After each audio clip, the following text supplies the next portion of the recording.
Book 15.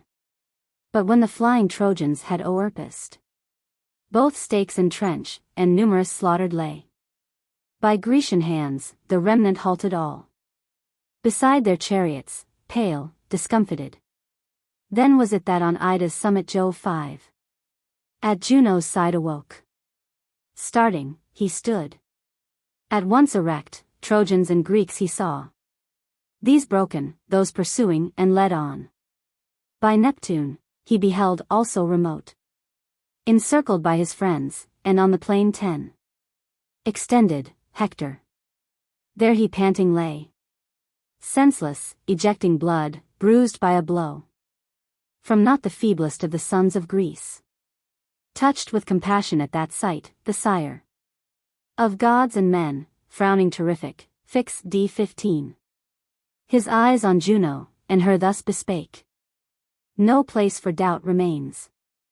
Oh, versed in wiles, Juno, thy mischief-teeming mind perverse hath plotted this, thou hast contrived the hurt of Hector, and hast driven his host to flight. 20. I know not but thyself mayst chance to reap the first fruits of thy cunning, scourged by me. Hast thou forgotten how I once aloft suspended thee, with anvils at thy feet, and both thy wrists bound with a golden cord 25. Indissoluble?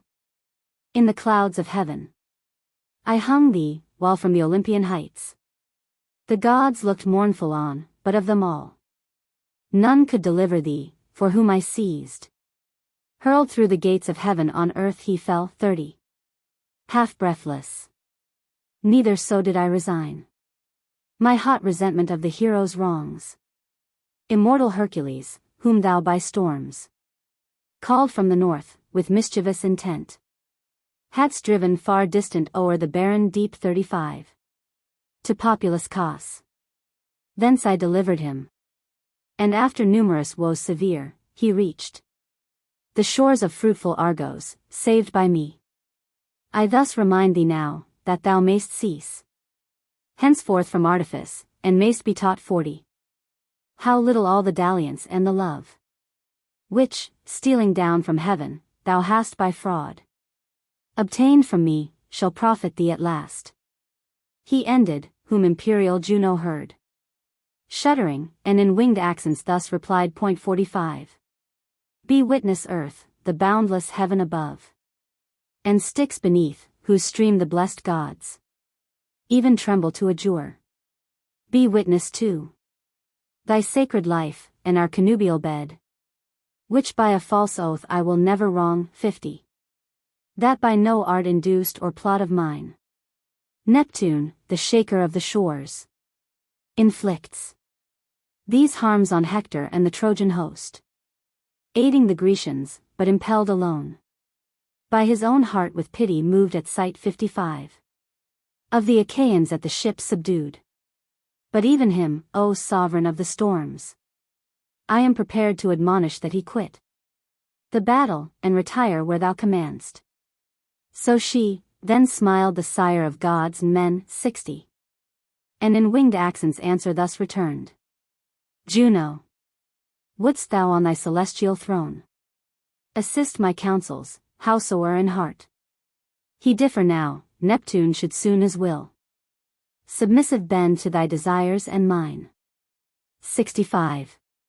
But if sincerity be in thy words, and truth, repairing to the blessed abodes, send Iris hither, with the archer god Apollo, that she, visiting the host of Greece, may bid the sovereign of the deep 70 renounce the fight, and seek his proper home. Apollo's part shall be to rouse again Hector to battle, to inspire his soul afresh with courage, and all memory thence to banish of the pangs which now he feels. 75. Apollo also shall again repulse Achaea's host, which with base panic filled shall even to Achilles' ships be driven. Achilles shall his valiant friend exhort Patroclus forth, him under Ilium's walls 80. Shall glorious Hector slay. But many a youth shall perish by Patroclus first, with whom my noble son Sarpedon, Peleus' son, resentful of Patroclus' death, shall slay Hector, and I will urge ceaseless, myself. 85. Thenceforth the routed Trojans back again, till by Minerva's aid the Greeks shall take Ilium's proud city. Till that day arrive, my wrath shall burn, nor will I one permit of all the immortals to assist the Greeks. 90. But will perform Achilles' whole desire. Such was my promise to him at the first, ratified by a nod that self-same day, when Thetis clasped my knees, begging revenge and glory for her city-spoiler's son. 95. He ended, nor his spouse white-armed refused obedience, but from the Idaean heights, departing, to the Olympian summit soared, swift as the traveler's thought, who, many a land traversed, deliberates on his future course. 100. Uncertain, and his mind sends every way. So swift up darted Juno to the skies. Arrived on the Olympian heights, she found the gods assembled. They, at once, their seats at her approach forsaking, with full cups. 105. Her coming hailed, heedless of all beside. She took the cup from blooming Themis' hand, for she first flew to welcome her, and thus, in accents winged of her return inquired, say, Juno, why this sudden reascent? 110. Thou seem'st dismayed. Hath Saturn's son, thy spouse, driven thee affrighted to the skies again? To whom the white-armed goddess thus replied, Themis divine, ask not. Full well thou know'st how harshly tempered is the mind of Jove. 115. And how untractable. Resume thy seat. The banquet calls thee, at our board preside. Thou shalt be told, and all in heaven shall hear, what ills he threatens, such as shall not leave all minds at ease, I judge, here or on earth. 120. However tranquil some and joyous now, so spake the awful spouse of Jove, and sat. Then, all alike, the gods' displeasure felt throughout the courts of Jove, but she, her lips gracing with smiles from which her sable brows. 125. Dissented, thus indignant them addressed. Alas! How vain against the Thunderer's will our anger, and the hope to supersede his purpose, by persuasion, or by force. He solitary sits, all unconcerned. D 130. At our resentment, and himself proclaims mightiest and most to be revered in heaven. Be patient, therefore, and let each endure such ills as Jove may send him. Mars, I ween, already hath his share, the warrior god. 135. Hath lost Ascalaphus, of all mankind, his most beloved, and whom he calls his own. She spake, and with expanded palms his thighs smiling, thus, sorrowful, the god exclaimed, Inhabitants of the Olympian heights. 140. Oh, bear with me, if to avenge my son I seek Achaea's fleet, although my doom be thunderbolts from Jove, and with the dead outstretched to lie in carnage and in dust. He spake, and bidding horror and dismay. 145. Lead to the yoke his rapid steeds, put on his all-refulgent armor. Then had wrath more dreadful, some strange vengeance on the gods from Jove befallen, had not Minerva, touched with timely fears for all, upstarting sprung. 150. From where she sat, right through the vestibule, she snatched the helmet from his brows, the shield from his broad shoulder, and the brazen spear forced from his grasp into its place restored. Then reprimanding Mars, she thus began. 155. Frantic, delirious, thou art lost forever. Is it in vain that thou hast ears to hear? And hast thou neither shame nor reason left? How? Hear'st thou not the goddess? The report of white-armed Juno from Olympian Jove. 160. return this moment? Or perforce thou rather? Plagued with 1,000 woes, and under force of sad necessity to seek again Olympus, and at thy return to prove author of countless miseries to us all? 165. For he at once Grecians and Trojans both abandoning, will hither haste prepared to tempest us in heaven, whom he will seize, the guilty and the guiltless, all alike. I bid thee, therefore, patient bear the death 170 of thy Ascalaphus, braver than he, and abler have, ere now, in battle fallen, and shall hereafter, arduous were the task, to rescue from the stroke of fate the race of mortal men, with all their progeny. 175. So saying, Minerva on his throne replaced the fiery Mars. Then, summoning abroad Apollo from within the hall of Jove, with Iris, swift ambassadress of heaven, them in winged accents Juno thus bespake. 180. Jove bids you hence with undelaying speed to Ida. In his presence once arrived, see that ye execute his whole command. So saying, the awful goddess to her throne returned and sat. They, cleaving swift the air. 185. Alighted soon on Ida fountain fed, parent of savage kinds. High on the point, seated of Gargarus, and wrapped around with fragrant clouds, they found Saturnian Jove, the thunderer, and in his presence stood.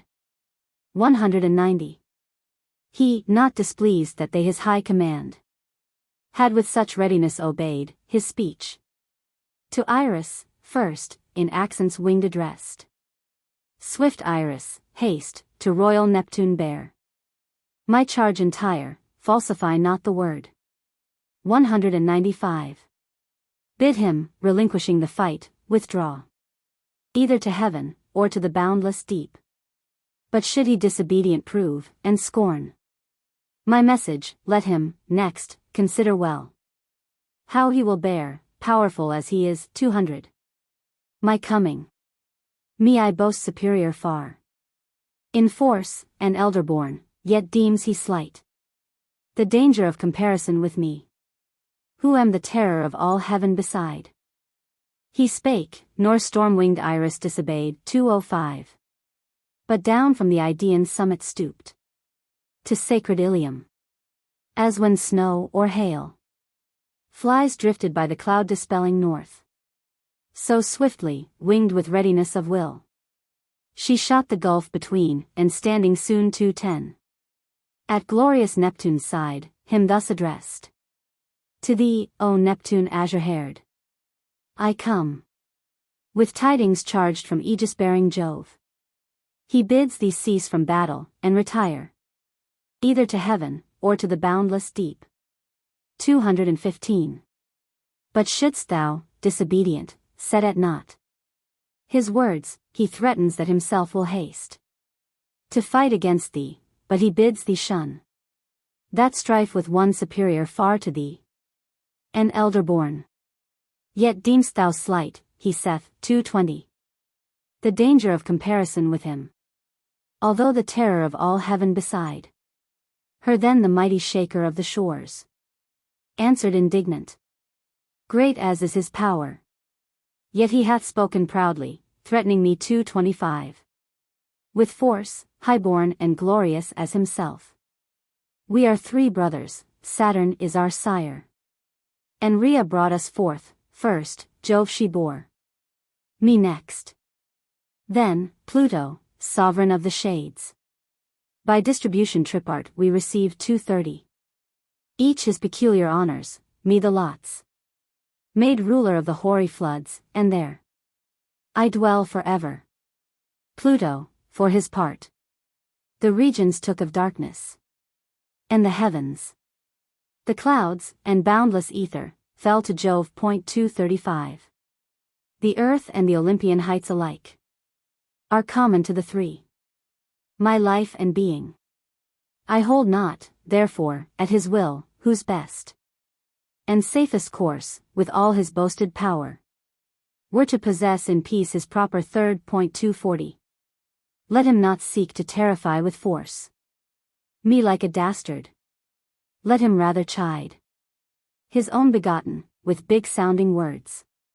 His sons and daughters govern, who perforce obey his voice, and shrink at his commands. 245.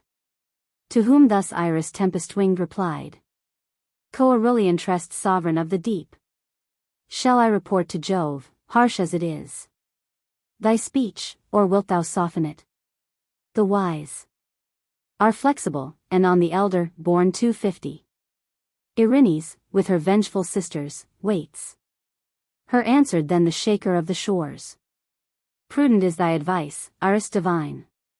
Discretion in a messenger is good at all times.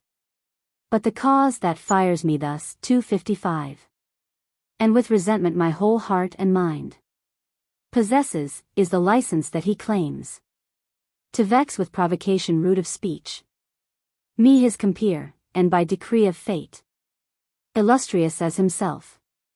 Yet, though incensed, 260, and with just cause, I will not now persist. But hear, for it is treasured in my heart, the threat that my lips utter. If he still resolve to spare proud Ilium in despite of me, of Pallas, goddess of the spoils, 265, of Juno, Mercury, and the king of fire, and will not overturn her lofty towers, nor grant immortal glory to the Greeks, then tell him thus, hostility shall burn, and wrath between us never to be quenched. 270. So saying, the shaker of the shores forsook the Grecian host, and plunged into the deep, missed by Achaea's heroes. Then, the cloud assembler God thus to Apollo spake. Hence, my Apollo, to the Trojan chief 275. Hector. For earth encircler Neptune, awed by fear of my displeasure imminent, hath sought the sacred deep. Else, all the gods who compass Saturn in the nether realms had even there our contest heard, I ween, 280, and heard it loudly. But that he retreats, although at first incensed, shunning my wrath, is salutary both for him and me, whose difference else had not been healed with ease. Take thou my shaggy aegis, and with force 285, smiting it, terrify the chiefs of Greece. As for illustrious Hector, him I give to thy peculiar care, fail not to rouse his fiercest courage, till he push the Greeks to Hellespont, and to their ships again. 290. Thenceforth to yield to their afflicted host some pause from toil, shall be my own concern. He ended, nor Apollo disobeyed his father's voice. From the Idaean heights, swift as the swiftest of the fowls of air, 295. The dove-destroyer falcon, down he flew. The noble Hector, valiant Priam's son, he found, not now extended on the plain, but seated, newly, as from death, awaked, and conscious of his friends, freely he breathed 300, nor sweated more, by Jove himself revived. Apollo stood beside him, and began. Say, Hector, Priam's son, why sittest here, feeble and spiritless, and from thy host apart? What new disaster hath befallen? 305. To whom with difficulty thus replied the warlike chief. But tell me, who art thou, divine inquirer, best of powers above? Know'st not that dauntless Ajax me his friends, slaughtering at yonder ships, hath with a stone 310 surceased from fight, smiting me on the breast? I thought to have beheld, this day, the dead in aids, every breath so seemed my last. Then answer thus the archer god returned. Courage this moment, such a helper Jove 315 from Ida sends thee at thy side to war. Continual, Phoebus of the golden sword, whose guardian aid both thee and lofty Troy hath succored many a time. Therefore arise. Instant bid drive thy numerous charioteers 320. Their rapid steeds full on the Grecian fleet. I, marching at their head, will smooth, myself, the way before them, and will turn again to flight the heroes of the host of Greece. He said, and with new strength the chief inspired. 325. As some stalled horse high pampered, snapping short his cord, beats under foot the sounding soil, accustomed in smooth sliding streams to lave. Exulting, high he bears his head, his mane wantons around his shoulders, pleased, he eyes 330. His glossy sides, and borne on pliant knees, soon finds the haunts where all his fellows graze. So bounded Hector, and his agile joints plied lightly, quickened by the voice divine, and gathered fast his charioteers to battle. 335. But as when hounds and hunters through the woods rush in pursuit of stag or of wild goat, he, in some cave with tangled boughs o'erhung, lies safe concealed, no destined prey of theirs, till by their clamors roused, a lion grim 340 starts forth to meet them. Then, the boldest fly such hot pursuit the deny, with swords and spears of double edge long time maintained. But seeing Hector in his ranks again occupied, felt at once their courage fallen. 345. Then, Thoastem, Andremon's son, addressed foremost of the Aetolians, at the spear, skillful, in stationary combat bold. And when the sons of Greece held in dispute the prize of eloquence, excelled by few. 350. Prudent advising them, he thus began. Ye gods! What prodigy do I behold? Hath Hector, scaping death, risen again? For him, with confident persuasion all believed by Telamonian Ajax slain. 355. But some divinity hath interposed to rescue and save Hector, who the joints hath stiffened of full many a valiant Greek. As surely now he shall, for, not without the Thunderer's aid, he flames in front again. 360. But take ye all my counsel. Send we back the multitude into the fleet, and first let us, who boast ourselves bravest in fight, stand, that encountering him with lifted spears, we may attempt to give his rage a check. 365. To thrust himself into a band like ours will, doubtless, even in Hector move a fear. He ceased, with whose advice all, glad, complied. Then Ajax with Idomeneus of Crete, Teucer, Marians, and Meges fierce 370. As Mars in battle, summoning aloud the noblest Greeks, in opposition firm to Hector and his host their bands prepared, while others all into the fleet retired. Troy's crowded host struck first with awful strides. 375. Came Hector foremost, him Apollo led, his shoulders wrapped in clouds, and, on his arm, the aegis shagged terrific all around. Tempestuous, dazzling bright.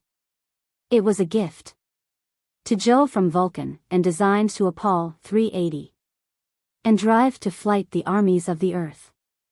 Armed with that shield Apollo led them on. Firm stood the embodied Greeks, from either host. Shrill cries arose. The arrows from the nerve leaped, and, by vigorous arms dismissed, the spears. 385. Flew frequent. In the flesh some stood infixed of warlike youths, but many, ere they reached the mark they coveted, unsated fell between the hosts, and rested in the soil. Long as the god unagitated held 390. The dreadful disk, so long the volleyed darts made mutual slaughter, and the people fell. But when he looked the Grecian charioteers full in the face and shook it, raising high himself the shout of battle, then he quell, d. 395. Their spirits, then he struck from every mind. At once all memory of their might in arms. As when two lions in the still, dark night, a herd of beeves scatter or numerous flock. Suddenly, in the absence of the guard, 400. So fled the heartless Greeks, for Phoebus sent terrors among them. But renown conferred, and triumph proud on Hector and his host. Then, in that foul disorder of the field, man's singled man, Arcesilaus died 405. By Hector's arm, and Stichius, one, a chief of the Boeotians brazen-mailed, and one, Mnestheus faithful follower to the fight. Aeneas Medon and Iasus slew. Medon was spurious offspring of divine 410. Oileus Ajax, father, and abode in Phylace, for he had slain a chief, brother of Areopes the espoused, of brave Oileus. But Iasus led a phalanx of Athenians, and the son 415 of Sphelus, son of Bucolus, was deemed pierced by Polydamas. Mecisteus fell. Polites, in the van of battle, slew Echion, and Agenor Clonius. But Paris, while Diaicus to flight 420 turned with the routed van, pierced him beneath his shoulder blade, and urged the weapon through. While them the Trojans spoiled, meantime the Greeks, entangled in the piles of the deep fosse, fled every way, and through necessity 425 repassed the wall. Then Hector with a voice of loud command bade every Trojan cease from spoil, and rush impetuous on the fleet, and whom I find far lingering from the ships, wherever, there he dies. No funeral fires 430 brother on him, or sister, shall bestow, but dogs shall rend him in the sight of Troy. So saying, he lashed the shoulders of his steeds, and through the ranks vociferating, called his Trojans on. They, clamorous as he, 435. All lashed their steeds, and menacing, advanced. Before them with his feet Apollo pushed the banks into the fosse, bridging the gulf with pass commodious, both in length and breadth. A lance's flight, for proof of vigor hurled. 440. There, phalanx after phalanx, they their host poured dense along, while Phoebus in the van displayed the awful aegis, and the wall levelled with ease divine, as, on the shore, some wanton boy with sand builds plaything walls. 445. Then, sportive spreads them with his feet abroad. So thou, shaft-armed Apollo, that huge work, laborious of the Greeks, didst turn with ease to ruin, and themselves drovest all to flight. They, thus enforced into the fleet, again 450, stood fast, with mutual exhortation each his friend encouraging, and all the gods with lifted hands soliciting aloud.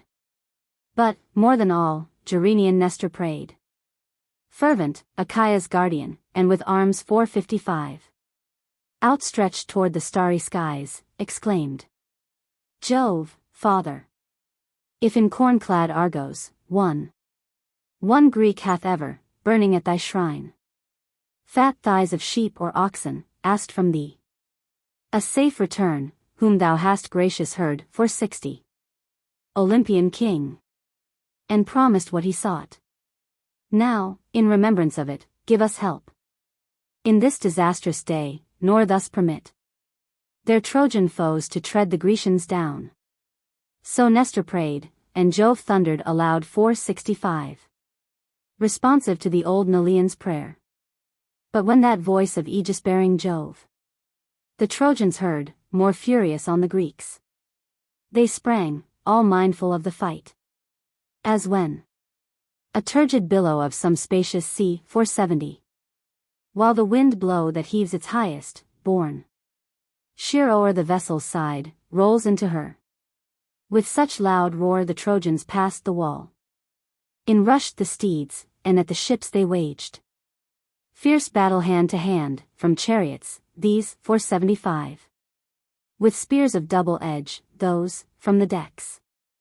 Of many a sable bark, with naval poles.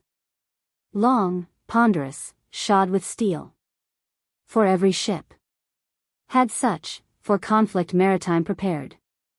While yet the battle raged only without 480. The wall, and from the ships apart, so long. Patroclus quiet in the tent and calm. Sat of Eurypylus, his generous friend. Consoling with sweet converse. And his wound. Sprinkling with drugs assuasive of his pains. 485. But soon as through the broken rampart borne, he saw the Trojans, and the clamor heard. And tumult of the flying Greeks, a voice of loud lament uttering, with open palms. His thighs he smote, and, sorrowful, exclaimed. 490. Eurypylus, although thy need be great, no longer may I now sit at thy side. Such contest hath arisen, thy servant's voice must soothe thee now, for I will to the tent haste of Achilles, and exhort him forth. 495.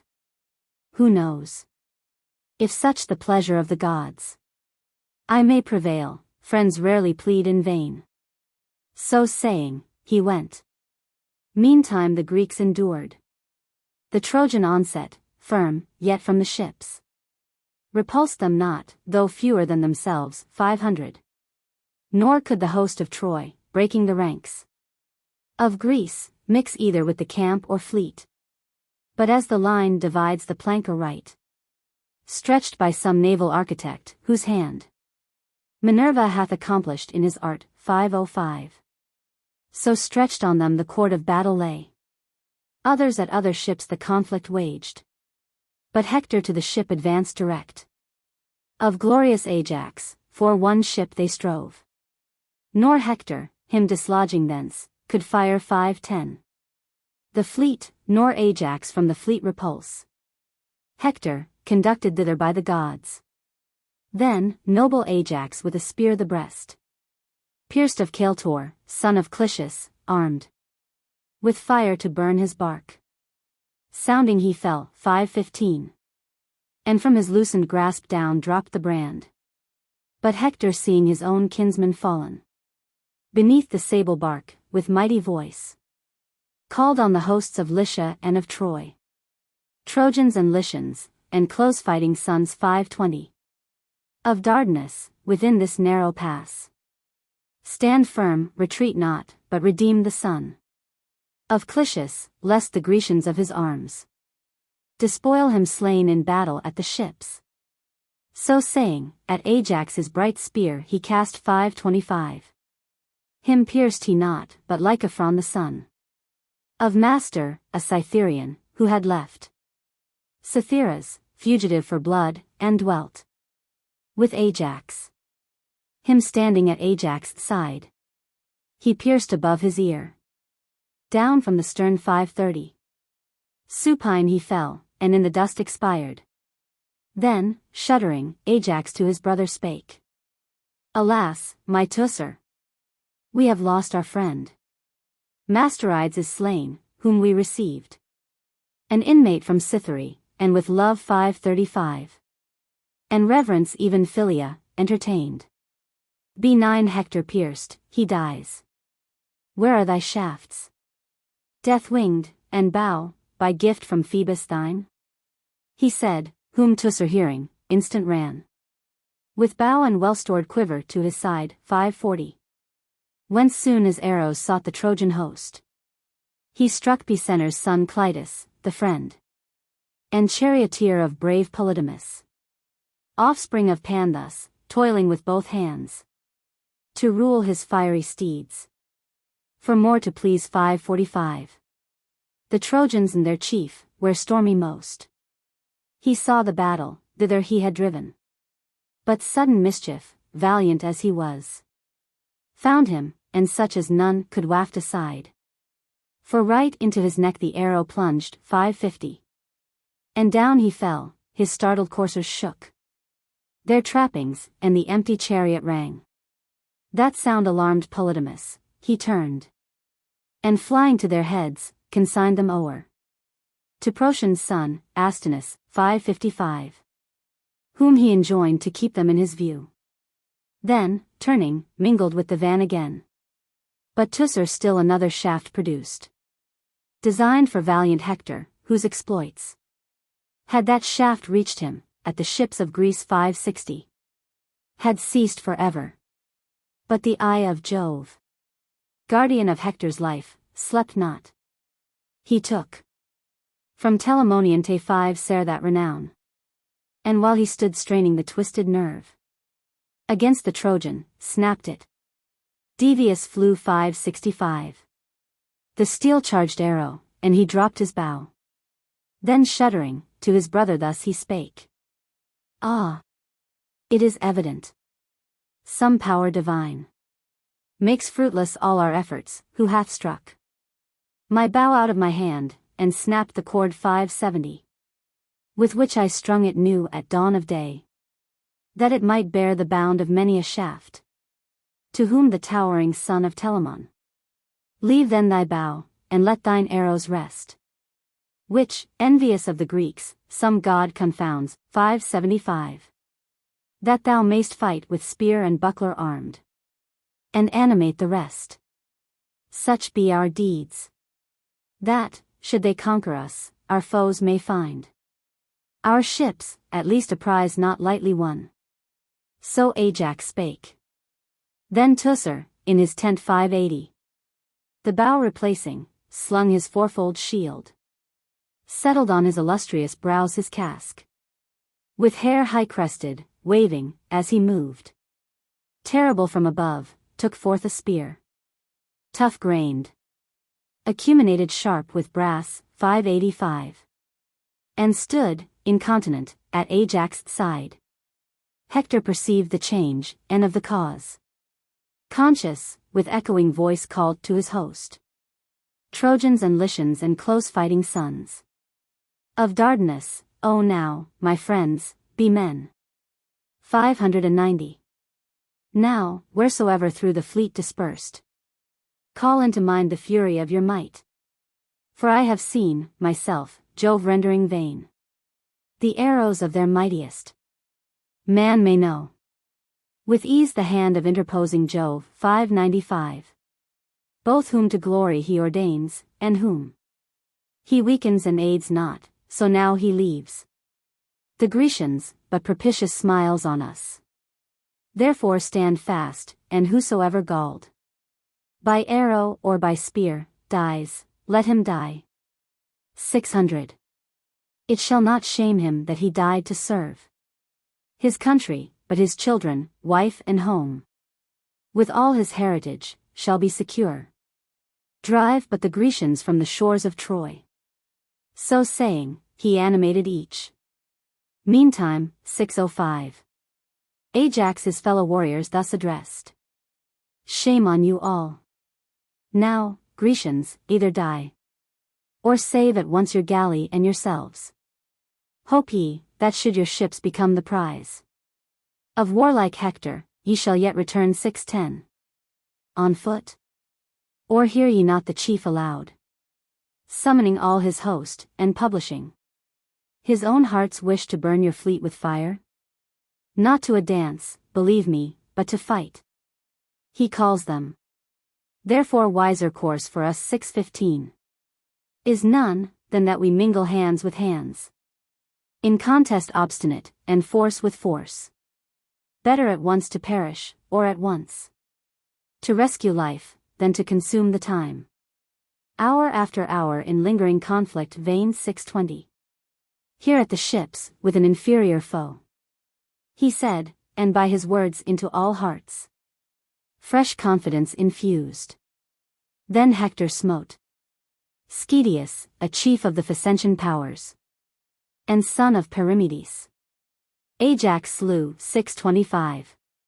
Meantime, a chief of Trojan infantry, Laodamas, Antenor's noble son, while by Polydamas, a leader bold of the Epeans, and Philide's friend, Selenian Ottus died. Meges that sight 6:30. Viewing indignant on the conqueror sprang. But, starting wide, Polydamas escaped. Saved by Apollo, and his spear transpierced the breast of Chresmus, on his sounding shield. Prostrate he fell, and Meges stripped his arms. 635. Him so employed Dolops assailed, brave son of Lampus, best of men and bold in fight, offspring of King Laomedon. He stood full near, and through his middle buckler struck the son of Phyleus, but his corslet thick 640. With plates of scaly brass his life secured. That corslet Phyleus on a time brought home from Ephyre, where the Selliais wins, and it was given him for his life's defense in furious battle by the king of men. 645. Euphetes. Many a time had it preserved unharmed the sire, and now it saved the son. Then Meges, rising, with his pointed lance, the bushy crest of Dolops' helmet drove sheer from its base. New tinged with purple bright 650. Entire it fell and mingled with the dust. While thus they strove, each hoping victory, came martial Menelaus to the aid of Meges. Spear in hand apart he stood. By Dolops unperceived, through his back drove 655. And through his breast the spear, and far beyond. And down fell Dolops, forehead to the ground. At once both flew to strip his radiant arms. Then, Hector summoning his kindred, called each to his aid, and Melanippus first. 660. Illustrious Hystaean's son, reproved. Ere yet the enemies of Troy arrived, he in Percote fed his wandering beeves. But when the Danai with all their fleet came thither, then returning, he outshone 665. The noblest Trojans, and at Priam's side dwelling, was honored by him as a son. Him Hector reprimanding, stern began. Are we thus slack? Can Melanippus view unmoved a kinsman slain? Sayest not the Greeks 670? How busy there with Dolops and his arms. Come on. It is no time for distant war. But either our Achaean foes must bleed, or Ilium taken, from her topmost height, must stoop, and all her citizens be slain. 675. So saying he went, whose steps the godlike chief attended.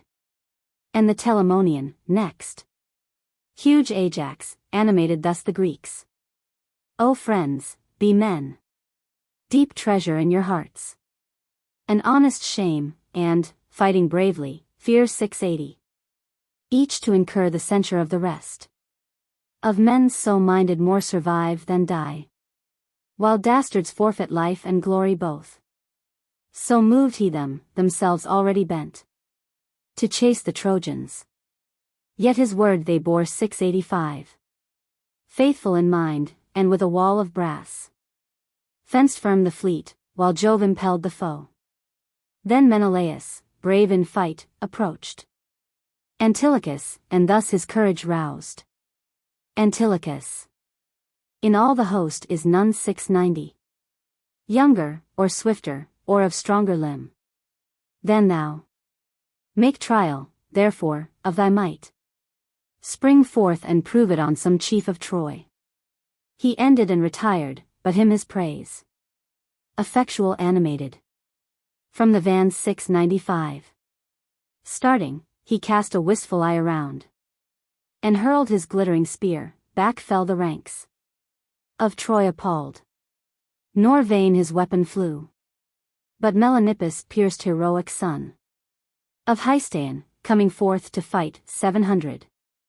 Full in the bosom, and with dreadful sound of all his battered armor down he fell.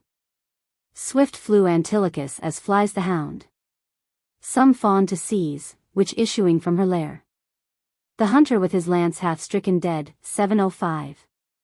So thee, O Melanippus, to despoil of thy bright arms valiant Antilochus sprang forth, but not unnoticed by the eye of noble Hector, who through all the war ran to encounter him. His dread approached 710. Antilochus, although expert in arms, stood not, but as some prowler of the wilds, conscious of injury that he hath done, slaying the watchful herdsman or his dog, escapes, ere yet the peasantry arise. 715. So fled the son of Nestor, after whom the Trojans clamoring and Hector poured darts numberless. But at the front arrived of his own phalanx, there he turned and stood. Then, eager as voracious lions, rush d. 720. The Trojans on the fleet of Greece, the mind of Jove accomplishing who them impelled. Continual, calling all their courage forth, while every Grecian heart he tamed, and took their glory from them, strengthening Ilium's host. 725. For Jove's unaltered purpose was to give success to Priamean Hector's arms, that he might cast into the fleet of Greece devouring flames, and that no part might fail of Thetis' ruthless prayer. That sight alone 730. He watched to see one galley in a blaze, ordaining foul repulse, thenceforth, and flight to Ilium's host, but glory to the Greeks. Such was the cause for which, at first, he moved to that assault Hector, himself prepared 735. And ardent for the task, nor less he raged than Mars while fighting, or than flames that seize some forest on the mountain tops. The foam hung at his lips, beneath his awful front. His keen eyes glistened, and his helmet marked D. 740. The agitation wild with which he fought. For Jove omnipotent, himself, from heaven, assisted Hector, and, although alone, with multitudes he strove, gave him to reach the heights of glory, for that now his life 745 waned fast, and, urged by Pallas on his hour to die by Peleus' mighty son approached. He then, wherever richest arms he saw, and thickest throng, the warrior ranks essayed to break, but broke them not, though fierce resolved 750. In even square compact so firm they stood, as some vast rock beside the hoary deep. The stress endures of many a hollow wind, and the huge billows tumbling at his base. So stood the Danai, nor fled nor feared. 755. But he, all fiery bright in arms, the host, assailed on every side, and on the van fell, as a wave by wintry blasts upheaved falls ponderous on the ship. White clings the foam around her, in her sail shrill howls the storm. 760. And every seaman trembles at the view of thousand deaths from which he scarce escapes. Such anguish rent the bosom of the Greeks. But he, as leaps a famished lion, fell on beeves that graze some marshy meadow's breadth. 765. A countless herd, tended by one unskilled to cope with savage beasts in their defense. Beside the foremost kine or with the last, he paces heedless. But the lion, born impetuous on the midmost, one devours 770. And scatters all the rest, so fled the Greeks. Terrified from above, before the arm of Hector, and before the frown of Jove. All fled, but of them all alone he slew the Mycenaean Periphetes, son 775. Of Coprius customed messenger of King Eurystheus to the might of Hercules. From such a sire inglorious had arisen a son far worthier, with all virtue graced, swift-footed, valiant, and by none excel. D. 780. In wisdom of the Mycenaean name, yet all but served to ennoble Hector more. For Periphetes, with a backward step, retiring, on his buckler's border trod, which swept his heels, so checked, he fell supine. 785. And dreadful rang the helmet on his brows. Him Hector quick noticing, to his side hasted, and, planting in his breast a spear, slew him before the phalanx of his friends. But they, although their fellow warriors fate 790, they mourned, no succor interposed, or could themselves by noble Hector sore appalled. And now behind the ships, all that updrawn above the shore, stood foremost of the fleet. The Greeks retired, in rushed a flood of foes. 795. Then, through necessity, the ships in front, abandoning, amid the tents they stood. Compact, not disarrayed, for shame and fear. Fast held them, and vociferating each aloud, called ceaseless on the rest to stand. 800. But earnest more than all, guardian of all, Gerenian Nestor in their parents' name, implored them, falling at the knees of each. O friends! Be men! Now dearly prize your place, each in the estimation of the rest. 805. Now call to memory your children, wives, possessions, parents, ye whose parents live, and ye whose parents are not, all alike. By them as if here present, I entreat, that ye stand fast, O be not turned to flight. 810. So saying he roused the courage of the Greeks. Then, Pallas chased the cloud fallen from above. On every eye, great light the plain illumed. On all sides, both toward the fleet, and where the undiscriminating battle raged. 815. Then might be seen Hector and Hector's host, distinct, as well the rearmost who the fight shared not, as those who waged it at the ships, to stand aloof where other Grecians stood. No longer now would satisfy the mind 820 of Ajax, but from deck to deck with strides enormous marching, to and fro he swung, with iron studs embossed a battle pole, unwieldy, 22 cubits long, as one expert to spring from horse to horse. 825. From many steeds selecting four, toward some noble city drives them from the plain, along the populous road. Him many a youth, and many a maiden eyes, while still secure. From steed to steed he vaults, they rapid fly. 830. So Ajax o'er the decks of numerous ships stalked striding large, and sent his voice to heaven. Thus, ever clamoring, he bade the Greeks stand both for camp and fleet. Nor could himself Hector, contented, now, the battle wage. 835. Lost in the multitude of Trojans more. But as the tawny eagle on full wing assails the feathered nations, geese or cranes, or swans lithe-necked grazing the river's verge, so Hector at a galley sable prow. D840. Guarded. For, from behind, Jove urged him on with mighty hand, and his host after him. And now again the battle at the ships grew furious. Thou hadst deemed them of a kind by toil untamable, so fierce they strove. 845. And, striving, thus they fought. The Grecians judged hope vain, and the whole host's destruction sure. But not expected every Trojan less than to consume the fleet with fire, and leave Achaea's heroes lifeless on the field. 850. With such persuasions occupied, they fought. Then Hector seized the stern of a brave bark, well-built, sharp-keeled, and of the swiftest sail, which had to Troy Protesilaus brought, but bore him never thence. For that same ship. 855. Contending, Greeks and Trojans hand to hand, dealt slaughter mutual. Javelins now no more might serve them, or the arrow starting bow, but close conflicting and of one mind all. With bill and battle-axe, with ponderous swords. 860. And with long lances double-edged they fought.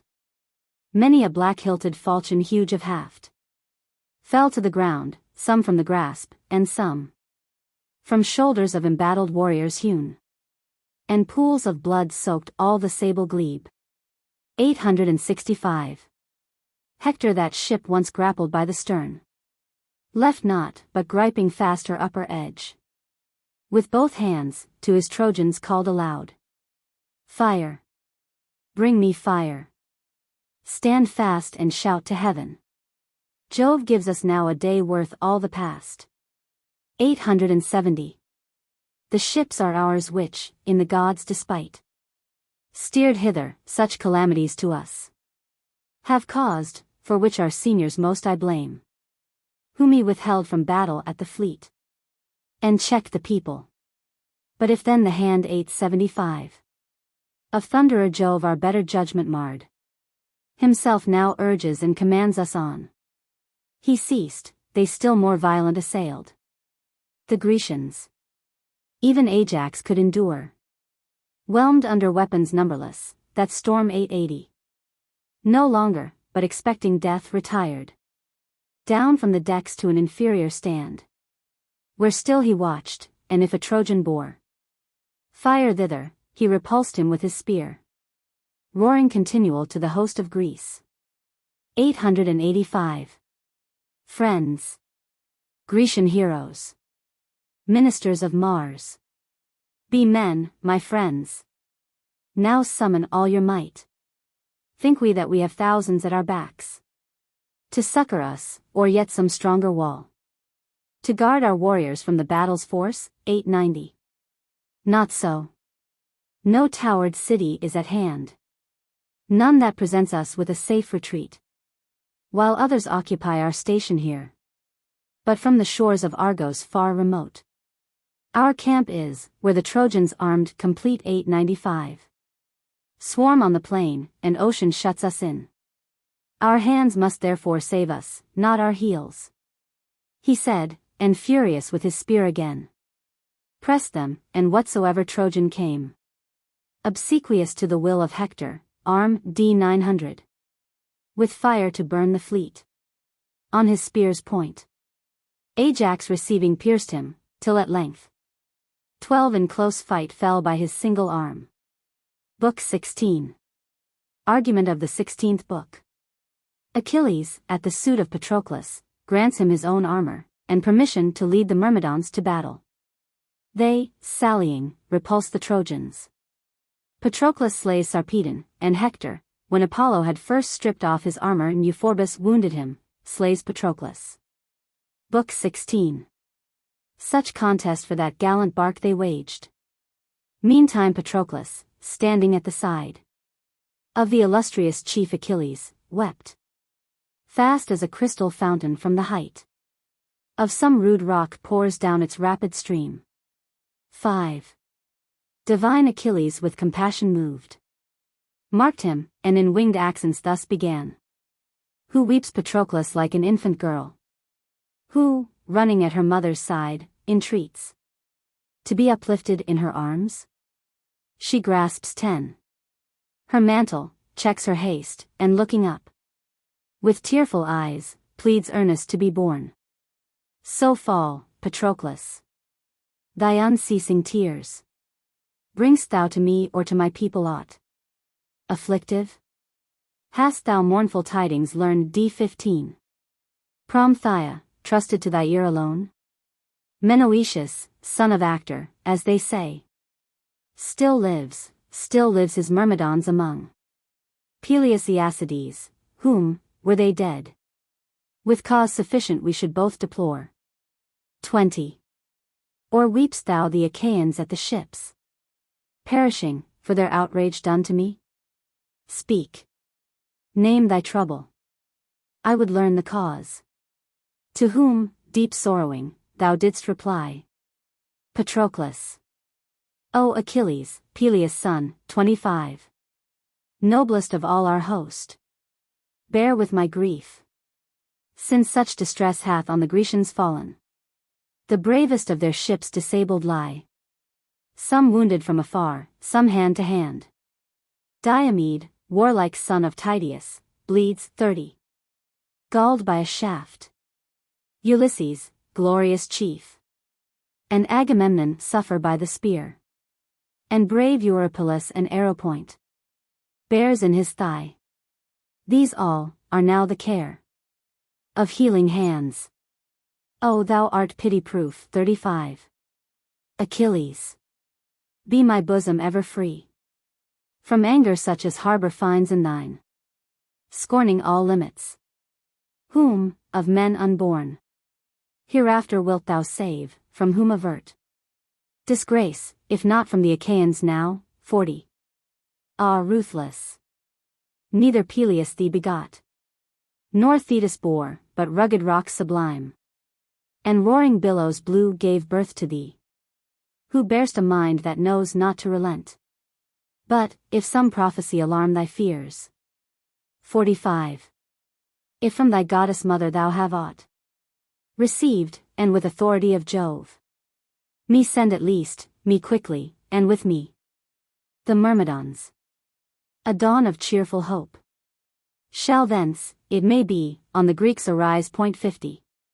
Grant me thine armor also, that the foe, thyself supposing present, may abstain from battle, and the weary Greeks enjoy short respite. It is all that war allows. We, fresh and vigorous, by our shouts alone. 55. May easily repulse an army spent with labor from the camp, and from the fleet. Such suit he made, alas, all unforewarned, that his own death should be the bitter fruit. And thus Achilles, sorrowful, replied. 60. Patroclus, noble friend, what hast thou spoken? Me neither prophesy that I have heard holds in suspense, nor aught that I have learned from Thetis with authority of Jove. Hence springs, and hence alone, my grief of heart. 65. If one, in naught superior to myself, save in his office only, should by force amerce me of my well-earned recompense, how then? There lies the grief that stings my soul. The virgin chosen for me by the sons 70 of Greece, my just reward, by my own spear obtained when I Aeacian's city took her, Agamemnon, leader of the host, from my possession wrung, as I had been some alien wretch, unhonored and unknown. 75. But let it pass, anger is not a flame to feed forever, I affirmed, indeed, mine inextinguishable till the shout of battle should invade my proper barks. But thou put on my glorious arms, lead forth 80. My valiant Myrmidons, since such a cloud so dark, of dire hostility surrounds the fleet, and the Achaeans, by the waves hemmed in, are prisoned now in narrow space, because the Trojans meet not in the field. 85. My dazzling helmet, therefore bolder grown, all Ilium comes abroad. But had I found kindness at royal Agamemnon's hands, soon had they fled, and with their bodies chalked the streams, from whom ourselves now suffer siege. 90. For in the hands of Diomed his spear no longer rages rescuing from death. The afflicted deny, nor hear I more the voice of Agamemnon issuing harsh from his detested throat. But all around. 95. The burst of homicidal Hector's cries, calling his Trojans on. They loud insult the vanquished Greeks, and claim the field their own. Go therefore, my Patroclus, furious fall on these assailants, even now preserve 100 from fire, the only hope of our return.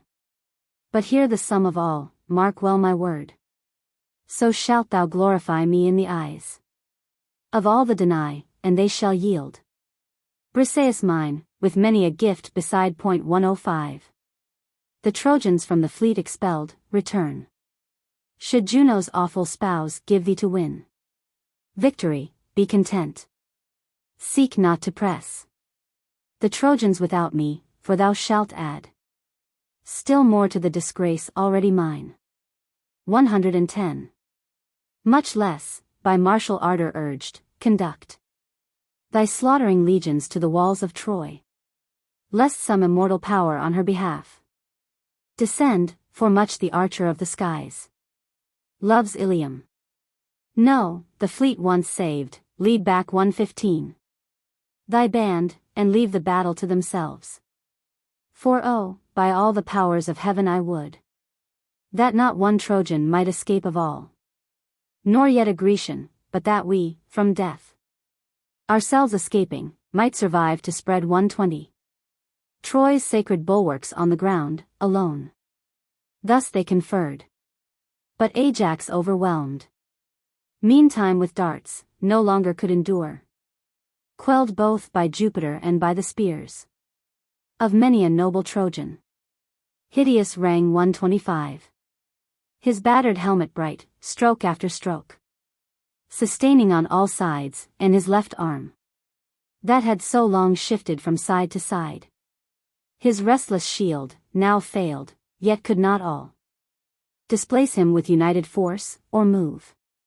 130.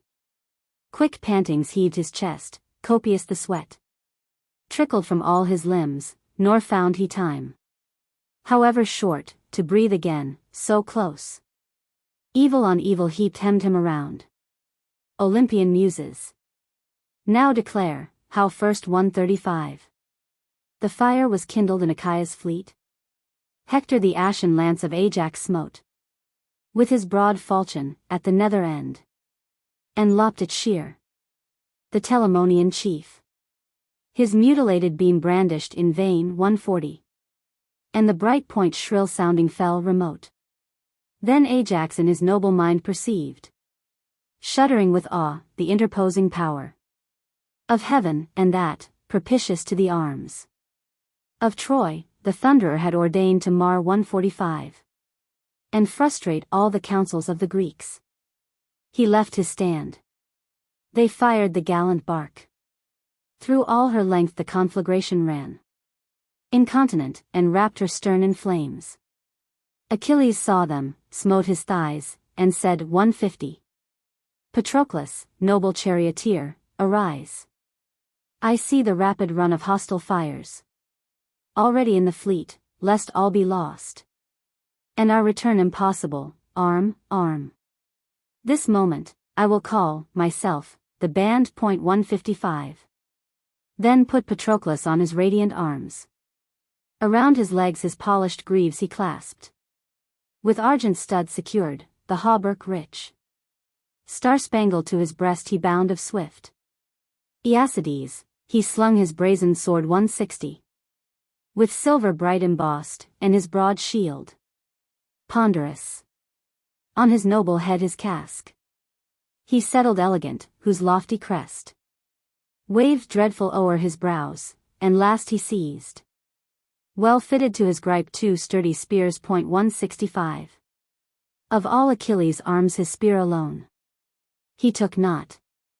That huge beam, of bulk and length enormous, none, Aeacides except in all Achaea's host had power to wield. It was that Pelian ash which from the top 170 of Pelion hewn, that it might prove the death of heroes, Chiron had to Peleus given. He bade Automedon his coursers bind speedily to the yoke, for him he loved. Next to Achilles most, as worthiest found 175 of trust, what time the battle loudest roared. Then led Automedon the fiery steeds, swift as winged tempests, to the chariot yoke. Xanthus and Balius them the harpy bore. Podarge, while in meadows green she fed 180. On ocean's side, to Zephyrus the wind. To these he added, at their side, a third. The noble Pedasus, him Peleus' son, Aeacian's city taken, thence had brought. Though mortal, yet a match for steeds divine. 185. Meantime from every tent Achilles called, and armed his Myrmidons, as wolves that gorge the prey, yet panting, terrible in force, when on the mountains wild they have devoured an antlered stag new slain, with bloody jaws. 190. Troop all at once to some clear fountain, there to lap with slender tongues the brimming wave. No fears have they, but at their ease eject from full maws flatulent the clotted gore. Such seemed the Myrmidon heroic chiefs. 195. Assembling fast around the valiant friend of swift Aeacides. Amid them stood warlike Achilles, the well-shielded ranks, exhorting, and the steeds, to glorious war. The galleys by Achilles dear to Jove 200 commanded, when to Ilium's coast he steered, were 50 rowers sat in each, and 5, in whom he trusted, o'er the rest. He captains named, but ruled, himself, supreme. One band Menestheus swift in battle led, 205. Offspring of Spercheius heaven-descended stream. Him Polydora, Peleus' daughter, bore to ever-flowing Spercheius, compressed, although a mortal woman, by a god. But his reputed father was the son 210 of Perieres, Boris, who with dower enriched, and made her openly his bride. Warlike Eutorus led the second band. Him Polymela, graceful in the dance, and daughter beautiful of Phylas, bore, 215. A mother unsuspected of a child, her worshipping the golden-shafted queen. Diana, in full choir, with song and dance, the valiant Argicide beheld and loved, ascending with her to an upper room, 220. All bounteous Mercury clandestine there embraced her, who a noble son produced. Eutorus, swift to run, and bold in fight. No sooner Ilíada, arbitress of pangs puerperal, had given him birth, 225. And he beheld the beaming sun, than her Echecleus, actor's mighty son, enriched with countless dower, and led her to his home. While ancient Phylas, cherishing her boy with fond affection, reared him as his own. 230. The third brave troop warlike Pisander led, offspring of Mimalus. He far excelled in spear fight every Myrmidon, the friend of Peleus' dauntless son alone except the hoary phoenix of equestrian fame. 235. The fourth band led to battle, and the fifth Lerceus' offspring, bold Alcimedon. Thus, all his bands beneath their proper chiefs marshaled, Achilles gave them strict command. Myrmidons, all that vengeance now inflict. 240. Which in this fleet ye ceased not to denounce against the Trojans while my wrath endured. Me censuring, ye have proclaimed me oft obdurate. O Achilles, ye have said thee not with milk thy mother but with bile. 245. Suckled, who holds thy people here in camp, thus long imprisoned. Unrelenting chief, even let us hence in our sea-skimming barks to Phthia, since thou canst not be appeased. Thus in full council have ye spoken oft. 250.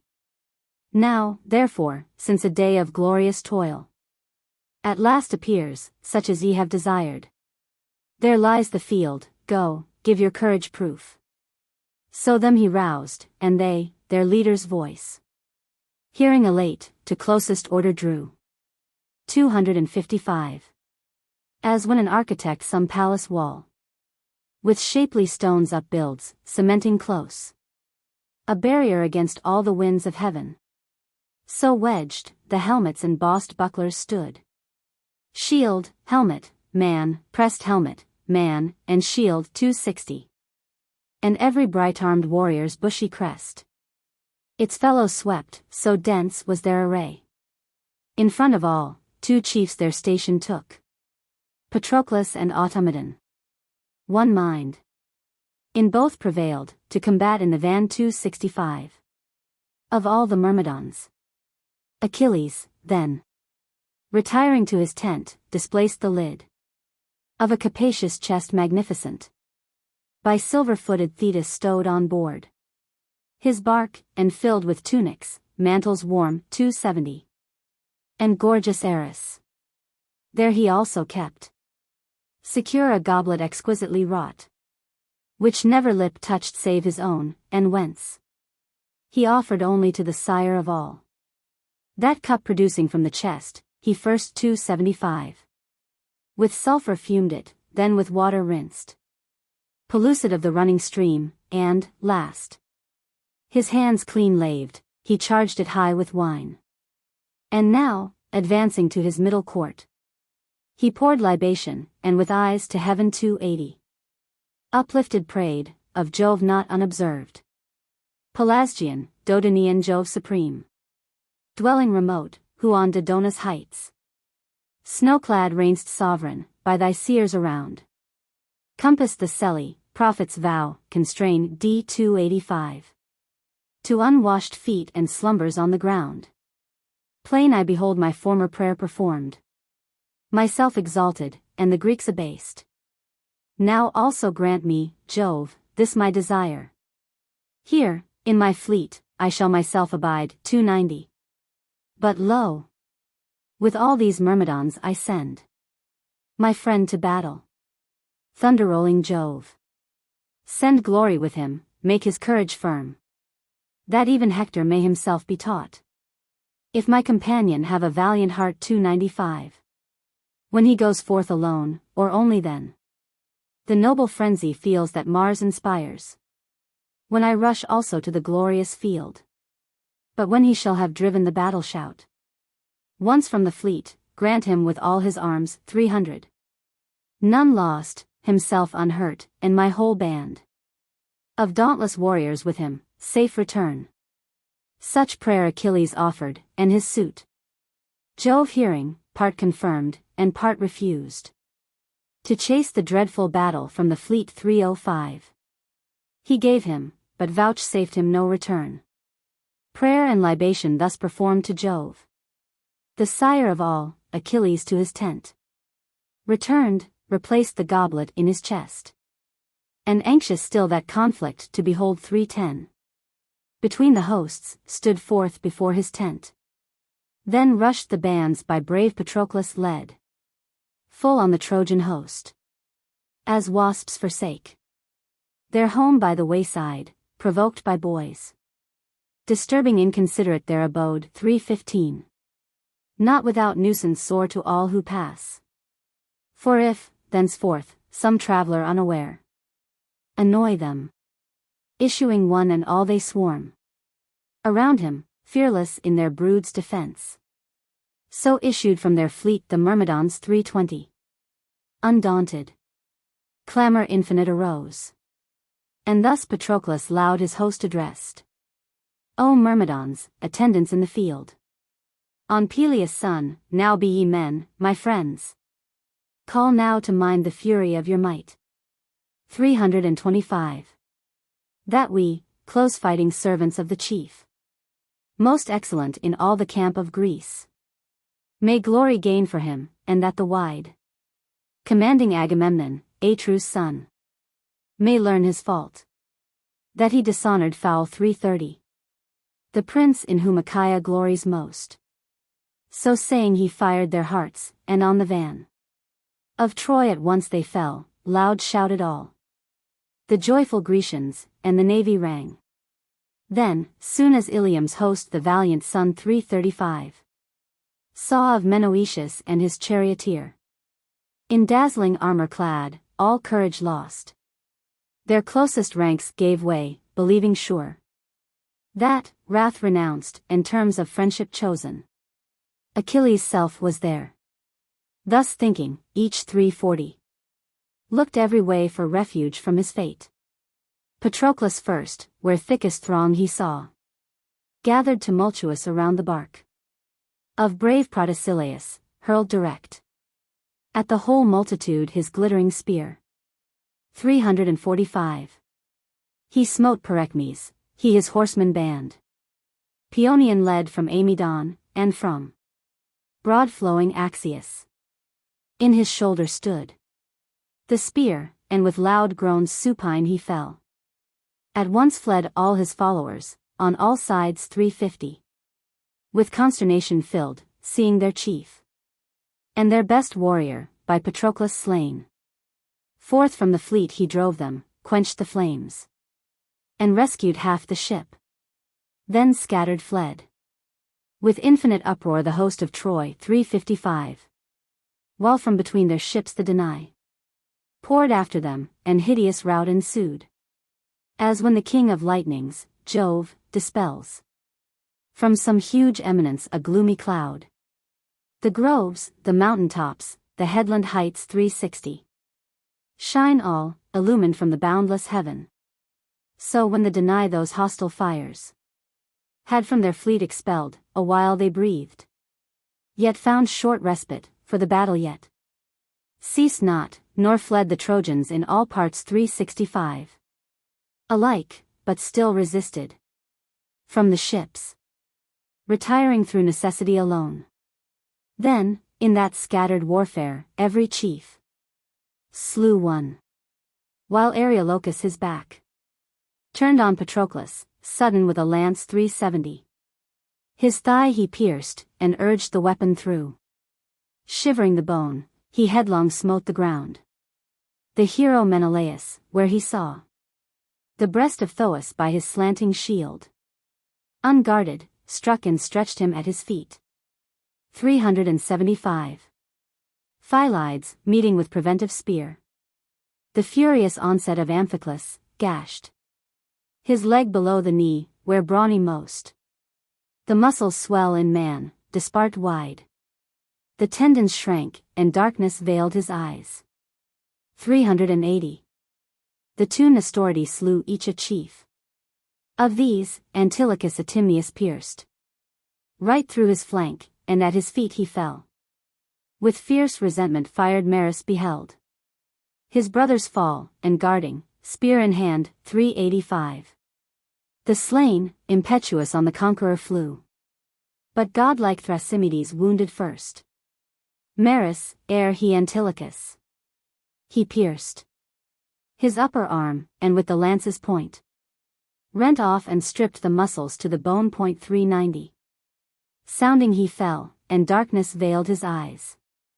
They thus, two brothers by two brothers slain, went down to Erebus, associates both of brave Sarpedon, and spear-practiced sons of Amisodorus, of him who fed 395. Chimera, monster, by whom many died. Ajax the swift on Cleobulus sprang, whom while he toiled entangled in the crowd, he seized alive, but smote him where he stood, with his huge hafted sword full on the neck. 400. The blood warmed all his blade, and ruthless fate benighted dark the dying warrior's eyes. Peneleus into close contention rushed, and Lyco each had hurled his glittering spear, but each in vain, and now with swords they met. 405. He smote Peneleus on the crested casque, but snapped his falchion, him Peneleus smote beneath his ear, the whole blade entering sank into his neck, and Lyco with his head depending by the skin alone, expired. 410. Merion's o'ertaking Acamas. Ere yet he could ascend his chariot, thrust a lance into his shoulder, down he fell. In dreary death's eternal darkness whelmed. Idomeneus his ruthless spear enforced. 415. Into the mouth of Aramis. The point stayed not, but gliding close beneath the brain, transpierced his spine, and started forth beyond. It wrenched his teeth, and filled his eyes with blood. Blood also blowing through his open mouth. 420. And nostrils, to the realms of death he passed. Thus slew these Grecian leaders, each, a foe. Sudden as hungry wolves the kids purloin. Or lambs, which haply some unheeding swain hath left to roam at large the mountains wild. 425. They, seeing, snatched them from beside the dams, and rend incontinent the feeble prey. So swift the Danae the host assailed. Of Ilium, they, into tumultuous flight together driven, all hope, all courage lost. 430. Huge Ajax ceaseless sought his spear to cast at Hector brazen-mailed, who, not untaught the warrior's art, with bull-hide buckler stood, sheltering his ample shoulders, while he marked the hiss of flying shafts and crash of spears. 435. Full sure he saw the shifting course of war. Now turned, but scorning flight, bent all his thoughts to rescue yet the remnant of his friends. As when the thunderer spreads a sable storm. O'er ether, late serene, the cloud that wrap D440. Olympus' head escapes into the skies. So fled the Trojans from the fleet of Greece. Clamoring in their flight, nor passed the trench. In fair array. The coursers' fleet indeed. Of Hector, him bore safe with all his arms 445. Right through, but in the fosse entangled foul. He left his host, and struggling to escape. Then many a chariot whirling steed, the pole. Broken at its extremity, forsook. His driver, while Patroclus with the shout 450. Of battle calling his Achaeans on. Destruction purpose to the powers of Troy. They, once dispersed, with clamor and with flight. Filled all the ways, the dust beneath the clouds. Hung like a tempest, and the steeds firm, hoof D455. Whirled off at stretch the chariots to the town. He, wheresoe'er most troubled he perceived. The routed host, loud threatening thither drove. While under his own axle many a chief fell prone, and the o'er-tumbled chariots rang. 460. Right o'er the hollow fosse the coursers leaped. Immortal, by the gods to Peleus given. Impatient for the plain, nor less desire. Felt he who drove to smite the Trojan chief. But him his fiery steeds caught swift away. 465. As when a tempest from autumnal skies floats all the fields, what time Jove heaviest pours. Impetuous rain, token of wrath divine. Against perverters of the laws by force. Who drive forth justice, reckless of the gods. 470. The rivers and the torrents, where they dwell. Sweep many a green declivity away. And plunge at length, groaning, into the deep. From the hills headlong, leaving where they passed. No traces of the pleasant works of man, 475. So. In their flight, loud groaned the steeds of Troy. And now, their foremost intercepted all. Patroclus back again toward the fleet. Drove them precipitate, nor the ascent permitted them to Troy for which they strove. 480. But in the midway space between the ships, the river and the lofty Trojan wall, pursued them ardent, slaughtering whom he reached. And vengeance took from many a Grecian slain. First then, with glittering spear the breast he pierced 485. Of Pronus, undefended by his shield. And stretched him dead, loud rang his battered arms. The son of Enops, the stern next he smote. He on his chariot seat magnificent. Low cowering sat, a fear-distracted form, 490. And from his palsied grasp the reins had fallen. Then came Patroclus nigh, and through his cheek, his teeth transpiercing, drew him by his lance. Sheer o'er the chariot front. As when a man, on some projecting rock seated, with line 495, and splendid hook draws forth a sea fish huge. So him wide gaping from his seat he drew. At his spear point, then shook him to the ground. Prone on his face, where gasping he expired. At Areolus, next, advancing swift 500. He hurled a rock, full on the middle front. He smote him, and within the ponderous casque, his whole head opened into equal halves. With deadliest night surrounded, prone he fell. Epaltes, Aramas, Amphoterus, 505. Echius, Lipolymus Damaster's son.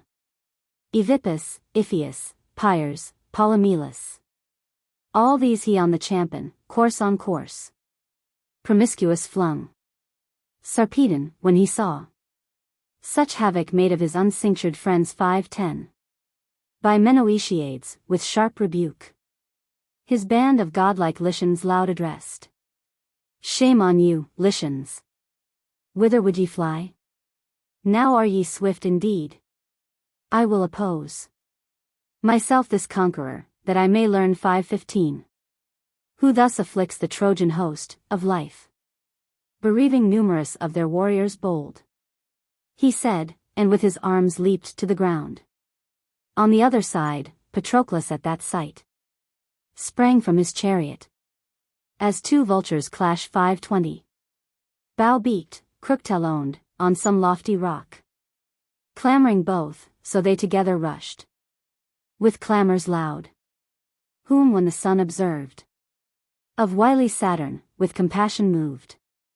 His sister and his spouse he thus bespake. 525. Alas, he falls. My most beloved of men. Sarpedon, vanquished by Patroclus, falls. So will the fates. Yet, doubtful, much I muse. Whether to place him, snatched from furious fight, in Lycia's wealthy realm, or to permit 530. His death by valiant Menoetiades. To whom his awful spouse, displeased, replied. How speaks the terrible Saturnian Jove? Wouldst thou again from pangs of death exempt? A mortal man, destined long since to die? 535. Do it. But small thy praise shall be in heaven. Mark thou my words, and in thy inmost breast treasure them. If thou send Sarpedon safe to his own home, how many gods their sons may also send from battle? Weigh it well. 540. For under yon great city fight no few, sprung from immortals whom thou shalt provoke. But if thou love him, and thine heart his lot commiserate, leave him by the hands to fall of Menoetiades in conflict dire. 545.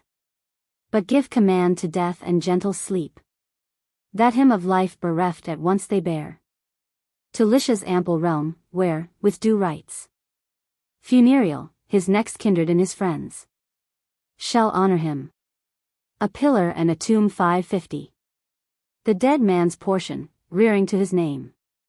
She said, from whom the sire of gods and men descended not, but on the earth distilled a sanguine shower in honor of a son dear to him, whom Patroclus on the field. 555. Of fruitful Troy should slay, far from his home. Opposite now, small interval between those heroes stood. Patroclus at his waist pierced Thrasimulus the illustrious friend of King Sarpedon, and his charioteer. 560. Speared through the lower bowels, dead he fell. Then hurled Sarpedon in his turn a lance, but missed Patroclus and the shoulder pierced. Of Pedasus the horse, he groaning heaved his spirit forth, and fallen on the field. 565. In long loud moaning sorrowful expired. Wide started the immortal pair, the yoke creaked, and entanglement of reins ensued. To both, their fellow slaughtered at their side. That mischief soon Automedon redressed. 570. He rose, and from beside his sturdy thigh, drawing his falchion, with effectual stroke, cut loose the side horse, then the pair reduced to order, in their traces stood composed. And the two heroes fierce engaged again. 575. Again his radiant spear Sarpedon hurled, but missed Patroclus, the innocuous point, flying his left shoulder, passed beyond. Then with bright lance Patroclus in his turn assailed Sarpedon, nor with erring course. 580. The weapon sped or vain, but pierced profound his chest, enclosure of the guarded heart. As falls an oak, poplar, or lofty pine, with new-edged axes on the mountains hewn right through, for structure of some gallant bark. 585. So fell Sarpedon, stretched his steeds before, and gnashed his teeth and clutched the bloody dust. And as a lion slays a tawny bull, leader magnanimous of all the herd, beneath the lion's jaws groaning he dies. 590. So, leader of the shielded Lycians groaned, indignant, by Patroclus slain, the bold Sarpedon, and his friend thus, sad, bespake. Glaucus, my friend, among these warring chiefs, thyself a chief illustrious, thou hast need. 595. Of all thy valor now strenuous fight, and, if thou bear within thee a brave mind, Now make the war's calamities thy joy. First, marching through the host of Lycia, rouse our chiefs to combat for Sarpedon slain, 600. Then haste, thyself, to battle for thy friend. For shame and foul dishonor which no time shall e'er obliterate, I must prove to thee. Should the Achaeans of my glorious arms despoil me in full prospect of the fleet. 605. Fight, therefore, thou, and others urged to fight. He said, and covered by the night of death. Nor looked nor breathed again, for on his chest, implanting firm his heel, Patroclus drew the spear enfolded with his vitals forth. 610. Weapon and life at once. Meantime his steeds snorted, by Myrmidons detained, and, loosed from their own master's chariot, foamed to fly. Terrible was the grief by Glaucus felt, hearing that charge, and troubled was his heart. 615. That all power failed him to protect the dead. Compressing his own arm he stood, with pain extreme tormented which the shaft had caused. Of Teucer, who while Glaucus climbed the wall, had pierced him from it, in the fleet's defense. 620. Then, thus, to Phoebus, king shaft-armed, he prayed. Hear now, O king.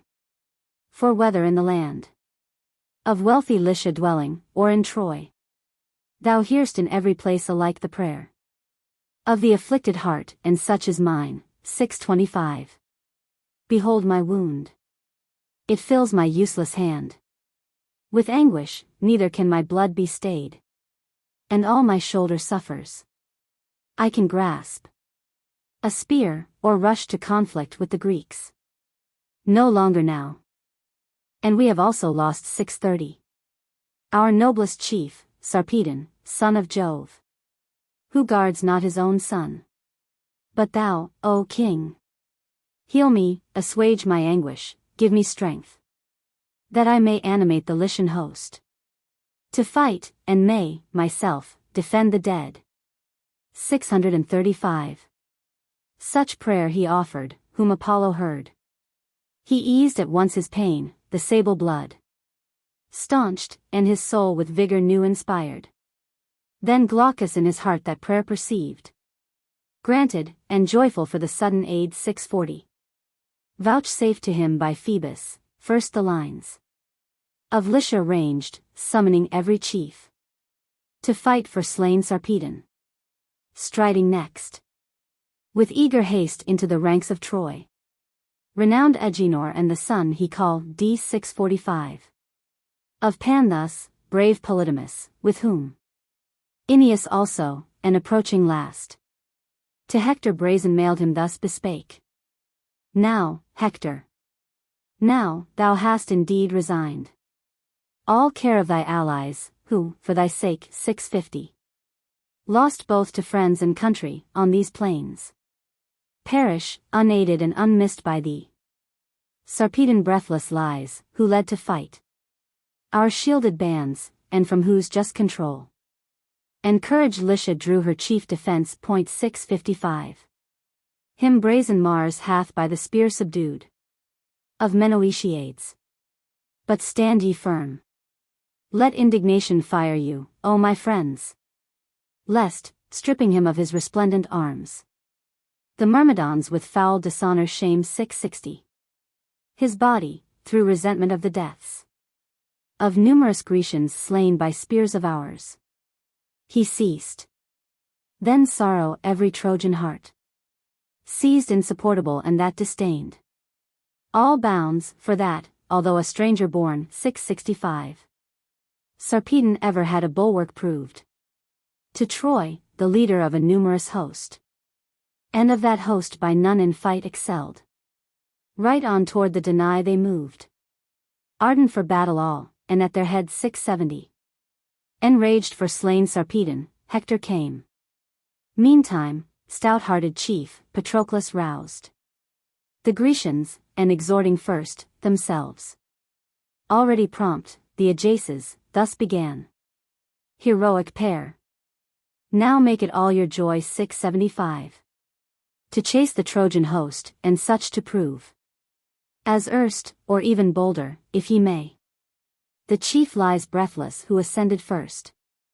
Our wall, Sarpedon. Let us bear him hence. Strip and dishonor him, and in the blood 680.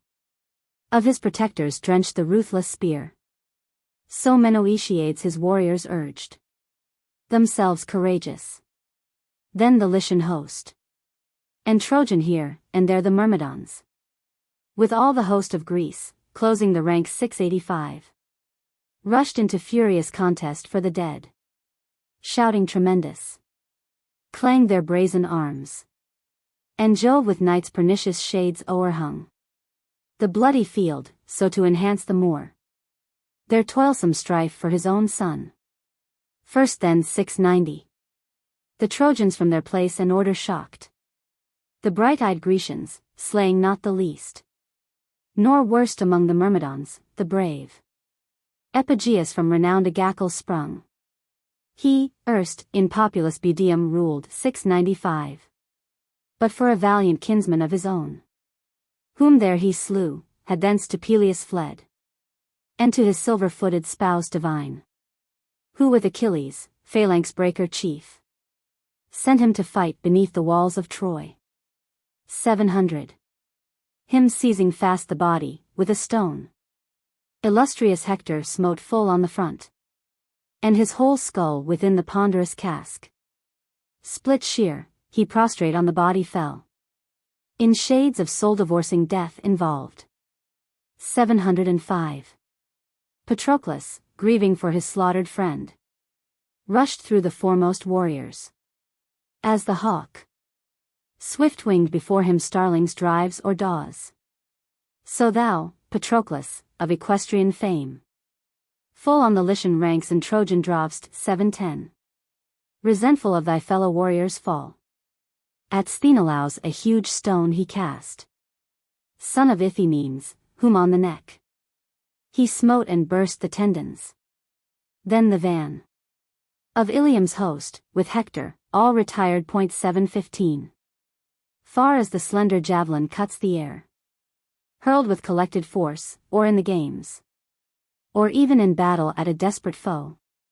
So far the Greeks repulsed the host of Troy. Then Glaucus first, chief of the shielded bands 720. Of Lycia, slew Bathocles, valiant son. Of Chalcon, Hellas was his home, and far he passed in riches all the Myrmidons. Him chasing Glaucus whom he now attained. The Lycian, turning sudden, with his lance 725. Pierced through the breast, and, sounding, down he fell. Grief filled Achaea's sons for such a chief. So slain, but joy the Trojans. Thick they thronged. The conqueror around, nor yet the Greeks forgat their force, but resolute advanced. 730. Then, by Marians a Trojan died. Of noble rank, Laogonus, the son undaunted of Onetor great in Troy. Priest of Idaean Jove. The ear and jaw between, he pierced him with a mortal force. 735. Swift flew the life, and darkness veiled his eyes. Aeneas, in return, his brazen spear hurled at Marians with ardent hope to pierce him, while, with nimble steps and short behind his buckler made, he paced the field. 740. But, warned of its approach, Marians bowed low his head, shunning it, and the spear behind him pierced the soil, there quivering stood the weapon, vain, though from a vigorous arm, till spent by slow degrees its fury slept. 745. Indignant then Aeneas thus exclaimed. Marians, I sent thee such a spear as reaching thee, should have for ever mar. D 750. Thy step, accomplished dancer as thou art. To whom Marian spear-famed replied. Aeneas, thou wilt find the labor hard. How great soe'er thy might, to quell the force of all opposers. Thou art also doom. D 755. Thyself to die.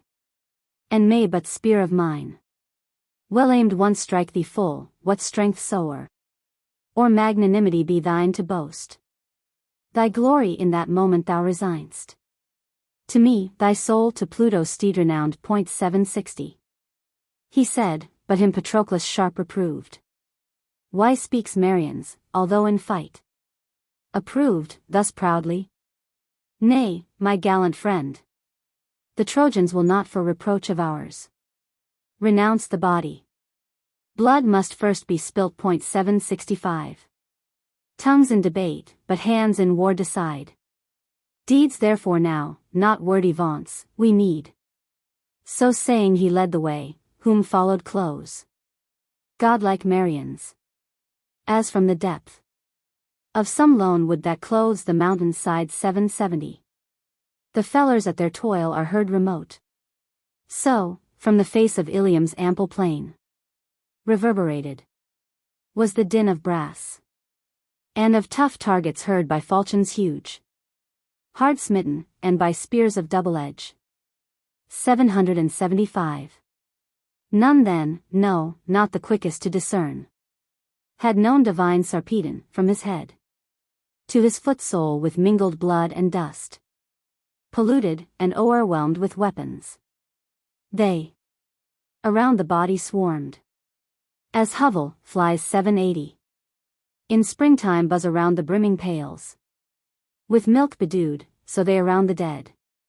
Nor Jove averted once his glorious eyes from that dread contest, but with watchful note marked all, the future death in battle deep. 785. Pondering of Patroclus, whether him Hector should even now slay on divine Sarpedon, and despoil him of his arms, or he should still that arduous strife prolong.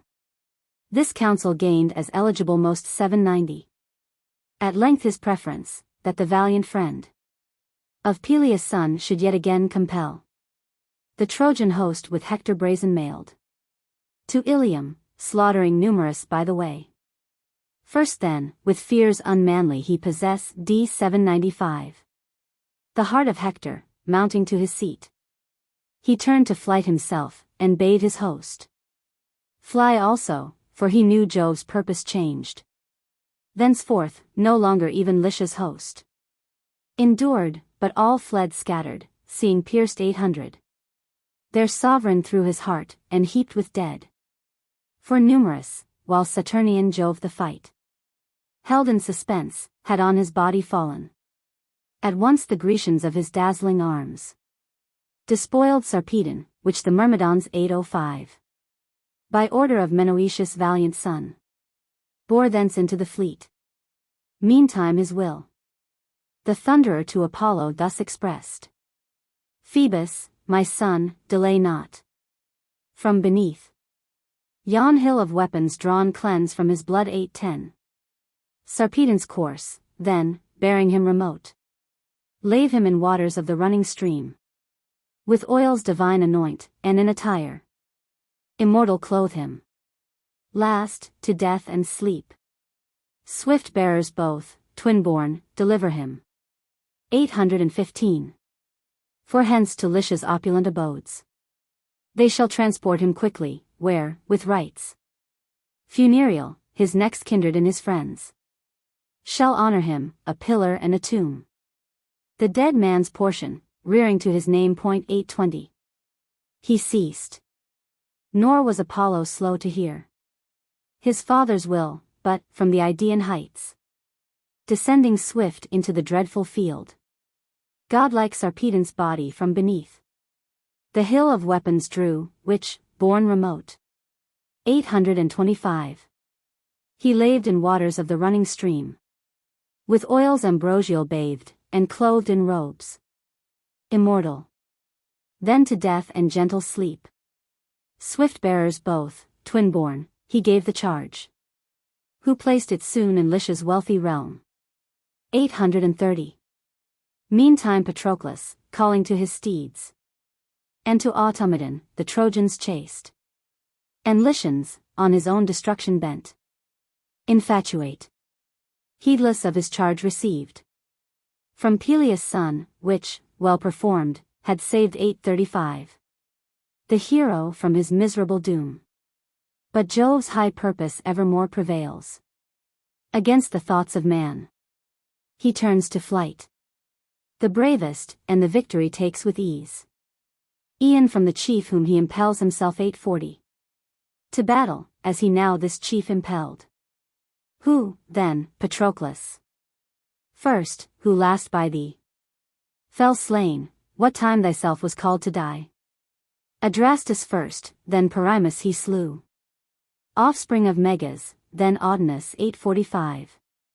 Echeclus, Melanippus, and Epistor. Pilartes, Mulius, Elasus. All these he slew, and from the field chased all beside. Then, doubtless, Hezekiah's sons prevailed to take proud-gated Troy, such havoc made 850. He with his spear, but that the son of Jove, Apollo, on a tower's conspicuous height stationed, devoted him for Ilium's sake. Thrice on a buttress of the lofty wall Patroclus mounted, and him thrice the god 855. With hands immortal his resplendent shield smiting, struck down again. But when he rushed a fourth time, demon-like, to the assault, the king of radiant shafts him, stern, rebuked. Patroclus, warrior of renown, retire. 860. The fates ordain not that imperial Troy stoop to thy spear, nor to the spear itself of Peleus' son, though mightier far than thou. He said, and Menoetiades the wrath of shaft-armed Phoebus shunning, far retired. 865. But in the Scaean gate Hector his steeds detained, uncertain whether thence to drive amid the warring multitude again, or, loud commandment issuing, to collect his host within the walls. Him musing long 870. Apollo, clad in semblance of a chief, youthful and valiant, joined. Asius he seemed, equestrian Hector's uncle, brother born of Hecuba the queen, and Dymas' son, who on the Sangar's banks in Phrygia dwelt. 875. Apollo, so disguised, him thus bespake. Why, Hector, hast thou left the fight? This sloth not well befits thee. Oh, that I as far thee passed in force as thou transcendest me. Then, not unpunished long, shouldst thou retire. 880. But haste, and with thy coursers solid hoofed seek out Patroclus, him perchance to slay. Should Phoebus have decreed that glory thine. So saying, Apollo joined the host again. Then noble Hector bade his charioteer 885. Valiant Cebriones his coursers lash back into battle, while the god himself, entering the multitude confounded sore, the Argives, victory conferring proud, and glory on Hector and the host of Troy. 890. But Hector, leaving all beside unslain, furious impelled his coursers solid-hoofed against Patroclus, on the other side. Patroclus from his chariot to the ground leaped ardent. In his left a spear he bore 895. And in his right a marble fragment rough, large as his grasp. With full collected might he hurled it, neither was the weapon slow. To whom he had marked, or sent in vain, he smote the charioteer of Hector, bold 900. Cebriones, King Priam's spurious son, full on the forehead, while he swayed the reins. The bone that force withstood not, but the rock, with ragged points beset, dashed both his brows in pieces, and his eyes fell at his feet. 905. He diver-like, from his exalted stand, behind the steeds pitched headlong, and expired. O'er whom, Patroclus of equestrian fame, thou didst exult with taunting speech severe. Ye gods, with what agility he dives. 910. Ah! It were well if in the fishy deep this man were occupied. He might no few with oysters satisfy, although the waves were churlish, plunging headlong from his bark. as easily as from his chariot here. 915. So then, in Troy, it seems, are diverse too.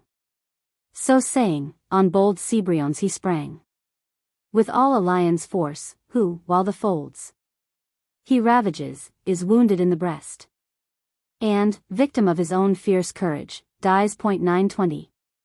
So didst thou spring, Patroclus, to despoil Cebriones, and Hector opposite leaped also to the ground.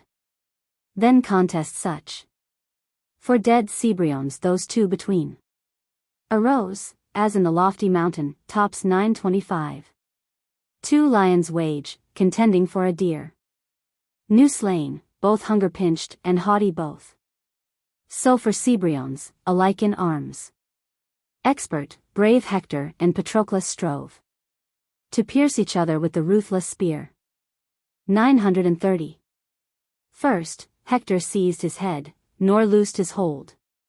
Patroclus, next, his feet, while all beside of either host in furious battle joined. As when the east wind and the south contend to shake some deep wood on the mountain's side. 935. Or beech, or ash, or rugged cornel old. With stormy violence the mingled boughs smite and snap short each other, crashing loud. So, Trojans and Achaeans, mingling, slew mutual, while neither felt a wish to fly. 940. Around Cebriones stood many a spear, and many a shaft sent smartly from the nerve, implanted deep, and many a stone of grasp enormous sounded on their battered shields. Who fought to gain him? He, in eddies lost. 945. Of sable dust, with his huge trunk huge space o'erspread, nor steeds nor chariots heeded more. While yet the sun ascending climbed the heavens, their darts flew equal, and the people fell. But when he westward journeyed, by a change. 950. Surpassing hope the Grecians then prevailed. They drew Cebriones the hero forth from all those weapons, and his armor stripped. At leisure, distant from the battle's roar. Then sprang Patroclus on the Trojan host. 955. Thrice, like another Mars, he sprang with shouts tremendous, and 9 warriors thrice he slew. But when the fourth time, demon-like, he rushed against them, then, oh then, too manifest the consummation of thy days approached. 960. Patroclus, whom Apollo, terror-clad, met then in battle, he the coming god, through all that multitude knew not, such gloom impenetrable him involved around. Behind him close he stood, and with his palms. 965. Expanded on the spine and shoulders broad, smote him, his eyes swam dizzy at the stroke. Then Phoebus from his head his helmet dashed to earth, sonorous at the feet it rolled of many a prancing steed, and all the crest. 970. Defilement gathered gross of dust and blood. Then first, till then, impossible. For how should dust the tresses of that helmet shame, with which Achilles fighting fenced his head illustrious, and his graceful brows divine. 975. But Jove now made it Hector's. He awhile bore it, himself to swift perdition doomed. His spear brass-mounted, ponderous, huge and long, fell shivered from his grasp. His shield that swept his ankle, with its belt dropped from his arm. 980. And Phoebus loosed the corslet from his breast. Confusion seized his brain, his noble limbs quaked under him, and panic-stunned he stood. Then came a Dardan chief, who from behind enforced a pointed lance into his back. 985. Between the shoulders, Panthus' son was he, Euphorbus, famous for equestrian skill, for spearmanship, and in the rapid race past all of equal age. He 20 men. Although a learner yet of martial feats. 990. And by his steeds then first to battle borne, dismounted he, Patroclus, mighty chief, First threw a lance at thee, which yet life quelled not. Then snatching hasty from the wound, his ashen beam, he ran into the crowd, 995. Nor dared confront in fight even the unarmed Patroclus. But Patroclus, by the lance, and by the stroke of an immortal hand, subdued, fell back toward his ranks again. Then, soon as Hector the retreat perceived 1,000 of brave Patroclus wounded, issuing forth from his own phalanx, he approached and drove a spear right through his body at the waist. Sounding he fell. Loud groaned Achaea's host, as when the lion and the sturdy boar 1,005 contend in battle on the mountain tops, for some scant rivulet, thirst-parched alike. Ere long the lion quells the panting boar. So Priamean Hector, spear in hand, slew Menoetiades the valiant slayer 1010 of multitudes, and thus in accents winged, with fierce delight exulted in his fall. It was thy thought, Patroclus, to have laid our city waste, and to have wafted hence our wives and daughters to thy native land, 1015. Their day of liberty forever set. Fool! For their sakes the feet of Hector's steeds fly into battle, and myself excel. For their sakes, all are bravest of the spear, that I may turn from them that evil hour 1020. Necessitous. But thou art vulture's food. Unhappy youth.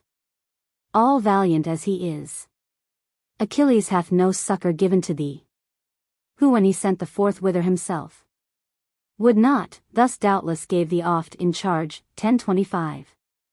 Ah, well beware, Patroclus, glorious chief, that thou revisit not these ships again, till first on hero slaughterer Hector's breast thou cleave his bloody corslet. So he spake, and with vain words the credulous beguiled. 1030. To whom Patroclus, mighty chief, with breath drawn faintly, and dying, thou didst thus reply. Now, Hector, boast. Now glory. For the son of Saturn and Apollo, me with ease vanquishing, whom they had themselves disarmed, 1035. Have made the victory thine, else, 20 such as thou, had fallen by my victorious spear. Me Phoebus and my ruthless fate combined to slay. These foremost, but of mortal men. Euphorbus, and thy praise is only 3.1040. I tell thee also, and within thy heart repose it deep, thou shalt not long survive. But, even now, fate, and a violent death attend thee by Achilles' hands ordained to perish, by Aeacides the brave. 1045. So saying, the shades of death him wrapped around. Down into aids from his limbs dismissed. His spirit fled sorrowful, of youth's prime, and vigorous manhood suddenly bereft. Then, him though dead, Hector again bespake. 1050. Patroclus. These prophetic strains of death at hand, and fate, why hast thou sung to me? May not the son of Thetis azure-haired Achilles perish first by spear of mine? He said. Then pressing with his heel the trunk 1055. Supine, and backward Thursdayting it, he drew his glittering weapon from the wound, nor stayed, but lance in hand, the godlike charioteer pursued of swift Aeacides, on fire to smite Automedon. But him the steeds 1060. Immortal, rapid, by the gods conferred. A glorious gift, on Peleus, snatched away. Book 17. Argument of the 17th book. Sharp contest ensues around the body of Patroclus. Hector puts on the armor of Achilles. Menelaus, having dispatched Antilochus to Achilles with news of the death of Patroclus, returns to the battle, and, together with Marians, bears Patroclus off the field, while the Ajaces cover their retreat. Book 17. Nor Menelaus, Atreus' valiant son, knew not how Menoetiades had fallen. by Trojan hands in battle. Forth he rushed, all bright in burnished armor through his van. And as some heifer with maternal fears 5, now first acquainted, compasses around her young one murmuring, with tender moan.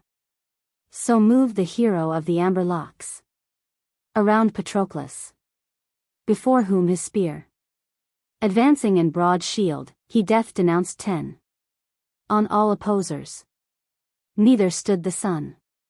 Spear famed of Pan thus inattentive long to slain Patroclus, but approached the dead. And warlike Menelaus thus bespake. Prince Menelaus, Atreus' mighty son, 15. Yield. Leave the body and these gory spoils. For of the Trojans or allies of Troy, none sooner made Patroclus bleed than I.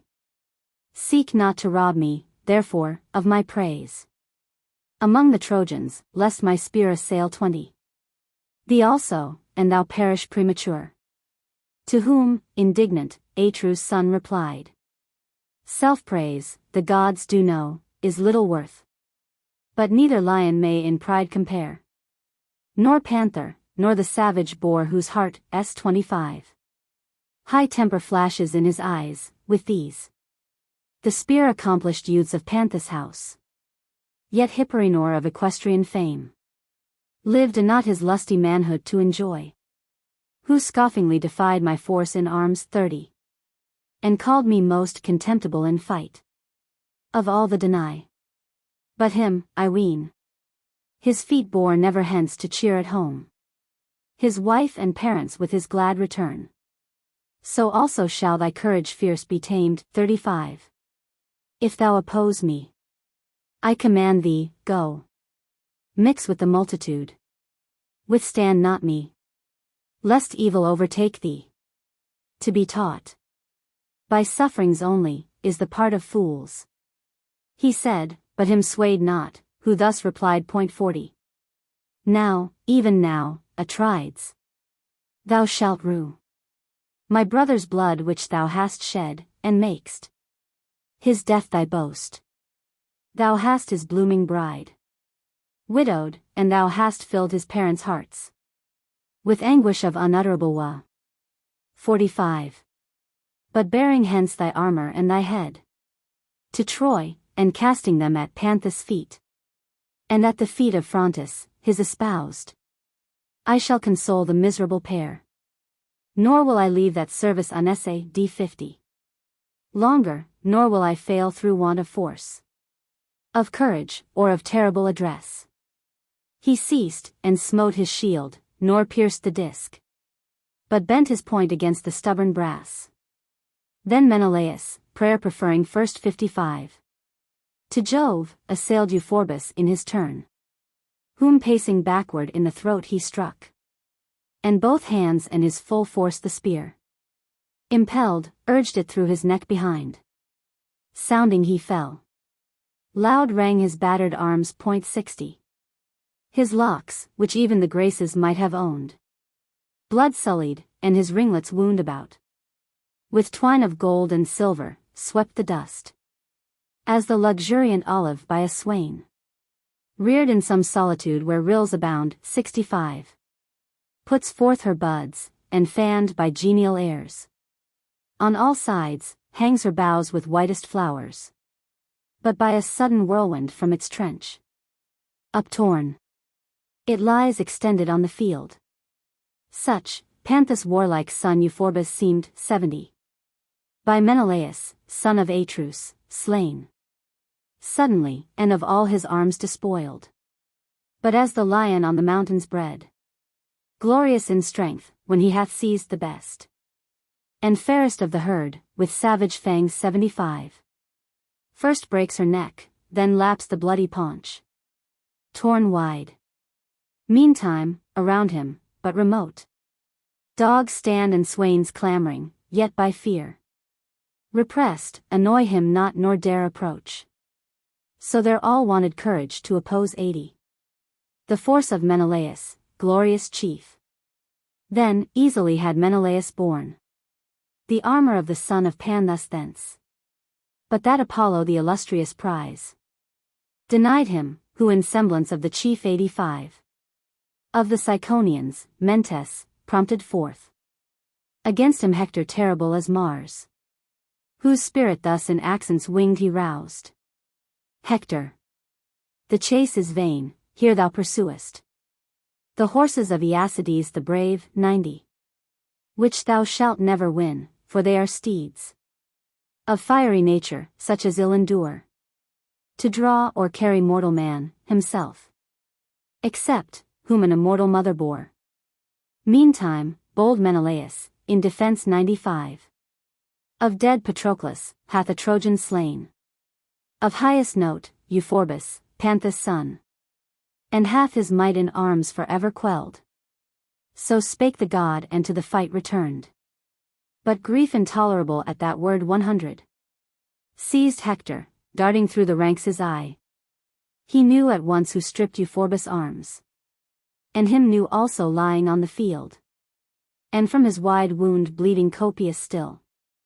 Then dazzling bright in arms, through all the van 105 he flew, shrill shouting, fierce as Vulcan's fire, unquenchable, nor were his shouts unheard by Atreus' son, who with his noble mind conferring sad, thus to himself began. Alas! If I forsake these gorgeous spoils 110, and leave Patroclus for my glory slain, I fear lest the Achaeans at that sight, incensed, reproach me. And if, urged by shame, I fight with Hector and his host, alone, lest, hemmed around by multitudes, I fall, 115. For Hector, by his whole embattled force, attended, comes. But whither tend my thoughts? No man may combat with another fenced by power divine and whom the gods exalt, but he must draw down while on his own head. 120. Me, therefore, none of all Achaea's host will blame indignant, seeing my retreat from Hector, whom themselves the gods assist. But might the battle shout of Ajax once reach me, with force united we would strive 125. Even in opposition to a god, to rescue for Achilles' sake, his friend. Task arduous, but less arduous than this. While he thus meditated, swift advanced the Trojan ranks, with Hector at their head. 130. He then, retiring slow, and turning oft, forsook the body, as by dogs and swains, with clamors loud and spears driven from the stalls. A bearded lion goes, his noble heart abhors retreat, and slow he quits the prey. 135. So Menelaus with slow steps forsook Patroclus, and arrived in front, at length, of his own phalanx, stood, with sharpened eyes, seeking vast Ajax, son of Telamon. Him leftward, soon, of all the field he marked D140. Encouraging aloud his band, whose hearts with terrors irresistible himself Phoebus had filled. He ran, and at his side, standing, incontinent him thus bespake.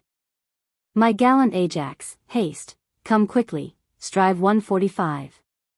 With me to rescue for Achilles' sake. His friend, though bare, for Hector hath his arms. He said, and by his words the noble mind of Ajax roused. Issuing through the van, he went, and Menelaus at his side. 150. Hector the body of Patroclus dragged, stripped of his arms, with falchion keen ere long, purposing to strike off his head, and cast his trunk, drawn distant, to the dogs of Troy. But Ajax, with broad shield tower-like, approached. 155. Then Hector, to his bands retreating, sprang into his chariot, and to others gave the splendid arms in charge, who into Troy should bear the destined trophy of his praise. But Ajax with his broad shield guarding stood. 160. Slain Menoetiades. As for his whelps, the lion stands him through some forest drear, leading his little ones, the hunters meet. Fire glimmers in his looks, and down he draws his whole brow into frowns, covering his eyes. 165. So, guarding slain Patroclus, Ajax lowered on the other side, with tender grief oppressed. Unspeakable, brave Menelaus stood. But Glaucus, leader of the Lycian band, son of Hippolochus, in bitter terms 170. Indignant, reprimanded Hector thus. Ah, Hector, chieftain of excelling form, but all unfurnished with a warrior's heart. Unwarranted I deem thy great renown, who art to flight addicted. Think, henceforth, 175. How ye shall save city and citadel. Thou and thy people born in Troy, alone. No Lycian shall, at least, in your defense, fight with the Grecians, for our ceaseless toil in arms, hath ever been a thankless task. 180. Inglorious chief, how wilt thou save a worse from warring crowds, who hast Sarpedon left, thy guest, thy friend, to be a spoil, a prey to yonder Argives? While he lived he much thee and thy city profited, whom dead 185. Thou fearst to rescue even from the dogs. Now, therefore, may but my advice prevail. Back to your country, Lycians. So, at once, shall remediless ruin fall on Troy. For had the Trojans now a daring heart 190. Intrepid, such as in the breast resides, of laborers in their country's dear behalf, we soon should drag Patroclus into Troy. And were his body, from the battle drawn, in Priam's royal city once secured, 195. As soon, the Argives would in ransom give Sarpedon's body with his splendid arms, to be conducted safe into the town. For when Patroclus fell, the friend was slain of such a chief as is not in the fleet 200. For valor, and his bands are dauntless all. But thou, at the first glimpse of Ajax, confounded, hast not dared in arms to face that warrior bold, superior far to thee. To whom brave Hector, frowning stern, replied, 205. Why, Glaucus, should a chief like thee his tongue presume to employ thus haughtily? My friend, I thee accounted wisest, once, of all who dwell in fruitful Lycia, but thy speech, now uttered altogether merits blame. 210. In which thou tell'st me that I fear to stand against vast Ajax. Know that I from fight shrink not, nor yet from sound of prancing steeds. But Jove's high purpose evermore prevails against the thoughts of man. He turns to flight. 215. The bravest, and the victory takes with ease, even from those whom once he favored most. But hither, friend, stand with me, mark my deed. Prove me, if I be found, as thou hast said, an idler all the day, or if by force 220. I not compel some Grecian to renounce Patroclus, even the boldest of them all. He ceased, and to his host exclaimed aloud, Trojans, and Lycians, and close-fighting sons of Dardanus, O be ye men, my friends. 225. Now summon all your fortitude, while I put on the armor of Achilles. 1. From the renowned Patroclus slain by me. So saying, illustrious Hector from the clash of spears withdrew, and with his swiftest pace 230. Departing, overtook, not far remote, the bearers of Achilles' arms to Troy. Apart from all the horrors of the field, standing, he changed his armor, gave his own, to be by them to sacred Ilium borne. 235. And the immortal arms of Peleus' son Achilles, by the ever-living gods, to Peleus given, put on. Those arms the sire, now old himself, had on his son conferred.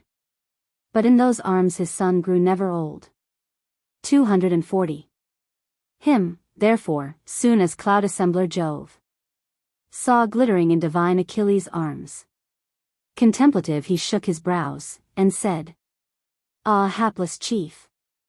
Thy death, although at hand, not troubles thee. Thou wear'st his heavenly 245. Who all excels, terror of Ilium's host. His friend, though bold yet gentle, thou hast slain. And hast the brows and bosom of the dead unseemly bared, yet, bright success awhile I give thee. So compensating thy lot, 250. From whom Andromache shall ne'er receive those glorious arms, for thou shalt ne'er return." So spake the Thunderer, and his sable brows, shaking, confirmed the word. But Hector found the armor apt. The god of war his soul 255. With fury filled, he felt his limbs afresh, invigorated, and with loudest shouts returned to his illustrious allies. To them he seemed, clad in those radiant arms, himself Achilles. Rank by rank he passed D260. Through all the host, exhorting every chief. Asteropaeus, Mesthles, Phorcys, Medon, Thersilochus, Dasenor, Augur Enemus, Chromius, Hippothus, all these he roused to battle, and in accents winged began. 265. Hear me, ye myriads, neighbors and allies. For not through fond desire to fill the plain with multitudes, have I convened you here. Each from his city, but that well inclined to Ilium, ye might help to guard our wives 270. And little ones against the host of Greece. Therefore it is that forage large and gifts, providing for you, I exhaust the stores of Troy, and drain our people for your sake. Turn then direct against them, and his life 275. Save each, or lose, it is the course of war. Him who shall drag, though dead, Patroclus home into the host of Troy, and shall repulse Ajax, I will reward with half the spoils. And half shall be my own, glory and praise 280. Shall also be his meed, equal to mine. He ended. They compact with lifted spears bore on the Danai, conceiving each warm expectation in his heart to rest from Ajax son of Telamon, the dead. 285. Vain hope. He many a lifeless Trojan heaped on slain Patroclus, but at length his speech to warlike Menelaus thus addressed. "Ah, Menelaus, valiant friend, I hope no longer, now, that even we shall 'scape 290 ourselves from fight. Nor fear I so the loss of dead Patroclus, who shall soon the dogs of Ilium, and the fowls sate with his flesh. As for my life I tremble, and for thine. That cloud of battle, Hector, such a gloom 295. Sheds all around, death manifest impends. Haste, call our best, if even they can hear." He spake, nor Menelaus not complied, but called aloud on all the chiefs of Greece, friends, senators, and leaders of the powers 300 of Argos, who with Agamemnon drink, and Menelaus at the public feast, each bearing rule o'er many, by the will of Jove advance to honor and renown. The task were difficult to single out 305. Chief after chief by name amid the blaze of such contention. But oh, come yourselves indignant forth, nor let the dogs of Troy Patroclus rend, and gambol with his bones. He ceased, whom Oileades the swift 310, hearing incontinent, of all the chiefs, ran foremost, after whom Idomeneus approached, and dread as homicidal Mars. Marians. But never mind of man could even in silent recollection name 315. The whole vast multitude who, following these, renewed the battle on the part of Greece. The Trojans first, with Hector at their head, wedged in close phalanx, rushed to the assault. As when within some rapid river's mouth 320. The billows and stream clash on either shore. Loud sounds the roar of waves ejected wide. Such seemed the clamors of the Trojan host. But the Achaeans, one in heart, around Patroclus stood, bulwarked with shields of brass 325. And over all their glittering helmets Jove. Darkness diffused, for he had loved Patroclus. While yet he lived friend of Aeacides. And now, abhorring that the dogs of Troy should eat him, urged the Greeks to his defense. 330. The host of Troy first shook the Grecian host. The body left, they fled, yet of them all the Trojan powers, determined as they were, slew none, but dragged the body. Neither stood the Greeks long time aloof, soon as repulsed. 335. Again led on by Ajax, who in form and in exploits all others far excelled. Peerless Aeacides alone except. Right through the foremost combatants he rushed, in force resembling most some savage boar. 340. That in the mountains bursting through the breaks, the swains disperses and their hounds with ease. Like him, illustrious Ajax, mighty son of Telamon, at his assault dispersed with ease the close embattled ranks who fought. 345.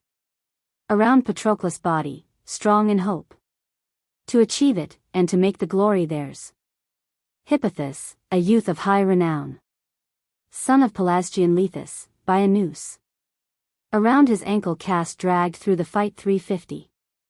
Patroclus, so to gratify the host of Ilium and their chief, but evil him reached suddenly, by none of all his friends, though numerous wished to save him, turned aside, for swift advancing on him through the crowd. 355.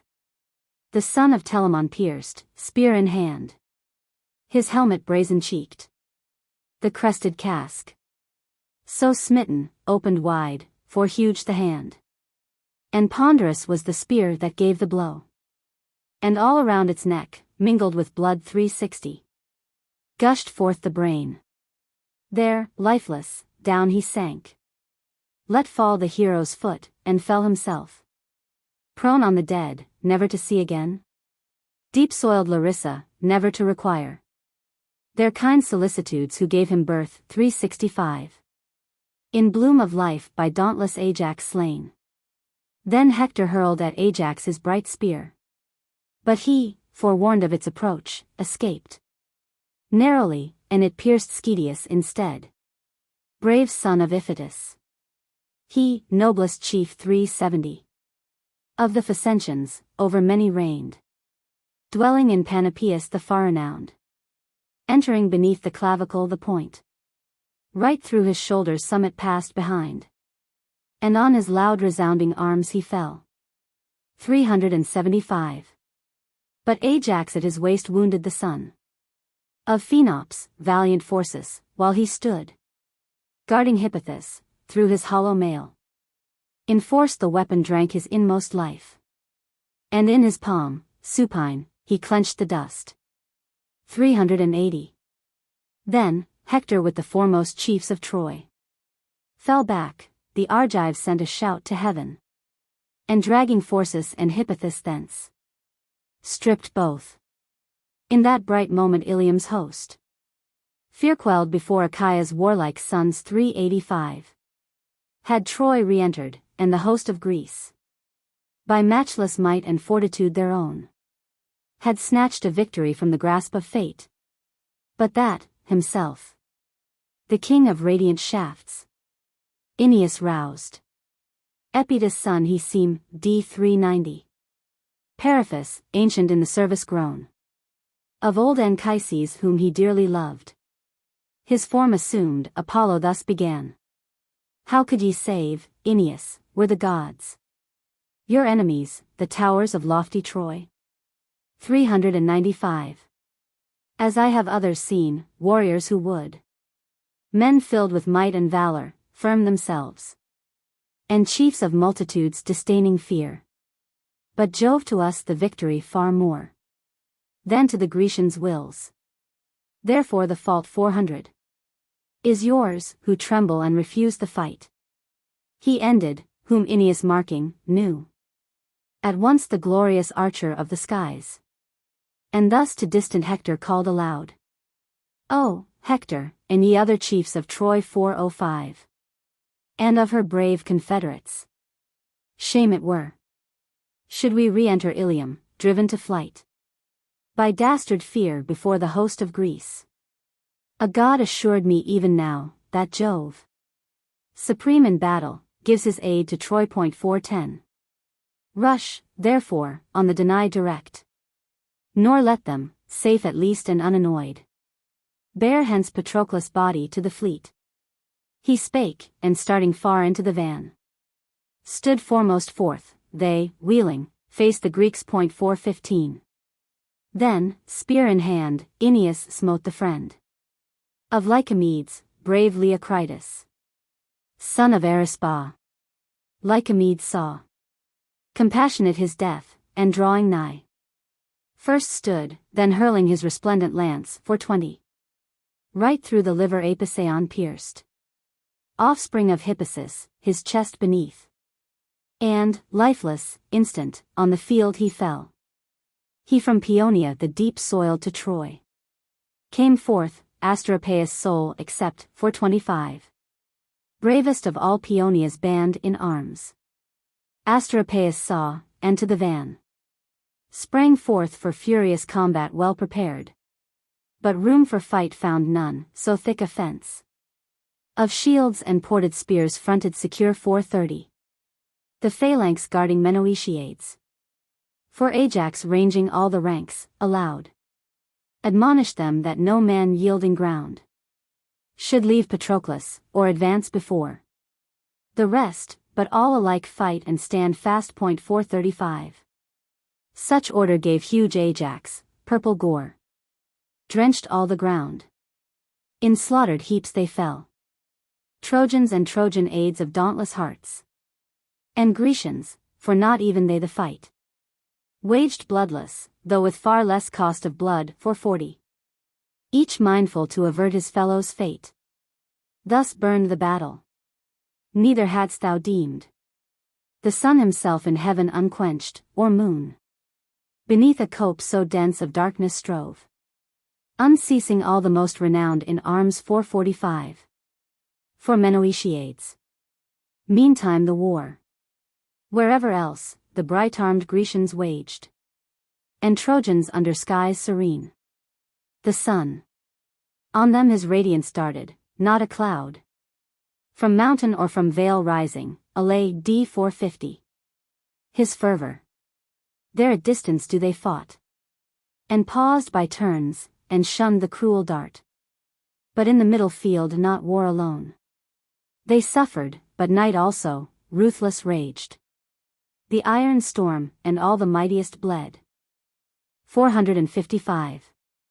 Two glorious chiefs, the while, Antilochus and Thrasymedes, had no tidings heard of brave Patroclus slain, but deemed him still living, and troubling still the host of Troy. For watchful only to prevent the flight. 460. Or slaughter of their fellow warriors, they maintained a distant station, so enjoined by Nestor when he sent them to the field. But fiery conflict arduous employed, the rest all day continual. Knees and legs. 465. Feet, hands, and eyes of those who fought to guard the valiant friend of swift Aeacides. Sweat gathered foul and dust, as when a man, a huge ox-hide drunken with slippery lard, gives to be stretched, his servants all around. 470. Disposed, just intervals between, the task ply strenuous, and while many straining hard, extended equal on all sides, it sweats the moisture out, and drinks the unction in. So they, in narrow space struggling, the dead. 475. Dragged every way, warm hope conceiving, these to drag him thence to Troy, those, to the ships. Wild tumult raged around him, neither Mars, gatherer of hosts to battle, nor herself, Pallas, however angry, had beheld. 480.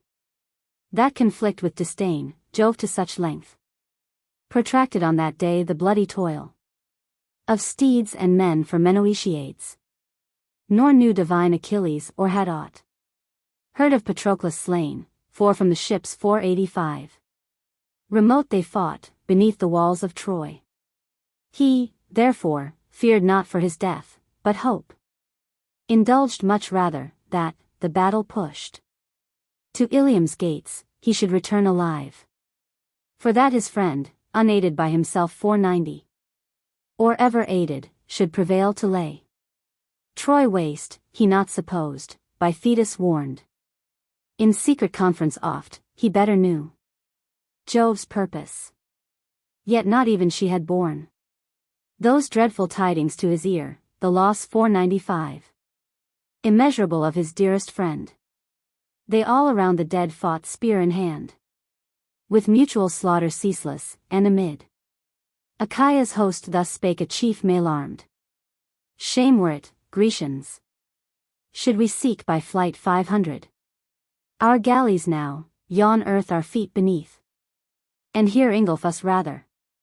Better far than to permit the steed-famed host of Troy to drag Patroclus hence into the town, and make the glory of this conflict theirs. 505. Thus also of the dauntless Trojans spake a certain warrior. Oh, my friends! Although the fates ordain us, one and all, to die, around this body, stand. Quit not the field. So spake the warrior, prompting into Act 5:10. The courage of his friends, and such they strove on both sides, high into the vault of heaven. The iron din passed through the desart air. Meantime the horses of Aeacides, from fight withdrawn, soon as they understood 5:15, their charioteer fallen in the dust beneath the arm of homicidal Hector, wept them oft with hasty lash. Dior's son Automedon impatient smote, full oft he stroked them gently, and as oft he chode.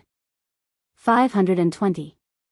Yet neither to the fleet ranged on the shore of spacious Hellespont would they return, nor would the Grecians seek the fight, but stood as a sepulchral pillar stands, unmoved, between their traces. To the earth they hung. 525. Their heads, with plenteous tears their driver mourned, and mingled their dishevelled manes with dust. Jove saw their grief with pity, and his brows shaking, within himself thus, pensive, said, Ah, hapless pair! Wherefore by gift divine 530 were ye to Peleus given, a mortal king? Yourselves immortal and from age exempt? Was it that ye might share in human woes? For, of all things that breathe or creep the earth, no creature lives so mere a wretch as man. 535. Yet shall not Priamean Hector ride triumphant, drawn by you. Myself forbid. Suffice it that he boasts vaingloriously those arms his own, your spirit and your limbs I will invigorate, that ye may bear. 540. Safe hence Automedon into the fleet, for I ordain the Trojans still to spread carnage around victorious, till they reach the gallant barks, and till the sun at length descending, sacred darkness cover all. 545. He said, and with new might the steeds inspired, they, shaking from their hair profuse the dust, between the van of either army whirled the rapid chariot, fighting as he passed, though filled with sorrow for his slaughtered friend. 550. Automedon high-mounted swept the field, impetuous as a vulture scattering geese. Now would he vanish, and now, turned again, chase through a multitude his trembling foe. But whomsoe'er he followed, none he slew. 555. Nor was the task possible to a chief soul in the sacred chariot, both to aim the spear aright and guide the fiery steeds. At length Alcimedon, his friend in arms, son of Lerceus son of Aemon, him. 560. Observing, from behind the chariot hailed the flying warrior, whom he thus bespake.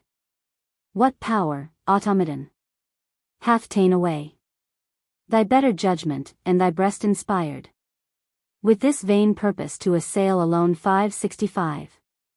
The Trojan van, thy partner in the fight, is slain, and Hector on his shoulders bears elate the armor of Aeacides.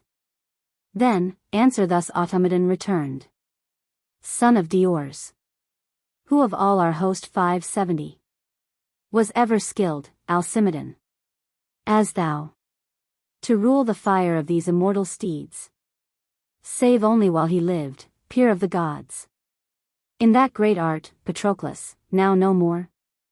Thou, therefore, the resplendent reins receive 575.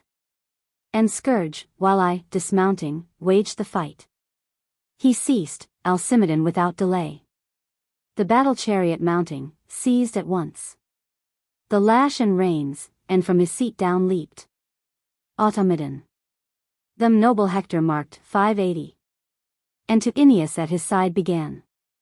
Illustrious chief of Trojans brazen-mailed Aeneas, I have noticed yonder steeds of swift Achilles rushing into fight. Conspicuous, but under sway of hands 585. Unskillful. Whence arises a fair hope that we might seize them, wert thou so inclined. For never would those two dare to oppose in battle an assault dreadful as ours. He ended, nor the valiant son refused 590. Of old Anchises, but with targets firm. Of seasoned hide brass-plated thrown athwart their shoulders, both advanced direct, with whom of godlike form Aretus also went. And Chromius. Ardent hope they all conceived 595. To slay those chiefs, and from the field to drive Achilles' lofty steeds. Vain hope. For them no bloodless strife awaited with the force of brave Automedon. He, prayer to Jove, first offering, felt his angry soul with might 600. Heroic filled, and thus his faithful friend Alcimedon, incontinent, addressed. Alcimedon, hold not the steeds remote, but breathing on my back.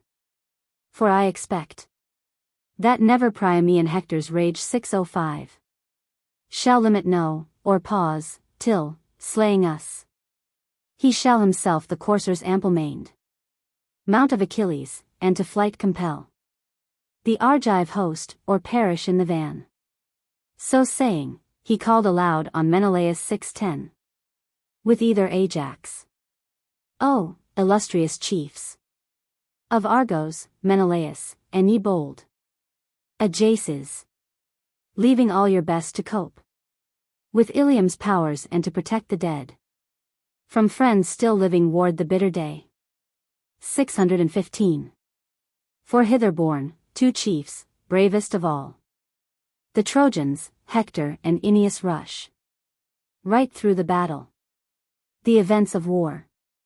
Heaven orders, therefore even I will give my spirit's flight, and Jove dispose the rest. 620. He said, and brandishing his massy spear, dismissed it at Aretus, full he smote his ample shield, nor stayed the pointed brass, but penetrating sheer the disk, his belt pierced also, and stood planted in his waist. 625. As when some vigorous youth with sharpened axe a pastured bullock smites behind the horns, and hews the muscle through.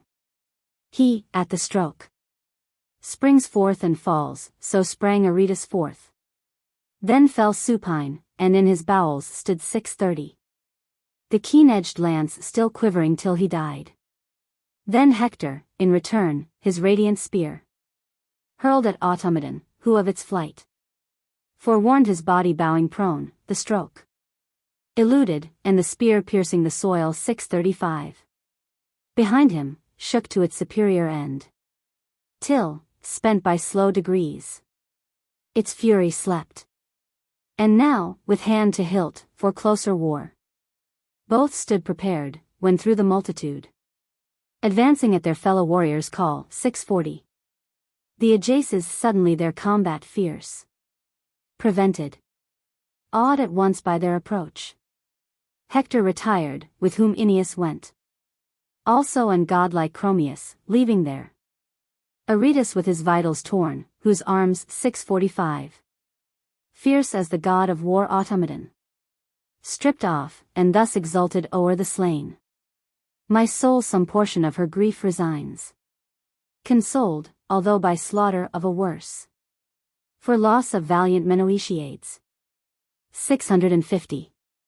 So saying, within his chariot he disposed the gory spoils, then mounted it himself. With hands and feet purpled, as from a bull. His bloody prey, some lion newly gorged. And now around Patroclus raged again 655. Dread strife deplorable. For from the skies, descending at the thunderer's command, whose purpose now was to assist the Greeks, Pallas enhanced the fury of the fight. As when from heaven, in view of mortals, Jove 660. Exhibits bright his bow, a sign ordained of war, or numbing frost which all the works suspends of man and saddens all the flocks. So she, all mantled with a radiant cloud, entering Achaea's host, fired every breast point 665. But meeting Menelaus first, brave son of Atreus, in the form and with the voice robust of Phoenix, him she thus bespake. Shame, Menelaus, shall to thee redound forever, and reproach, should dogs devour 670. The faithful friend of Peleus' noble son, under Troy's battlements, but stand, thyself, undaunted, and encourage all the host, to whom the son of Atreus bold in arms. Ah, Phoenix, friend revered, ancient and sage, 675. Would Pallas give me might and from the dint shield me of dart and spear, with willing mind, I would defend Patroclus, for his death hath touched me deep. But Hector with the rage burns of consuming fire, nor to his spear 680 gives pause, for him Jove leads to victory. He ceased, whom Pallas, goddess azure-eyed, hearing, rejoiced that of the heavenly powers he had invoked her foremost to his aid. His shoulders with new might, and limbs she filled, 685. And persevering boldness to his breast imparted, such as prompts the fly, which oft from flesh of man repulsed, her purpose yet to bite holds fast, resolved on human blood. His stormy bosom with such courage fill, d 690. By Pallas, to Patroclus he approached, and hurled, incontinent, his glittering spear. There was a Trojan chief, Podes by name, son of Aetion, valorous and rich. Of all Troy's citizens him Hector most 695. Respected, in convivial pleasures sweet. His chosen companion. As he sprang to flight, the hero of the golden locks his belt struck with full force and sent the weapon through. Sounding he fell, and from the Trojan rank 700. Atrides dragged the body to his own. Then drew Apollo near to Hector's side. And in the form of Phaenops, Asia's son, of all the foreign guests at Hector's board, his favorite most, the hero thus addressed. 705. What chief of all the Grecians shall henceforth fear Hector, who from Menelaus shrinks? Once deemed effeminate, but dragging now the body of thy valiant friend approved, whom he hath slain, Podes, Aetion's son. 710. He spake, and at his words grief like a cloud involved the mind of Hector dark around. Right through the foremost combatants he rushed, all clad in dazzling brass. Then, lifting high his tasseled aegis radiant, Jove with storms 715. Enveloped Ida, flashed his lightnings, roared his thunders, and the mountains shook throughout. Troy's host he prospered, and the Greeks dispersed. First fled Peneleus, the Boeotian chief, whom facing firm the foe Polydamas 720 struck on his shoulder's summit with a lance. hurled nigh at hand, which slight inscribed the bone. Leotus also, son of the renowned Alectryon, pierced by Hector in the wrist. Disabled left the fight, trembling he fled 725. And peering narrowly around, nor hoped to lift a spear against the Trojans more. Hector, pursuing Leotus, the point encountered of the brave Idomeneus. Full on his chest, but in his mail the lance 730 snapped, and the Trojans shouted to the skies. He, in his turn, cast at Deucalion's son Idomeneus, who in that moment gained a chariot seat, but him the erring spear attained not, piercing Coerinus instead 735. The friend and follower of Merion's, from wealthy Lyctus, and his charioteer. For when he left, that day, the gallant barks, Idomeneus had sought the field on foot, and triumph proud, full sure, to Ilium's host 740. Had yielded now, but that with rapid haste Coerinus drove to his relief. From him the fate averting which himself incurred, victim of Hector's homicidal arm. Him Hector smiting between ear and jaw 745. Pushed from their sockets with the lance's point his firm-set teeth, and severed sheer his tongue. Dismounted down he fell, and from his hand let slide the flowing reins, which, to the earth stooping, Merion's in haste resumed 750. And briefly thus Idomeneus addressed.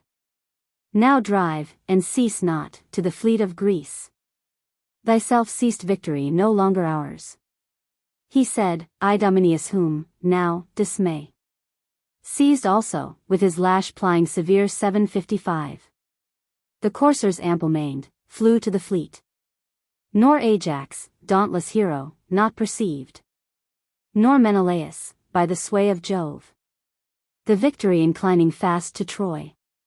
And thus the Telamonian chief began. 760. Ah!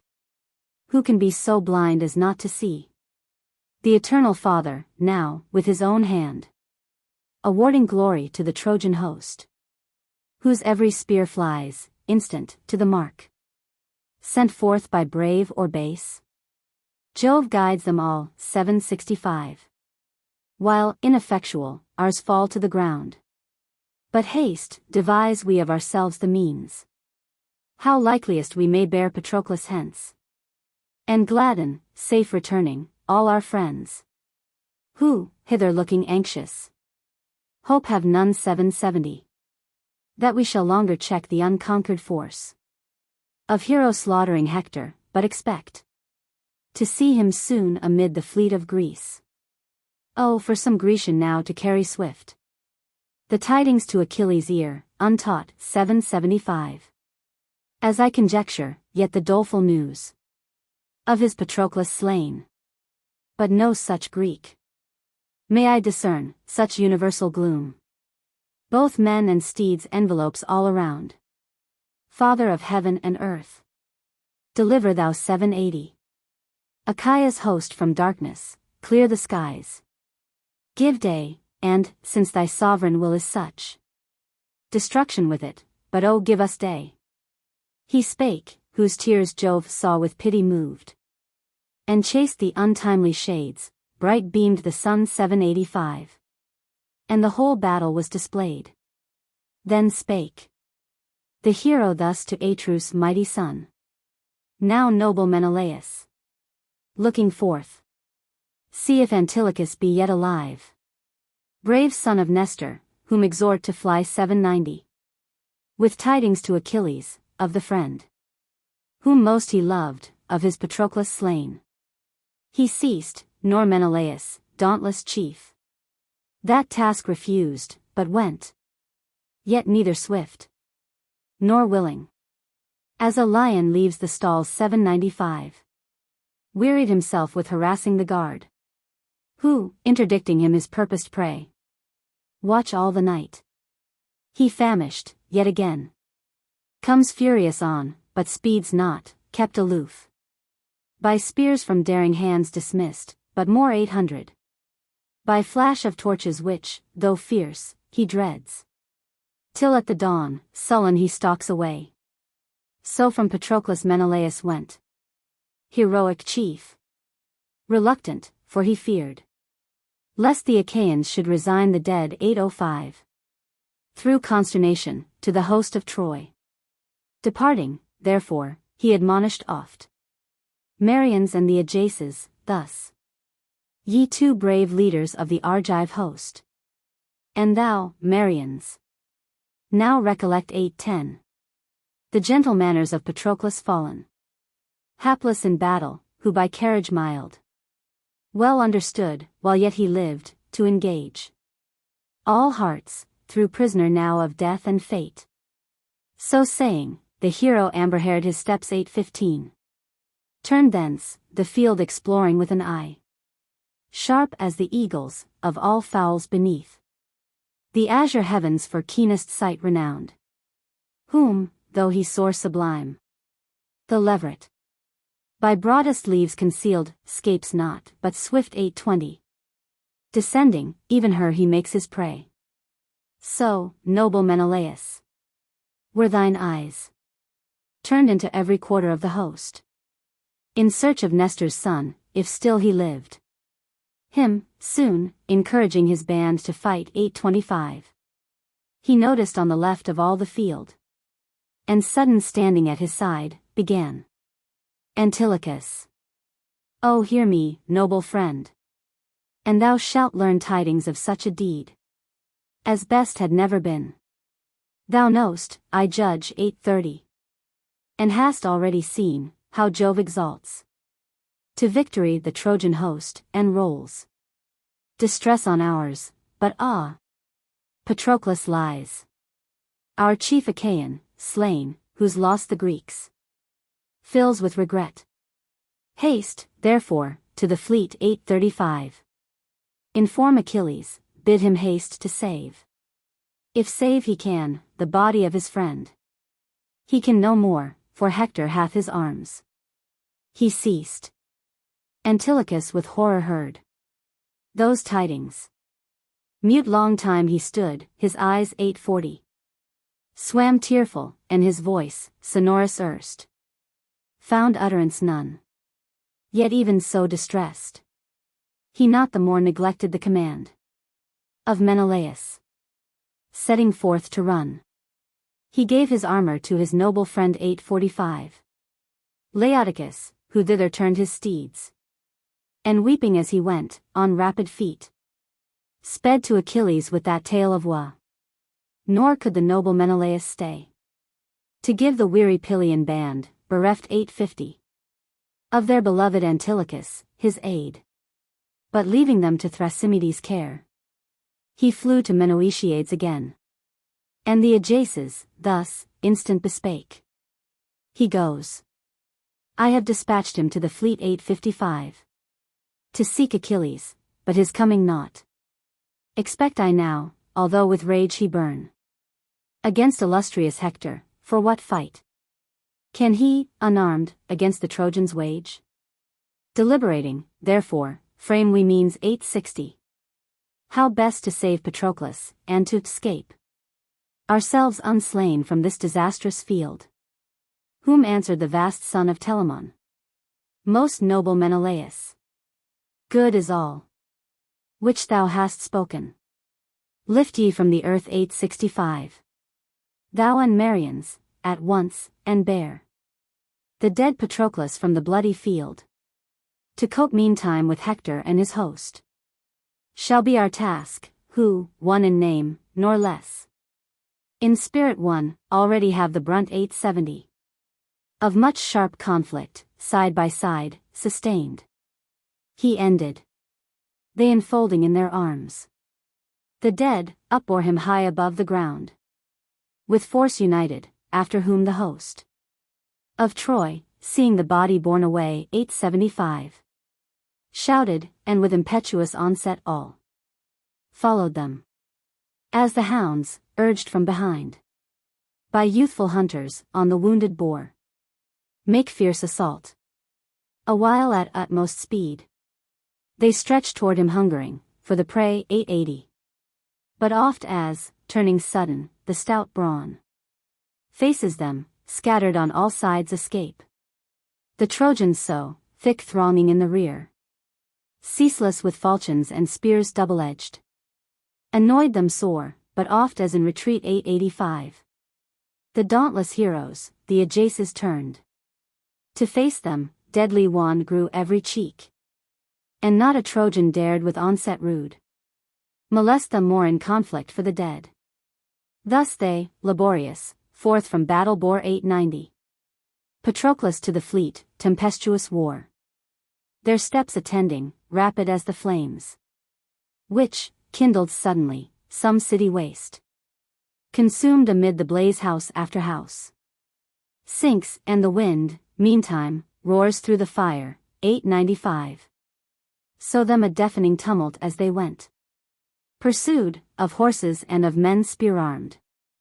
And as two mules with strength for toil endued, draw through rough ways down from the distant hills.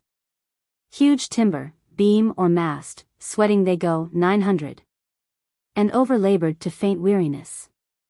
So they the body bore, while, turning oft, the Ajaces checked the Trojans. As a mound, planted with trees and stretched athwart the mead, repels an overflow. The torrent's loud 905. Baffling, it sends them far away to float the level land, nor can they with the force of all their waters burst a passage through. So the Ajaces, constant, in the rear, repressed the Trojans. But the Trojans them 910 attended still, of whom Aeneas most troubled them, and the glorious chief of Troy. They as a cloud of starlings or of daws fly screaming shrill, warn timely of the kite or hawk, devourers of the smaller kinds, 915. So they shrill clamoring toward the fleet, hasted before Aeneas and the might of Hector. Nor the battle heeded more. Much radiant armor round about the fosse fell of the flying Grecians, or within 920. Lay scattered, and no pause of war they found. Book 18. Argument of the 18th book. Achilles, by command of Juno, shows himself to the Trojans, who fly at his appearance. Vulcan, at the insistence of Thetis, forges for him a suit of armor. Book 18. Thus burned the battle like devouring fire. Meantime, Antilochus with rapid steps came to Achilles. Him he found before his lofty barks, occupied, as he stood, with boding fears of all that had befallen. 5. He groaned, and to his noble self he said, "Ah! What is me, why falls Achaea's host with such disorder foul, back on the fleet? I tremble lest the gods my anxious thoughts accomplish, and my mother's words, who erst 10 hath warned me, that the bravest and the best of all my Myrmidons, while yet I live, slain under Troy, must view the sun no more. Brave Menoetiades is, doubtless, slain. Unhappy friend! I bade thee oft, our barks 15, delivered once from hostile fires, not seek to cope in arms with Hector, but return." While musing thus he stood, the sun approached of noble Nestor, and with tears his cheeks bedewing copious, his sad message told. 20. O son of warlike Peleus, thou shalt hear tidings of deeds which best had never been. Patroclus is no more. The Grecians fight for his bare corse, and Hector hath his arms. Then clouds of sorrow fell on Peleus' son. 25. And, grasping with both hands the ashes, down he poured them on his head, his graceful brows dishonoring, and thick the sooty shower descending settled on his fragrant vest. Then, stretched in ashes, at the vast extent 30 of his whole length he lay, disordering wild with his own hands, and rending off his hair.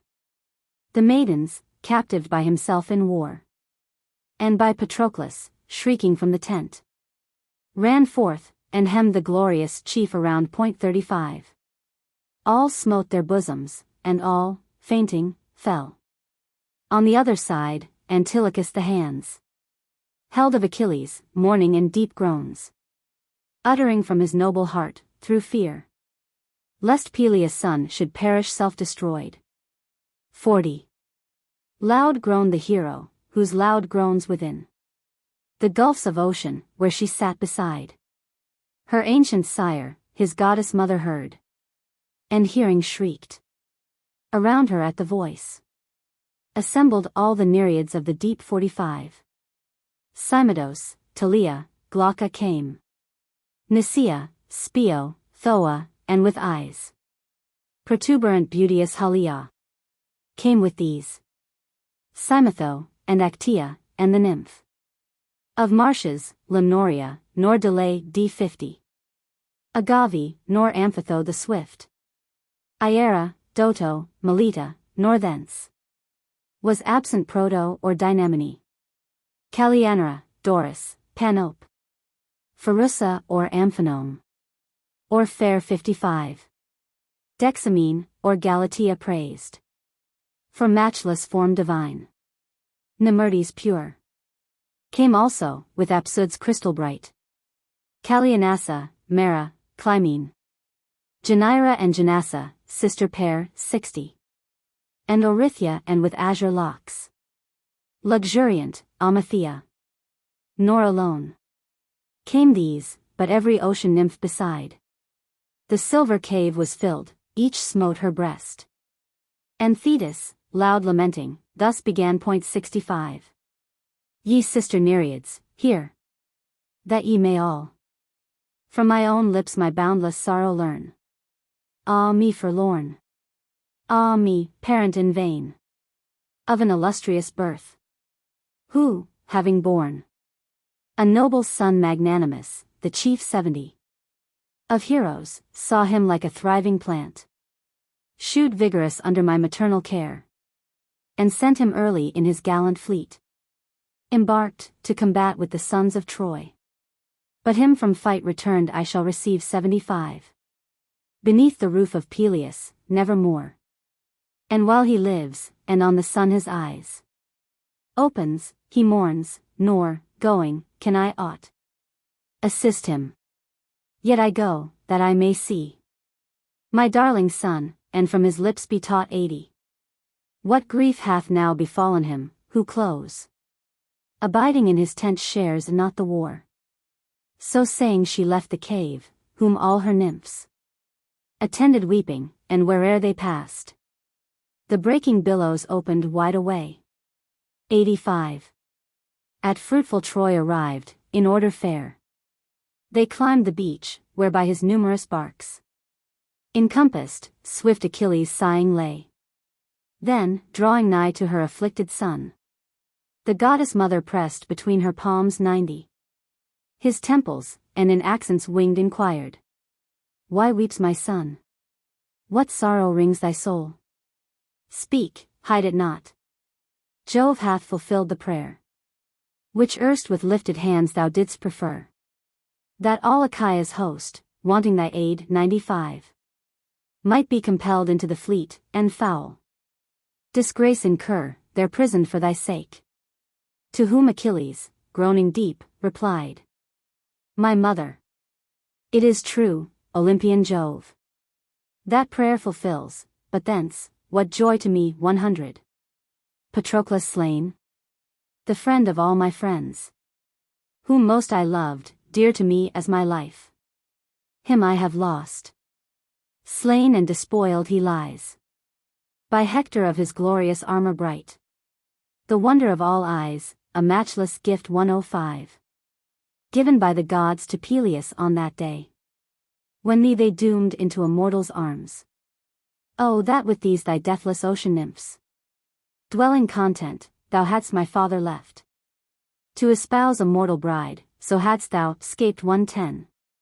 Pangs numberless which thou must now endure for thy son's death, whom thou shalt never meet. From Troy returned, in Peleus' mansion more. For life I covet not, nor longer wish to mix with humankind, unless my spear. 115. May find out Hector, and atonement take. By slaying him, for my Patroclus slain. To whom, with streaming tears, Thetis replied. Swift comes thy destiny as thou hast said. For after Hector's death thine next ensues. 120. Then answer, thus, indignant he returned. Death, seize me now. Since when my friend was slain. My doom was, not to succor him. He died. From home remote, and wanting me to save him. Now, therefore, since I neither visit more 125. My native land, nor, present here, have aught availed Patroclus or my many friends. Whom noble Hector hath in battle slain. But here I sit in profitable groan. Earth's burden. Though of such heroic note 130. If not in council foremost, for I yield that prize to others, yet in feats of arms. Such as none other in Achaea's host. May fierce contention from among the gods perish, and from among the human race. 135. With wrath, which sets the wisest hearts on fire. Sweeter than dropping honey to the taste. But in the bosom of mankind, a smoke. Such was my wrath which Agamemnon roused. The king of men. But since the past is fled 140. Irrevocable, howsoe'er distressed. Renounce we now vain musings on the past. Content through sad necessity. I go. In quest of noble Hector, who hath slain my loved Patroclus, and such death will take 145. As Jove ordains me and the powers of heaven. At their own season, send it when they may.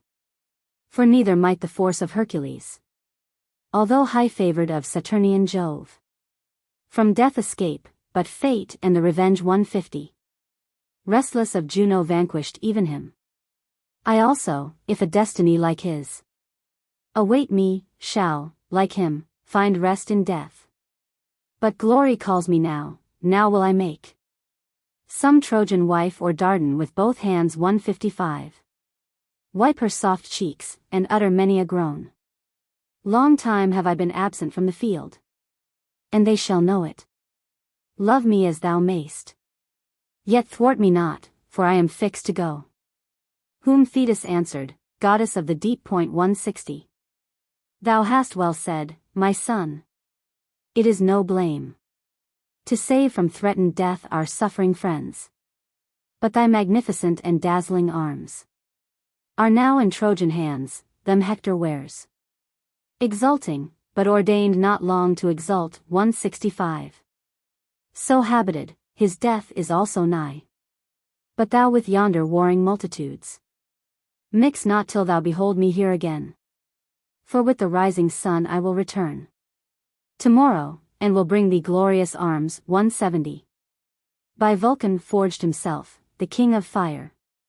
She said, and turning from her son aside, the sisterhood of ocean thus addressed. Plunge ye again into the briny deep. And to the hoary sovereign of the floods. 175. Report as ye have heard. I to the heights. Olympian haste, that I may there obtain. From Vulcan, glorious artist of the skies. Arms of excelling beauty for my son. She said, they plunged into the waves again. 180. And silver-footed Thetis, to the heights. Olympian soaring swiftly to obtain arms for renowned Achilles, disappeared. Meantime, with infinite uproar the Greeks from Hector's hero-slaying arm had fled. 185.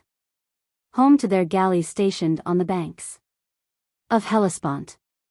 Nor yet Achaea's sons had borne the body of Patroclus clear from flight of darts away, but still again the multitude of warriors and of steeds. 190. Came on, by Priamean Hector led, rapid as fire. Thrice noble Hector seized his ankles from behind, ardent to drag Patroclus, calling to his host the while. But thrice, the two Ajaces, clothed with might. 195. Shocked and repulsed him reeling.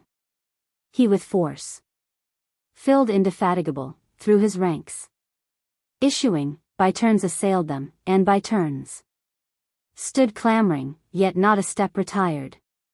But as the hinds deter not from his prey 200, a tawny lion by keen hunger urged, so would not both Ajaces, warriors bold, intimidate and from the body drive Hector. And he had dragged him thence and won immortal glory, but that Iris, sent 205, unseen by Jove and by the powers of heaven, from Juno, to Achilles brought command, that he should show himself. Full near she drew, and in winged accents thus the chief addressed. Hero, most terrible of men, arise, 210. Protect Patroclus, for whose sake the war stands at the fleet of Greece. Mutual prevails the slaughter, these the dead defending, those resolute hence to drag him to the gates of windswept Ilium. But beyond them all 215. Illustrious Hector, obstinate is bent to win him, purposing to lop his head, and to exhibit it impaled on high. Thou then arise, nor longer on the ground lie stretched inactive. Let the thought with shame 220 touch thee, of thy Patroclus made the sport of Trojan dogs, whose course, if it return dishonored home, brings with it thy reproach. To whom Achilles matchless in the race, Iris divine, of all the gods, who sent thee, 225. Then, thus, the swift ambassadress of heaven, by Juno sent I come, consort of Jove. Nor knows Saturnian Jove high-throned, himself my flight, nor any of the immortal powers, tenants of the Olympian heights snow-crowned. 230. Her answered then Pelides, glorious chief. How shall I seek the fight? They have my arms.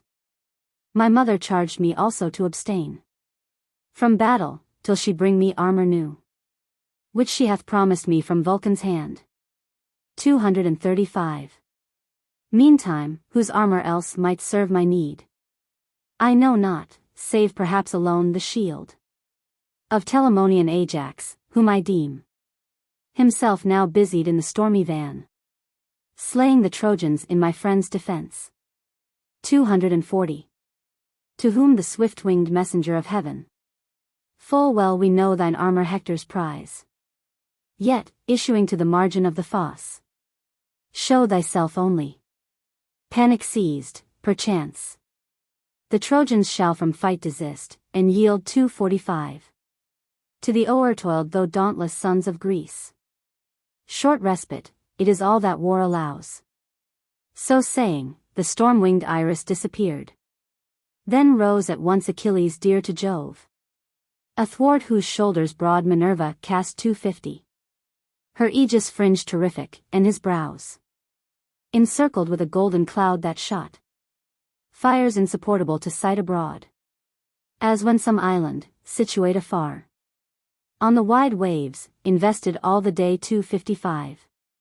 By cruel foes from their own city poured up sends a smoke to heaven, and torches shows on all her turrets at the close of eve, which flash against the clouds, kindled in hope of aid from neighbor maritime allies. 260.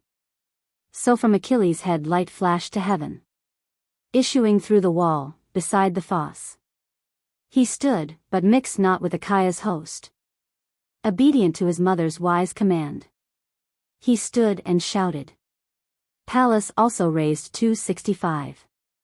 A dreadful shout and tumult infinite, excited throughout all the host of Troy, clear as the trumpet's note when it proclaims a numerous host approaching to invest some city close around, so clear the voice. 270. Rang of Aeacides, and tumult-tossed was every soul that heard the brazen tone. With swift recoil the long-maned coursers thrust the chariots back, all boding way at hand, and every charioteer astonished saw. 275. Fires that failed not, illumining the brows of Peleus' son, by Pallas kindled there. Thrice o'er the trench Achilles sent his voice, sonorous, and confusion at the sound. Thrice seized the Trojans, and their famed allies. 280. 12 in that moment of their noblest died. By their own spears and chariots, and with joy. The Grecians from beneath a hill of darts, dragging Patroclus, placed him on his bier. Around him thronged his fellow warriors bold. 285. All weeping, after whom Achilles went. Fast weeping also at the doleful sight of his true friend on his funereal bed, extended, gashed with many a mortal wound, whom he had sent into the fight with steeds 290 and chariot, but received him thence no more. And now majestic Juno sent the sun, unwearied minister of light, although reluctant, down into the ocean stream.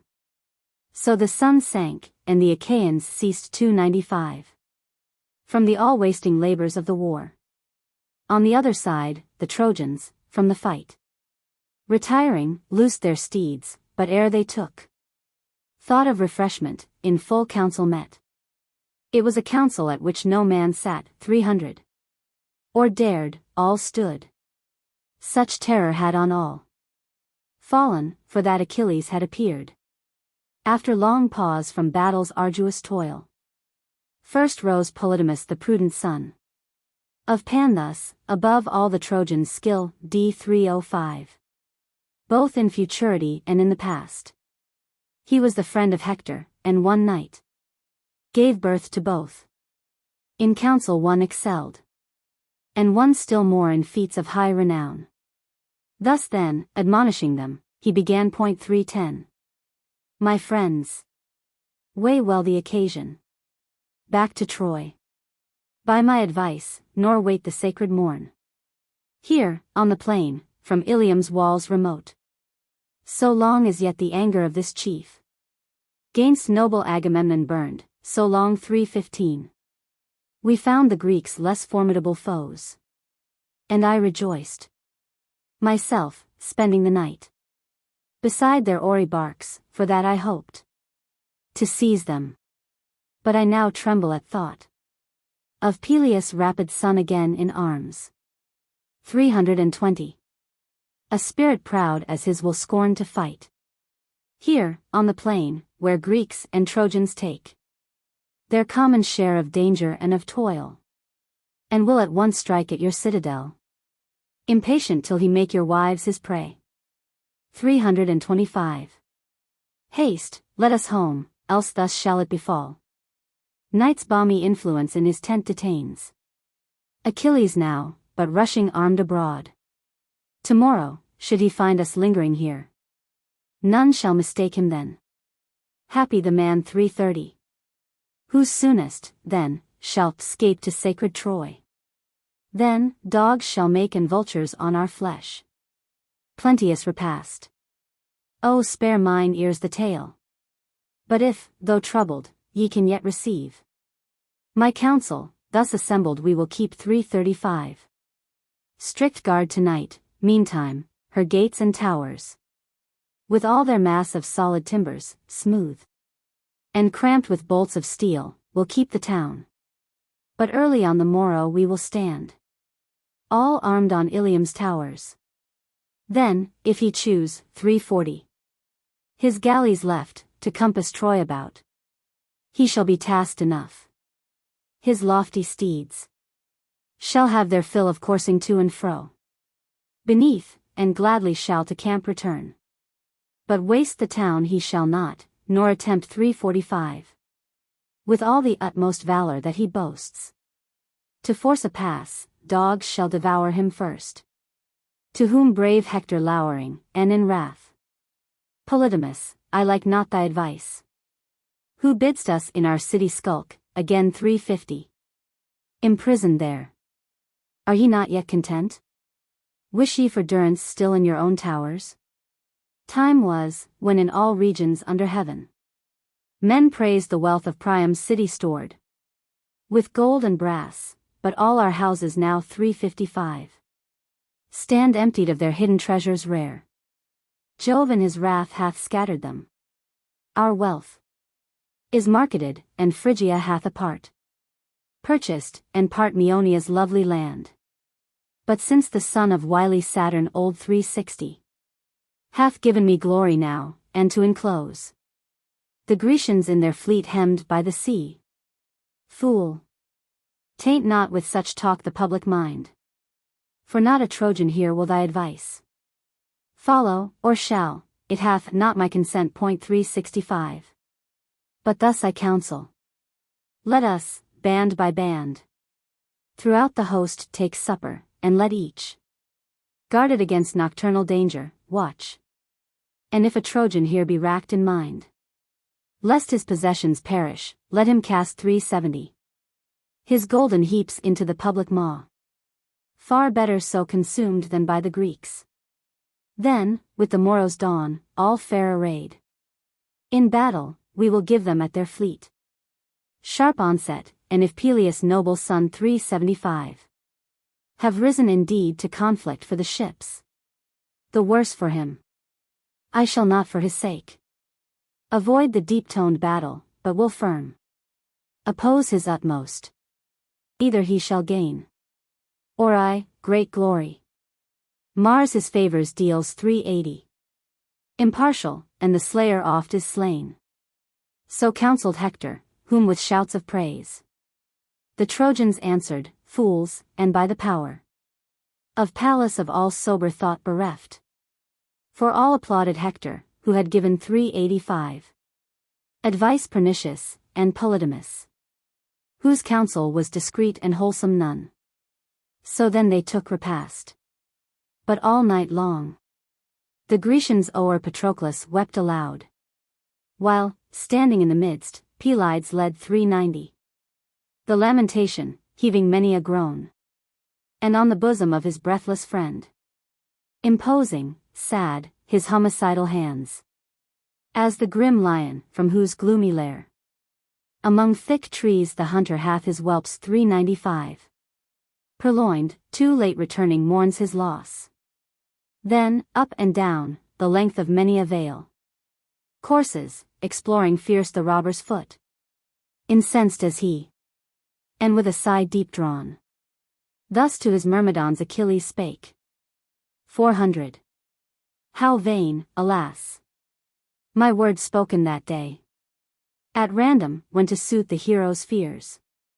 Menoetius, then our guest, I promised him his noble son at Opoeis again, living and laden with the spoils of Troy. 405. But Jove performs not all the thoughts of man. For we were both destined to tinge the soil of Ilium with our blood, nor I shall see myself, my father in his mansion more, or Thetis, but must find my burial here. 410. Yet, my Patroclus, since the earth expects me next, I will not thy funereal rites finish, till I shall bring both head and arms of that bold chief who slew thee, to my tent. I also will smite off, before thy pile. 415. The heads of 12 illustrious sons of Troy, resentful of thy death. Meantime, among my lofty galleys thou shalt lie, with tears mourn day and night by Trojan captives fair, and Dardan compassing thy bier around, for 20. Whom we, at price of labor hard, ourselves, with massy spears toiling in battle took, from many an opulent city, now no more. So saying, he bade his train surround with fire a tripod huge, that they might quickly cleanse. 425. Patroclus from all stain of clotted gore, they on the blazing hearth a tripod placed, capacious, filled with water its wide womb, and thrust dry wood beneath, till, fierce, the flames embraced it round, and warmed the flood within. 430. Soon as the water in the singing brass simmered, they bathed him, and with limpid oil anointed, filling, next, his ruddy wounds with unguent mellowed by 9 circling years. They stretched him on his bed, then covered him. 435. From head to feet with linen texture light, and with a wide unsullied mantle, last. All night the myrmidons around the swift Achilles stood, deploring loud his friend. And Jove his spouse and sister thus bespake. 440. So then, imperial Juno, not in vain thou hast the swift Achilles sought to rouse again to battle.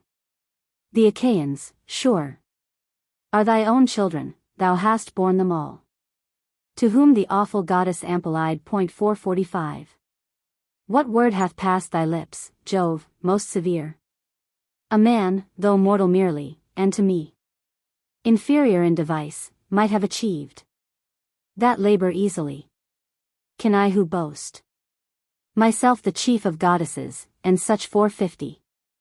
Not by birth only, but as thine espoused, who art thyself sovereign of all the gods. Can I with anger burn against the house of Priam, and want means of just revenge? Thus they in heaven their mutual conference. 455. Meantime, the silver-footed Thetis reached the starred abode eternal, brazen-walled, of Vulcan, by the builder lame himself upreared, a wonder even in eyes divine. She found him sweating, at his bellows huge. 460. Toiling industrious, tripods bright he formed 20 at once, his palace wall to grace, ranged in harmonious order. Under each 2 golden wheels he set, on which, a sight marvelous, into council they should roll. 465. Self-moved, and to his house, self-moved, return. Thus far the work was finished, but not yet. Their ears of exquisite design affixed. For them he stood fashioning, and prepared the rivets. While he thus his matchless skill. 470. Employed laborious, to his palace gate the silver-footed Thetis now advanced, whom Charis, Vulcan's well-attired spouse, beholding from the palace portal, flew to seize the goddess' hand, and thus inquired. 475. Why, Thetis, worthy of all reverence and of all love, comest thou to our abode, unfrequent here? But enter, and accept such welcome as to such a guest is due. So saying, she introduced, and to a seat. 480. Led her with argent studs bordered around, and footstooled sumptuously. Then, calling forth her spouse, the glorious artist, thus she said. Haste, Vulcan. Thetis wants thee, linger not. To whom the artist of the skies replied. 485. A goddess then, whom with much cause I love and venerate, is here, who when I fell saved me, what time my shameless mother sought to cast me, because lame, out of all sight. Then had I been indeed forlorn, had not 490 Eurynome the daughter of the deep and Thetis in their laps received me fallen. 9 years with them residing, for their use I formed nice trinkets, clasps, rings, pipes, and chains, while loud around our hollow cavern roar. 495. The surge of the vast deep, nor god nor man, save Thetis and Eurynome, my life's preservers, knew where I was kept concealed. Since, therefore, she is come, I cannot less than recompense to Thetis amber hair. 500. With readiness the boon of life preserved. Haste, then, and hospitably spread the board for her regale, while with my best dispatch I lay my bellows and my tools aside. He spake, and vast in bulk and hot with toil. 505. Rose limping from beside his anvil stock, upborne, with pain on legs tortuous and weak. First, from the forge dislodged he thrust apart his bellows, and his tools collecting all, bestowed them, careful, in a silver chest. 510. Then all around with a wet sponge he wiped his visage, and his arms and brawny neck, purified, and his shaggy breast from smutch. Last, putting on his vest, he took in hand his sturdy staff, and shuffled through the door. 515. Beside the king of fire 2 golden forms, majestic moved, that served him in the place of handmaids. Young they seemed, and seemed alive. Nor want they intellect, or speech, or force, or prompt dexterity by the gods inspired. 520. These his supporters were, and at his side, attendant diligent, while he, with gait uncouth, approaching Thetis where she sat on a bright throne, seized fast her hand and said, "Why, Thetis, worthy as thou art of love 525, and of all reverence, hast thou arrived, unfrequent here? Speak, tell me thy desire, nor doubt my services, if thou demand things possible, and possible to me." Then Thetis, weeping plenteously, replied. 530. O Vulcan! Is there on Olympus heights a goddess with such load of sorrow pressed, as, in peculiar, Jove assigns to me? Me only, of all ocean nymphs, he made spouse to a man, Peleus Aeacides 535, whose bed, although reluctant and perforce, I yet endured to share. He now, the prey of cheerless age, decrepit lies, and Jove still other woes heaps on my wretched head. He gave me to bring forth, gave me to rear 540, a son illustrious, valiant, and the chief of heroes. He, like a luxuriant plant, uprun to manhood, while his lusty growth I nourished as the husbandman his vine, set in a fruitful field, and being grown 545, I sent him early in his gallant fleet, embarked, to combat with the sons of Troy. But him from fight returned I shall receive beneath the roof of Peleus, nevermore. And while he lives and on the sun his eyes 550 opens, affliction is his certain doom. Nor aid resides or remedy in me. The virgin, his own portion of the spoils, allotted to him by the Grecians, her Atrides, king of men, resumed, and grief 555 devoured Achilles' spirit for her sake. Meantime, the Trojans shutting close within their camp the Grecians, have forbidden them all egress, and the senators of Greece have sought with splendid gifts to soothe my son. 560. He, indisposed to rescue them himself from ruin, sent, instead, Patroclus forth, clad in his own resplendent armor, chief of the whole host of Myrmidons. Before the Scaean gate from morn to eve they fought, 565. And on that self-same day had Ilium fallen. But that Apollo, to advance the fame of Hector, slew Menoetius' noble son, full flushed with victory. Therefore at thy knees, suppliant I fall, imploring from thine art 570. A shield and helmet, greaves of shapely form, with clasp secured, and corslet for my son.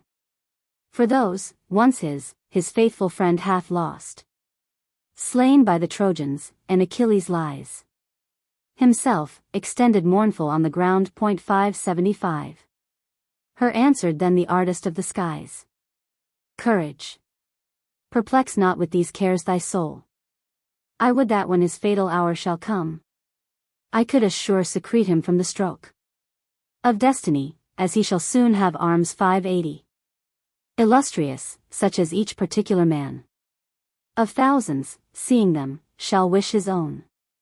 He said, and to his bellows quick repaired, which turning to the fire he bade them heave. Full 20 bellows working all at once 595. Breathed on the furnace, blowing easy and free. The managed winds, now forcible, as best suited dispatch, now gentle, if the will of Vulcan and his labor so required. Impenetrable brass, tin, silver, gold 590. He cast into the forge, then, settling firm his ponderous anvil on the block, one hand with his huge hammer filled, one with the tongs. He fashioned first a shield massy and broad, of labor exquisite, for which he formed D 595. A triple border beauteous, dazzling bright. And looped it with a silver brace behind. The shield itself with 5 strong folds he forged. And with devices multiform the disc. Capacious charged, toiling with skill divine. 600. There he described the earth, the heaven, the sea. The sun that rests not, and the moon full-orbed. There also, all the stars which round about, as with a radiant frontlet bind the skies. The Pleiades and the Hyades, and the might 605. Of huge Orion, with him Ursa called. Known also by his popular name, the Wain. That spins around the pole looking toward Orion, only star of these denied. To slake his beams in ocean's briny baths. 610. 2 splendid cities also there he formed. Such as men build. In one were to be seen rites matrimonial solemnized with pomp. Of sumptuous banquets. From their chambers forth. Leading the brides they ushered them along. 615. With torches through the streets, and sweet was heard the voice around of hymeneal song. Here striplings danced in circles to the sound of pipe and harp, while in the portals stood women, admiring, all, the gallant show. 620. Elsewhere was to be seen in council met the close-thronged multitude. Their strife arose. 2 citizens contended for a mulct. The price of blood. This man affirmed the fine. All paid, haranguing vehement the crowd. 625. That man denied that he had aught received. And to the judges each made his appeal, eager for their award. Meantime the people, as favor swayed them, clamored loud for each. The heralds quelled the tumult. Reverend sat. 630. On polished stones the elders in a ring, each with a herald's scepter in his hand. Which holding they arose, and all in turn gave sentence. In the midst 2 talents lay of gold, his destined recompense, whose voice 635 decisive should pronounce the best award. The other city by 2 glittering hosts invested stood, and a dispute arose between the hosts, whether to burn the town and lay all waste, or to divide the spoil. 640. Meantime, the citizens, still undismayed, surrendered not the town, but taking arms, secretly, set the ambush in array. And on the walls their wives and children kept vigilant guard, with all the ancient men. 645. They sallied. At their head Pallas and Mars, both golden and in golden vests attired, advanced, proportion each showing divine. Large, prominent, and such as gods beseemed. Not such the people, but of humbler size. 650. Arriving at the spot for ambush chosen, a river's side, where cattle of each kind drank, down they sat, all armed in dazzling brass. Apart from all the rest sat also down 2 spies, both looking for the flocks and herds. 655. Soon they appeared, and at their side were seen 2 shepherd swains, each playing on his pipe. Careless, and of the danger not apprised. Swift ran the spies, perceiving their approach, and intercepting suddenly the herd. 660. And flocks of silver fleece, slew also those who fed them. The besiegers, at that time, in council, by the sound alarmed, their steeds mounted, and hasted, instant, to the place. Then, standing on the river's brink they fought. 665. And pushed each other with the brazen lance. Their discord raged, their tumult, and the force of ruthless destiny.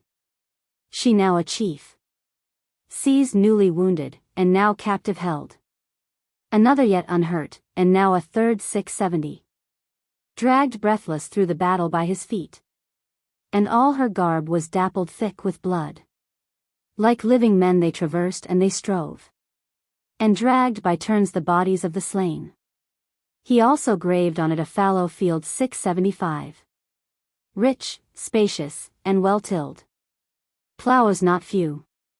There driving to and fro their sturdy teams. Labored the land. And oft as in their course they came to the fields borne, so oft a man met them, who in their hands a goblet placed 680, charged with delicious wine.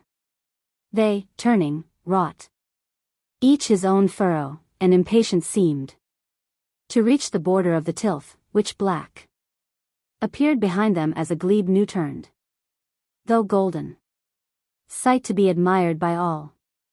685. There too he formed the likeness of a field, crowded with corn, in which the reapers toiled, each with a sharp-toothed sickle in his hand. Along the furrow here, the harvest fell. In frequent handfuls, there, they bound the sheaves. 690. 3 binders of the sheaves their sultry task. All plied industrious, and behind them boys attended, filling with the corn their arms, and offering still their bundles to be bound. Amid them, staff in hand, the master stood 695. Silent exulting, while beneath an oak apart, his heralds busily prepared the banquet, dressing a well-thriven ox, new slain, and the attendant maidens mixed large supper for the hinds of whitest flour. 700.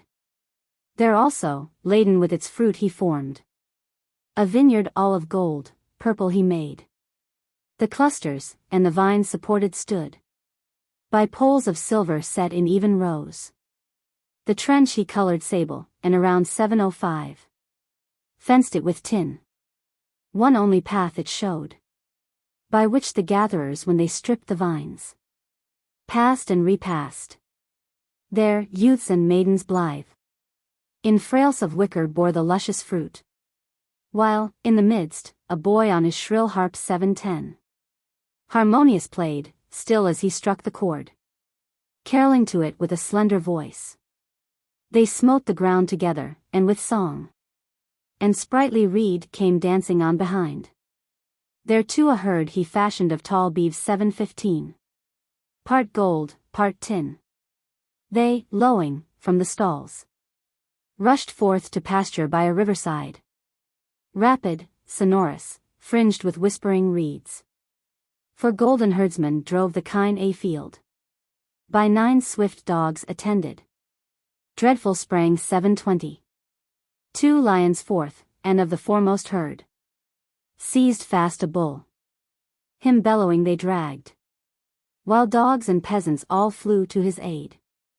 The lions tore the hide of the huge prey, and lapped his entrails and his blood. Meantime 725. The herdsmen, troubling them in vain, their hounds encouraged, but no tooth for lion's flesh found they, and therefore stood aside and barked. There also, the illustrious smith divine, amidst a pleasant grove a pasture form D 730. Spacious, and sprinkled o'er with silver sheep. Numerous, and stalls and huts and shepherds' tents. To these the glorious artist added next, with various skill delineated exact, a labyrinth for the dance, such as of old 735. In Crete's broad island Daedalus composed, for bright-haired Ariadne.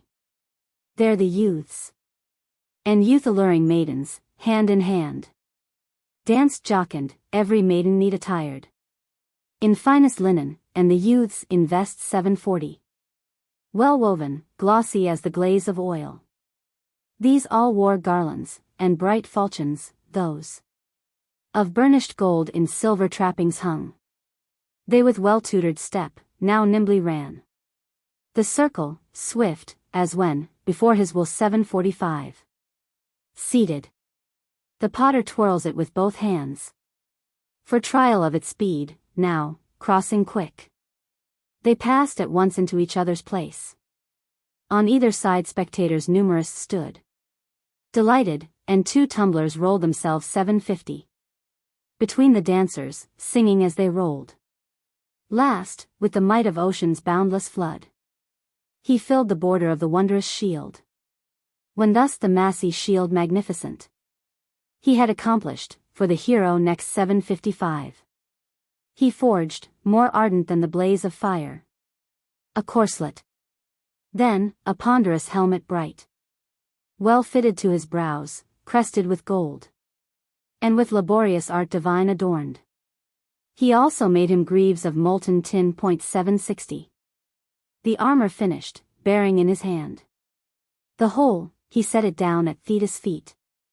She, like a falcon from the snowy top, stooped of Olympus, bearing to the earth the dazzling wonder, fresh from Vulcan's hand. 765. Book 19. Argument of the 19th book. Achilles is reconciled to Agamemnon, and clothed in new armor forged by Vulcan, leads out the Myrmidons to battle. Book 19. Now rose the morn in saffron vest attired, from ocean, with new day for gods and men. When Thetis at the fleet of Greece arrived, bearing that gift divine, she found her son all tears, and close enfolding in his arms 5. Patroclus, while his Myrmidons around wept also, she amid them, graceful, stood, and seizing fast his hand, him thus bespake: although our loss be great, yet, O my son, leave we Patroclus lying on the bier 10, to which the gods ordained him from the first. Receive from Vulcan's hands these glorious arms, such as no mortal shoulders ever bore. So saying, she placed the armor on the ground before him, and the whole bright treasure rang. 15. A tremor shook the Myrmidons, none dared look on it, but all fled. Not so himself. In him fresh vengeance kindled at the view, and, while he gazed, a splendor as of fire flashed from his eyes.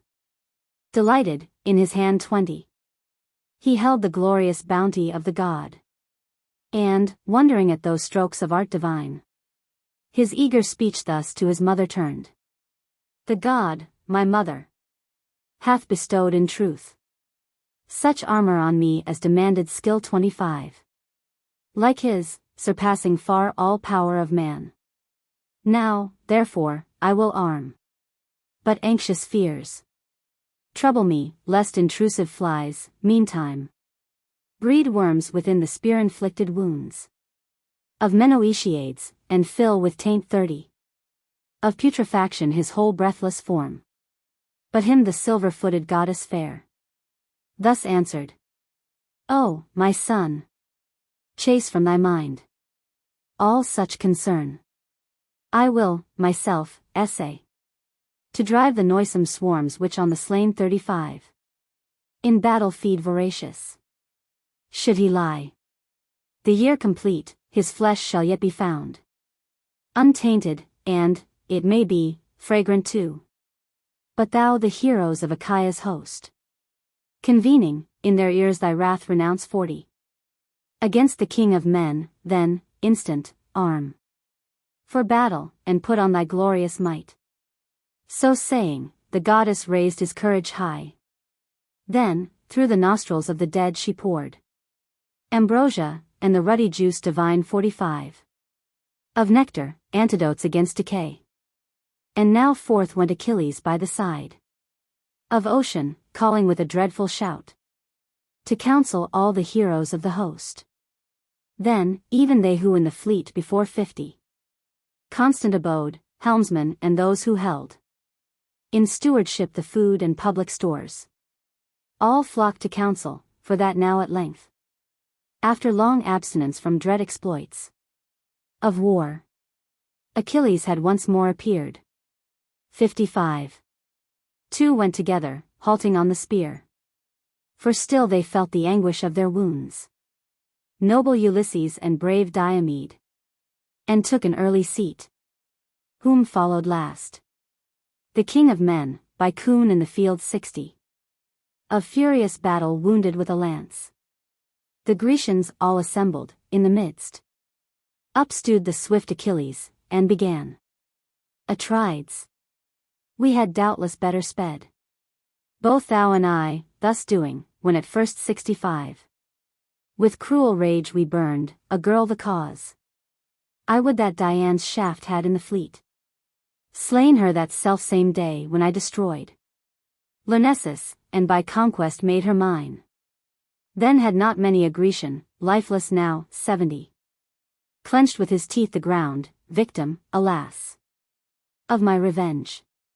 Whence triumph hath accrued to Hector and his host, while ours have cause for long remembrance of our mutual strife. But evils past let pass, yielding perforce 75. To sad necessity.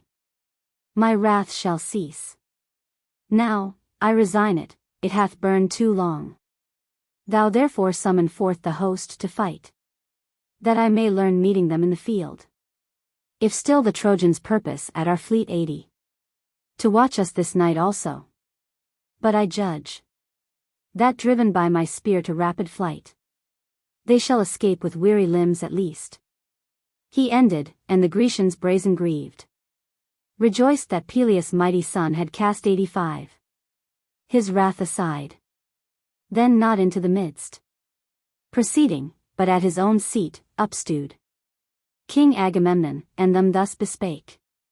Friends, Grecian heroes, ministers of Mars, arise who may to speak, he claims your ear.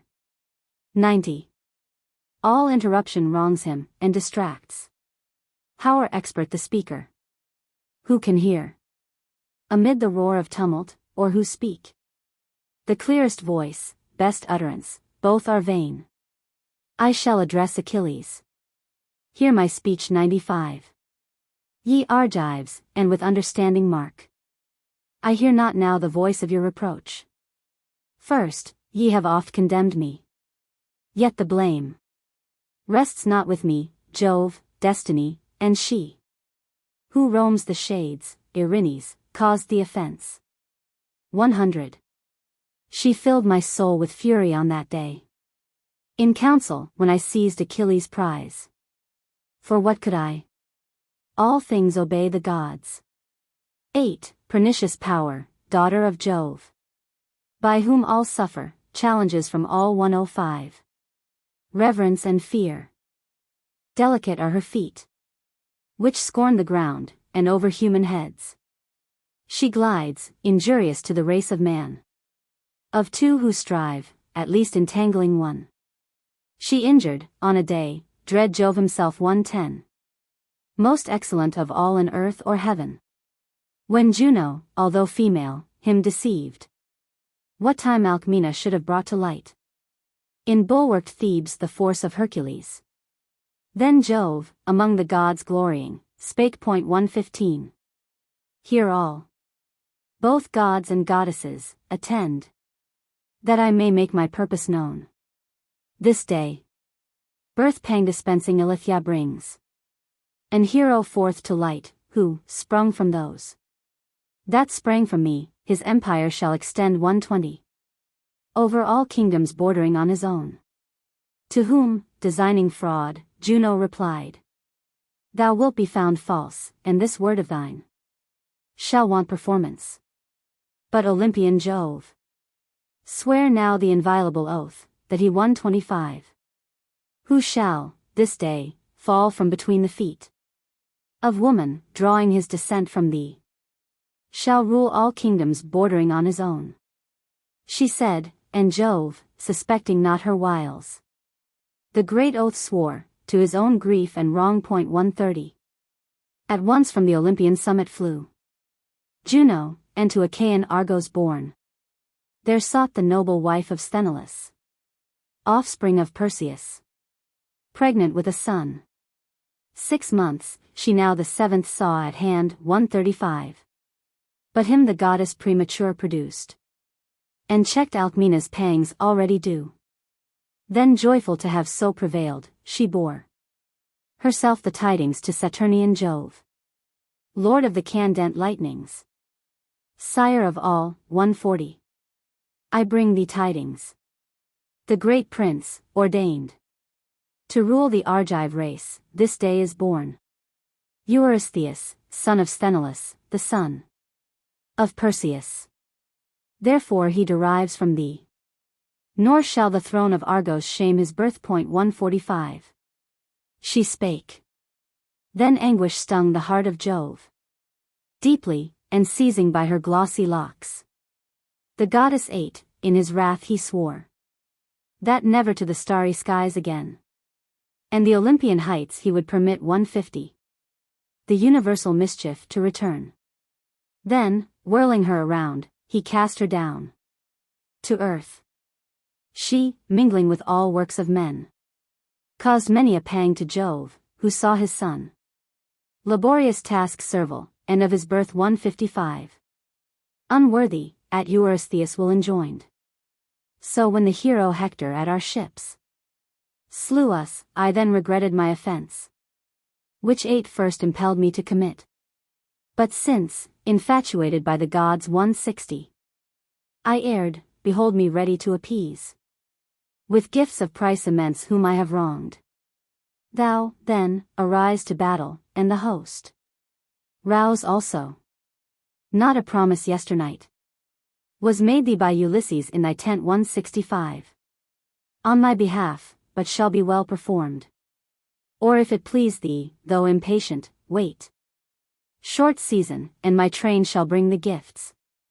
Even now, that thou mayst understand and know that my peace offerings are indeed sincere. 170. To whom Achilles, swiftest of the swift Atrides, Agamemnon, passing all in glory, king of men, recompense just by gifts to make me, or to make me none. That rests with thee. But let us to the fight. 175. Incontinent. It is no time to play the game of rhetoric, and to waste the hours in speeches. Much remains yet unperformed. Achilles must go forth. He must be seen once more in front of battle, wasting wide 180. With brazen spear, the crowded ranks of Troy. Mark him, and as he fights, fight also ye. To whom Ulysses ever-wise replied, Nay, urge not, valiant as thou art thyself. Achaea's sons up to the battlements. 185. Of Ilium, by repast yet unrefreshed. Godlike Achilles. For when phalanx once shall clash with phalanx, and the gods with rage, both hosts inspire, the contest shall not then prove short. Bid rather the Achaeans take 190. Both food and wine, for they are strength and might, to stand all day till sunset to a foe opposed in battle. Fasting were a task might foil the best, for though his will be prompt to combat, yet the power must by degrees. 195. Forsake him. Thirst and hunger he must feel, and his limbs failing him at every step. But he who hath his vigor to the full, fed with due nourishment, although he fight all day, yet feels his courage unimpaired. 200. Nor weariness perceives till all retire. Come then, dismiss the people with command, that each prepare replenishment. Meantime, let Agamemnon, king of men, his gifts in presence here of the assembled Greeks. 205. Produce, that all may view them, and that thou mayst feel thine own heart gladdened at the sight. Let the king also, standing in the midst, swear to thee, that he renders back the maid a virgin still, and strange to his embrace. 210. And let thy own composure prove, the while that thou art satisfied. Last, let him spread a princely banquet for thee in his tent, that thou mayst want no part of just amends. Thou too, Atrides, shalt hereafter prove. 215. More just to others, for himself, a king stoops not too low, soothing whom he hath wronged. Him Agamemnon answered, King of men, thou hast arranged wisely the whole concern, O Laertiades, and I have heard. 220.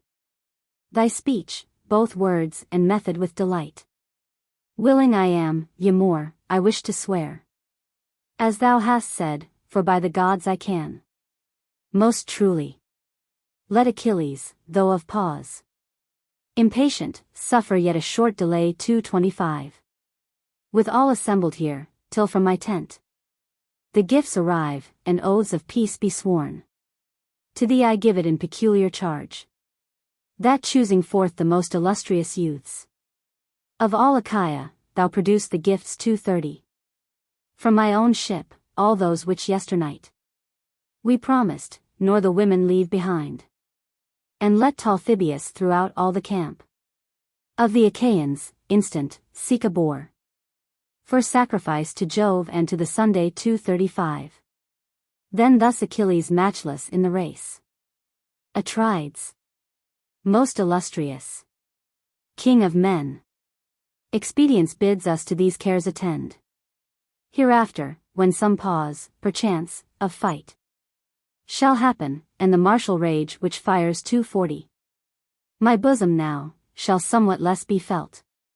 Our friends by Priam and Hector slain now strew the field mangled, for him hath Jove exalted high, and given him great renown. But haste, now take refreshment. Though, in truth 245. Might I direct, the host should by all means unfed to battle, and at set of sun all sup together, this affront revenged. But as for me, no drop shall pass my lips, or morsel, whose companion lies with feet. 250. Turned to the vestibule, pierced by the spear, encompassed by my weeping train around. No want of food feel I.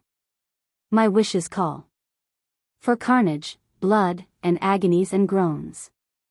But him, excelling in all wisdom, thus. 255.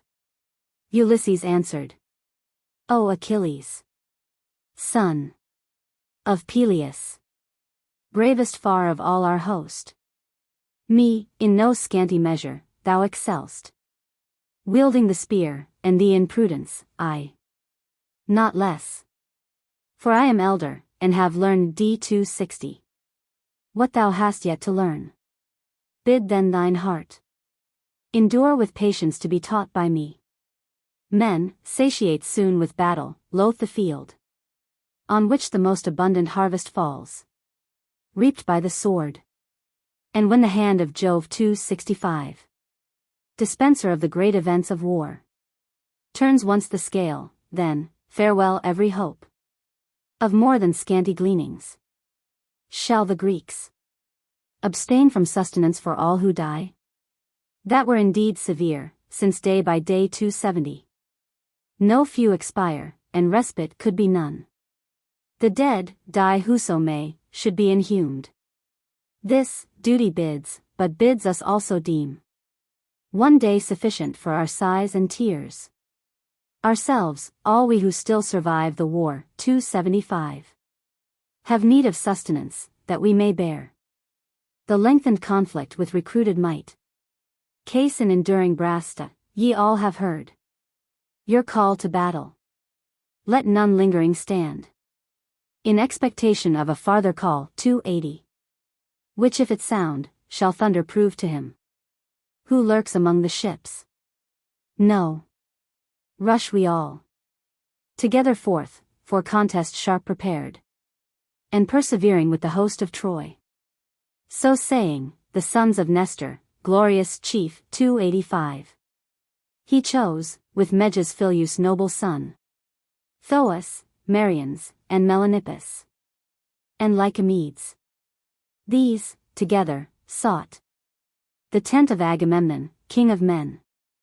They asked, and they received. Soon they produced 290. The 7 promised tripods from the tent. Twice 10 bright cauldrons, 12 high-mettled steeds. 7 lovely captives skilled alike in arts domestic, of unblemished beauty rare. And last, Briseis with the blooming cheeks. 295.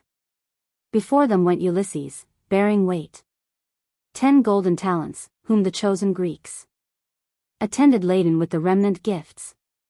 Full in the midst they placed them. Then arose King Agamemnon, and Talthybius 300. The herald, clear in utterance as a god. Beside him stood, holding the victim bore. Atrides, drawing forth his dagger bright, a pendant ever to his sword's huge sheath, severed the bristly forelock of the boar. 305. A previous offering.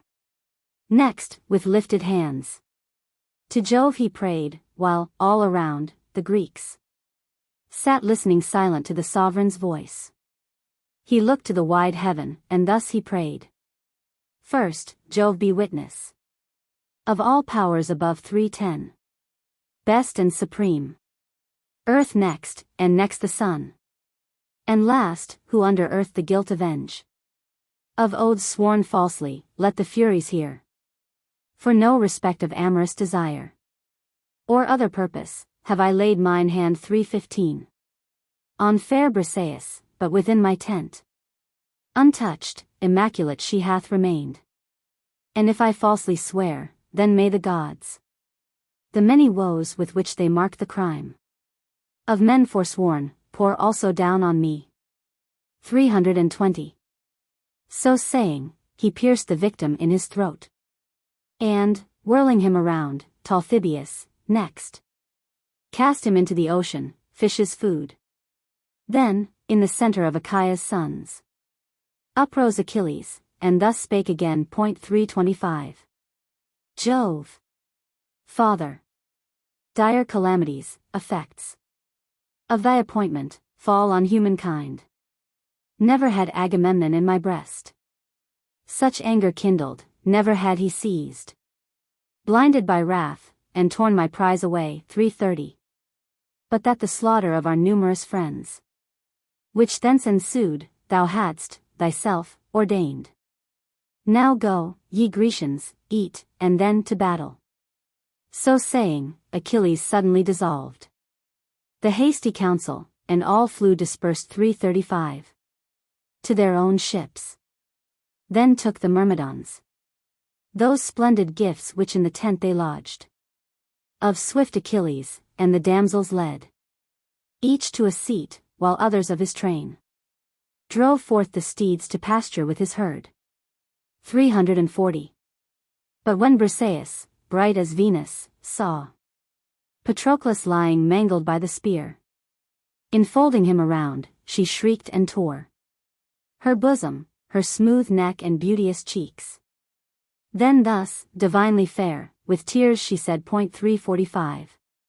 Ah, my Patroclus, dearest friend of all, to hapless me, departing from this tent, I left thee living, and now, generous chief, restored to it again, here find thee dead. How rapid in succession are my woes. 350. I saw, myself, the valiant prince to whom my parents had betrothed me, slain before our city walls, and my 3 brothers, sons of my own mother, whom with long regret I mourn, fell also in that dreadful field. 355. But when the swift Achilles slew the prince, designed my spouse, and the fair city sacked of noble minds, thou by every art of tender friendship didst forbid my tears, promising oft that thou wouldst make me bride. 360. Of Peleus' godlike son, that thy own ship should waft me hence to Phthia, and that thyself wouldst furnish forth among the Myrmidons our nuptial feast. Therefore thy death I mourn ceaseless, for thou wast ever kind to me. 365. She spake, and all her fellow captives heaved responsive sighs, deploring each, in show, the dead Patroclus, but, in truth, herself. Then the Achaean chiefs gathered around Achilles, wooing him to eat, but he. 370. Groaned and still resolute, their suit refused. If I have here a friend on whom by prayers I may prevail, I pray that ye desist, nor longer press me, mourner as I am, to eat or drink, for till the sun go down. 375. I am inflexible, and will abstain.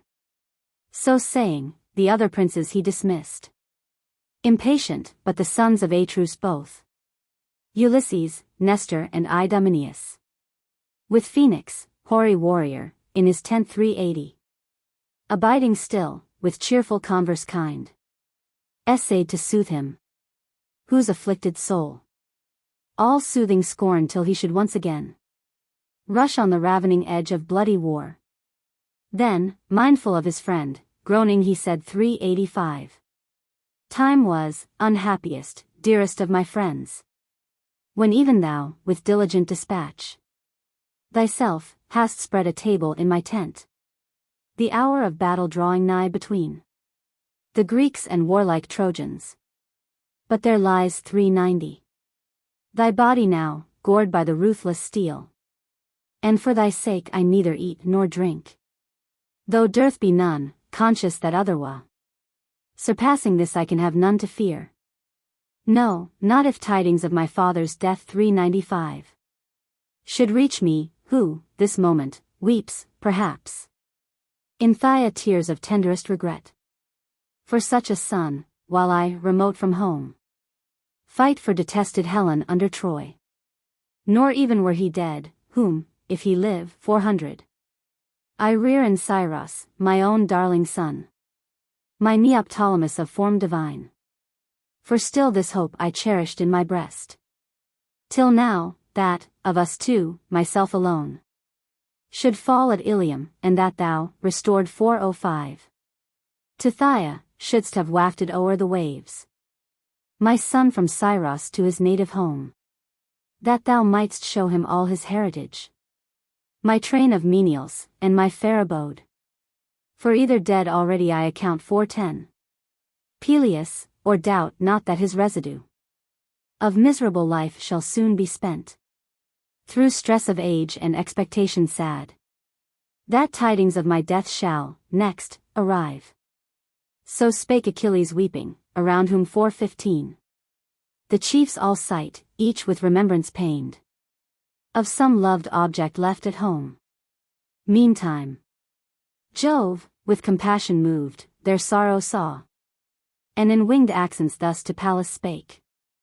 Daughter, thou hast abandoned, as it seems, for 20.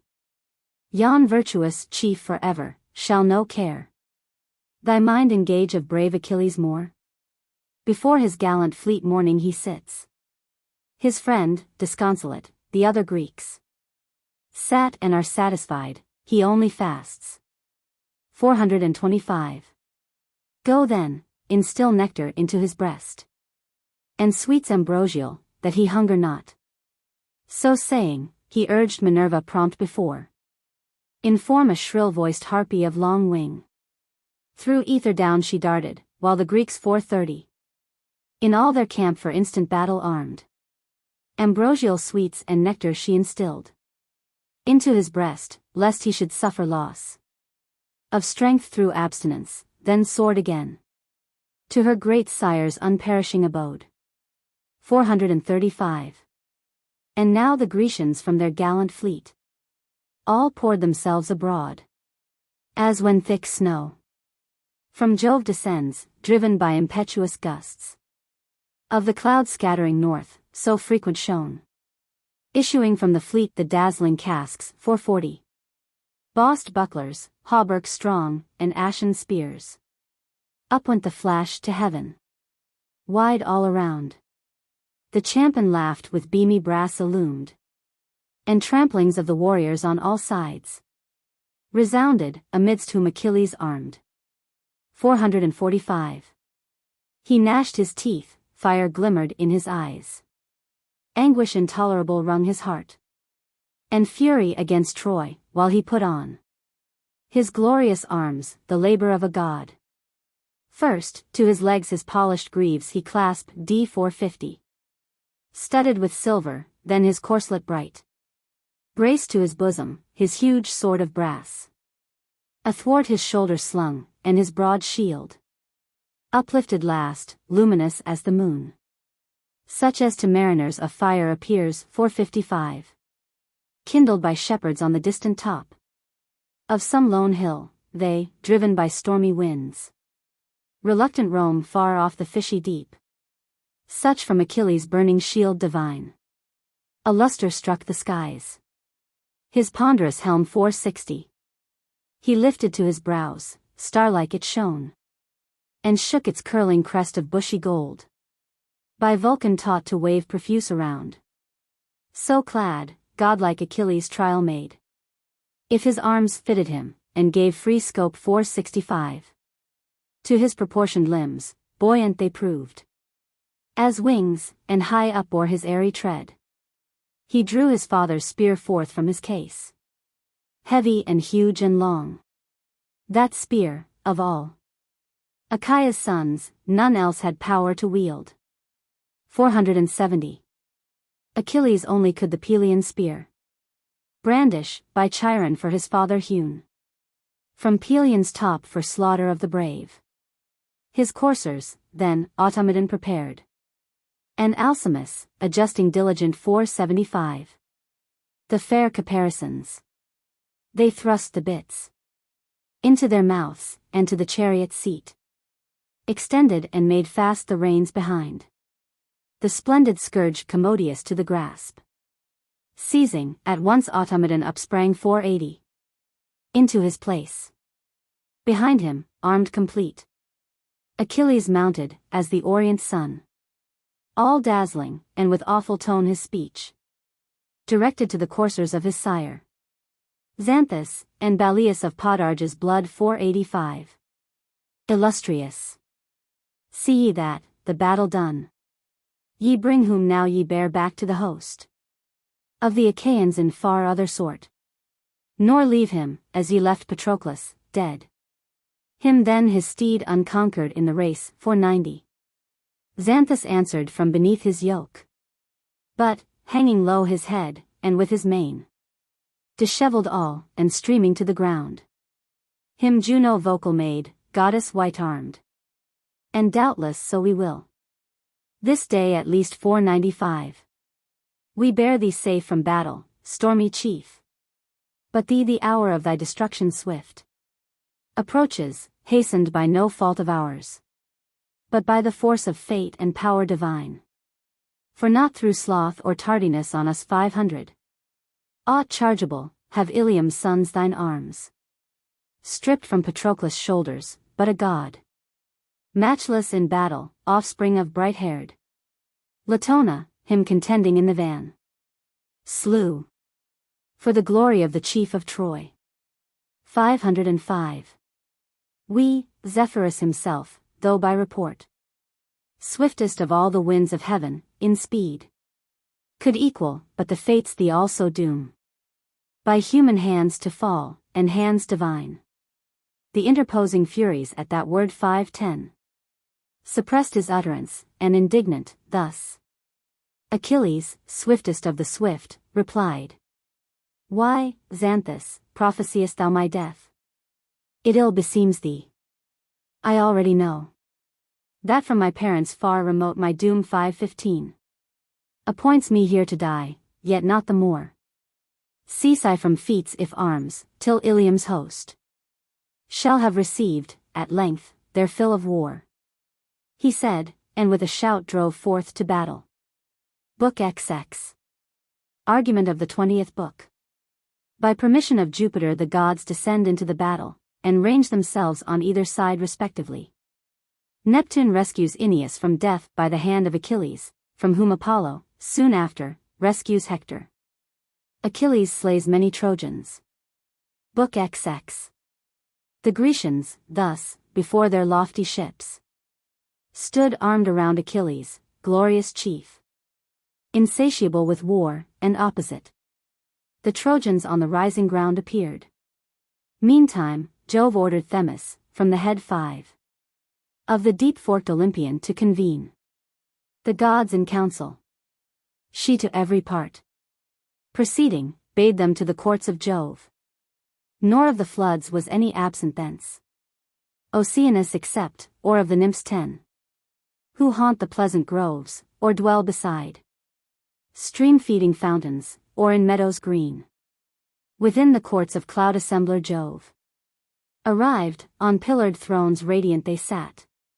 With ingenuity divine contrived 15 by Vulcan for the mighty sire of all. Thus they within the Thunderer's palace sat, assembled Nor was Neptune slow to hear the voice of Themis, but, the billows left. Came also, in the midst his seat he took 20. And asked, incontinent, the mind of Jove, King of the lightnings, wherefore hast thou called the gods to council? Hast thou aught at heart important to the hosts of Greece and Troy? For on the battle's fiery edge they stand. 25. To whom replied Jove, sovereign of the storms, thou know'st my counsel, shaker of the shores. And wherefore ye are called, although ordained so soon to die, they interest me still.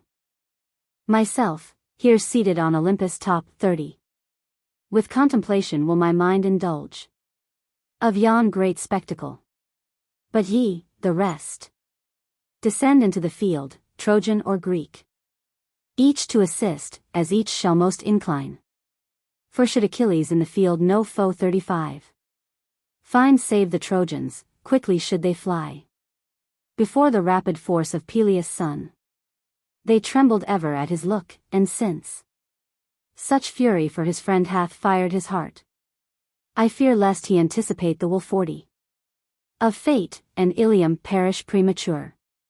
So spake the son of Saturn, kindling war inevitable, and the gods to fight gone move with minds discordant. Juno sought, and Pallas, with the earth encircling power. 45. Neptune, the Grecian fleet, with whom were joined Mercury, teacher of all useful arts, and Vulcan, rolling on all sides his eyes, tremendous, but on disproportioned legs, not without labor hard, halting uncouth. 50. Mars, warrior god, on Ilium's part appeared, with Phoebus never shorn, Dian shaft-armed, Xanthus, Latona, and the queen of smiles, Venus. So long as the immortal gods mixed not with either host, Achaea's sons. 55. Exulted, seeing, after tedious pause, Achilles in the field, and terror shook the knees of every Trojan at the sight of swift Achilles like another Mars, panting for blood, and bright in arms again. 60. But when the Olympian powers had entered once the multitude, then discord, at whose voice the million maidens, vehement arose. Then, Pallas at the trench without the wall by turns stood shouting, and by turns a shout. 65. Sent terrible along the sounding shore, while, gloomy as a tempest, opposite Mars from the lofty citadel of Troy now yelled aloud, now running o'er the hill Callicolone, on the Simois side. 70. Thus the immortals, ever blessed, impelled both hosts to battle, and dire inroad caused of strife among them. Sudden from on high, the sire of gods and men thundered. Meantime, Neptune the earth and the high mountains shook. 75. Through all her base and to her topmost peak, Ida spring-fed the agitation felt. Reeling, all Ilium and the fleet of Greece. Upstart from his throne, appalled, the king of Erebus, and with a cry his fears 80. Through hell proclaimed, lest Neptune, o'er his head, shattering the vaulted earth, should wide disclose to mortal and immortal eyes his realm. Terrible, squalid, to the gods themselves, a dreaded spectacle. With such a sound. 85. The powers eternal into battle rushed. Opposed to Neptune, king of the vast deep, Apollo stood with his winged arrows armed.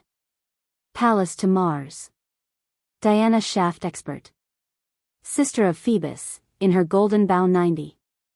Rejoicing, with whose shouts the forests ring.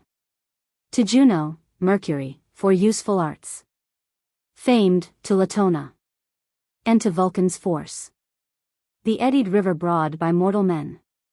Scamander called, but Xanthus by the gods. 95. So gods encountered gods, but most desire Achilles felt, breaking the ranks, to rush On Priamean Hector, with whose blood chiefly his fury prompted him to sate.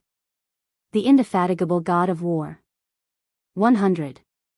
But, the encourager of Ilium's host, Apollo, urged Aeneas to assail the son of Peleus, with heroic might.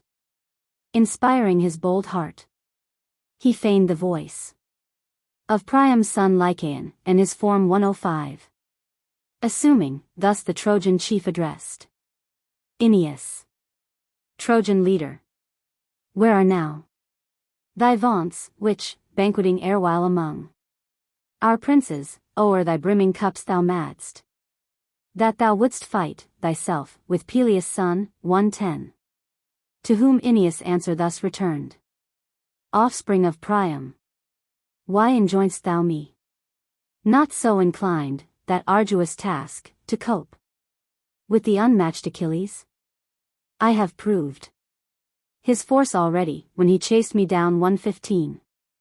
From Ida with his spear, what time he made seizure of all our cattle, and destroyed Pedasus and Lyrnessus. But I escaped unslain, by Jove himself empowered to fly. Else had I fallen by Achilles' hand 120. And by the hand of Pallas, who his steps conducted, and exhorted him to slay us and the Leleges.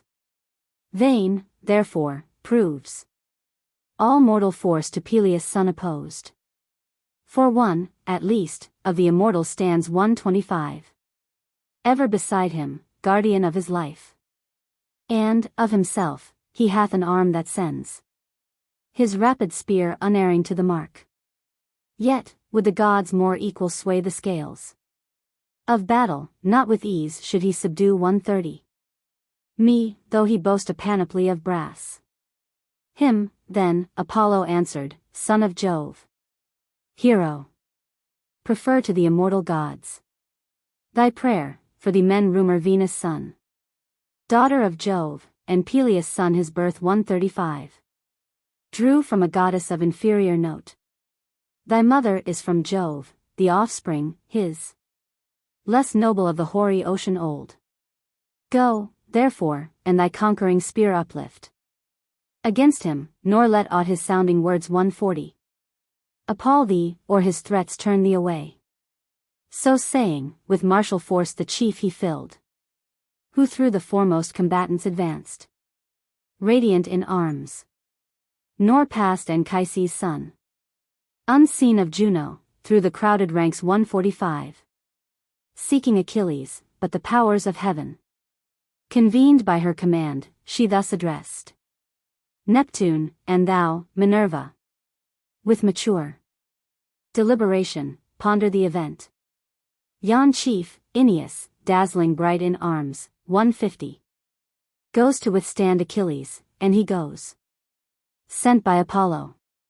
In despite of whom be it our task to give him quick repulse.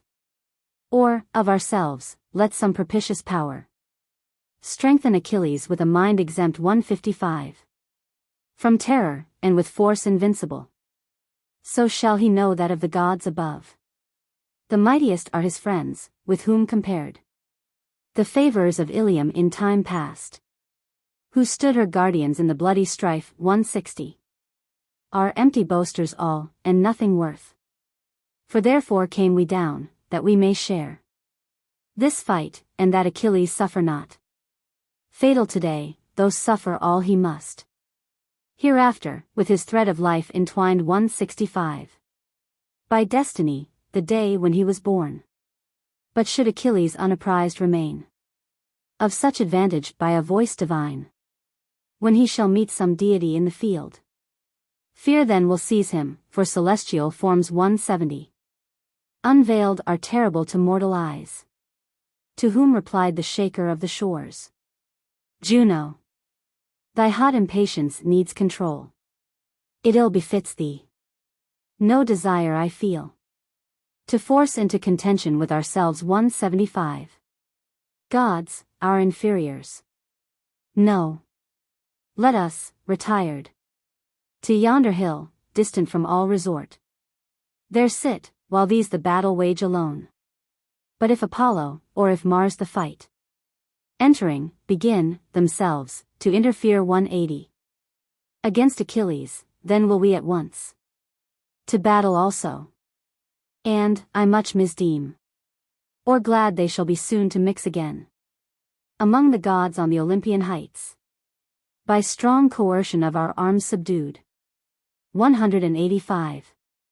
So saying, the god of ocean azure-haired moved foremost to the lofty mound earth-built of noble Hercules, by Pallas raised, and by the Trojans for his safe escape. What time the monster of the deep pursued 190.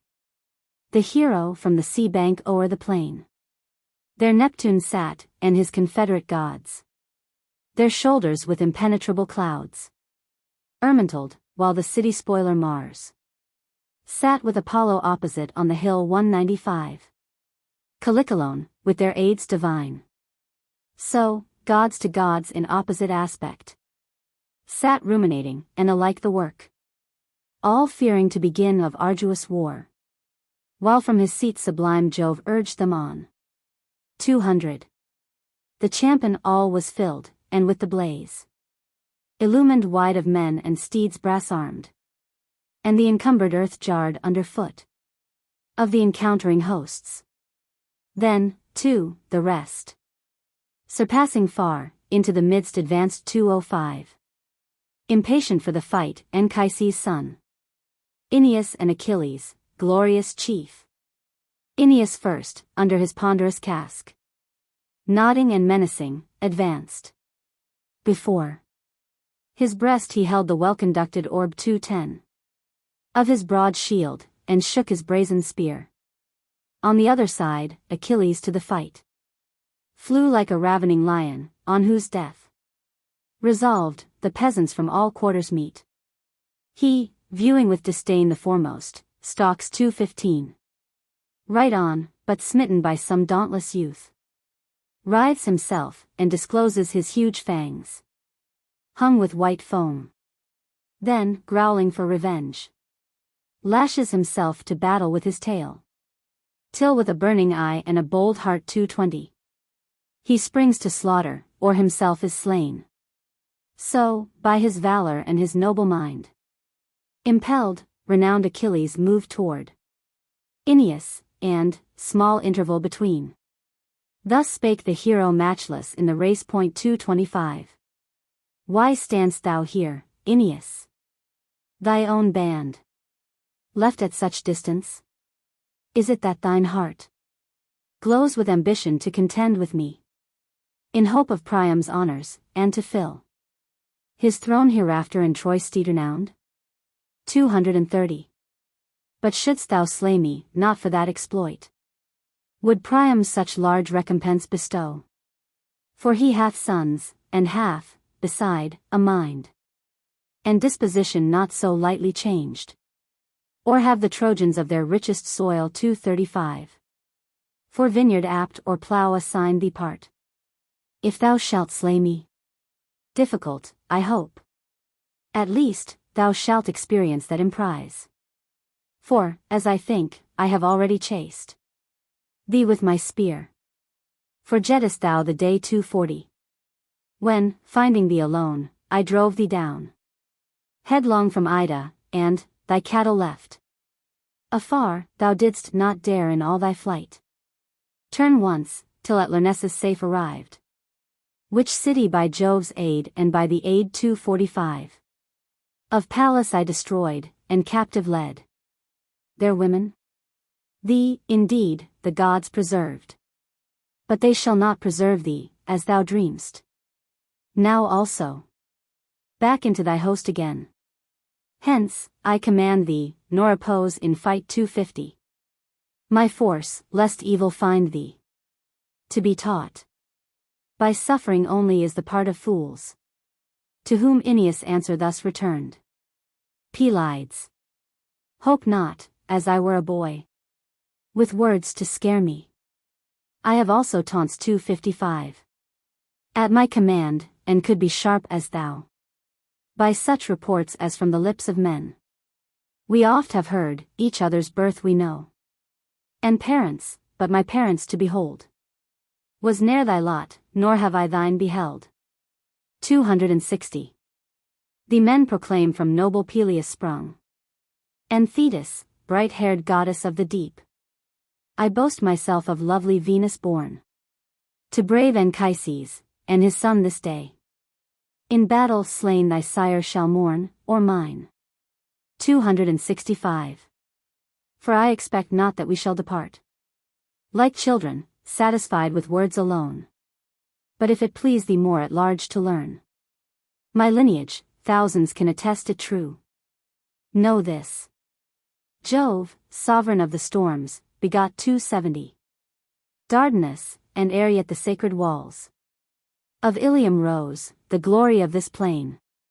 He built Dardania, for at Ida's foot dwelt our progenitors in ancient days. Dardanus was the father of a son, 275. King Erichthonius, wealthiest of mankind. 3,000 maras of his the marish grazed, each suckling with delight her tender foal. Boreas, enamored of no few of these, the pasture sought, and covered them in form 280. Of a steed azure maned. They, pregnant thence, 12 foals produced, and all so light of foot, that when they wantoned in the fruitful field, they swept, and snapped it not, the golden ear. And when they wantoned on the boundless deep, 285. They schemed the green waves' frothy ridge, secure. From Erichthonius sprang Tros, king of Troy. And Tros was father of 3 famous sons. Elos, Assaracus, and Ganymede. Loveliest of humankind, whom for his charms 290. The gods caught up to heaven, there to abide. With the immortals. Cupbearer of Jove. Elos begot Laomedon, and he 5 sons, Tithonus, Priam, Clitius, Lampus, and Hystean, branch of Mars. 295. Assaracus a son begot, by name Capys, and Capys in due time his son. Warlike Anchises, and Anchises me. But Priam is the noble Hector's sire. Such is my lineage, and such blood I boast. 300. But valor is from Jove, he, as he wills, increases or reduces it in man. For he is Lord of all. Therefore enough. Too long like children we have stood, the time consuming here, while battle roars around. 305. Reproach is cheap. Easily might we cast jibes at each other, till a ship that asks 100 oars should sink beneath the load. The tongue of man is voluble, hath words for every theme, nor wants wide field and long. 310. And as he speaks so shall he hear again. But we, why should we wrangle, and with taunts assail each other, as the practice is of women, who with heart-devouring strife on fire, start forth into the public way. 315. To mock each other, uttering, as may chance, much truth, much falsehood, as their anger bids. The ardor of my courage will not slack. For all thy speeches, we must combat first. Now, therefore, without more delay, begin. 320. That we may taste each other's force in arms. So spake Aeneas, and his brazen lance hurled with full force against the dreadful shield. Loud roared its ample concave at the blow. Not unalarmed, Pelides his broad disc. 325. Thrust farther from him, deeming that the force of such an arm should pierce his guard with ease. Vain fear. He recollected not that arms, glorious as his, gifts of the immortal gods, yield not so quickly to the force of man. 330. The stormy spear by brave Aeneas sent, no passage found, the golden plate divine repressed its vehemence. 2 folds it pierced. But 3 were still behind, for with 5 folds Vulcan had fortified it. 2 were brass. 335. The 2 interior, tin, the midmost, gold. And at the golden one the weapon stood. Achilles next hurled his long shadowed spear, and struck Aeneas on the utmost verge of his broad shield, where thinnest lay the brass, 340, and thinnest the ox hide. The Pelian ash started right through the buckler, and it rang. Aeneas crouched terrified, and his shield thrust farther from him, but the rapid beam, bursting both borders of the ample disc, 345, glanced o'er his back, and plunged into the soil. He escaped it, and he stood. But, as he stood, with horror infinite the weapon saw, planted so near him. Then, Achilles drew his falchion keen, and with a deafening shout, 350, sprang on him. But Aeneas seized a stone, heavy and huge, a weight to overcharge 2 men, such men as are accounted strong. Now, but he wielded it with ease, alone. Then had Aeneas, as Achilles came, 355, impetuous on, smitten, although in vain, his helmet or his shield, and Peleus' son had with his falchion him stretched at his feet. But that the god of ocean quick perceived his peril, and the immortals thus bespake. 360. I pity brave Aeneas, who shall soon, slain by Achilles, see the realms below, by smooth suggestions of Apollo lured to danger, such as he can ne'er avert. But wherefore should the chief, guiltless himself, 365, die for the fault of others? At no time. His gifts have failed, grateful to all in heaven. Come, therefore, and let us from death ourselves rescue him, lest if by Achilles' arm this hero perish, Jove himself be wroth. 370. For he is destined to survive, lest all the house of Dardanus, whom Jove beyond all others loved, his sons of woman born, fail with Aeneas, and be found no more. Saturnian Jove hath hated now long time, 375. The family of Priam, and henceforth Aeneas and his son, and his son's sons, shall sway the scepter o'er the race of Troy. To whom, majestic thus the spouse of Jove, Neptune, deliberate thyself, and choose, 380, whether to save Aeneas, or to leave the hero victim of Achilles' ire. For Pallas and myself ofttimes have sworn, in full assembly of the gods, to aid Troy, never, never to avert the day, 385, of her distress, not even when the flames, kindled by the heroic sons of Greece, shall climb with fury to her topmost towers. She spake, then Neptune, instant, through the throng of battle flying, and the clash of spears, 390, came where Achilles and Aeneas fought. At once with shadows dim he blurred the sight of Peleus' son, and from the shield, himself, of brave Aeneas the bright-pointed ash, retracting, placed it at Achilles' feet, 395. Then, lifting high Aeneas from the ground, he heaved him far remote. O'er many a rank of heroes and of bounding steeds he flew, launched into air from the expanded palm of Neptune, and alighted in the rear 400 of all the battle where the Caucons stood. Neptune approached him there, and at his side, standing, in accents winged, him thus bespake: What god, Aeneas, tempted thee to cope thus inconsiderately with the son, 405, of Peleus, both more excellent in fight than thou, and more the favored of the skies? From him retire hereafter, or expect a premature descent into the shades. But when Achilles shall have once fulfilled D410 his destiny, in battle slain, then fight fearless, for thou canst fall by none beside. So saying, he left the well-admonished chief, and from Achilles' eyes scattered the gloom shed o'er them by himself. The hero saw 415 clearly, and with his noble heart incensed by disappointment, thus conferring, said: Gods, I behold a prodigy. My spear lies at my foot, and he at whom I cast The weapon with such deadly force is gone. 420. Aeneas therefore, as it seems, himself interests the immortal gods, although I deemed his boast of their protection vain. I reck not. Let him go. So gladly 'scaped from slaughter now, he shall not soon again. 425. Feel an ambition to contend with me. Now will I rouse the deny, and prove the force and fight of many a Trojan more.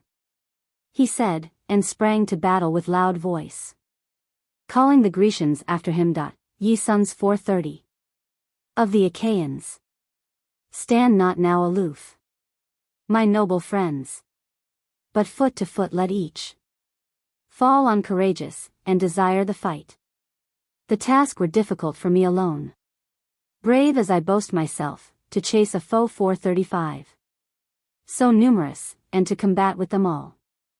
Not Mars himself, immortal though he be, nor Pallas, could with all the ranks contend of this vast multitude, and drive the whole with hands, with feet, with spirit and with might. 440. All that I can I will. Right through I go. And not a Trojan who shall chance within spear's reach of me, shall, as I judge, rejoice. Thus he the Greeks exhorted. Opposite. Meantime, illustrious Hector to his host 445 vociferated, his design to oppose. Achilles publishing in every ear. Fear not, ye valiant men of Troy. Fear not. The son of Peleus. In a war of words, I could, myself, cope even with the gods. 450. But not with spears, there they excel us all. Nor shall Achilles full performance give to all his vaunts, but, if he some fulfill, shall others leave mutilate in the midst. I will encounter him, though his hands be fire. 455. Though fire his hands, and his heart hammered steel. So spake he them exhorting. At his word, uprose the Trojan spears, thick intermixed. The battle joined, and clamor loud began. Then thus, approaching Hector, Phoebus spake. 460. Henceforth, advance not Hector in the front, seeking Achilles, but retired within the stormy multitude his coming wait, lest his spear reach thee, or his glittering sword. He said, and Hector far into his host 465 withdrew, admonished by the voice divine. Then, shouting terrible, and clothed with might, Achilles sprang to battle. First, he slew the valiant chief Ephesian, whom a band numerous obeyed. Otrynteus was his sire. 470. Him to Otrynteus, city waster chief, a naiad under snowy Molus bore, in fruitful Hyda, right into his front. As he advanced, Achilles drove his spear, and rived his skull. With thundering sound he fell. 475. And thus the conqueror gloried in his fall. Ah, Otryntides! Thou art slain. Here lies the terrible in arms, who borne beside the broad Gygaean lake, where Hyllus flows, and Hermus, called the fertile soil his own. 480. Thus gloried he. Meantime the shades of death covered Ephesian, and Achaean wheels, and horses ground his body in the van. Demoleon next, Antenor's son, a brave defender of the walls of Troy, he slew. 485.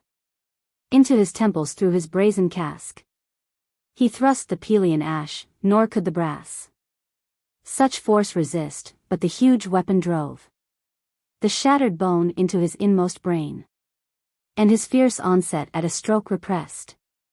490. Hippodamus his weapon next received within his spine, while with a leap he left his steeds and fled.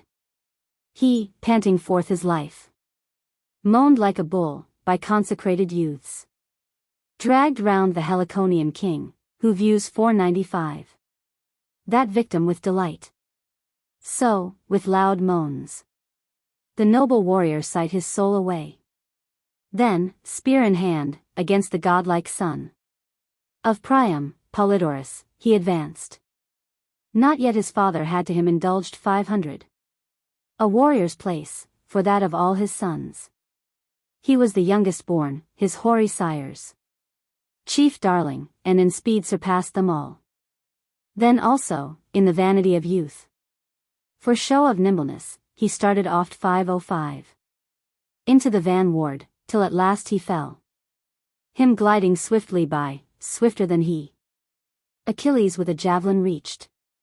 He struck his belt behind him, where the golden clasps met, and the double hauberk interposed. 510. The point transpierced his bowels, and sprang through his navel. Screaming, on his knees he fell. Death shadows dimmed his eyes, and with both hands, stooping, he pressed his gathered bowels back. But noble Hector, soon as he beheld 515, his brother Polydorus to the earth inclined, and with his bowels in his hands, sightless well nigh with anguish could endure no longer to remain aloof. Flame-like, he burst abroad, and shaking his sharp spear 520, advanced to meet Achilles, whose approach seeing, Achilles bounded with delight. And thus, exulting, to himself he said, "Ah! He approaches, who hath stung my soul deepest, the slayer of whom most I loved." 525. Behold, we meet. Caution is at an end, and timid skulking in the walks of war. He ceased, and with a brow knit into frowns, called to illustrious Hector, "Haste, approach, that I may quick dispatch thee to the shades." 530. Whom answered warlike Hector, not appalled, "Pelides, hope not, as I were a boy, with words to scare me. I have also taunts at my command, and can be sharp as thou. I know thee valiant, and myself I know." 535. Inferior far, yet, whether thou shalt slay me, or, inferior as I am, be slain by me, is at the pleasure of the gods. For I wield also not a pointless beam." He said, and, brandishing it, hurled his spear. 540. Which Pallas, breathing softly, wafted back from the renowned Achilles, and it fell successless at illustrious Hector's feet. Then, all on fire to slay him, with a shout that rent the air, Achilles rapid flew. 545. Toward him, but him wrapped in clouds opaque, Apollo caught with ease divine away. Thrice, swift Achilles sprang to the assault. Impetuous, thrice the pitchy cloud he smote. And at his fourth assault, godlike in act. 550. And terrible in utterance, thus exclaimed, "Dog! Thou art safe, and hast escaped again. But narrowly, and by the aid once more of Phoebus, without previous suit to whom thou venturest never where the javelin sings." 555. But when we next encounter, then expect, if one of all in heaven aid also me, to close thy proud career. Meantime I seek some other, and assail e'en whom I may." So saying, he pierced the neck of Dryops through. 560. And at his feet he fell.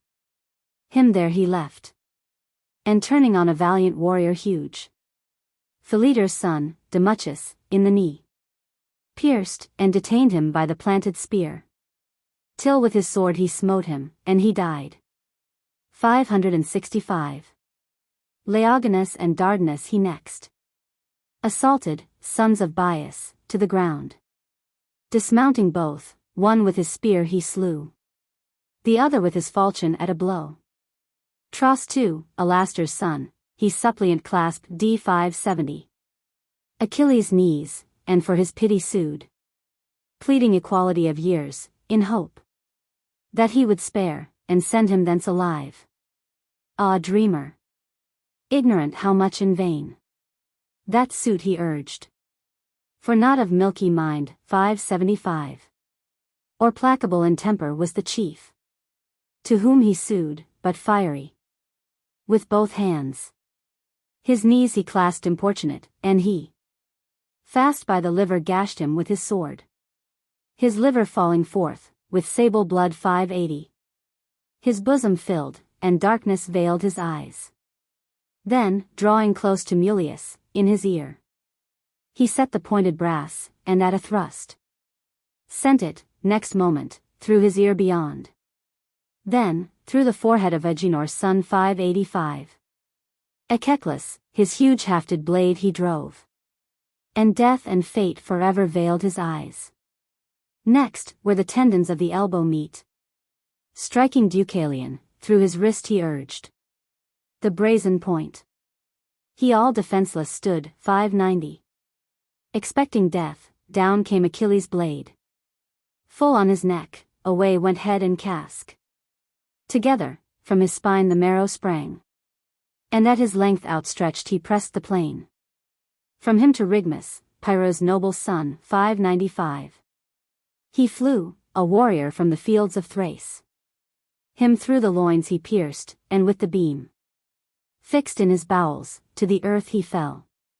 Then piercing, as he turned to flight, the spine of Areithus his charioteer, 600. He thrust him from his seat, wild with dismay. Back flew the fiery coursers at his fall, as a devouring fire within the glens of some dry mountain ravages the trees, while, blown around, the flames roll to all sides, 605. So, on all sides, terrible as a god, Achilles drove the death-devoted host of Ilium. And the champion ran with blood, as when the peasant his yoked steers employs to tread his barley, the broad-fronted pair 610.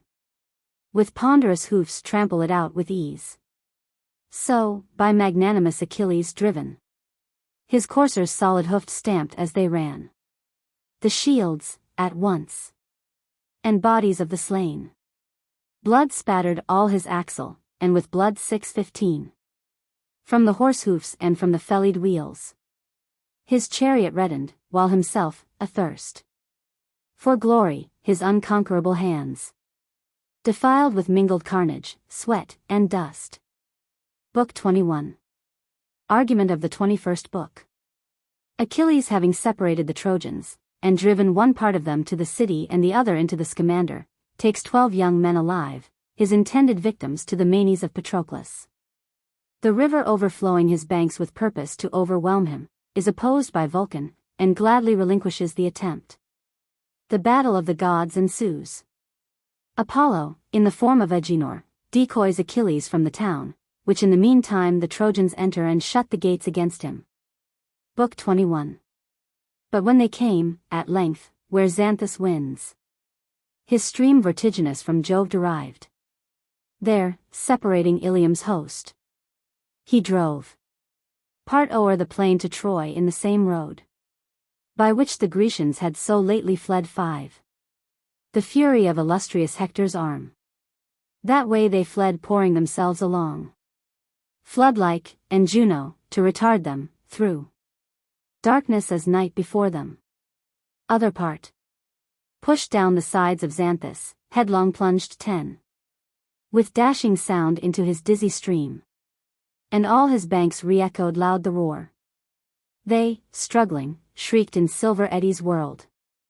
As when, by violence of fire expelled, locusts uplifted on the wing escape 15. To some broad river, swift the sudden blaze pursues them, they, astonished, strew the flood. So, by Achilles driven, a mingled throng of horses and of warriors overspread Xanthus, and glutted all his sounding course 20. He, chief of heroes, leaving on the bank his spear against a tamarisk reclined, plunged like a god, with falchion armed alone, but filled with thoughts of havoc. On all sides, down came his edge, groans followed dread to hear 25. Of warriors smitten by the sword, and all the waters as they ran reddened with blood, as smaller fishes, flying the pursuit of some huge dolphin, terrified, the creeks and secret hollows of a haven fill. 30. For none of all that he can seize he spares. So lurk the trembling Trojans in the caves of Xanthus' awful flood. But he, his hands, wearied at length with slaughter, from the rest 12 youths selected whom to death he doomed. 35. In vengeance for his loved Patroclus slain, them stupefied with dread like fawns he drove forth from the river, manacling their hands behind them fast with their own tunic strings, and gave them to his warrior train in charge. 40. Then, ardent still for blood, rushing again toward the stream, Dardanian Priam's son, he met Lycaon, as he climbed the bank, him erst by night, in his own father's field. Finding him, he had led captive away. 45. Lycaon was employed cutting green shoots of the wild fig for chariot rings, when lo! Terrible, unforeseen, Achilles came. He seized and sent him in a ship afar to Lemnos. There the son of Jason paid 50. His price, and, at great cost, Aetion, the guest of Jason, thence redeeming him, sent him to fair Arisba, but he escaped thence also and regained his father's house. 11 days, at his return, he gave 55 to recreation joyous with his friends. And on the 12th his fate cast him again into Achilles' hands, who to the shades now doomed him, howsoever loath to go. Soon as Achilles swiftest of the swift 60 him naked saw, for neither spear had he, nor shield nor helmet, but, when he emerged, weary and faint had cast them all away. Indignant to his mighty self he said, Gods! I behold a miracle. Ere long. 65. The valiant Trojans whom myself have slain shall rise from Erebus, for he is here, the selfsame warrior whom I lately sold at Lemnos, free, and in the field again. The hoary deep is prison strong enough. 70. For most, but not for him. Now shall he taste the point of this my spear, that I may learn by sure experience, whether hell itself, that holds the strongest fast, can him detain, or whether he shall thence also escape. 75. While musing thus he stood, stunned with dismay. The youth approached, eager to clasp his knees, for vehement he felt the dread of death working within him, with his Pelian ash uplifted high. Noble Achilles stood 80. Ardent to smite him, he with body bent ran under it, and to his knees adhered. The weapon, missing him, implanted stood close at his back, when, seizing with one hand Achilles' knees, he with the other grasped. D. 85. The dreadful beam, resolute through despair, and in winged accents suppliant thus began. Oh, spare me! Pity me! Behold I clasp thy knees, Achilles. Ah, illustrious chief! Reject not with disdain a suppliant's prayer. 90. I am thy guest also, who at thy own board have eaten bread, and did partake the gift of Ceres with thee on the very day when thou didst send me in yon field surprised for sail to sacred Lemnos, far remote. 95. And for my price received est 100 beeves. Loose me, and I will yield thee now that sum. Thrice told. Alas! This morn is but the 12th. Since, after numerous hardships, I arrived once more in Troy, and now my ruthless lot 100 hath given me into thy hands again. Jove cannot less than hate me, who hath twice made me thy prisoner, and my doom was death. Death in my prime, the day when I was born. Son of Lautho from Alta sprung. 105. From Alta, whom the Leleges obey. On Satnio's banks in lofty Pedasus. His daughter to his other numerous wives King Priam added, and 2 sons she bore. Only to be deprived by thee of both. 110.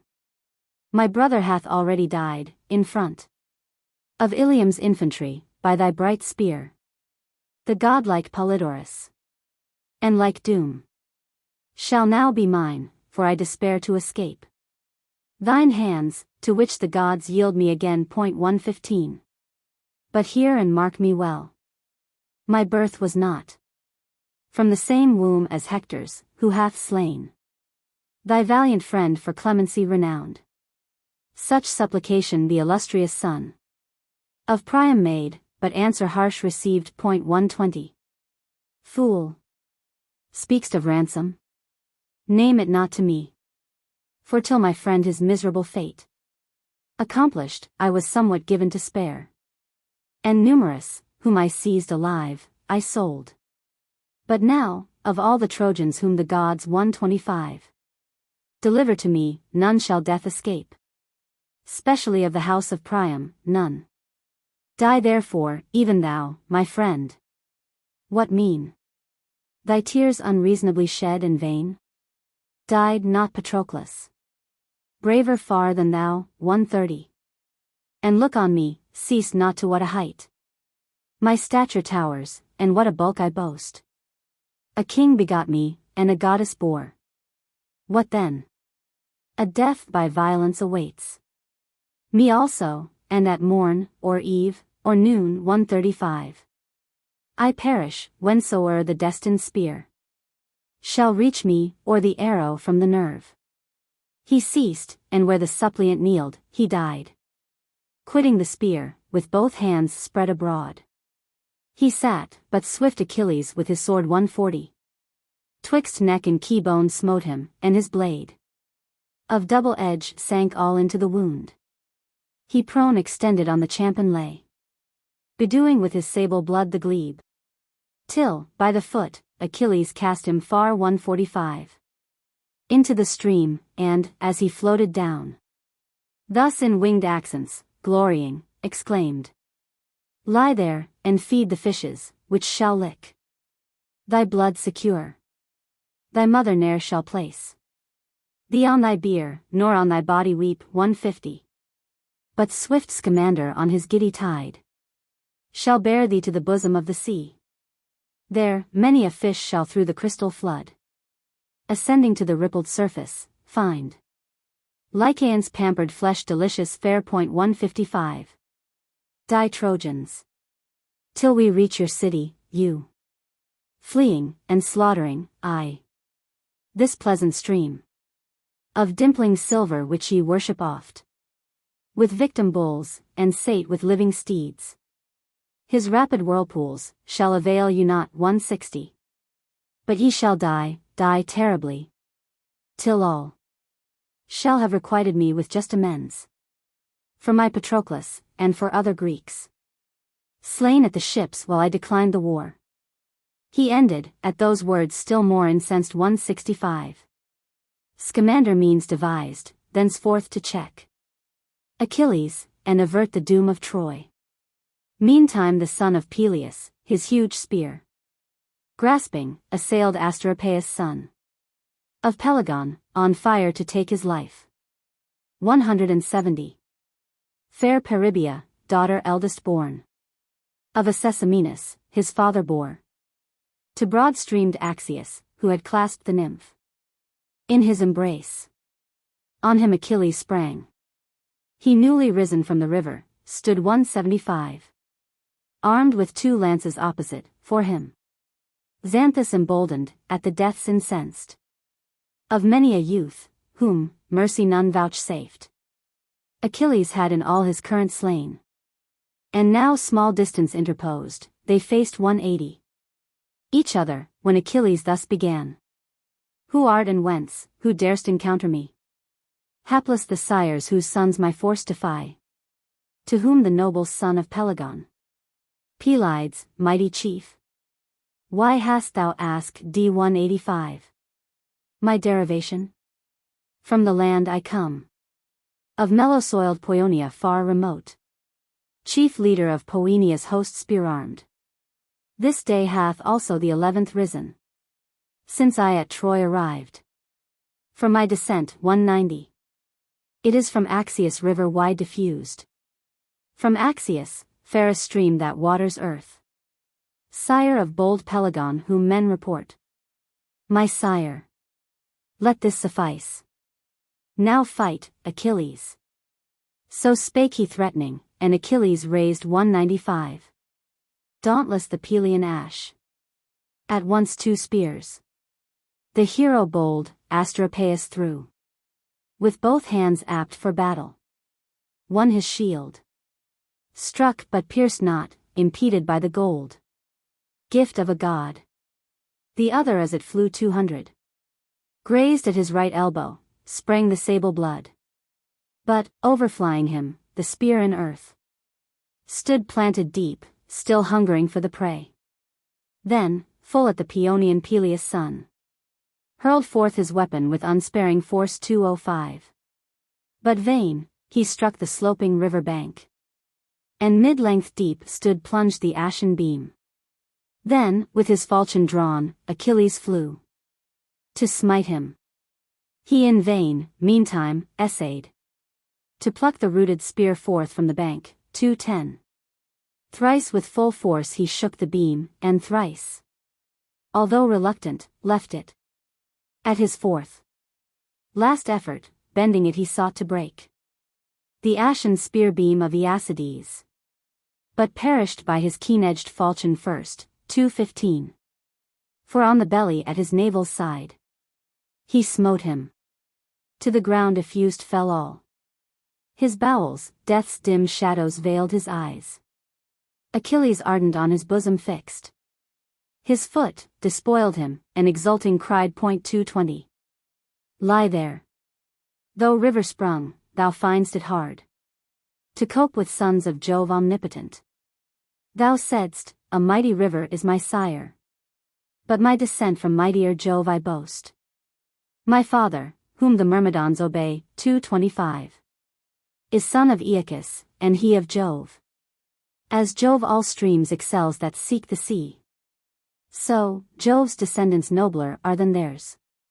Behold a river at thy side, let him afford thee, if he can, some succor. No, 230. He may not fight against Saturnian Jove. Therefore, not kingly Achelous. Nor yet the strength of oceans vast profound. Although from him all rivers and all seas, all fountains and all wells proceed, may boast 235. Comparison with Jove. But even he, astonished, trembles at his fiery bolt. And his dread thunders rattling in the sky. He said, and drawing from the bank his spear. Asteropaeus left stretched on the sands, 240. Where, while the clear wave dashed him, eels his flanks. And ravening fishes numerous nibbled bare. The horsed Paeonians next he fierce assailed. Who seeing their brave chief slain by the sword. And forceful arm of Peleus' son, beside 245. The eddy-whirling stream fled all dispersed. Thersilochus and Mydon then he slew. Thrasius, Astypulus and Ophelestes. Aeneas and Nisus. Nor had these sufficed. Achilles, but Paeonians more had fallen, 250. Had not the angry river from within.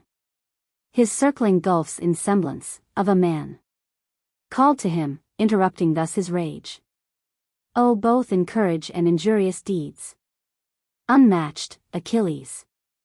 Whom themselves the gods 255. Cease not to aid, if Saturn's son have doomed. All Ilium's race to perish by thine arm. Expel them, first, from me, ere thou achieve that dread exploit. For, cumbered as I am with bodies, I can pour my pleasant stream 260. No longer down into the sacred deep. All vanish where thou comest. But oh desist. Dread chief. Amazement fills me at thy deeds. To whom Achilles, matchless in the race. River divine. Hereafter be it so. 265. But not from slaughter of this faithless host. I cease, till I shall shut them fast in Troy. And trial make of Hector, if his arm In single fight shall strongest prove, or mine. He said, and like a god, furious, again 270. Assailed the Trojans. Then the circling flood. To Phoebus thus his loud complaint addressed. Ah, son of Jove, god of the silver bow! The mandate of the son of Saturn ill hast thou performed, who, earnest, bade thee aid 275.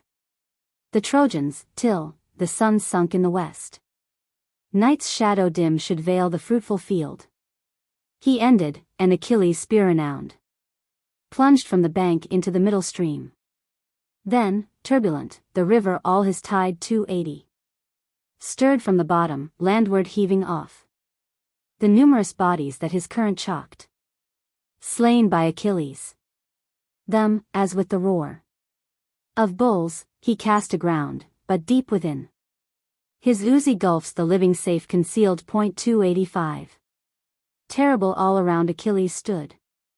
The curling wave, then, falling on his shield, dashed him, nor found his footsteps where to rest. An elm of massy trunk he seized and branch.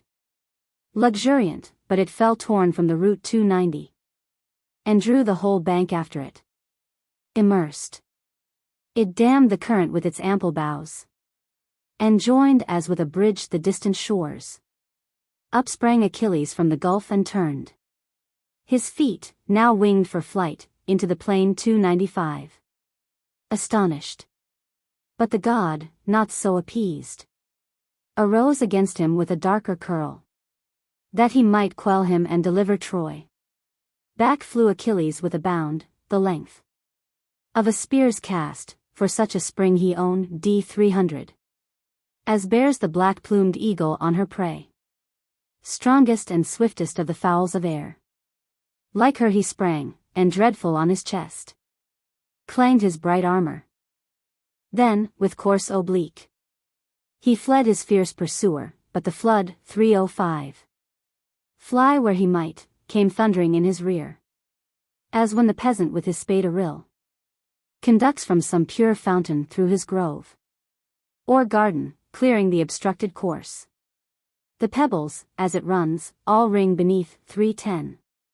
And, as the slope still deepens, swifter still it runs, and, murmuring, outstrips the guide. So him, though swift, the river always reached. Still swifter. Who can cope with power divine? Oft as the noble chief, turning, essay, D315. Resistance, and to learn if all the gods alike rushed after him, so oft the flood.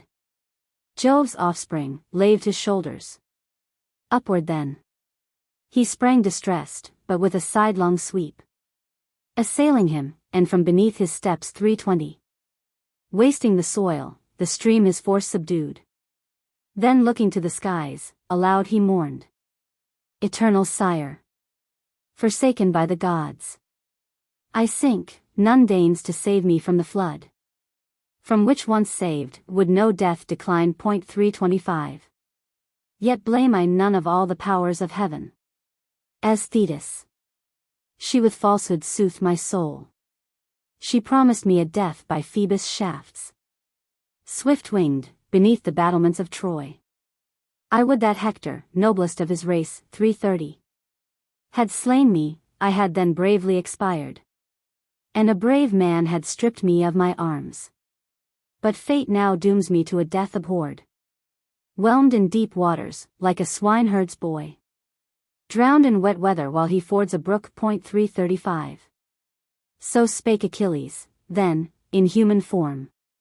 Minerva stood and Neptune at his side. Each seized his hand confirming him, and thus the mighty shaker of the shores began. Achilles, moderate thy dismay, fear not. 340. In us behold, in Pallas and in me, effectual aids, and with consent of Jove. For to be vanquished by a river's force is not thy doom. This foe shall soon be quelled. Thine eyes shall see it. Let our counsel rule. 345. Thy deed, and all is well. Cease not from war. till fast within proud Ilium's walls her host again be prisoned, all who shall escape. Then, Hector slain, to the Achaean fleet return, we make the glorious victory thine. 350. So they, and both departing sought the skies. Then, animated by the voice divine, he moved toward the plain now all o'erspread by the vast flood on which the bodies swam, and shields of many a youth in battle slain. 355. He leaped, he waded, and the current stemmed right onward, by the flood in vain opposed. With such might Pallas filled him, nor his rage Scamander aught repressed, but still the more incensed against Achilles, curled aloft. 360. His waters, and on Samois called aloud, brother, oh let us with united force check, if we may, this warrior. He shall else soon lay the lofty towers of Priam low, whose host appalled, defend them now no more. 365. Haste, succor me, thy channel fill with streams. From all thy fountains, call thy torrents down. Lift high the waters. Mingle trees and stones with uproar wild, that we may quell the force of this dread chief triumphant now, and fill. 370. With projects that might more beseem a god. But vain shall be his strength, his beauty not shall profit him or his resplendent arms. For I will bury them in slime and ooze, and I will overwhelm himself with soil. 375. Sands heaping o'er him and around him sands infinite, that no Greek shall find his bones.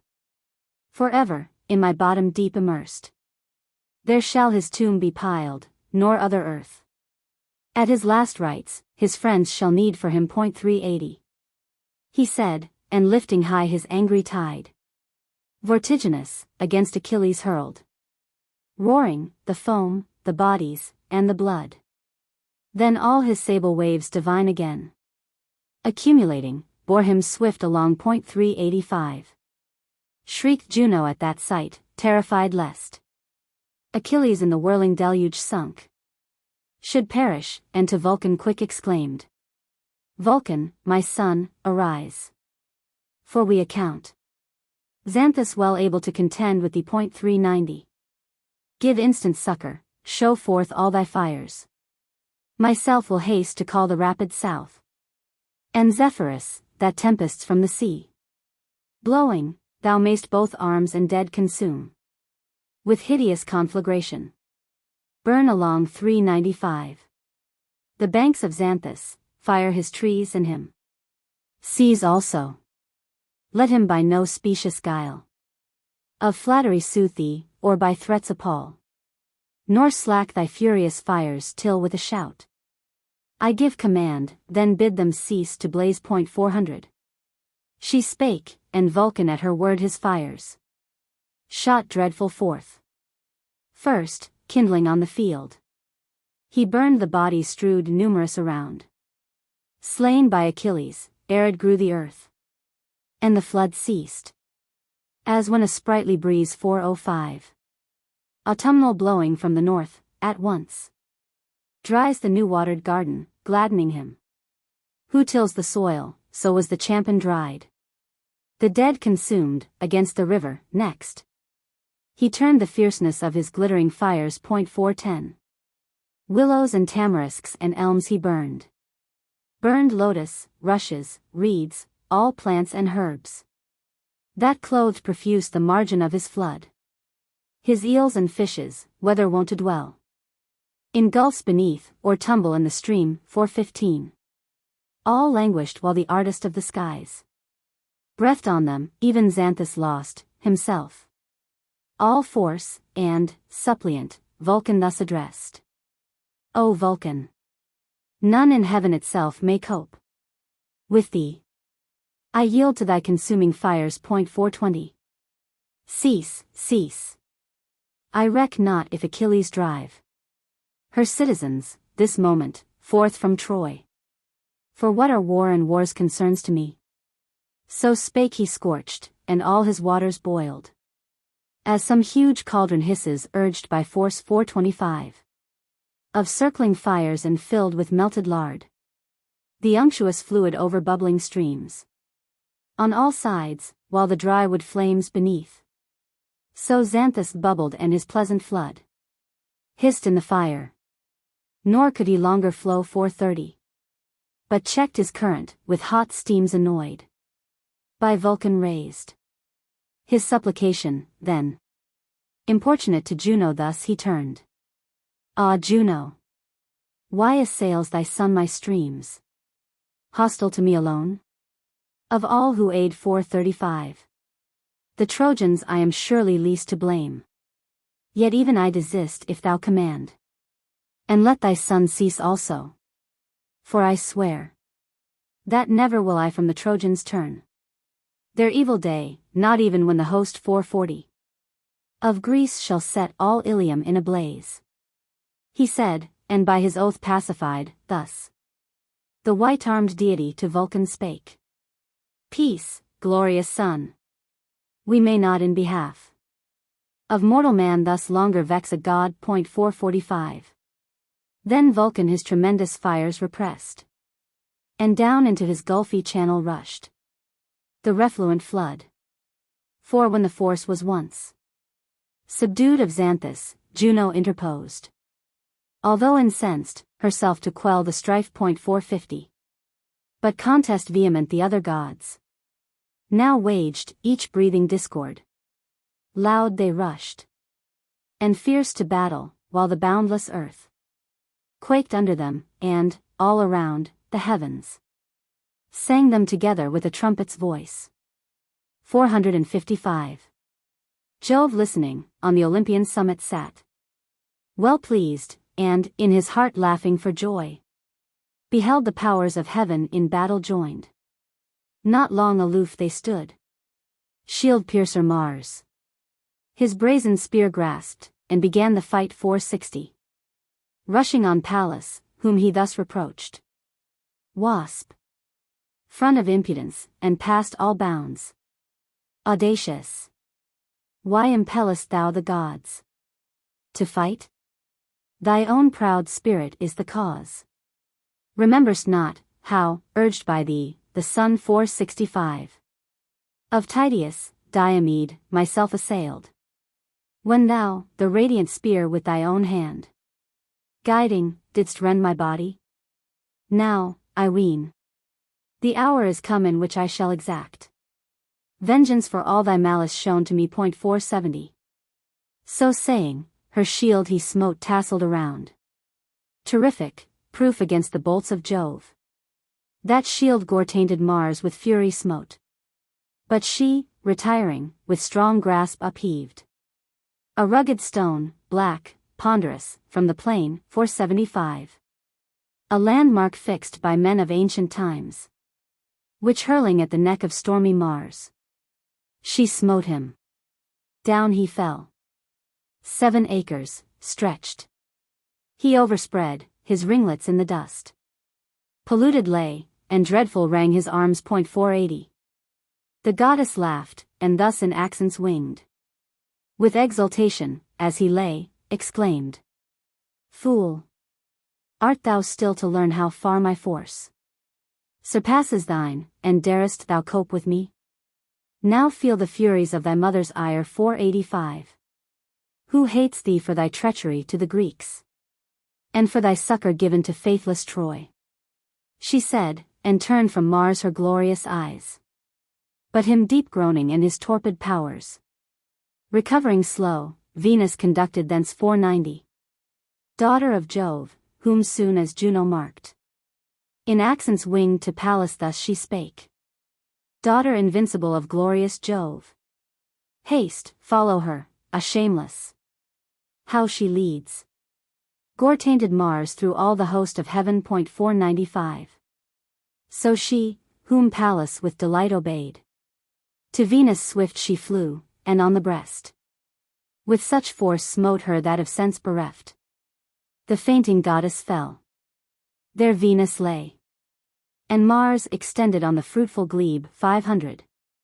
And Pallas thus in accents winged exclaimed, I would that all who on the part of Troy oppose and fight Achaea's valiant sons were firm and bold as Venus in defense of Mars, for whom she dared my power defy. 505. So had dissension, Ilium overthrown and desolated, ceased long since in heaven. So Pallas, and approving Juno smiled. Then the imperial shaker of the shores thus to Apollo, Phoebus, wherefore stand 510 we thus aloof? Since others have begun, begin we also. Shame it were to both, should we, no combat waged, ascend again Olympus and the brass-built hall of Jove. Begin, for thou art younger, me, whose years 515 alike in knowledge thine surpass so far. It suits not. O stupidity! How gross art thou and senseless!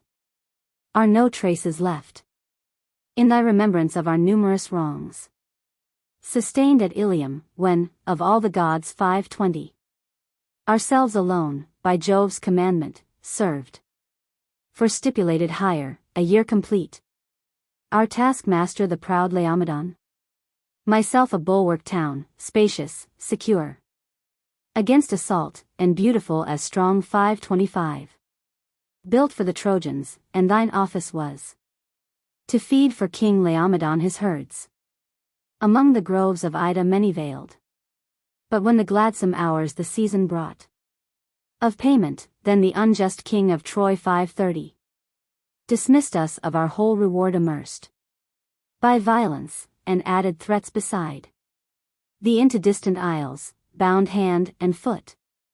To sell he threatened, and to amputate the ears of both. We, therefore, hasted thence 535. Resenting deep our promised hire withheld. Aidst thou for this the Trojans? Canst thou less? Then seek, with us, to exterminate the whole perfidious race, wives, children, husbands, all? To whom the king of radiant shafts Apollo 540. Me, Neptune, thou wouldst deem thyself unwise, contending for the sake of mortal men with thee, a wretched race, who like the leaves now flourish rank, by fruits of earth sustained, now sapless fall. Here, therefore, us between 545. Let all strife cease, far better left to them. He said, and turned away, fearing to lift his hand against the brother of his sire. But him Diana of the woods with sharp rebuke, his huntress sister, thus reproved. 550. Fliest thou, Apollo, and to Neptune yieldst an unearned victory, the prize of fame, resigning patient and with no dispute? Fool! Wherefore bearest thou the bow in vain? Ah, let me never in my father's courts 555. Hear thee among the immortals vaunting more, that thou wouldst Neptune's self confront in arms. So she, to whom Apollo not replied, but thus the consort of the Thunderer, fired with wrath, reproved the archeress of heaven. 560. How hast thou dared, impudent, to oppose my will? Thou practiced as thou art, the task to match my force were difficult to thee. Is it, because by ordinance of Jove thou art a lioness to womankind? 565. Killing them at thy pleasure? Ah, beware! Far easier is it, on the mountain heights, to slay wild beasts and chase the roving hind, than to conflict with mightier than ourselves. But, if thou wish a lesson on that theme, 570. Approach, thou shalt be taught with good effect how far my force in combat passes thine. She said, and with her left hand seizing both Diana's wrists, snatched suddenly the bow, suspended on her shoulder with the right. 575. And, smiling, smote her with it on the ears. She, writhing oft and struggling, to the ground, shook forth her rapid shafts, then, weeping, fled. as to her cavern in some hollow rock. The dove, not destined to his talons, flies 580. The hawk's pursuit, and left her arms behind. Then, messenger of heaven, the Argicide addressed Latona. Combat none with thee. Latona, will I wage. Unsafe it were to cope in battle with a spouse of Jove. 585. Go, therefore, loudly as thou wilt, proclaim to all the gods that thou hast vanquished me. Collecting, then, the bow and arrows fallen in wild disorder on the dusty plain, Latona with the sacred charge withdrew 590. Following her daughter, she, in the abode brass-built arriving of Olympian Jove, sat on his knees, weeping till all her robe ambrosial shook. The mighty father smiled, and to his bosom straining her, inquired. 595. Daughter beloved, which of all the gods hath raised his hand, presumptuous, against thee, as if convicted of some open wrong? To whom the clear-voiced huntress crescent crowned. My father, Juno, thy own consort fair 600. My sorrow caused, from whom dispute and strife perpetual, threaten the immortal powers. Thus they in heaven mutual conferred. Meantime, Apollo into sacred Troy returned, mindful to guard her bulwarks, lest the Greek 605 too soon for fate should desolate the town. The other gods, some angry, some elate, with victory, the Olympian heights regained, and sat beside the thunderer. But the son of Peleus, he both Trojans slew and steeds. 610. As when in volumes slow smoke climbs the skies from some great city which the gods have fired, vindictive, sorrow thence to many ensues, with mischief, and to all labor severe. So caused Achilles labor on that day. 615. Severe and mischief to the men of Troy. But ancient Priam from a sacred tower stood looking forth, when soon he noticed vast Achilles, before whom the Trojans fled, all courage lost. Descending from the tower 620. With mournful cries and hasting to the wall, he thus enjoined the keepers of the gates. Hold wide the portals till the flying host re-enter, for himself is nigh, himself. Achilles drives them home. Now, what to Troy? 625. But soon as safe within the walls received, they breathe again, shut fast the ponderous gates. At once, lest that destroyer also pass, he said. They, shooting back the bars, threw wide the gates and saved the people, whom to aid 630. Apollo also sprang into the field. They, parched with drought and whitened all with dust, flew right toward the town, while, spear in hand, Achilles pressed them, vengeance in his heart, and all on fire for glory. Then, full sure, 635. Ilium, the city of lofty gates, had fallen, won by the Grecians, had not Phoebus roused Antenor's valiant son, the noble chief Agenor. Him with dauntless might he filled, and shielding him against the stroke of fate. 640. Beside him stood himself, by the broad beach, covered and wrapped in clouds, Agenor then, seeing the city waster hero nigh.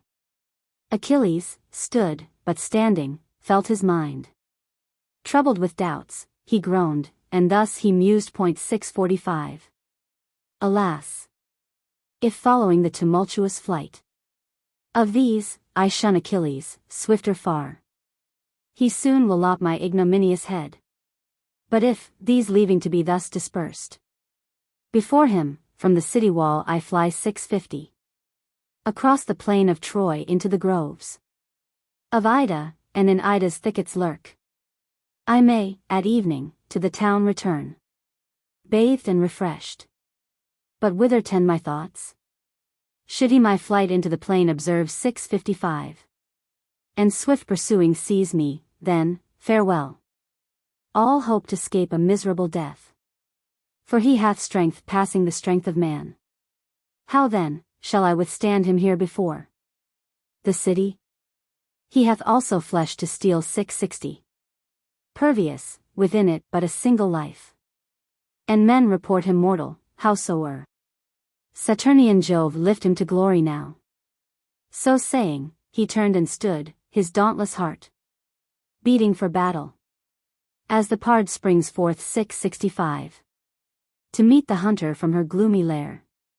Nor, hearing loud the hounds, fears or retires. But whether from afar or nigh at hand, he pierce her first, although transfixed, the fight still tries. And combats desperate till she fall, 670.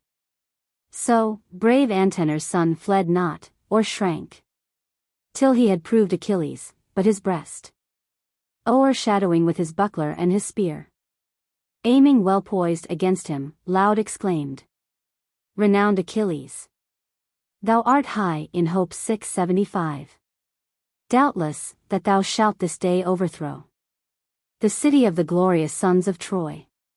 Fool! Ye must labor yet ere she be won. For numerous are her citizens and bold. And we will guard her for our parents' sake 680. Our wives and little ones. But here thou deest, terrible chief and dauntless as thou art. He said, and with full force hurling his lance, smote, and erred not, his greave beneath his knee. The glittering tin, forged newly, at the stroke 685. Tremendous rang, but quick recoiled and vain. The weapon, weak against that guard divine. Then sprang Achilles in his turn to assail. Godlike Agenor, but Apollo took that glory from him, snatching wrapped in clouds 690. Agenor thence, whom calm he sent away. Then Phoebus from pursuit of Ilium's host. By art averted Peleus' son. The form assuming of Agenor, swift he fled. Before him, and Achilles swift pursued. 695. While him Apollo thus lured to the chase. Wide o'er the fruitful plain, inclining still towards Scamander's dizzy stream his course. Nor flying far before, but with false hope always beguiling him, the scattered host 700. Meantime, in joyful throngs, regained the town. They filled and shut it fast, nor dared to wait each other in the field, or to inquire who lived and who had fallen, but all, whom flight had rescued, like a flood poured into Troy. 705. The Trojans being now within the city, excepting Hector, the field is cleared for the most important and decisive action in the poem, that is, the battle between Achilles and Hector, and the death of the latter. This part of the story is managed with singular skill. It seems as if the poet, feeling the importance of the catastrophe, wished to withdraw from view the personages of less consequence, and to concentrate our attention upon those two alone. The poetic action and description are narrowed in extent, but deepened in interest. The fate of Troy is impending, the irreversible decree of Jupiter is about to be executed. The heroes, whose bravery is to be the instrument of bringing about this consummation, are left together on the plain de Felton. Book 22. Argument of the 22nd book. Achilles slays Hector. Book 22. Thus they, throughout all Troy, like hunted fawns, dispersed, their trickling limbs at leisure cooled, and, drinking, slaked their fiery thirst, reclined against the battlements. Meantime, the Greeks, sloping their shields, approached the walls of Troy. 5. And Hector, by his adverse fate ensnared, still stood exposed before the Scaean gate. Then spake Apollo thus to Peleus' son. Wherefore, thyself mortal, pursuest thou me? Immortal? O Achilles! Blind with rage. 10. Thou know'st not yet, that thou pursuest a god. Unmindful of thy proper task, to press the flying Trojans, thou hast hither turned. Devious, and they are all now safe in Troy. Yet hope me not to slay, I cannot die. 15. To whom Achilles, swiftest of the swift, indignant: Oh, of all the powers above, to me most adverse, archer of the skies, thou hast beguiled me, leading me away from Ilium far, whence intercepted, else. 20. No few had at this moment gnawed the glebe. Thou hast defrauded me of great renown, and, safe thyself, hast rescued them with ease. Ah, had I power, I would requite thee well. So saying, incensed he turned toward the town. 25. His rapid course, like some victorious steed that whirls, at stretch, a chariot to the goal. Such seemed Achilles, coursing light the field. Him, first, the ancient king of Troy perceived, scouring the plain, resplendent as the star. 30. Autumnal, of all stars in dead of night, conspicuous most, and named Orion's dog. Brightest it shines, but ominous, and dire disease portends to miserable man. So beamed Achilles' armor as he flew. 35. Loud wailed the hoary king, with lifted hands. His head he smote, and, uttering doleful cries of supplication, sued to his own son. He, fixed before the gate, desirous stood of combat with Achilles, when his sire 40. With arms outstretched toward him, thus began: My Hector, wait not, O my son, the approach of this dread chief, alone, lest premature thou die, this moment by Achilles slain. For he is strongest far. Oh, that the gods 45 him loved as I. Then, soon should vultures rend, and dogs his carcass, and my grief should cease. He hath unchilded me of many a son, all valiant youths, whom he hath slain or sold to distant isles, and even now, I miss 50. 2 sons, whom since the shutting of the gates I find not, Polydorus and Lycaon, my children by Lautho the fair. If they survive prisoners in yonder camp, I will redeem them with gold and brass. 55. By noble else to his daughter given large store, and still reserved. But should they both, already slain, have journeyed to the shades, we, then, from whom they sprang have cause to mourn, and mourn them long, but shorter shall the grief. 60. Of Ilium prove, if thou escape and live. Come then, my son, enter the city gate, that thou mayst save us all, nor in thy bloom of life cut off, enhance Achilles' fame. Commiserate also thy unhappy sire. 65. Ere yet distracted, whom Saturnian Jove ordains to a sad death, and ere I die, to woes innumerable to behold. Sons slaughtered, daughters ravished, torn and stripped. The matrimonial chamber, infants -D 70. Against the ground in dire hostility, and matrons dragged by ruthless Grecian hands. Me, haply, last of all, dogs shall devour. In my own vestibule, when once the spear or falchion of some Greek hath laid me low. 75. The very dogs fed at my table side. My portal guards, drinking their master's blood to drunkenness, shall wallow in my courts. Fair falls the warlike youth in battle slain, and when he lies torn by the pointed steel. 80. His death becomes him well. He is secure, though dead, from shame, whatever next befalls. But when the silver locks and silver beard of an old man slain by the sword, from dogs, receive dishonor, of all ills that wait. 85. On miserable man, that sure is worst. So spake the ancient king, and his grey hairs plucked with both hands, but Hector firm endured. On the other side all tears his mother stood, and lamentation. With one hand she bared 90, and with the other hand produced her breast. Then in winged accents, weeping, him bespake: My Hector, reverence this, and pity me. If ever, drawing forth this breast, thy griefs Of infancy I soothed, O now, my son. 95. Acknowledge it, and from within the walls repulse this enemy. Stand not abroad to cope with him, for he is savage fierce. And should he slay thee, neither shall myself, who bore thee, nor thy noble spouse weep, O, 100. Thy body, but, where we can never come, dogs shall devour it in the fleet of Greece. So they with prayers importuned, and with tears their son, but him swayed not, unmoved he stood, expecting vast Achilles now at hand. 105.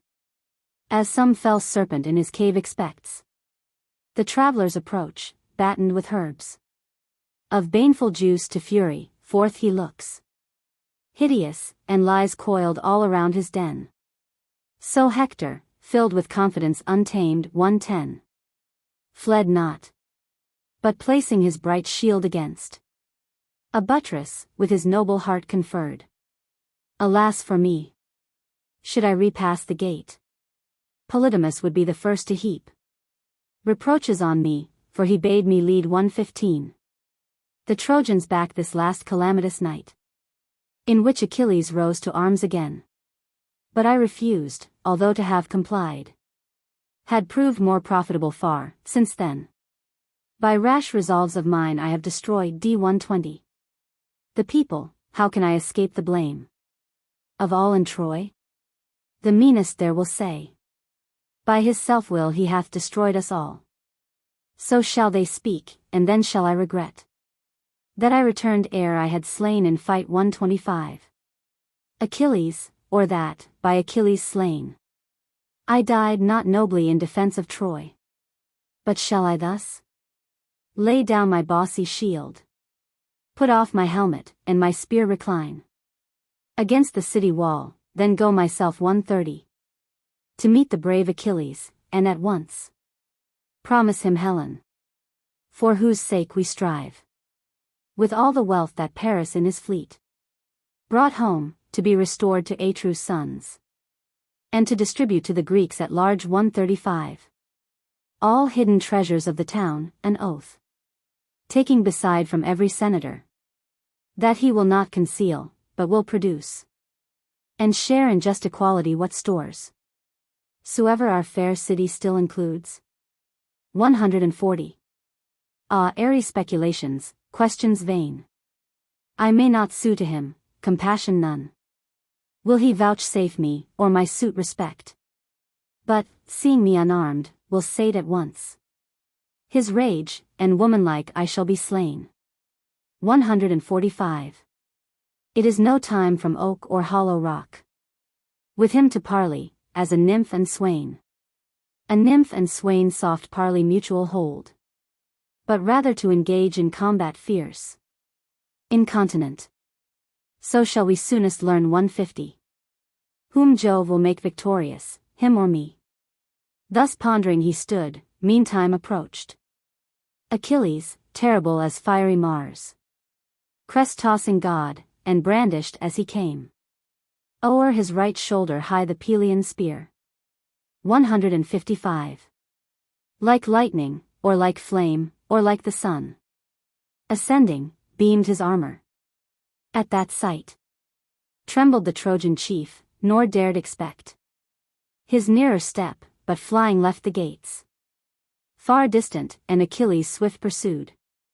160. As in the mountains, fleetest fowl of air, the hawk darts eager at the dove. She scuds aslant, he screaming, springs and springs again to seize her, all impatient for the prey. So flew Achilles constant to the track 165 of Hector, who with dreadful haste beneath the Trojan bulwarks plied his agile limbs, passing the prospect mount where high in air the wild fig waved, they rushed along the road, declining never from the wall of Troy. 170. And now they reached the running rivulets clear, where from Scamander's dizzy flood arise two fountains, tepid one, from which a smoke issues voluminous as from a fire. The other, even in summer heats, like hail 175. For cold, or snow, or crystal stream frostbound. Beside them may be seen the broad canals of marble scooped, in which the wives of Troy and all her daughters fair were wont to lave their costly raiment, while the land had rest 180. And ere the warlike sons of Greece arrived, by these they ran, one fleeing, one in chase. Valiant was he who fled, but valiant far beyond him he who urged the swift pursuit. Nor ran they for a vulgar prize, a beast 185. For sacrifice, or for the hide of such, the swift footracers' customary meed. But for the noble Hector's life they ran, as when two steeds, oft conquerors, trim the goal. For some illustrious prize, a tripod bright 190. Or beauteous virgin, at a funeral game. So they with nimble feet the city thrice of Priam compassed. All the gods looked on. And thus the sire of gods and men began. Ah, I behold a warrior dear to me 195. Around the walls of Ilium driven, and grieve for Hector, who the thighs of fatted bulls on yonder heights of Ida many veiled, burned off to me, and in the heights of Troy. But him Achilles, glorious chief, around 200. The city walls of Priam now pursues. Consider this, ye gods. Weigh the event. Shall we from death save Hector? Or, at length, leave him, although in battle high renowned, to perish by the might of Peleus' son, 205. Whom answered thus Pallas cerulean-eyed. Dread sovereign of the storms, what hast thou said? Wouldst thou deliver from the stroke of fate a mortal man death destined from of old? Do it, but small thy praise shall be in heaven. 210. Then answer thus, cloud-gatherer Jove returned. Fear not, Tritonia, daughter dear. That word spake not my purpose, me thou shalt perceive. Always to the indulgent. What thou wilt, that execute, and use thou no delay. 215. So roused he Pallas of herself prepared. And from the heights Olympian down she flew. With unremitting speed Achilles still urged Hector, as among the mountain height the hound pursues, roused newly from her lair. 220. The flying fawn through many a vale and grove, and though she trembling skulk the shrubs beneath, tracks her continual, till he find the prey. So, 'scaped not Hector Peleus' rapid son. Oft as toward the Dardan gates he sprang. 225. Direct, and to the bulwarks firm of Troy, hoping some aid by volleys from the wall. So oft, outstripping him, Achilles thence enforced him to the field, who, as he might, still ever stretched toward the walls again. 230. As, in a dream, pursuit hesitates oft. This hath no power to fly, that to pursue. So these, one fled, and one pursued in vain. How, then, had Hector his impending fate eluded, had not Phoebus, at his last 235. Last effort meeting him, his strength restored, and winged for flight his agile limbs anew? The son of Peleus, as he ran, his brows shaking, forbade the people to dismiss a dart at Hector, lest a meaner hand 240, piercing him, should usurp the foremost praise. But when the fourth time to those rivulets they came, then lifting high his golden scales, two lots the everlasting Father placed within them, for Achilles one, and 245. For Hector, balancing the doom of both, grasping it in the midst, he raised the beam. Down went the fatal day of Hector, down to Aides, and Apollo left his side. Then blue-eyed Pallas hasting to the sun. 250. Of Peleus, in winged accents him addressed. Now, dear to Jove, Achilles famed in arms, I hope that, fierce in combat though he be, we shall, at last, slay Hector, and return crowned with great glory to the fleet of Greece. 255. No fear of his deliverance now remains. Not even should the king of radiant shafts. Apollo, toil and supplication, rolled. And rolled again before the thunderer's feet. But stand, recover breath. Myself, the while, 260. Shall urge him to oppose thee face to face. So Pallas spake, whom joyful he obeyed. And on his spear brass-pointed leaned. But she, Achilles left, to noble Hector passed. And in the form, and with the voice loud, toned 265. Approaching of Deiphobus, his ear. In accents, as of pity, thus addressed. Ah, brother! Thou art overtasked, around the walls of Troy by swift Achilles driven. But stand, that we may chase him in his turn. 270. To whom crest-tossing Hector huge replied. Deiphobus, of all my father's sons, brought forth by Hecuba, I ever loved thee most, but more than ever love thee now. Who hast not feared, seeing me, for my sake. 275. To quit the town, where others rest content. To whom the goddess, thus, cerulean-eyed. Brother, our parents with much earnest suit, clasping my knees, and all my friends implored me to stay in Troy, such fear hath seized on all. 280. But grief for thee preyed on my inmost soul. Come, fight we bravely, spare we now our spears.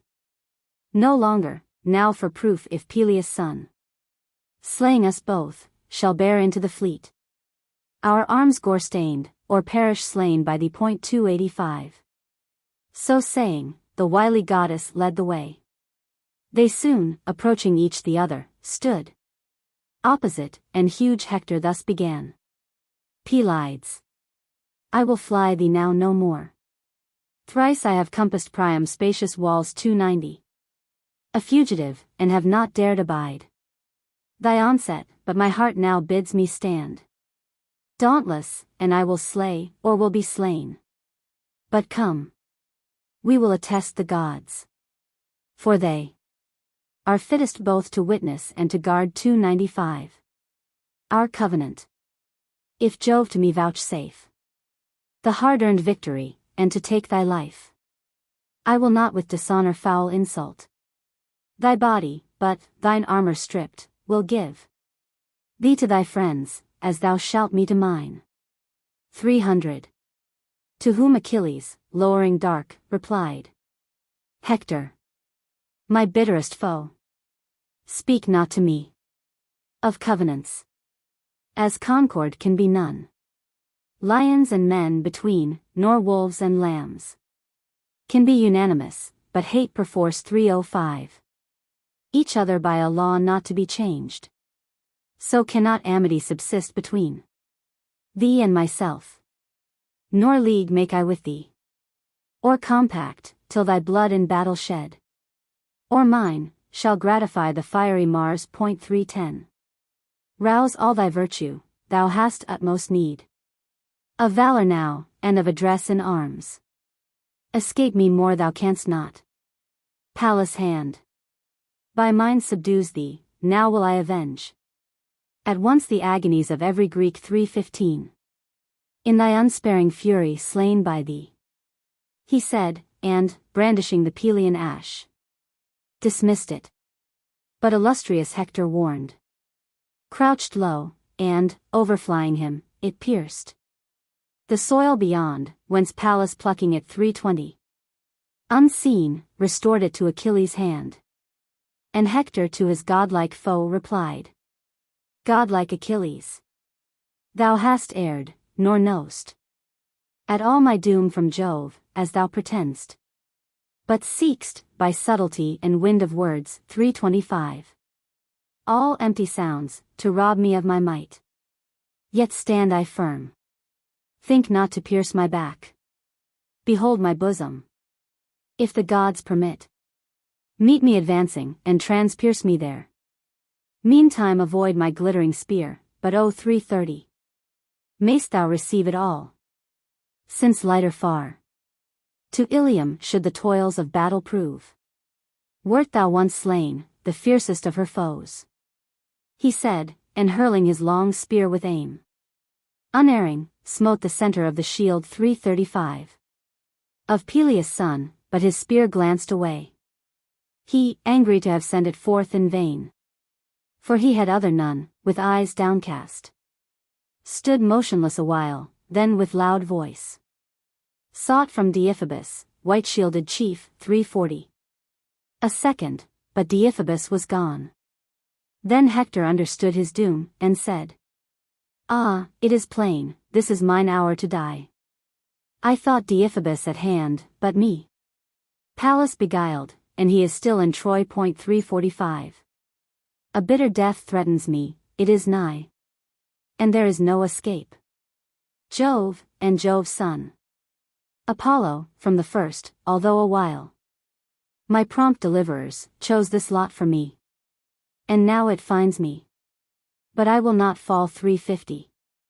Inglorious, I will act some great exploit that shall be celebrated ages hence.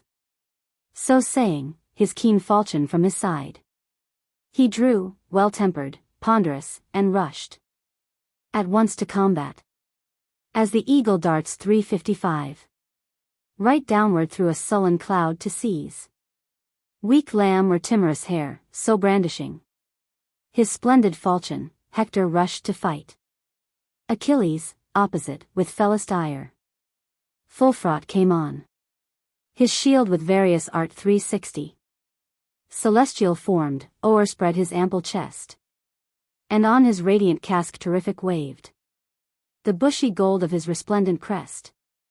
By Vulcan spun, and poured profuse around, bright as, among the stars, the star of all. 365. Most radiant, Hesperus, at midnight moves.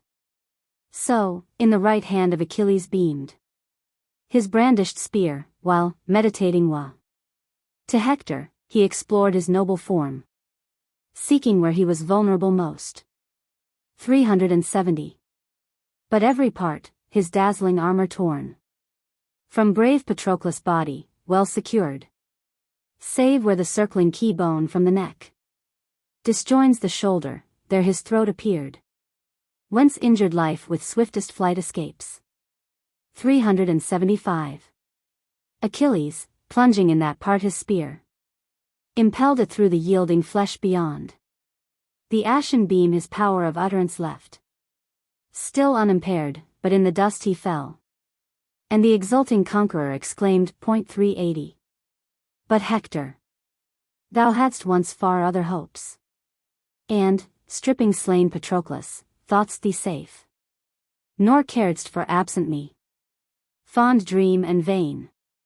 I was not distant far, in yonder fleet. He left one able to avenge his death. 385. And he hath slain thee. Thee the dogs shall rend dishonorably, and the fowls of air. But all Achaea's host shall him entomb. To whom the Trojan chief languid replied, By thy own life, by theirs who gave thee birth. 390. And by thy knees, O let not Grecian dogs rend and devour me, but in gold accept, and brass a ransom at my father's hands, and at my mother's an illustrious price. Send home my body, grant me burial rites. 395. Among the daughters and the sons of Troy, to whom with aspect stern Achilles thus, Dog, neither knees nor parents name to me. I would my fierceness of revenge were such, that I could carve and eat thee, to whose arms 400 such griefs I owe. So true it is and sure, that none shall save thy carcass from the dogs. No, trust me, would thy parents bring me weight 10, 20 ransoms, and engage on oath to add still more, would thy Dardanian sire 405 Priam redeem thee with thy weight in gold. Not even at that price would I consent, that she who bare should place thee on thy bier. With lamentation, dogs and ravening fowls shall rend thy body while a scrap remains. 410. Then, dying, warlike Hector thus replied, Full well I knew before, how suit of mine should speed preferred to thee. Thy heart is steel. But oh, while yet thou livest, think, lest the gods requite thee on that day, when pierced thyself 4:15. By Paris and Apollo, thou shalt fall. Brave as thou art, before the Scaean gate. He ceased, and death involved him dark around. His spirit, from his limbs dismissed, the house of aid sought, mourning in her descent 4:20. Youth's prime and vigor lost, disastrous doom. But him though dead, Achilles thus bespake. Die thou. My death shall find me at what hour? Jove gives commandment, and the gods above. He spake, and from the dead drawing away 4:25. His brazen spear, placed it apart, then stripped. His arms gore-stained. Meantime the other sons of the Achaeans, gathering fast around. The bulk admired, and the proportion just. Of Hector, neither stood a Grecian there 4:30. Who pierced him not, and thus the soldier spake. Ye gods! How far more patient of the touch is Hector now, than when he fired the fleet. Thus would they speak, then give him each a stab. And now, the body stripped, their noble chief 4:35. The swift Achilles standing in the midst. The Grecians in winged accents thus addressed. Friends, chiefs and senators of Argos' host. Since, by the will of heaven, this man is slain. Who harmed us more than all our foes beside 4:40. Essay we next the city, so to learn the Trojan purpose, whether, Hector slain, they will forsake the citadel, or still defend it, even though of him deprived. But wherefore speak I thus? Still undeplored 4:45. Unburied in my fleet Patroclus lies. Him never, while alive myself, I mix with living men and move, will I forget. In aids, haply, they forget the dead. Yet will not I Patroclus, even there. 450. Now chanting paeans, ye Achaean youths. Return we to the fleet with this our prize. We have achieved great glory, we have slain illustrious Hector, him whom Ilium praised. In all her gates, and as a god revered. 455. He said. Then purposing dishonor foul. To noble Hector, both his feet he bored. From heel to ankle, and, inserting thongs, them tied behind his chariot, but his head left unsustained to trail along the ground. 460. Ascending next, the armor at his side he placed, then lashed the steeds. They willing flew. Thick dust around the body dragged arose.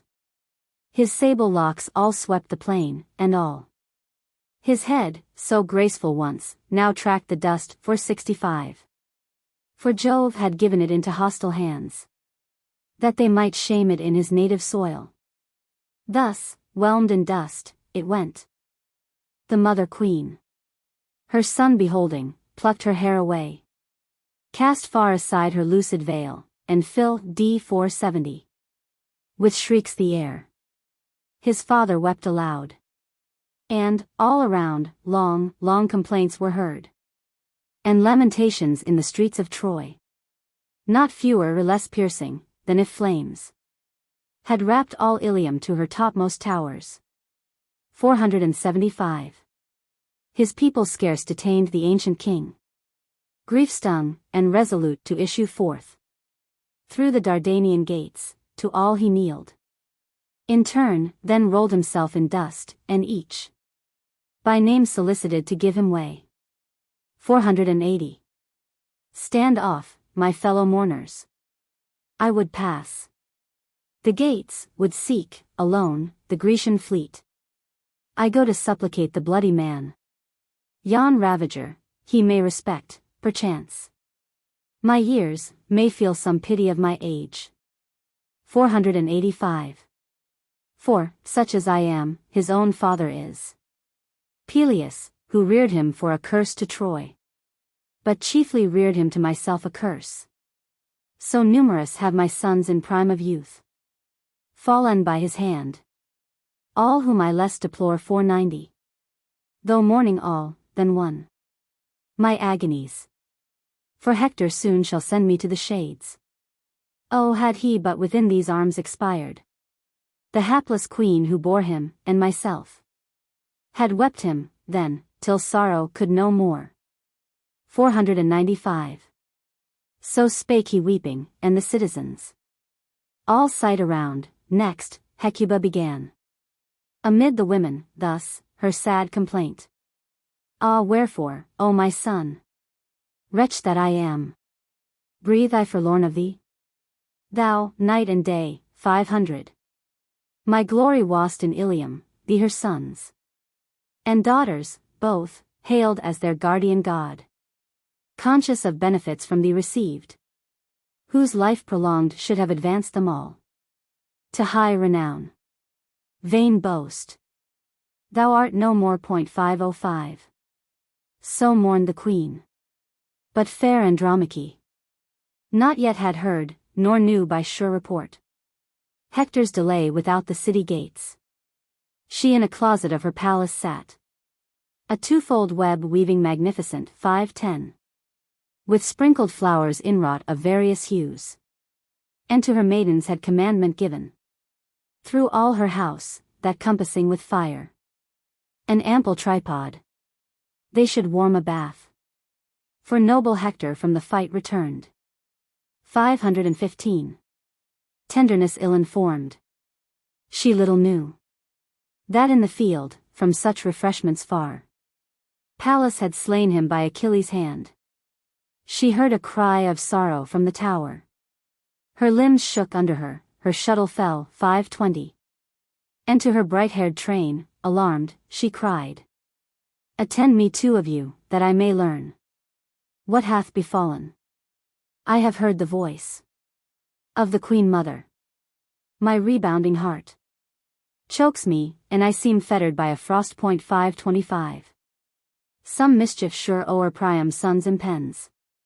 Far be such tidings from me. But I fear horribly, lest Achilles, cutting off my dauntless Hector from the gates alone, enforce him to the field, and quell, perhaps. 530. The might, this moment, of that dreadful arm. His hindrance long. For Hector ne'er was wont to seek his safety in the ranks, but flew first into battle, yielding place to none. So saying, she rushed with palpitating heart. 535. And frantic air abroad, by her two maids attended, soon arriving at the tower. And at the throng of men, awhile she stood down looking wistful from the city wall. And, seeing him in front of Ilium, drag. D. 540. So cruelly toward the fleet of Greece. O'erwhelmed he with sudden darkness at the view. Fell backward, with a sigh heard all around. Far distant flew dispersed her head attire. Twist, frontlet, diadem, and even the veil. 545. By golden Venus given her on the day when Hector led her from Aetion's house, enriched with nuptial presents to his home. Around her thronged her sisters of the house of Priam, numerous, who within their arms. 550. Fast held her loathing life, but she, her breath at length and sense recovering, her complaint broken with sighs amid them thus began. Hector, I am undone, we both were born to misery, thou in Priam's house in Troy. 555. And I in Hypoplatian Thebes wood crowned, beneath Aetion's roof.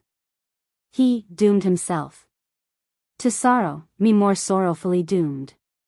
Sustained in helpless infancy, whom oh, that he had ne'er begotten. Thou descend. St. 560. To Pluto's subterraneous dwelling drear, leaving myself destitute, and thy boy, fruit of our hapless loves, an infant yet, never to be hereafter thy delight, nor love of thine to share or kindness more. 565. For should he safe survive this cruel war, with the Achaeans' penury and toil, must be his lot, since strangers will remove at will his landmarks, and possess his fields. The lost, he loses all, of father, both, 570. An equal playmate in one day deprived. To sad looks doomed, and never-ceasing tears. He seeks, necessitous his father's friends. One by his mantle pulls, one by his vest. Whose utmost pity yields to his parched lips 575. A thirst-provoking drop, and grudges more. Some happier child, as yet untaught to mourn. A parent's loss, shoves rudely from the board. My son, and, smiting him, reproachful cries. Away, thy father is no guest of ours, 580. Then, weeping, to his widowed mother comes. Astyanax. Who on his father's lap ate marrow only, once, and fat of lambs. And when sleep took him, and his crying fit had ceased, slept ever on the softest bed, 585. Warm in his nurse's arms, fed to his fill with delicacies, and his heart at rest. But now, Astyanax, so named in Troy, for thy sake, guardian of her gates and towers, his father lost, must many a pang endure. 590. And as for thee, cast naked forth among yon galleys, where no parent's eye of thine shall find thee, when the dogs have torn thee once, till they are sated, worms shall eat thee next. Meantime, thy graceful raiment rich, prepared 595. By our own maidens, in thy palace lies.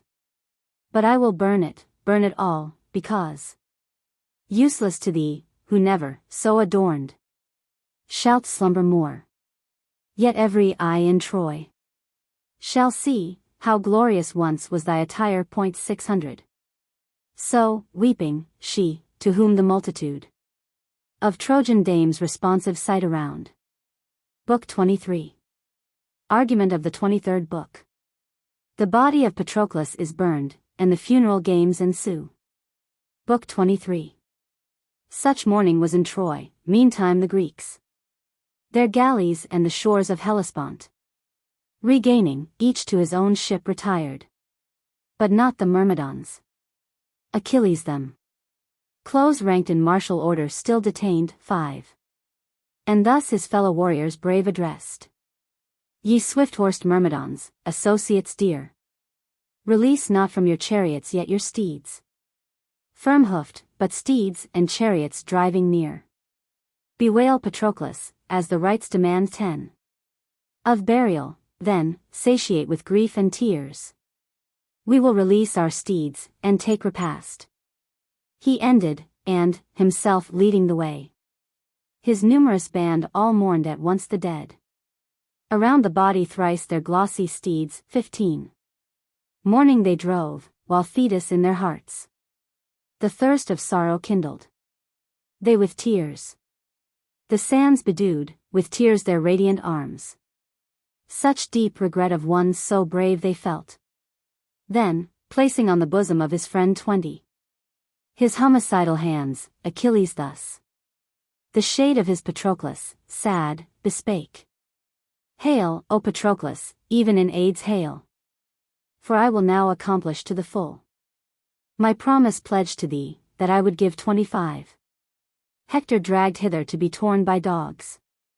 Piecemeal, and would before thy funeral pile the next dissever of 12 Trojan youths of noblest rank, resentful of thy death.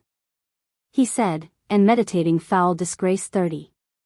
To noble Hector, stretched him prone in dust beside the bier of Menoetiades.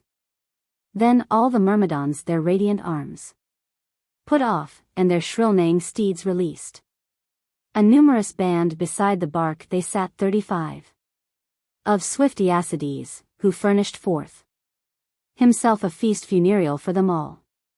Many a white ox under the ruthless steel lay bleeding, many a sheep and blatant goat, with many a saginated boar bright-tusked, 40. Amid fierce flames Vulcanian stretched to roast. Copious the blood ran all around the dead. And now the kings of Greece conducted thence to Agamemnon's tent the royal son of Peleus, loath to go, and one at last 45. With difficulty, such his anger was, and deep resentment of his slaughtered friend.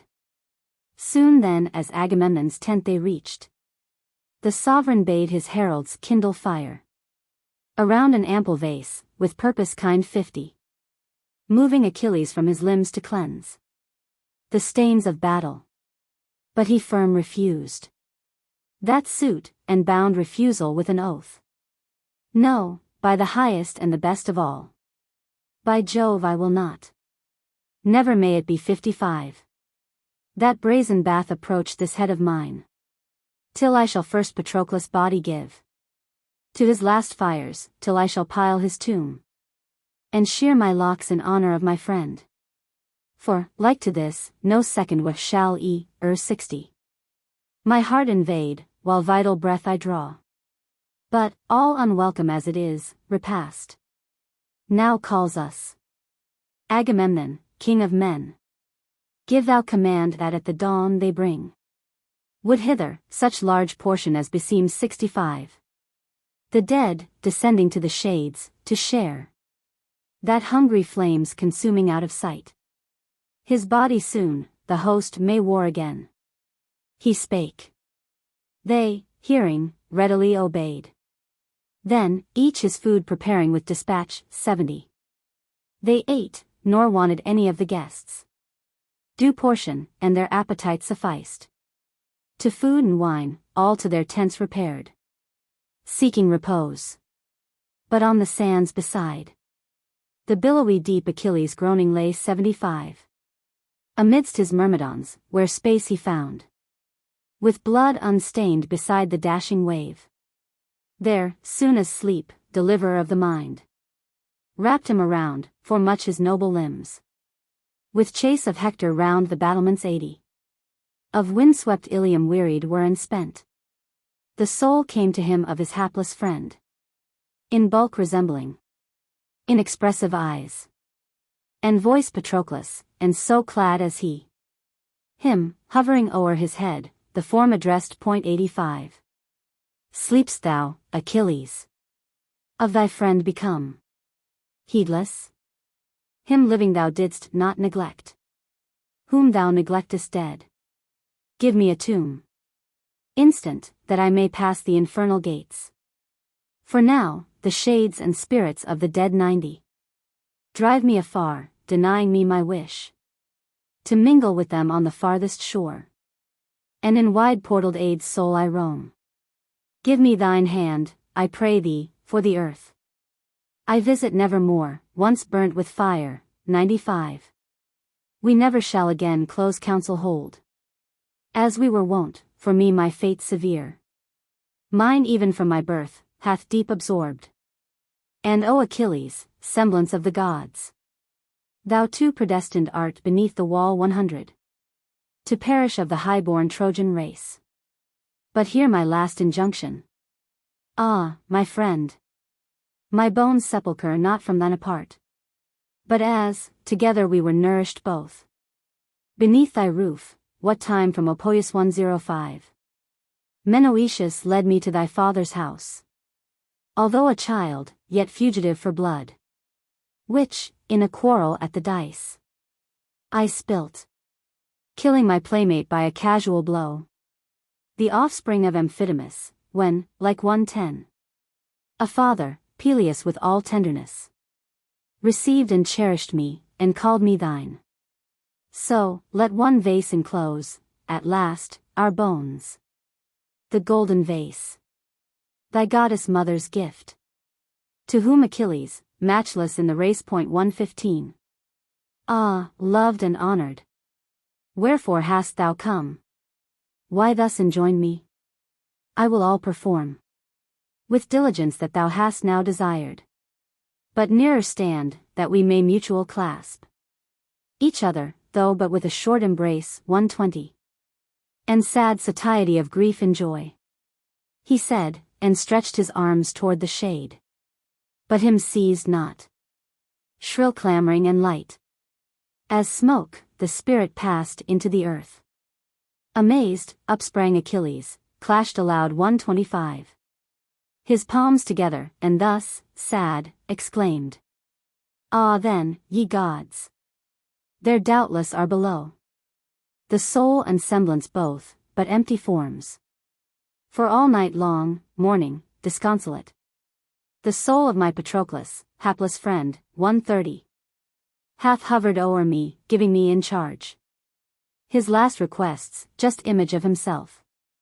So saying, he called anew their sorrow forth, and rosy-palmed Aurora found them all mourning afresh the pitiable dead. 135.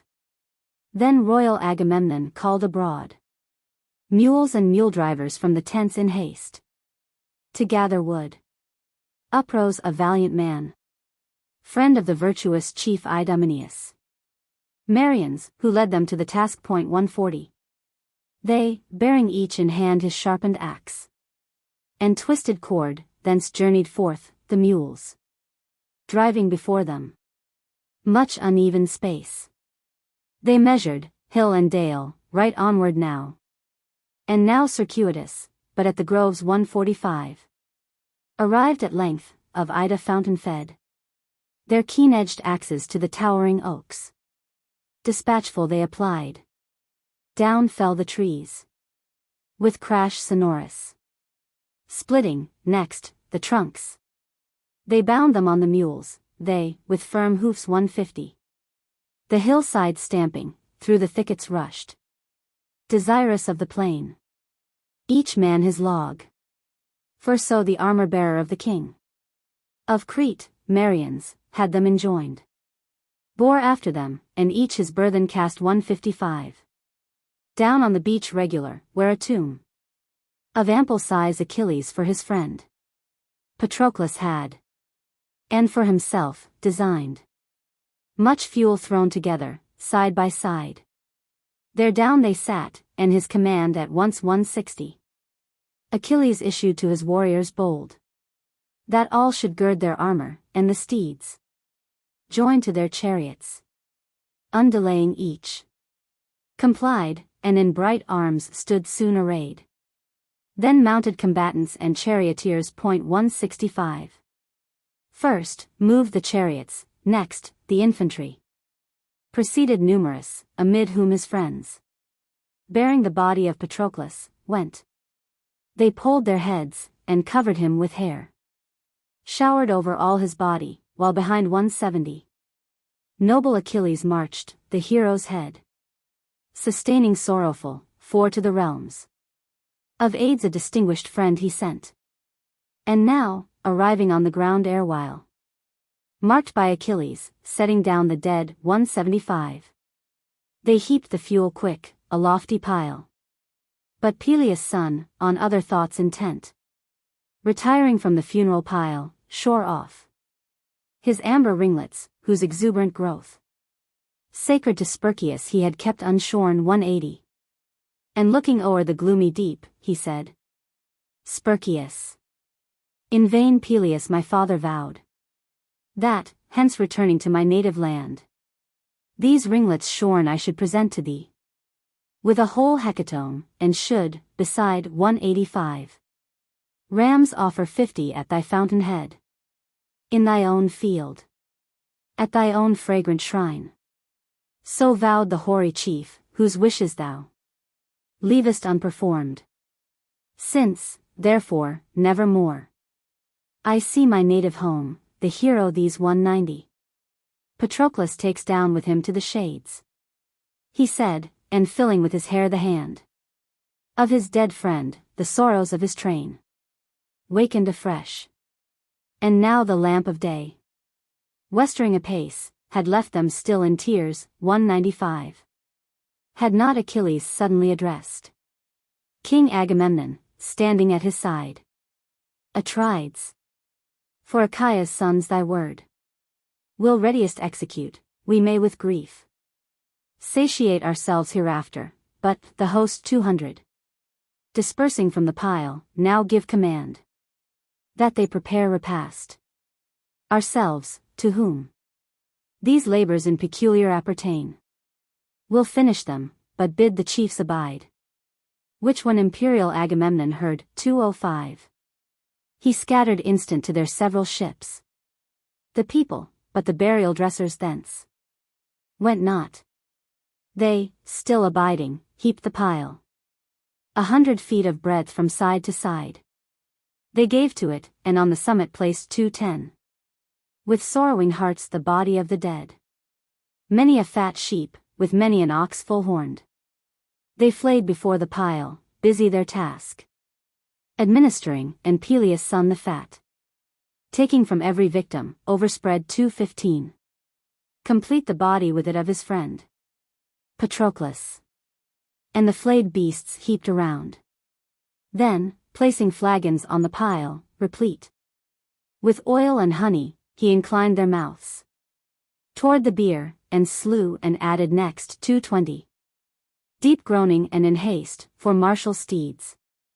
9 dogs the hero at his table fed. Of which beheading 2, their carcasses. He added also. Last, 12 gallant sons. Of noble Trojans slaying, for his heart 225. Teemed with great vengeance, he applied the force of hungry flames that should devour the whole. Then, mourning loud, by name his friend invoked. Rejoice, Patroclus. Even in the shades. Behold my promise to thee all fulfilled, 230. 12 gallant sons of Trojans famed in arms. Together with thyself, are all become food for these fires, but fire shall never feed. On Hector, him I destined to the dogs. So threatened he, but him no dogs devoured. 235. Them, day and night, Jove's daughter Venus chased afar, and smoothed the hero o'er with oils of rosy scent ambrosial, lest his course behind Achilles' chariot dragged along so rudely, should be torn. And Phoebus hung 240. A veil of sable clouds from heaven to earth, o'ershadowing broad the space where Hector lay, lest Parchang's sons intense should stiffen him. But the pile kindled not. Then, Peleus' son, seeking a place apart, 2 winds in prayer 245.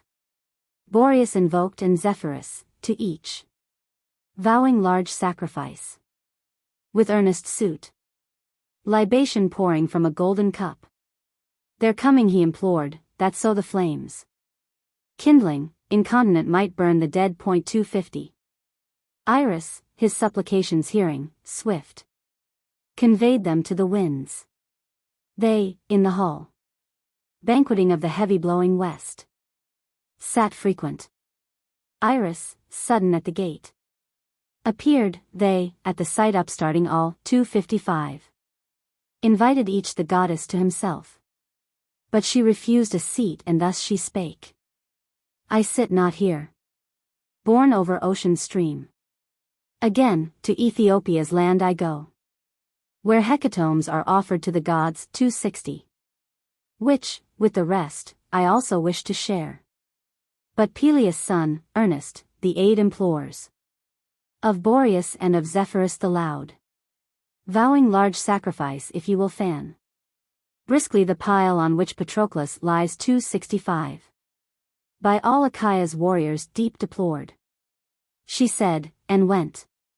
Then suddenly arose the winds, and, roaring, swept the clouds along. First, on the sea they blew, big rose the waves beneath the blast. At fruitful Troy arrived 270. Vehement on the pile they fell, and dread. On all sides soon a crackling blaze ensued. All night, together blowing shrill, they drove the sheeted flames wide from the funeral pile. And all night long, a goblet in his hand. 275. From golden beakers filled, Achilles stood, with large libations soaking deep the soil, and calling on the spirit of his friend. As some fond father mourns, burning the bones of his own son, who, dying on the eve. 280. Of his glad nuptials, hath his parents left, o'erwhelmed with inconsolable distress. So mourned Achilles, his companion's bones burning, and pacing to and fro the field, beside the pile with many a sigh profound. 285. But when the star, day's harbinger, arose, soon after whom, in saffron vest attired, the morn her beams diffuses o'er the sea, the pile, then wasted, ceased to flame. And then back flew the winds over the Thracian deep 290, rolling the flood before them as they passed. And now Pelides lying down apart from the funereal pile, slept, but not long. Though weary, wakened by the stir and din of Agamemnon's train, he sat erect, 295. And thus the leaders of the host addressed: Atrides, and ye potentates who rule the whole Achaean host, first quench the pile throughout with generous wine, where'er the fire hath seized it. We will then the bones collect 300 of Menoetiades, which shall with ease be known, though many bones lie scattered near. Since in the middle pile Patroclus lay, but wide apart, and on its verge we burned the steeds and Trojans, a promiscuous heap, 305. Them so collected in a golden vase we will dispose, lined with a double caul, till I shall, also, to my home below. I wish not now a tomb of amplest bounds, but such as may suffice, which yet in height 310 the Grecians and in breadth shall much augment. Hereafter, who, survivors of my fate, shall still remain in the Achaean fleet. So spake Pelides, and the chiefs complied. Where'er the pile had blazed, with generous wine 315, they quenched it, and the hills of ashes sank. Then, weeping, to a golden vase, with lard twice lined, they gave their gentle comrade's bones, fire-bleached, and lodging safely in his tent. The relics, overspread them with a veil. 320. Designing, next, the compass of the tomb, they marked its boundary with stones, then filled the wide enclosure hastily with earth, and, having heaped it to its height, returned. But all the people, by Achilles still 325, detained, there sitting, formed a spacious ring, and he the destined prizes from his fleet produced, capacious cauldrons, tripods bright, steeds, mules, tall oxen, women at the breast, close cinctured, elegant, and unwrought iron. 330. First, to the chariot drivers he proposed a noble prize, a beauteous maiden versed in arts domestic, with a tripod eared of 22 measures. These he made the conqueror's meed. The second should a mare 335 obtain, unbroken yet, 6 years her age, pregnant, and bearing in her womb a mule. A cauldron of 4 measures, never smirched by smoke or flame, but fresh as from the forge. The third awaited. To the fourth he gave 340 2 golden talents, and, unsullied yet by use, a twin-eared file to the fifth. He stood erect, and to the Greeks he cried, Atrides, and ye chiefs of all the host, these prizes, in the circus placed, attend 345. The charioteers. Held we the present games in honor of some other Grecian dead, I would myself bear hence the foremost prize. For ye are all witnesses well informed of the superior virtue of my steeds. 350. They are immortal, Neptune on my sire, Peleus conferred them, and my sire on me. But neither I this contest share myself, nor shall my steeds, for they would miss the force and guidance of a charioteer so kind. 355. As they have lost, who many a time hath cleansed their manes with water of the crystal brook, and made them sleek, himself, with limpid oil. Him, therefore, mourning, motionless they stand, with hair dishevelled, streaming to the ground. 360. But ye, whoever of the host profess superior skill, and glory in your steeds, and well-built chariots, for the strife prepare. So spake Pelides, and the charioteers For speed renowned arose. Long ere the rest 365. Eumelus, king of men, Admetus' son, arose, accomplished in equestrian arts. Next, Tydeus' son, brave Diomed, arose. He yoked the Trojan coursers by himself. In battle from Aeneas won, what time 370. Apollo saved their master. Third, upstewed the son of Atreus with the golden locks, who to his chariot Agamemnon's mare, swift Eve and his own pod Argus joined. Her Echepolus from Anchises sprung 375. To Agamemnon gave, she was the price at which he purchased leave to dwell at home. Excused attendance on the king at Troy. For, by the gift of Jove, he had acquired great riches, and in widespread Sicyon dwelt. 380. Her winged with ardor, Menelaus yoked. Antilochus, arising forth, his steeds. Bright-maned prepared, son of the valiant king. Of Pylus, Nestor Neleides. Of Pylian breed were they, and thus his sire, 385. With kind intent approaching to his side, advised him, of himself not uninformed. Antilochus, thou art, I know, beloved by Jove and Neptune both, from whom, though young, thou hast received knowledge of every art. 390. Equestrian, and hast little need to learn. Thou know'st already how to trim the goal with nicest skill, yet wondrous slow of foot. Thy coursers are, whence evil may ensue. But though their steeds be swifter, I account 395. Thee wise, at least, as they. Now is the time. For counsel, furnish now thy mind with all precaution, that the prize escape thee not.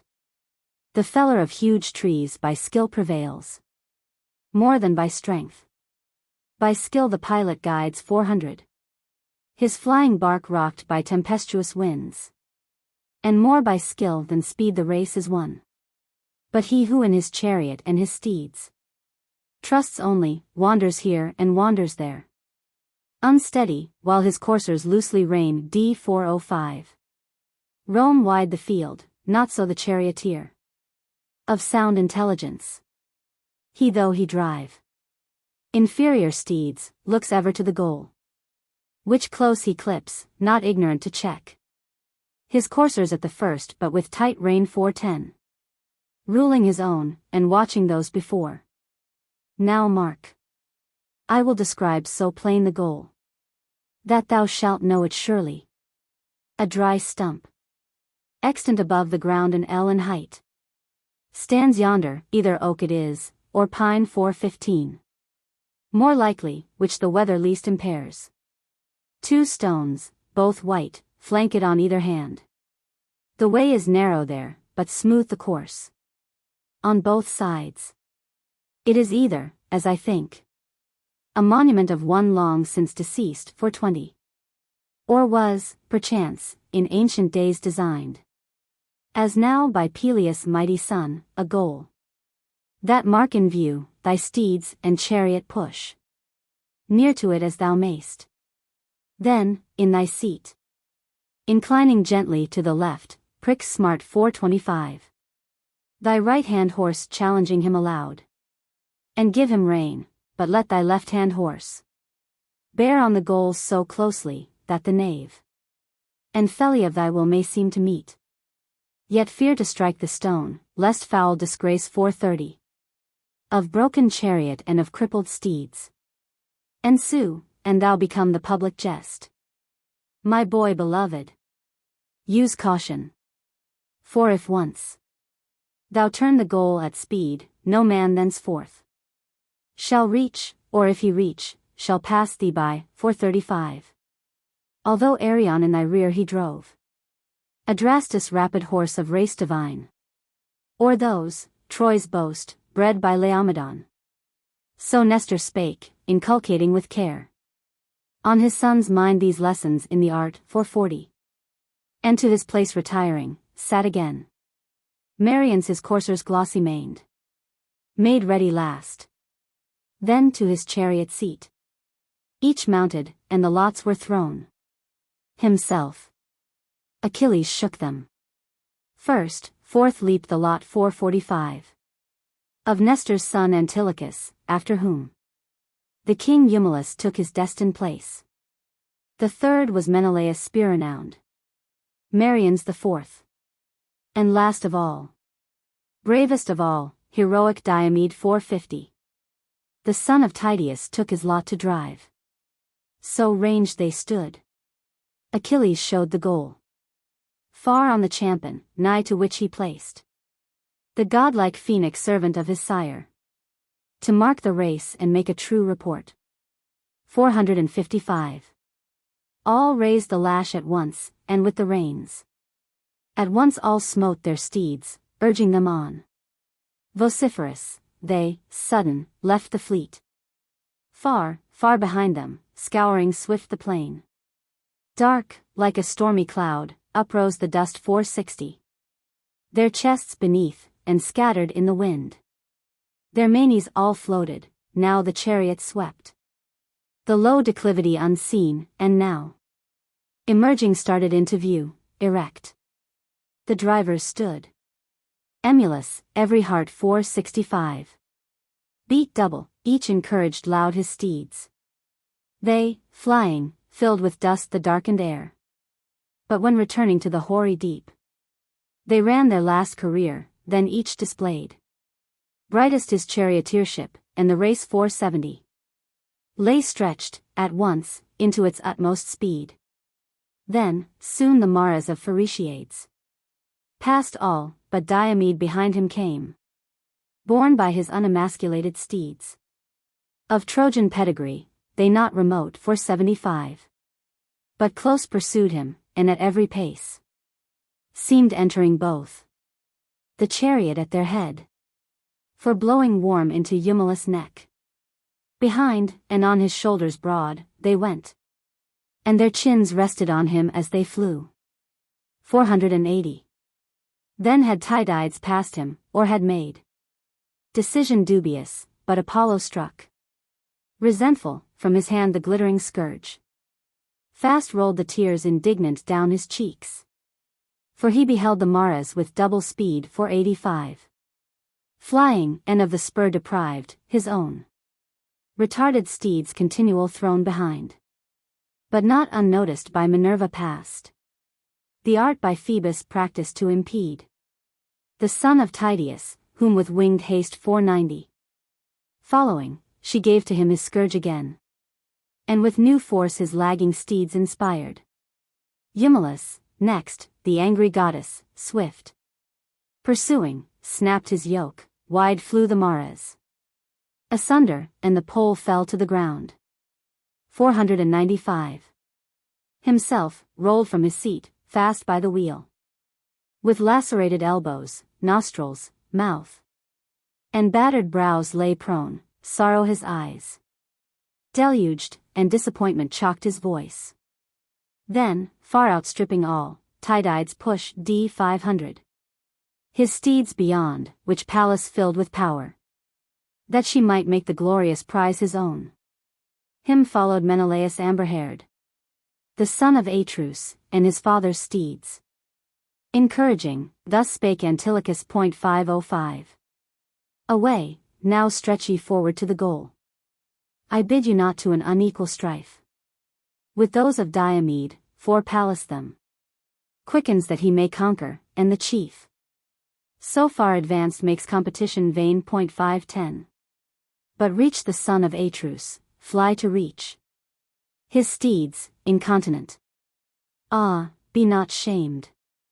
Forever, foiled by Eve, by a mare. Why fall ye thus behind, my noblest steeds? I tell you both, and ye shall prove me true. 515. No favor shall ye find at Nestor's hands, my valiant sire, but he will thrust his spear right through you, should we lose, for sloth of yours, or by your negligence, the nobler prize. Haste then, pursue him, reach the royal chief. 520. And how to pass him in yon narrow way shall be my care, and not my care in vain. He ended. They, awhile, awed by his voice, with more exertion ran, and Nestor's son now saw the hollow strait marked by his sire. 525. It was a chasm abrupt, where winter floods, wearing the soil, had gullied deep the way. Thither Atrides, anxious to avoid a clash of chariots drove, and thither drove also, but somewhat devious from his track. 530. Antilochus. Then Menelaus feared, and with loud voice the son of Nestor hailed. Antilochus, at what a madman's rate drivest thou? Stop, check thy steeds, the way is here too straight, but widening soon, will give thee scope. 535. To pass me by, beware, lest chariot close to chariot driven, thou maim thyself and me. He said, but still more rapid and the scourge plying continual, as he had not heard. Antilochus came on far as the quoit. 540. By some broad-shouldered youth for trial hurled, of manhood flies, so far Antilochus shot forward, but the coursers fell behind. Of Atreus' son, who now abetted much by choice his driving, lest the steeds of both. 545. Jostling, should overturn with sudden shock both chariots, and themselves in dust be rolled through hot ambition of the foremost prize. Him then the hero golden-haired reproved. Antilochus, the man lives not on earth. 550. Like thee for love of mischief go, extolled for wisdom falsely by the sons of Greece. Yet, trust me, not without an oath, the prize thus foully sought shall even now be thine. He said, and to his coursers called aloud. 555. Ah, be not tardy, stand not sorrow-checked. Their feet will fail them sooner far than yours. For years have passed since they had youth to boast. So he, and springing at his voice, his steeds regained apace the vantage lost. Meantime 560. The Grecians, in full circus seated, marked the steeds, they flying, filled with dust the air. Then, ere the rest, Idomeneus discerned the foremost pair. For, on a rising ground, exalted, he without the circus sat. 565. And hearing, though remote, the driver's voice chiding his steeds, knew it, and knew beside the leader horse distinguished by his hue, chestnut throughout, save that his forehead bore a splendid blazon white, round as the moon. 570. He stood erect, and to the Greeks he cried, friends, chiefs and senators of Argos' host, discern I soul the steeds, or also ye. The horses, foremost now, to me appear other than erst, and I descry at hand. 575.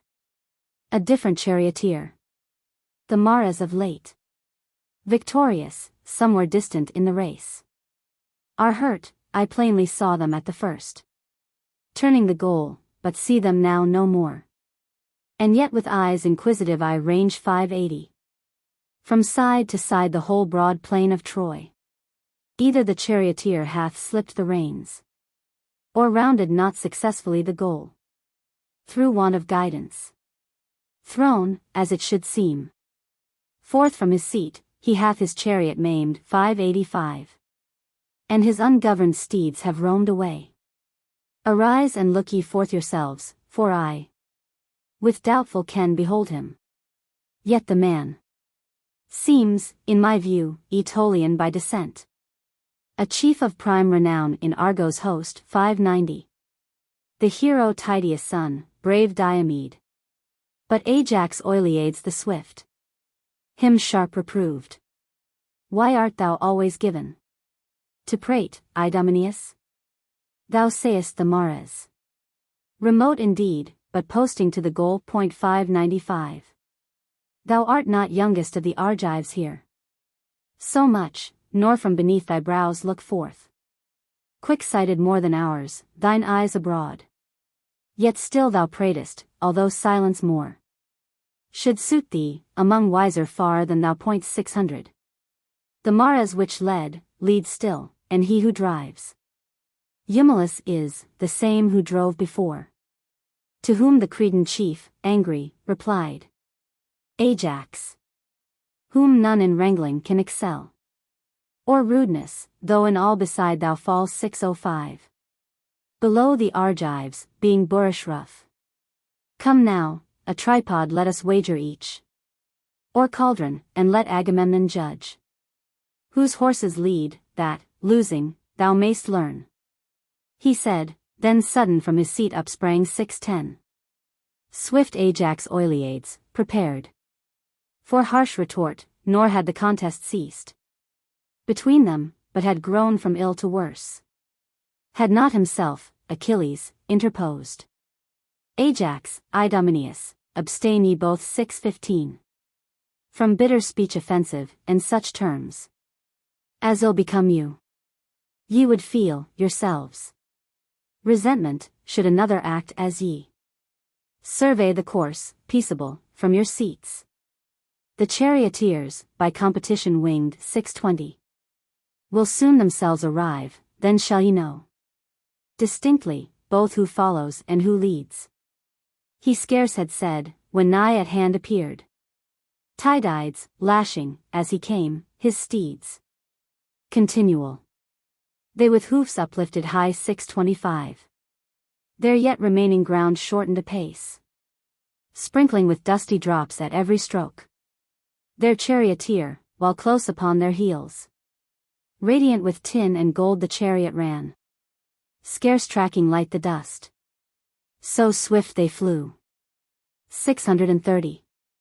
He stood in the mid-circus, there the sweat rained under them from neck and chest profuse, and Diomede from his resplendent seat, leaping, reclined his scourge against the yoke. Nor was his friend brave Sthenelus remiss. 635. But, seizing with alacrity the prize, consigned the tripod and the virgin, first to his own band in charge, then, loosed the steeds. Next came, by stratagem, not speed advanced, to that distinction, Nestor's son, whom yet. 640. The hero Menelaus close pursued, near as the wheel runs to a courser's heels, drawing his master at full speed. His tail, with its extremest hairs the felly sweeps, that close attends him o'er the spacious plain. 645.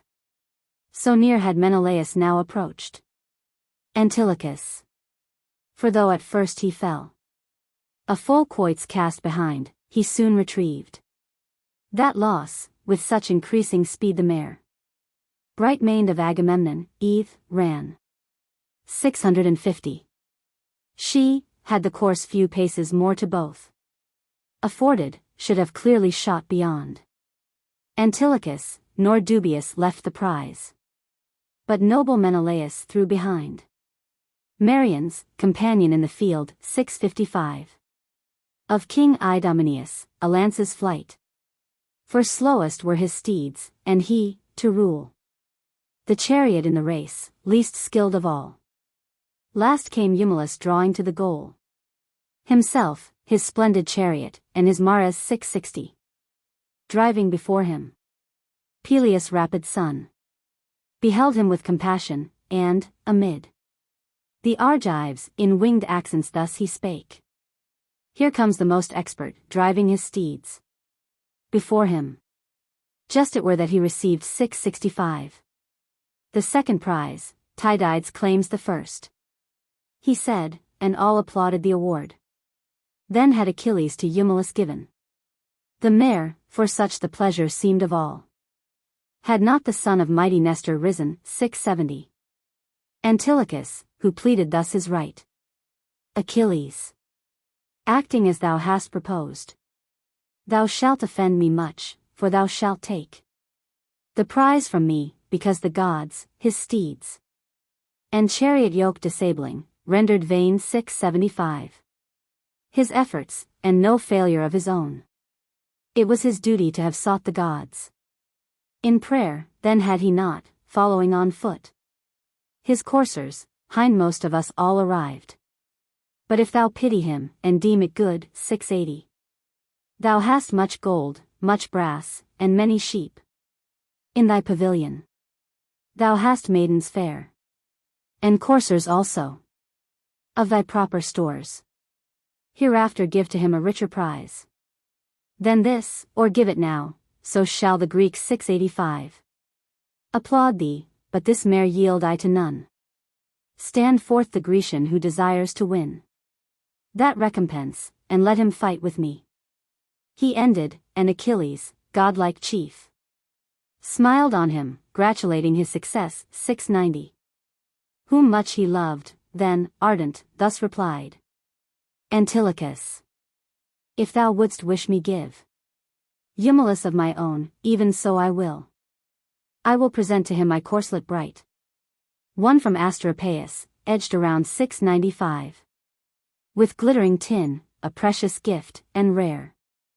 So saying, he bade Automedon his friend produce it from the tent. He at his word, departing, to Achilles brought the spoil, which at his hands Eumelus glad received. 700. Then, stung with grief, and with resentment fired, immeasurable, Menelaus rose to charge Antilochus. His herald gave the scepter to his hand, and, silence bidden to all, the godlike hero thus began. 705. Antilochus, O heretofore discreet, what hast thou done? Thou hast dishonored foul my skill, and wronged my coursers, throwing thine, although inferior far, by fraud before them.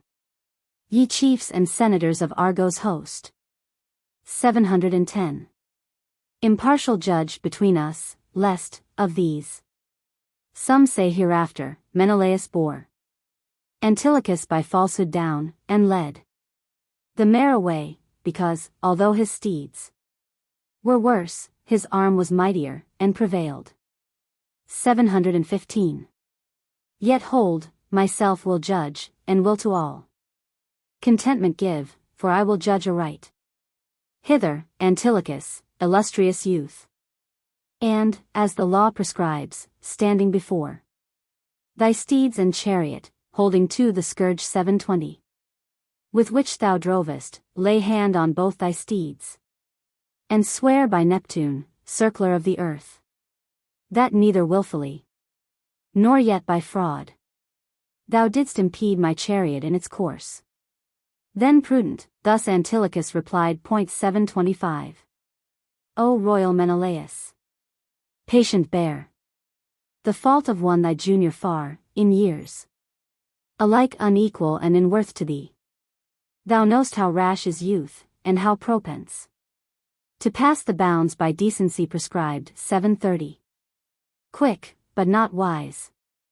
Lay, then, thy wrath aside. The mare now given me I will myself deliver to thee, and if thou require a larger recompense, will rather yield a larger much than from thy favor fall. 735. Deservedly for ever, mighty prince, and sin so heinously against the gods. So saying, the son of valiant Nestor led the mare, himself, to Menelaus' hand, who with heart-freshening joy the prize received. 740. As on the ears of growing corn the dews fall grateful, while the spiry grain erect bristles the fields, so, Menelaus, felt thy inmost soul a soothing pleasure sweet. Then answer thus the hero quick returned. 745. Antilochus, exasperate though I were, now, such no longer, I relinquish glad all strife with thee, for that at other times thou never inconsiderate wast or light, although by youthful heat misled today. 750. Yet safer is it not to overreach superiors, for no other Grecian here had my extreme displeasure calmed so soon. But thou hast suffered much, and much hast toiled, as thy good father and thy brother have. 755. On my behalf. I, therefore, yield, subdued by thy entreaties, and the mare, though mine, Will also give thee, that these Grecians all may know me neither proud nor hard to appease. So saying, the mare he to Noman gave, 760. Friend of Antilochus, and, well content, the polished cauldron for his prize received. The fourth awarded lot, for he had fourth arrived, Marians asserted next the golden talents. But the file still 765. Left unappropriated Achilles bore across the circus in his hand, a gift to ancient Nestor, whom he thus bespake. Thou also, O my father, this accept, which in remembrance of the funeral rites 770 of my Patroclus, keep, for him thou sayest, among the Greeks no more receive a prize, thine by gratuity, for thou shalt wield the cestus, wrestle, at the spear contend, or in the foot race, fallen as thou art 775. Into the wane of life, never again, he said, and placed it in his hands.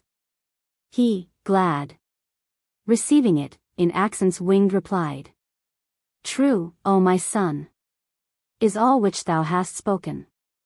These limbs, these hands, young friend, their vigor lost, 780. No longer, darted from the shoulder, spring at once to battle.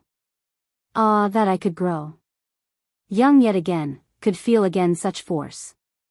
Athletic, as when in Buprage immersed. The Epeans with sepulchral pomp in tomb, d. 785. King Amarynceus, where his sons ordained funereal games in honor of their sire. Epean none or even Pylian there could cope with me, or yet Aetolian bold. Boxing, I vanquished Clytomedes, son 790. Of Enops, wrestling, the Pluronian chief. Ancaeus, in the foot race Iphiclus, though a fleet runner, and I overpitched Phyleus and Polydorus at the spear. The sons of Actor in the chariot race 795. Alone surpassed me, being 2 for 1. And jealous both lest I should also win that prize, for to the victor charioteer they had assigned the noblest prize of all. They were twin brothers, and one ruled the steeds, 800. The steeds one ruled, the other lashed them on.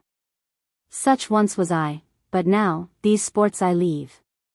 To younger, me submission most befits. To withering age, who then outshone the best. But go. The funeral of thy friend with games 805. Proceed to celebrate, I accept thy gift with pleasure. And my heart is also glad that thou art mindful evermore of one who loves thee, and such honor in the sight yields me of all the Greeks, as is my due. 810. May the gods bless thee for it more and more. He spake, and Peleus' son, when he had heard at large his commendation from the lips of Nestor, through the assembled Greeks returned. He next proposed, not lightly to be won, 815. The boxer's prize.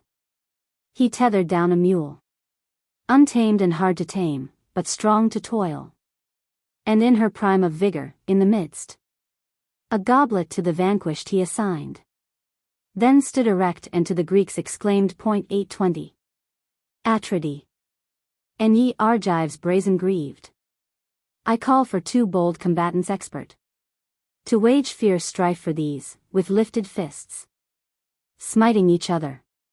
He, who by the aid of Phoebus shall o'ertome, and whom the Greeks 825 shall all pronounce victorious, leads the mule hence to his tent. The vanquished takes the cup. He spake, and at his word a Greek arose, big, bold, and skillful in the boxer's art. Epeus, son of Panopeus, his hand 830. He on the mule imposed, and thus he said, Approach the man ambitious of the cup. For no Achaean here shall with his fist me foiling, win the mule. I boast myself to all superior. May it not suffice 835 that I to no preeminence pretend in battle, to attain to foremost praise. Alike in every art is not for one. But this I promise, and will well perform. My blows shall lay him open, split him, crush 840. His bones to splinters, and let all his friends attendant on him, wait to bear him hence. Vanquished by my superior force in fight. He ended, and his speech found no reply. One godlike chief alone, Euryalus 845. Son of the king Mecisteus, who, himself, sprang from Teleon, opposite arose. He, on the death of Oedipus, at Thebes, contending in the games held at his tomb, had overcome the whole Cadmean race. 850.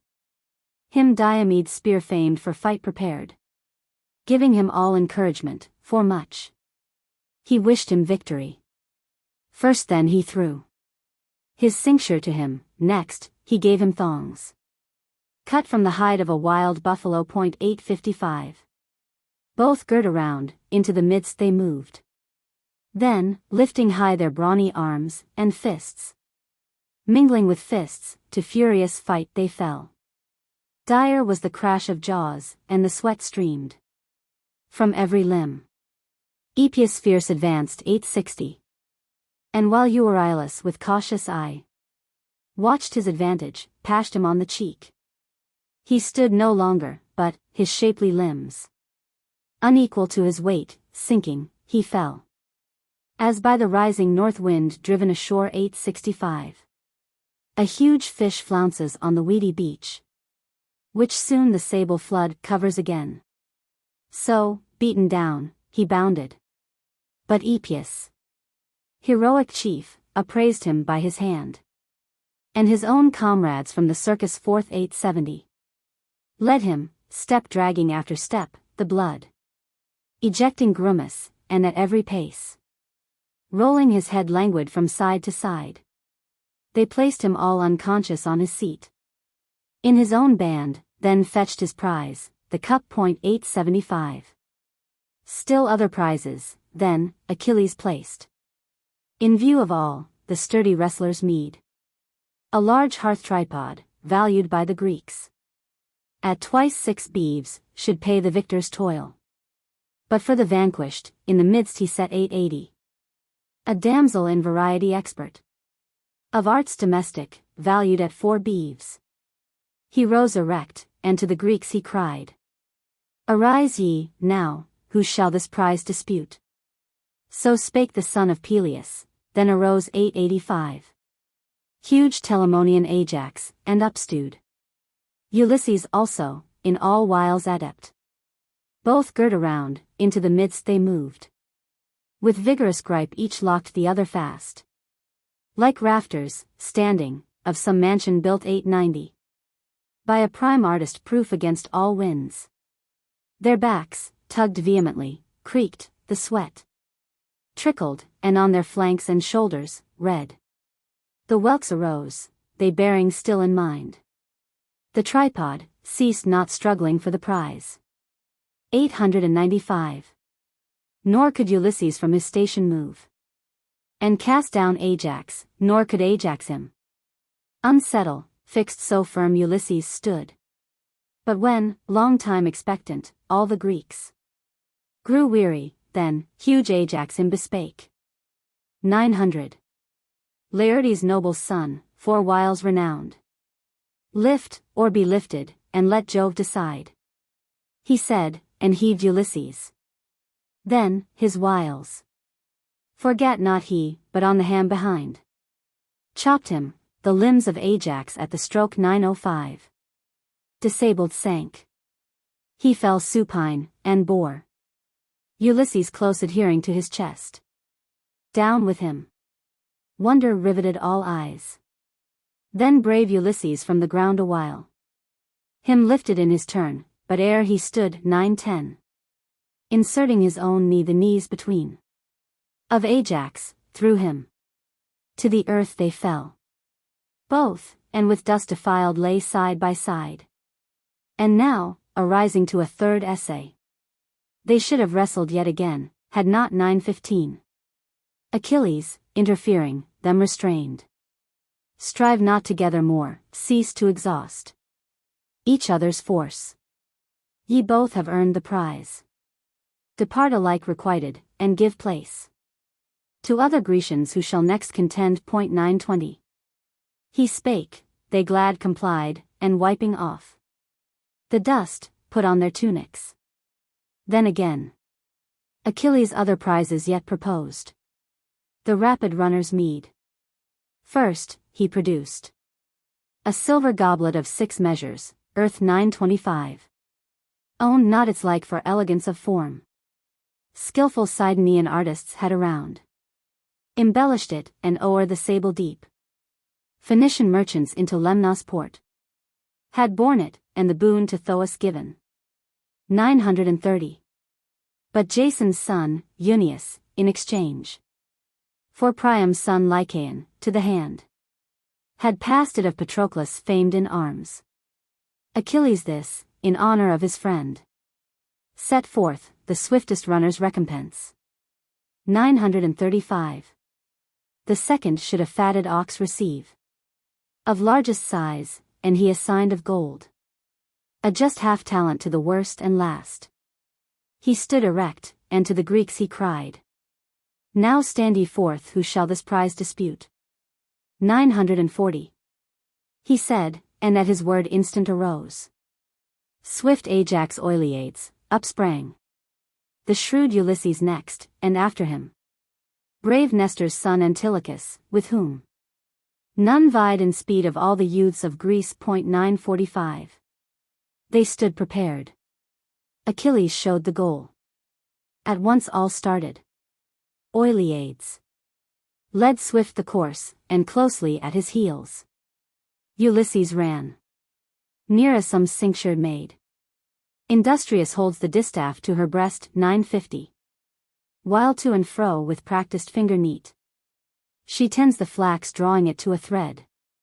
So near Ulysses followed him, and pressed his footsteps, ere the dust filled them again, pouring his breath into his neck behind. 955. And never slackening pace, his ardent thirst of victory with universal shouts all seconded, and, eager, bade him on. And now the contest shortening to a close, Ulysses his request silent and brief. 960. To azure-eyed Minerva thus preferred, O goddess, here, prosper me in the race. Such was his prayer, with which Minerva pleased, freshened his limbs, and made him light to run.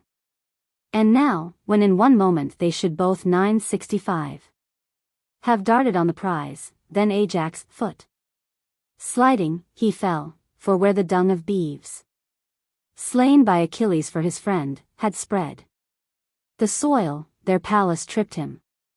Ordure foul his mouth, and ordure foul his nostrils filled. 970. Then brave Ulysses, first arriving, seized the cup, and Ajax took his prize, the ox.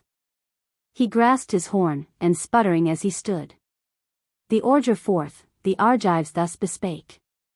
Ah, Pallas tripped my footsteps, she attends. 975. Ulysses ever with a mother's care. Loud laughed the Grecians. Then, the remnant prize Antilochus receiving, smiled and said, Ye need not, fellow warriors, to be taught that now, as ever, the immortal gods. 980. Honor on seniority bestow. Ajax is elder, yet not much, than I. But Laertiades was born in times long past, a chief coeval with our sires. Not young, but vigorous, and of the Greeks. 985. Achilles may alone with him contend. So saying, the merit of superior speed to Peleus' son he gave, who thus replied, Antilochus, thy praise of me shall prove nor vain nor unproductive to thyself. 990. For the half-talent doubled shall be thine. He spake, and, doubling it, the talent placed whole in his hand. He glad the gift received. Achilles, then Sarpedon's arms produced, stripped from him by Patroclus, his long spear. 995. Helmet and shield, which in the midst he placed, He stood erect, and to the Greeks he cried, I call for 2 brave warriors armed to prove each other's skill with weapons keen, this prize. Disputing, next, in presence of us all. 1,000. Who first shall through his armor reach the skin of his antagonist, and shall draw his blood? To him this silver-studded falchion bright I give, the blade is Thracian, and of late Asteropaeus wore it, whom I slew. 1,005. These other arms shall be their common meed, and I will banquet both within my tent. He said, then Telamonian Ajax huge arose, and opposite the sun arose of warlike Tydeus, Diomed the brave. 1,010. Apart from all the people each put on his arms, then moved into the middle space, lowering terrific, and on fire to fight. The host looked on amazed. Approaching each the other, thrice they sprang to the assault, 10-15. And thrice struck hand to hand. Ajax the shield pierced of his adversary, but the flesh attained not, baffled by his mail within. Then Tydeus' son, sheer o'er the ample disc of Ajax, thrust a lance home to his neck, 10-20. And the Achaeans for the life appalled of Ajax, bade them, ceasing, share the prize. But the huge falchion with its sheath and belt Achilles them on Diomed bestowed. The hero, next, an iron clod produced, 10-25. Rough from the forge, and wont to task the might of King Aetion. But, when him he slew, Pelides, glorious chief, with other spoils, from Thebes conveyed it in his fleet to Troy. He stood erect, and to the Greeks he cried, 10-30. Come forth who also shall this prize dispute. How far soe'er remote the winner's fields, this lump shall serve his wants 5 circling years. His shepherd shall not, or his plower, need in quest of iron seek the distant town, 10-35. But hence he shall himself their wants supply. Then Polypides brave in fight arose. Arose Leonteus also, godlike chief, with Ajax son of Telamon. Each took his station, and Epeus seized the clod, 10-40. He swung, he cast it, and the Grecians laughed. Leonteus, branch of Mars, quoit it next. Huge Telamonian Ajax with strong arm dismissed it third, and overpitched them both. But when brave Polypides seized the mass, 10-45. Far as the vigorous herdsman flings his staff, that twirling flies his numerous beeves between. So far his cast out measured all beside. And the host shouted.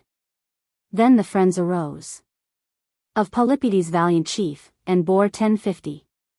His ponderous acquisition to the ships. The archers' prize Achilles next proposed. 10 double and 10 single axes, formed of steel convertible to arrow points. He fixed, far distant on the sands, the mast, 10-55. Of a brave bark cerulean proud, to which with small cord fastened by the foot he tied a timorous dove, their mark at which to aim. Who strikes the dove, he conquers, and shall bear these double axes all into his tent, 10-60. But who the cord alone, missing the bird, successful less, he wins the single blades.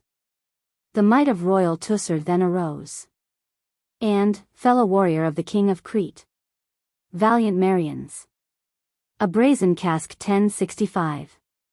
Received the lots, they shook them, and the lot fell first to Teucer.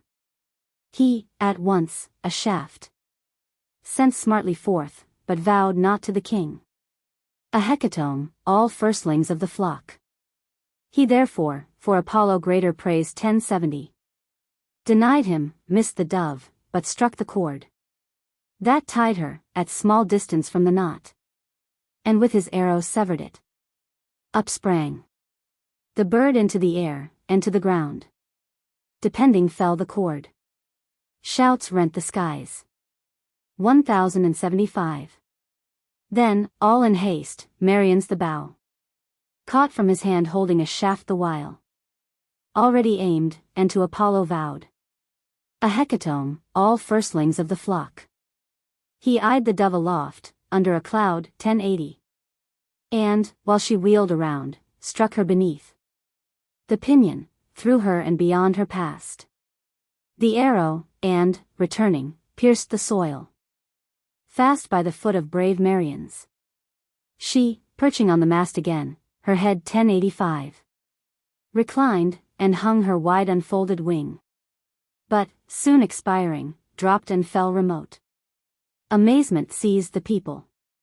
To his tent Merians the 10 best axes bore, and Teucer the inferior 10 to his 1090.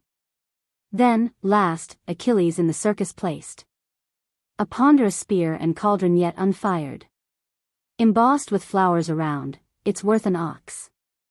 Up stewed the spear expert, Atrides first. Wide-ruling Agamemnon, king of men, 1095. And next, brave fellow warrior of the king of Crete, Merians, when thus his speech Achilles to the royal chief addressed. Atrides, for we know thy skill and force matchless, that none can hurl the spear as thou, 1100. This prize is thine, order it to thy ship. And if it please thee, as I would it might, let brave Merians the spear receive. He said.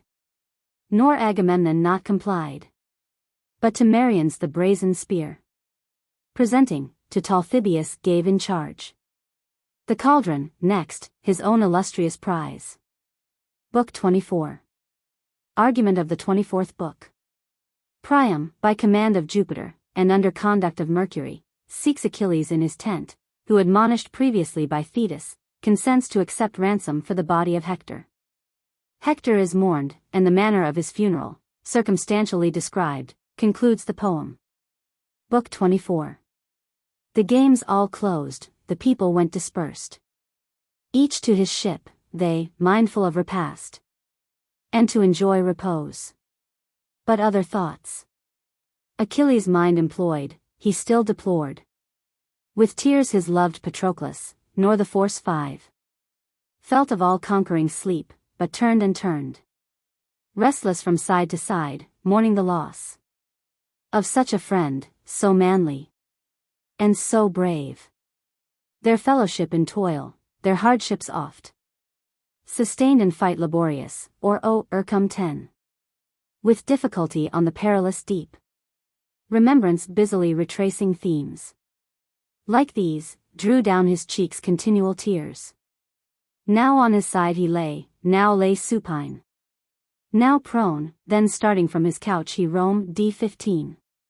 Forlorn the beach, nor did the rising morn on seas and shores escape his watchful eye, but joining to his chariot his swift steeds, he fastened Hector to be dragged behind around the tomb of Menoetiades 20. Him thrice he dragged, then rested in his tent, leaving him at his length stretched in the dust. Meantime Apollo with compassion touched, even of the lifeless Hector, from all taint, saved him, and with the golden aegis broad 25 covering, preserved him, although dragged, untorn. While he, indulging thus his wrath, disgraced brave Hector, the immortals at that sight with pity moved, exhorted Mercury, the watchful Argicide, to steal him thence. 30. That counsel pleased the rest, but neither pleased Juno, nor Neptune, nor the blue-eyed maid. They still, as at the first, held fast their hate of sacred Troy, detested Priam still, and still his people, mindful of the crime 35 of Paris, who went to his rural hut. They came, those goddesses affronting praise and admiration gave to her alone, who with vile lusts his preference repaid. But when the 12th ensuing morn arose, 40. Apollo, then, the immortals thus addressed. Ye gods, your dealings now injurious seem, and cruel. Was not Hector wont to burn thighs of fat goats and bullocks at your shrines? Whom now, though dead, ye cannot yet endure. 45. To rescue, that Andromache once more might view him, his own mother, his own son, his father and the people, who would soon yield him his just demand, a funeral fire. But, O ye gods, your pleasure is alone. 50. To please Achilles, that pernicious chief, who neither right regards, nor owns a mind that can relent, but as the lion, urged by his own dauntless heart and savage force, invades without remorse the rights of man. 55. That he may banquet on his herds and flocks, so Peleus' son all pity from his breast hath driven, and shame, man's blessing or his curse. For whosoever hath a loss sustained, still dearer, whether of his brother born 60 from the same womb, or even of his son, when he hath once bewailed him, weeps no more. For fate itself gives man a patient mind. Yet Peleus' son, not so contented, slays illustrious Hector first, then drags his course. 65. In cruel triumph at his chariot wheels, around Patroclus' tomb. But neither well he acts, nor honorably to himself, who may, perchance, brave though he be, incur our anger, while to gratify revenge. 70. He pours dishonor thus on senseless clay, to whom, incensed, Juno white-armed replied, and be it so. Stand fast this word of thine, God of the silver bow. If ye account only such honor to Achilles due. 75. As Hector claims, but Hector was by birth mere man, and suckled at a woman's breast. Not such Achilles. Him a goddess bore, whom I myself nourished, and on my lap fondled, and in due time to Peleus gave 80. In marriage, to a chief beloved in heaven.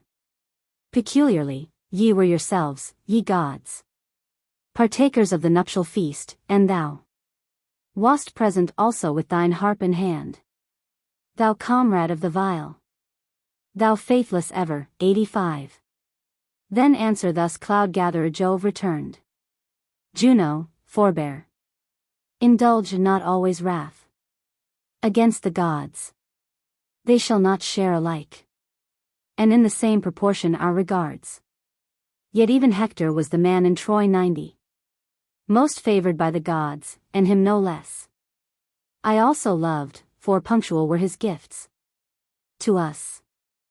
Mine altar never missed from him libation, or the steam of sacrifice, the meat allotted to us from of old. 95. But steal him not, since by Achilles' eye unseen ye cannot, who both day and night watches him, as a mother tends her son. But call ye Thetis hither, I would give the goddess counsel, that, at Priam's hands 100 accepting gifts, Achilles loosed the dead. He ceased. Then Iris tempest-winged arose, Samos between, and Imbrus rock-begirt. She plunged into the gloomy flood, loud groaned the briny pool, while sudden down she rushed. 105. As sinks the bull's horn with its leaden weight, death-bearing to the raveners of the deep. Within her vaulted cave Thetis she found, by every nymph of ocean roundabout encompassed. She, amid them all, the fate 110, wept of her noble son ordained to death at fertile Troy, from Phthia far remote. Then, Iris, drawing near, her thus addressed: Arise, O Thetis! Jove, the author dread of everlasting counsels, calls for thee. 115. To whom the goddess of the silver feet: Why calls the mighty thunderer me? I fear, oppressed with countless sorrows as I am, to mingle with the gods. Yet I obey. No word of his can prove an empty sound. 120. So saying, the goddess took her sable veil. I ne'er beheld a darker, and began her progress, by the storm-winged Iris led. On either hand the billows opened wide a pass before them. They, ascending soon 125. The shore, up darted swift into the skies. They found loud-voiced Saturnian Jove around, environed by the ever-blessed gods. Convened in full assembly, she beside her father Jove, Pallas retiring, sat. 130. Then, Juno, with consolatory speech, presented to her hand a golden cup, of which she drank, then gave it back again. And thus the sire of gods and men began. Goddess of ocean, Thetis, thou hast sought 135. Olympus, bearing in thy bosom grief, never to be assuaged, as well I know. Yet shalt thou learn, afflicted as thou art, why I have summoned thee. 9 days the gods, concerning Hector's body and thy own 140. Brave city spoiler son, have held dispute. And some have urged ofttimes the Argicide, keen-sighted Mercury, to steal the dead. But I forbade it for Achilles' sake, whom I exalt, the better to ensure 145. Thy reverence and thy friendship evermore. Haste, therefore, seek thy son, and tell him thus.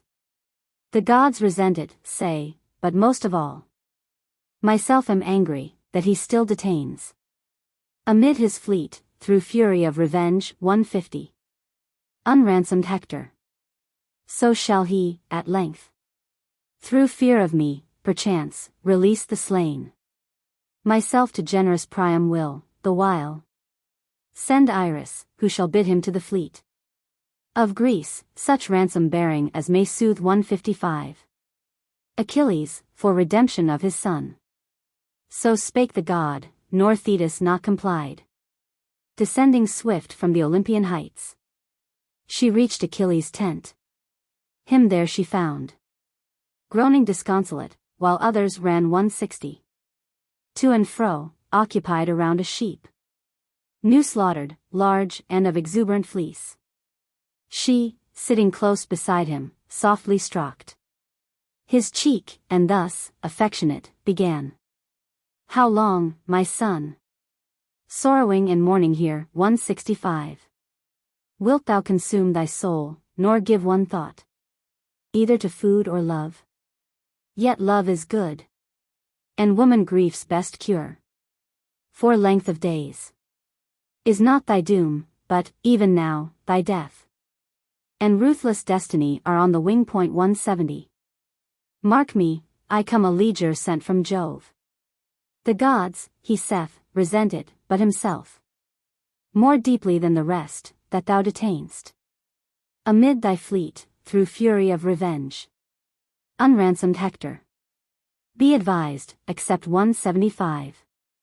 Ransom, and to his friends resign the dead. To whom Achilles, swiftest of the swift. Come then the ransomer, and take him hence. If Jove himself command it, be it so. So they, among the ships, conferring sat 180. On various themes, the goddess and her son. Meantime Saturnian Jove commanded down his swift ambassadress to sacred Troy. Hence, rapid Iris, leave the Olympian heights. And, finding noble Priam, bid him haste 185. Into Achaea's fleet, bearing such gifts as may assuage Achilles, and prevail to liberate the body of his son. Alone, he must. No Trojan of them all may company the senior thither, save 190. An ancient herald to direct his mules, and his wheeled litter, and to bring the dead back into Ilium, whom Achilles slew. Let neither fear of death nor other fear trouble him aught, so safe a guard and sure 195. We give him, Mercury shall be his guide into Achilles' presence in his tent. Nor will himself Achilles slay him there, or even permit his death, but will forbid all violence, for he is not unwise 200. Nor heedless, no, nor willful to offend, but will his suppliant with much grace receive. He ceased. Then Iris tempest-winged arose, Jove's messenger, and, at the gates arrived of Priam, and wailing found within. 205. Around their father, in the hall, his sons. Their robes with tears watered, while them amidst the hoary king sat mantled, muffled close. And on his venerable head and neck much dust was spread, which, rolling on the earth, 210.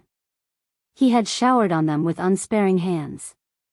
The palace echoed to his daughter's cries, and to the cries of matrons calling fresh into remembrance many a valiant chief, now stretched in dust, by Argive hands destroyed. 215.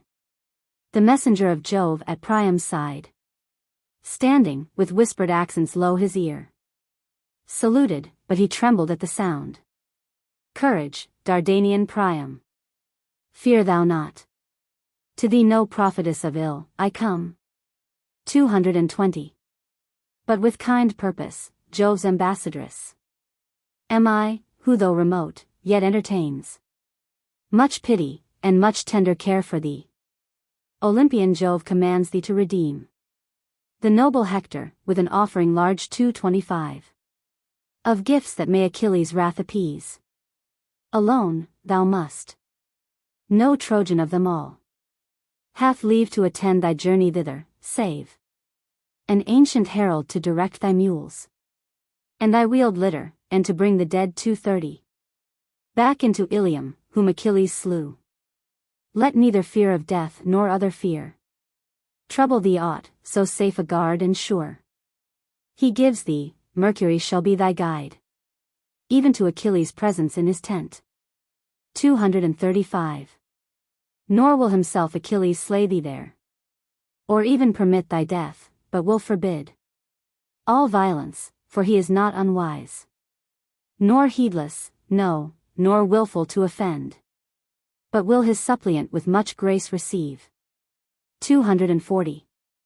So spake the swift ambassadress, and went. Then, calling to his sons, he bade them bring his litter forth, and bind the coffer on, while to his fragrant chamber he repaired himself, with cedar lined and lofty roofed. 245. A treasury of wonders into which the queen he summoned, whom he thus bespake. Hecuba, the ambassadress of Jove, hath come, who bids me to the Grecian fleet, bearing such presents thither as may soothe 250 Achilles, for redemption of my son. But say, what seems this enterprise to thee? Myself am much inclined to it, I feel my courage prompting me amain toward the fleet, and into the Achaean camp. 255. Then wept the queen aloud, and thus replied. Ah! Whither is thy wisdom fled, for which both strangers once, and Trojans honored thee? How canst thou wish to penetrate alone the Grecian fleet, and to appear before 260 his face, by whom so many valiant sons of thine have fallen? Thou hast an iron heart. For should that savage man and faithless once seize and discover thee, no pity expect, or reverence at his hands. Come, let us weep. 265. Together, here sequestered. For the thread spun for him by his destiny severe, when he was born, ordained our son remote from us his parents to be food for hounds in that chief's tent. Oh! Clinging to his side. 270. How I could tear him with my teeth. His deeds, disgraceful to my son, then should not want retaliation, for he slew not him skulking, but standing boldly for the wives, the daughters fair, and citizens of Troy. 275. Guiltless of flight, and of the wish to fly, whom godlike Priam answered, Ancient king, impede me not who willing am to go, nor be, thyself, a bird of ominous note, to terrify me under my own roof. 280. For thou shalt not prevail. Had mortal man enjoined me this attempt, prophet, or priest, or soothsayer, I had pronounced him false, and feared it but the more. But, since I saw the goddess with these eyes, and heard, myself, 285. The voice divine, I go. That word shall stand. And, if my doom be in the fleet of Greece, to perish, be it so, Achilles' arm shall give me speedy death, and I shall die, folding my son, and satisfied with tears. 290.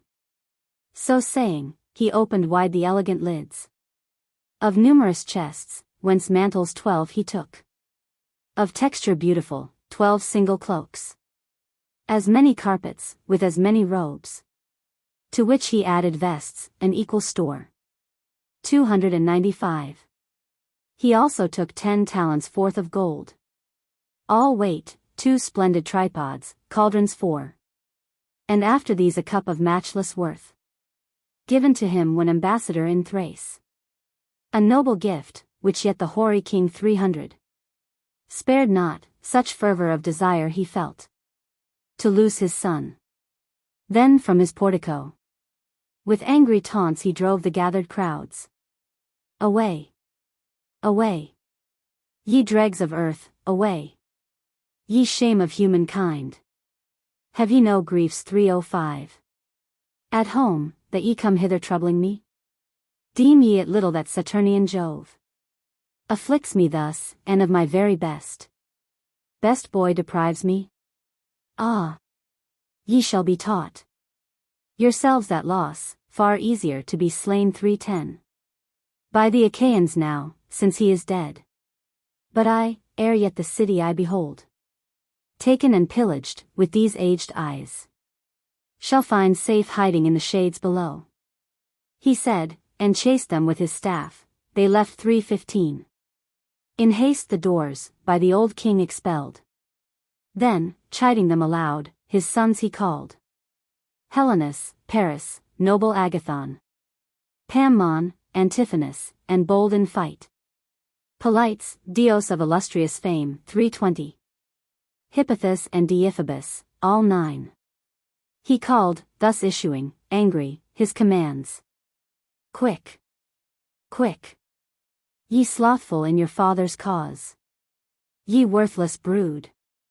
Would that in Hector's stead ye all had perished in the fleet of Greece, 325. Oh, altogether wretched! In all Troy, no man had sons to boast valiant as mine. And I have lost them all. Mestor is gone, the godlike, Troilus the steed-renowned.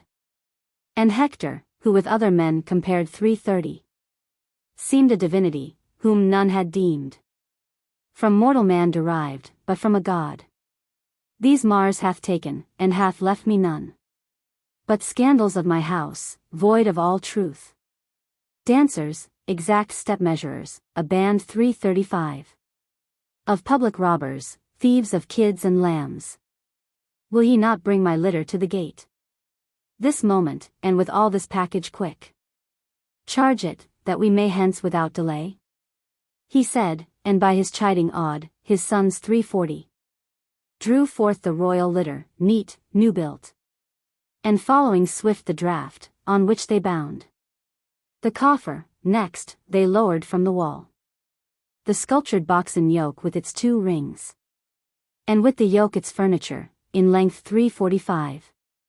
9 cubits, this to the extremest end. Adjusting of the pole, they cast the ring over the ring bolt. Then, thrice through the yoke, they drew the brace on both sides, made it fast with even knots, and tucked the dangling ends. 350. Producing, next, the glorious ransom price of Hector's body, on the litter's floor. They heaped it all, then yoked the sturdy mules. A gift illustrious by the Mysians erst conferred on Priam. To the chariot, last, 355. They led forth Priam's steeds, which the old king, in person serving them, with freshest corn, constant supplied, meantime, himself within the palace, and his herald, were employed, girding themselves, to go. Wise each and good. 360. And now came mournful Hecuba, with wine delicious charged, which in a golden cup She brought, that not without libation due. First made, they might depart. Before the steeds. Her steps she stayed, and Priam thus addressed. 365. Take this, and to the sire of all perform libation, praying him a safe return from hostile hands, since thou art urged to seek the Grecian camp, though not by my desire. Pray also to Idaean Jove cloud-girt 370. Who oversees all Ilium, that he send his messenger or ere thou go, the bird, his favorite most, surpassing all in strength, at thy right hand. Him seeing, thou shalt tend with better hope toward the fleet of Greece. 375. But should loud thundering Jove his leger swift withhold, from me far be it to advise this journey, howsoe'er thou wish to go. To whom the godlike Priam thus replied. This exhortation will I not refuse. 380. O Queen! For, lifting to the gods his hands in prayer for their compassion, none can err. So saying, he bade the maiden o'er the rest, chief in authority, pour on his hands pure water, for the maiden at his side. 385. With ewer charged and laver, stood prepared. He laved his hands. Then, taking from the queen the goblet, in his middle area stood, pouring libation with his eyes upturned heavenward devout, and thus his prayer preferred. 390.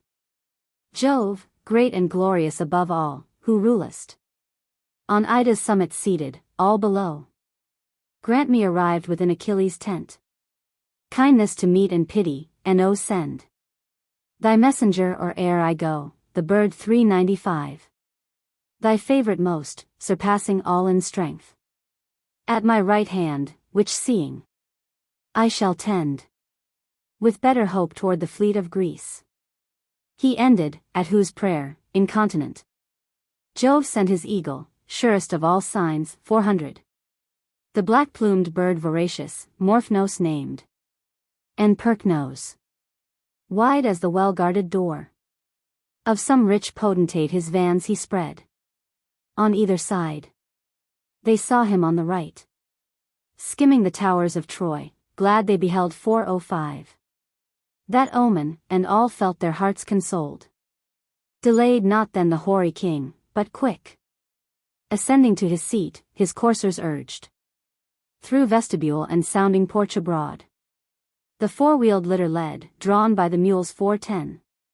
Which sage Idaeus managed, behind whom went Priam, plying with the scourge his steeds continual through the town, while all his friends, following their sovereign with dejected hearts, lamented him as going to his death. 415. But when from Ilium's gate into the plain they had descended, then the sons-in-law of Priam, and his sons, to Troy returned.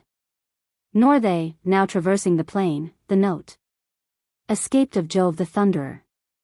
He beheld. 420. Compassionate the venerable king, and thus his own son Mercury bespake. Mercury, for above all others thou delightest to associate with mankind. Familiar, whom thou wilt winning with ease. 425. To converse free, go thou, and so conduct Priam into the Grecian camp, that none of all the numerous deny may see or mark him, till he reach Achilles' tent. He spake, nor the ambassador of heaven. 430. The Argicide delayed, but bound in haste his undecaying sandals to his feet, golden, divine, which waft him o'er the floods, swift as the wind, and o'er the boundless earth. He took his rod with which he charms to sleep. 435. All eyes, and theirs who sleep opens again. Armed with that rod, forth flew the Argicide at Ilium and the Hellespontic shores. Arriving sudden, a king's son he seemed, now clothing first his ruddy cheek with down. 440. Which is youth's loveliest season, so disguised his progress he began.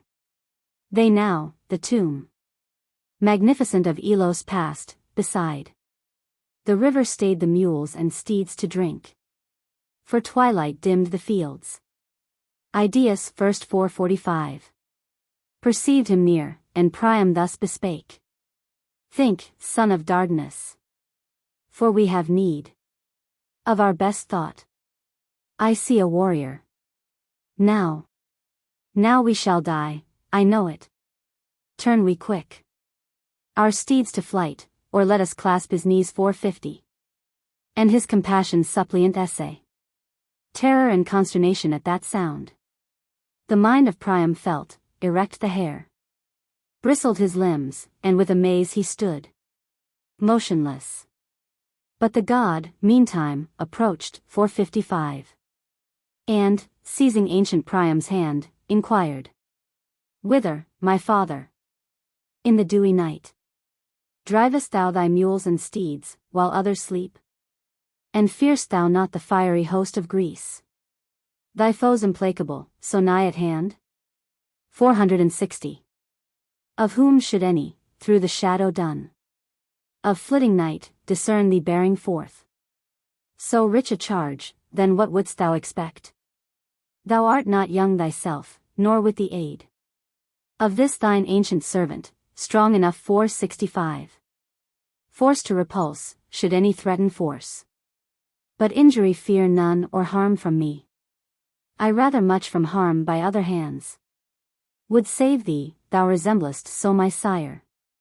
Whom answered godlike Priam, hoar with age. 470. My son. Well spoken. Thou hast judged aright. Yet even me some deity protects. Thus far. To whom I owe it that I meet so seasonably one like thee, in form so admirable, and in mind discreet. 475. As thou art beautiful. Blessed parents, thine. To whom the messenger of heaven again. The Argicide. O ancient and revered. Thou hast well spoken all. Yet this declare. And with sincerity, bear'st thou away 480. Into some foreign country, for the sake of safer custody, this precious charge? Or, urged by fear, forsake ye all alike Troy's sacred towers? Since he whom thou hast lost, thy noble son, was of excelling worth 485. In arms, and not inferior to the Greeks. Then thus the godlike Priam, hoary king. But tell me first who thou art, and from whom descended, loveliest youth.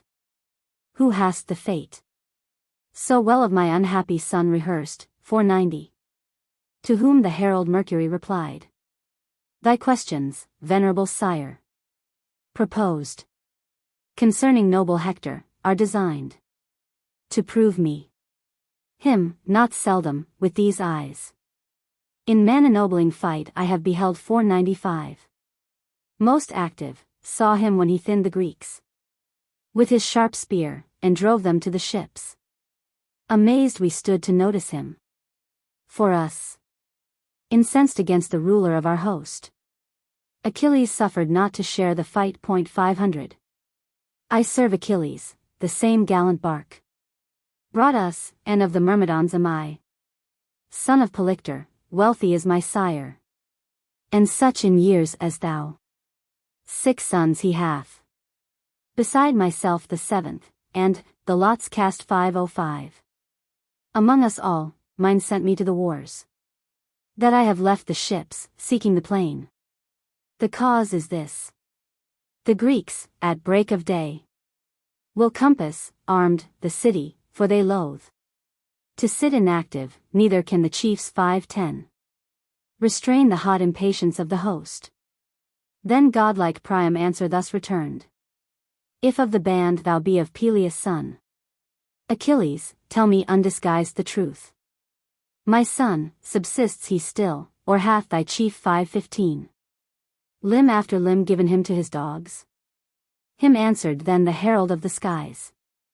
O venerable sir, him neither dogs have eaten yet, nor fowls, but at the ships. His body, and within Achilles' tent 520 neglected lies. 12 days he so hath lain. Yet neither worm which diets on the brave, in battle fallen, hath eaten him, or taint invaded he around Patroclus' tomb. Drags him indeed pitiless, oft as day 525. Reddens the east, yet safe from blemish still. His course remains. Thou wouldst, thyself, admire, seeing how fresh the dewdrops, as he lies, rest on him, and his blood is cleansed away, that not a stain is left. Even his wounds 530. For many a wound they gave him, all are closed. Such care the blessed gods have of thy son, dead as he is, whom living much they loved. So he, then, glad, the ancient king replied, Good is it, O my son, to yield the gods 535 their just demands. My boy, while yet he lived not unmindful of the worship due to the Olympian powers, who, therefore, him remember, even in the bands of death. Come then, this beauteous cup take at my hand, 540.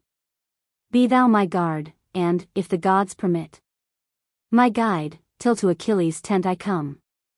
Whom answered then the messenger of heaven, Sir, thou perceivest me young, and art disposed to try my virtue, but it shall not fail.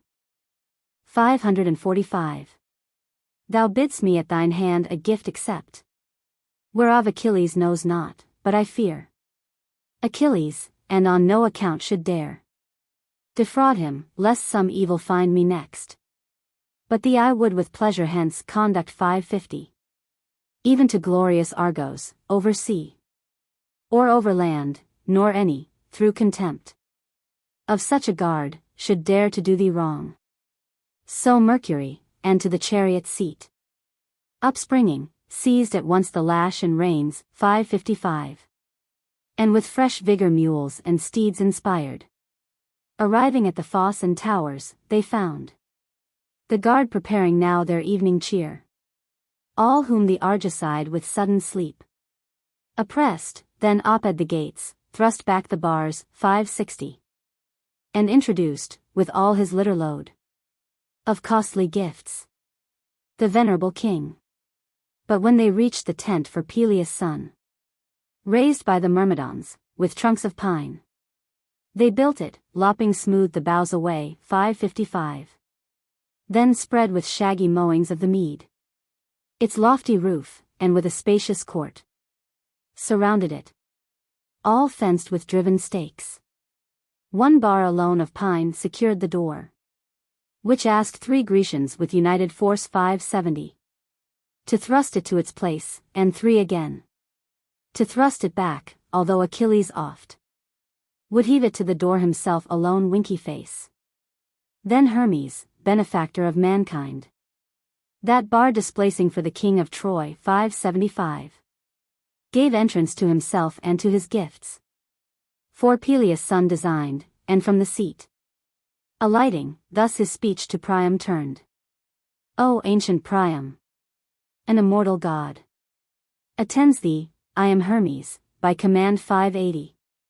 Of Jove my father thy appointed guide. But I return. I will not, entering here, stand in Achilles' sight, immortal powers may not so unreservedly indulge creatures of mortal kind. But enter thou, 585. Embrace his knees, and by his father both, and by his goddess mother sue to him, and by his son, that his whole heart may melt. So Hermes spake, and to the skies again ascended. Then leaped Priam to the ground, 590. Leaving Idaeus, he, the mules and steeds, watched, while the ancient king into the tent proceeded of Achilles dear to Jove. Him there he found, and sitting found apart his fellow warriors, of whom 2 alone 595 served at his side, Alcimus, branch of Mars, and brave Automedon, he had himself supped newly, and the board stood unremoved. Unseen of all huge Priam entered, stood near to Achilles, clasped his knees, and kissed D 600. Those terrible and homicidal hands that had destroyed so many of his sons. As when a fugitive for blood the house of some chief enters in a foreign land. All gaze, astonished at the sudden guest. 605. So gazed Achilles seeing Priam there. And so stood all astonished. Each his eyes in silence fastening on his fellow's face. But Priam kneeled, and suppliant thus began. Think, O Achilles, semblance of the gods. 610.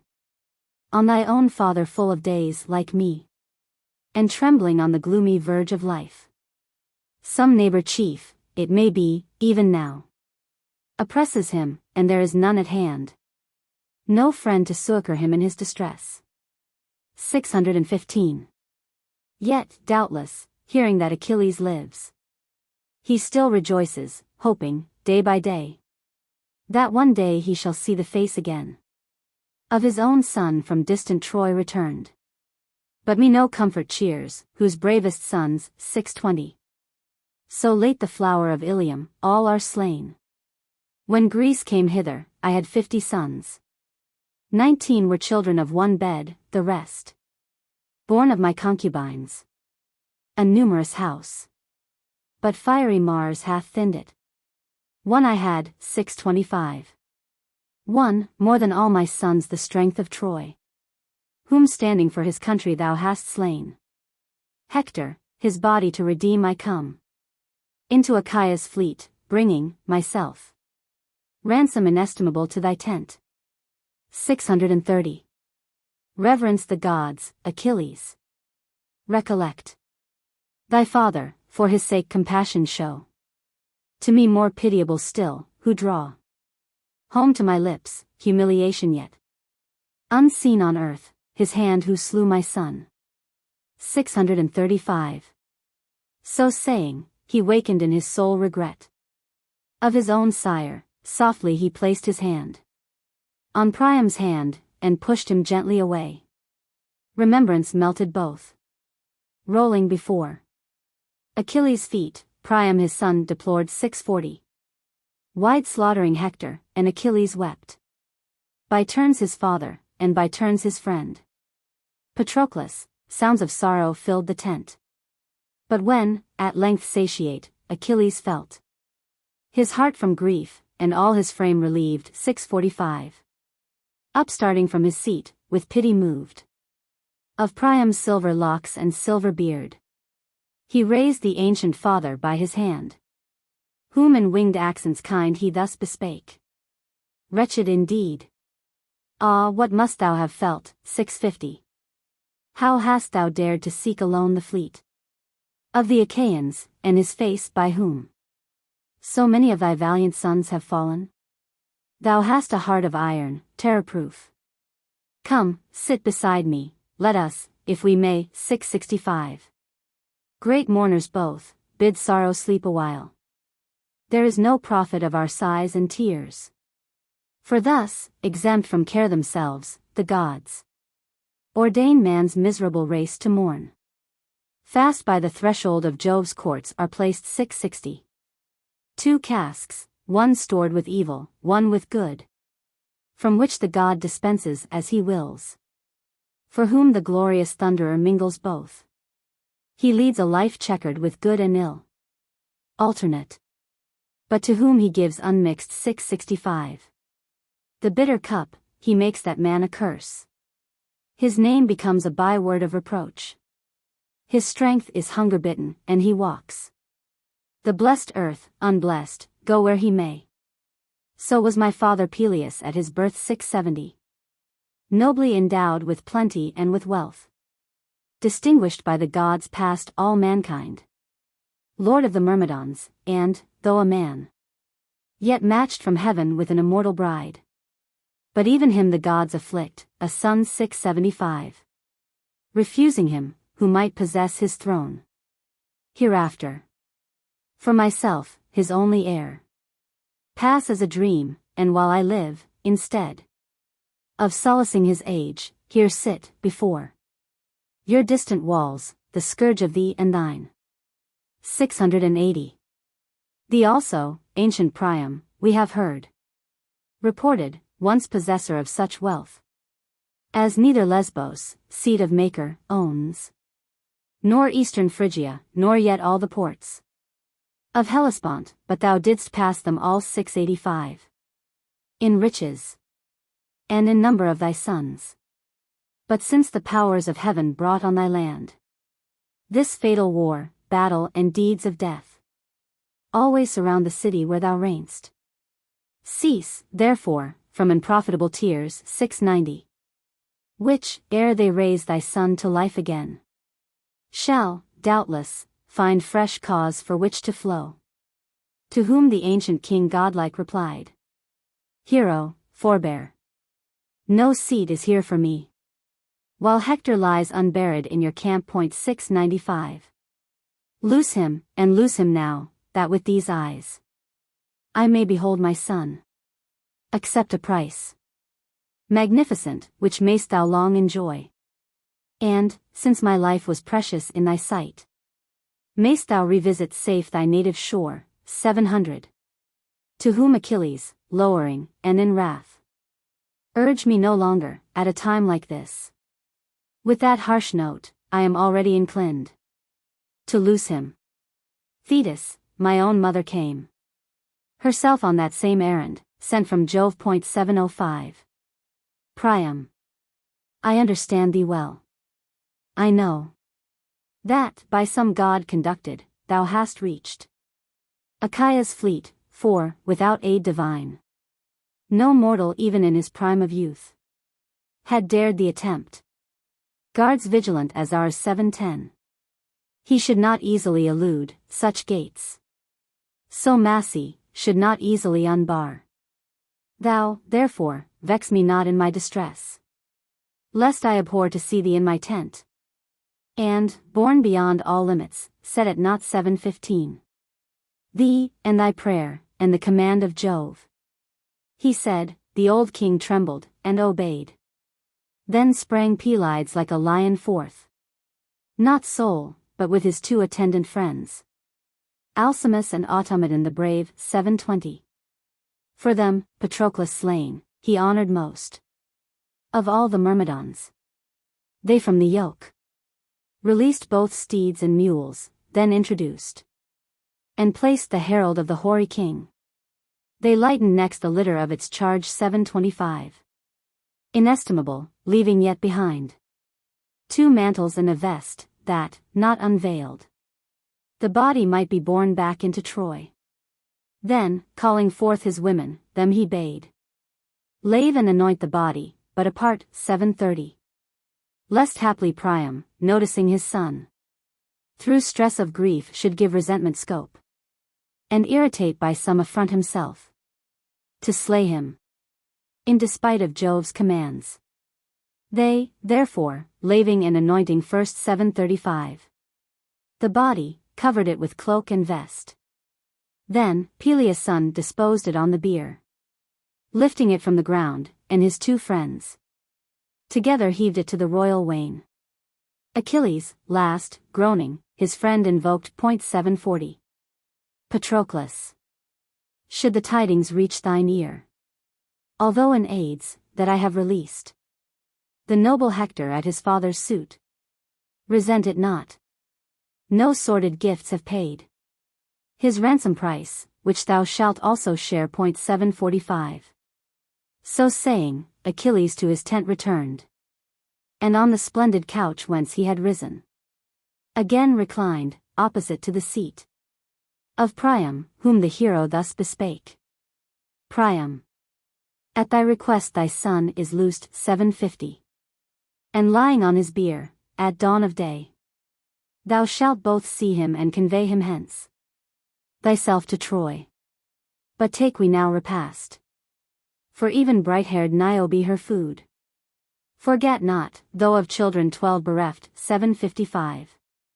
Of daughters 6, and of 6 blooming sons.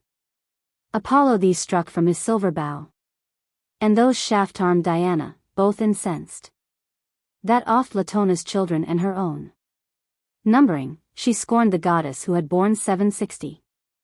2 only, while herself had 12 to boast. Vain boast. Those two sufficed to slay them all. 9 days they weltered in their blood, no man was found to bury them, for Jove had changed to stone the people, but themselves, at last. 765. The powers of heaven entombed them on the 10th. Yet even she, once satisfied with tears, remembered food. And now the rocks among and pathless solitudes of Sipylus, the rumored cradle of the nymphs who dance. 770. On Achelous banks, although to stone transformed, she broods her heaven-inflicted woes.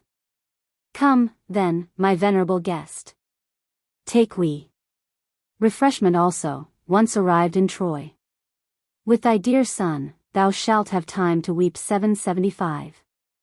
Sufficient, nor without most weighty cause. So spake Achilles, and, upstarting, slew a sheep white-fleeced, which his attendants flayed. And busily and with much skill their task administering, first scored the viands well. 780. Then pierced them with the spits. And when the roast was finished, drew them from the spits again. And now, Automedon dispensed around the polished board bread in neat baskets piled. Which done, Achilles portioned out to each. 785. His share, and all assailed the ready feast. But when nor hunger more nor thirst they felt, Dardanian Priam, wondering at his bulk and beauty, for he seemed some god from heaven, gazed on Achilles, while Achilles held. 790.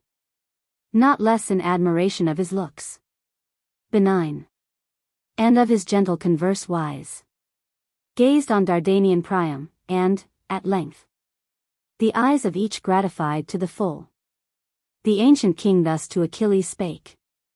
795. Hero, dismiss us now each to our bed, that there at ease reclined, we may enjoy sweet sleep. For never have these eyelids closed since Hector fell and died, but without cease I mourn, and nourishing unnumbered woes. 800. Have rolled me in the ashes of my courts. But I have now both tasted food, and given wine to my lips, untasted till with thee.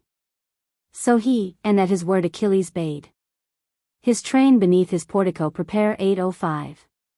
With all dispatched 2 couches, purple rugs, an arras, and warm mantles over all. Forth went the women bearing lights, and spread a couch for each, when feigning needful fear. Achilles thus his speech to Priam turned. 810. My aged guest beloved, sleep thou without, lest some Achaean chief, for such are wont, ofttimes, here sitting, to consult with me, hither repair. Of whom should any chance to spy thee through the gloom, he would at once. 815. Convey the tale to Agamemnon's ear, whence hindrance might arise, and the release haply of Hector's body be delayed. But answer me with truth. How many days wouldst thou assign to the funereal rites? 820. Of noble Hector, for so long I mean myself to rest, and keep the host at home? Then thus the ancient king godlike replied. If thou indeed be willing that we give burial to noble Hector, by an act. 825. So generous, O Achilles, me thou shalt much gratify, for we are shut, thou know'st, in Ilium close, and fuel must procure from Ida's side remote. Fear, too, hath seized on all our people. Therefore thus I say. 830. 9 days we wish to mourn him in the house. To his interment we would give the 10th. And to the public banquet, the 11th. Shall see us build his tomb. And on the 12th, if war we must, we will to war again. 835. To whom Achilles, matchless in the race. So be it, ancient Priam. I will curb 12 days the rage of war, at thy desire. He spake, and at his wrist the right hand grasped of the old sovereign, to dispel his fear. 840. Then in the vestibule the herald slept. And Priam, prudent both, but Peleus' son. In the interior tent, and at his side, Briseis, with transcendent beauty adorned. Now all night, by gentle sleep subdued 8:45. Both gods and chariot-ruling warriors lay. But not the benefactor of mankind. Hermes. Him sleep seized not, but deep he mused. How likeliest from amid the Grecian fleet he might deliver by the guard unseen 8:50. The king of Ilium, at his head he stood in vision, and the senior thus bespake. Ah, heedless and secure, hast thou no dread of mischief, ancient king, that thus by foes thou sleeps surrounded, lulled by the consent 8:55? And sufferance of Achilles? Thou hast given much for redemption of thy darling son. But thrice that some thy sons who still survive must give to Agamemnon and the Greeks. For thy redemption, should they know thee here. 860. He ended. At the sound alarmed upsprang the king, and roused his herald. Hermes yoked himself both mules and steeds, and through the camp drove them incontinent, by all unseen. Soon as the windings of the stream they reached 865. Deep-eddied Xanthus, progeny of Jove, Mercury the Olympian summit sought, and saffron-vested morn o'erspread the earth. They, loud lamenting, to the city drove their steeds. The mules close followed with the dead. 870. Nor warrior yet, nor cinctured matron knew of all in Ilium aught of their approach. Cassandra's soul except she, beautiful as golden Venus, mounted on the height of Pergamus, her father first discerned 875. Borne on his chariot seat erect, and new the herald heard so oft in echoing Troy. Him also on his bier outstretched she marked, whom the mules drew. Then, shrieking, through the streets she ran of Troy, and loud proclaimed the sight. 880. Ye sons of Ilium and ye daughters, haste. Haste all to look on Hector, if ye e'er with joy beheld him, while he yet survived. From fight returning, for all Ilium erst in him, and all her citizens rejoiced. 885. She spake. Then neither male nor female more in Troy remained, such sorrow seized on all. Issuing from the city gate, they met Priam conducting, sad, the body home. And, foremost of them all, the mother flew 890. And wife of Hector to the bier, on which their torn-off tresses with unsparing hands they showered, while all the people wept around. All day, and to the going down of day, they thus had mourned the dead before the gates. 895. Had not their sovereign from his chariot seat thus spoken to the multitude around: fall back on either side, and let the mules pass on. The body in my palace once deposited, ye then may weep your fill. 900. He said, they, opening, gave the litter way. Arrived within the royal house, they stretched the breathless Hector on a sumptuous bed, and singers placed beside him, who should chant the strain funereal. They with many a groan. 905.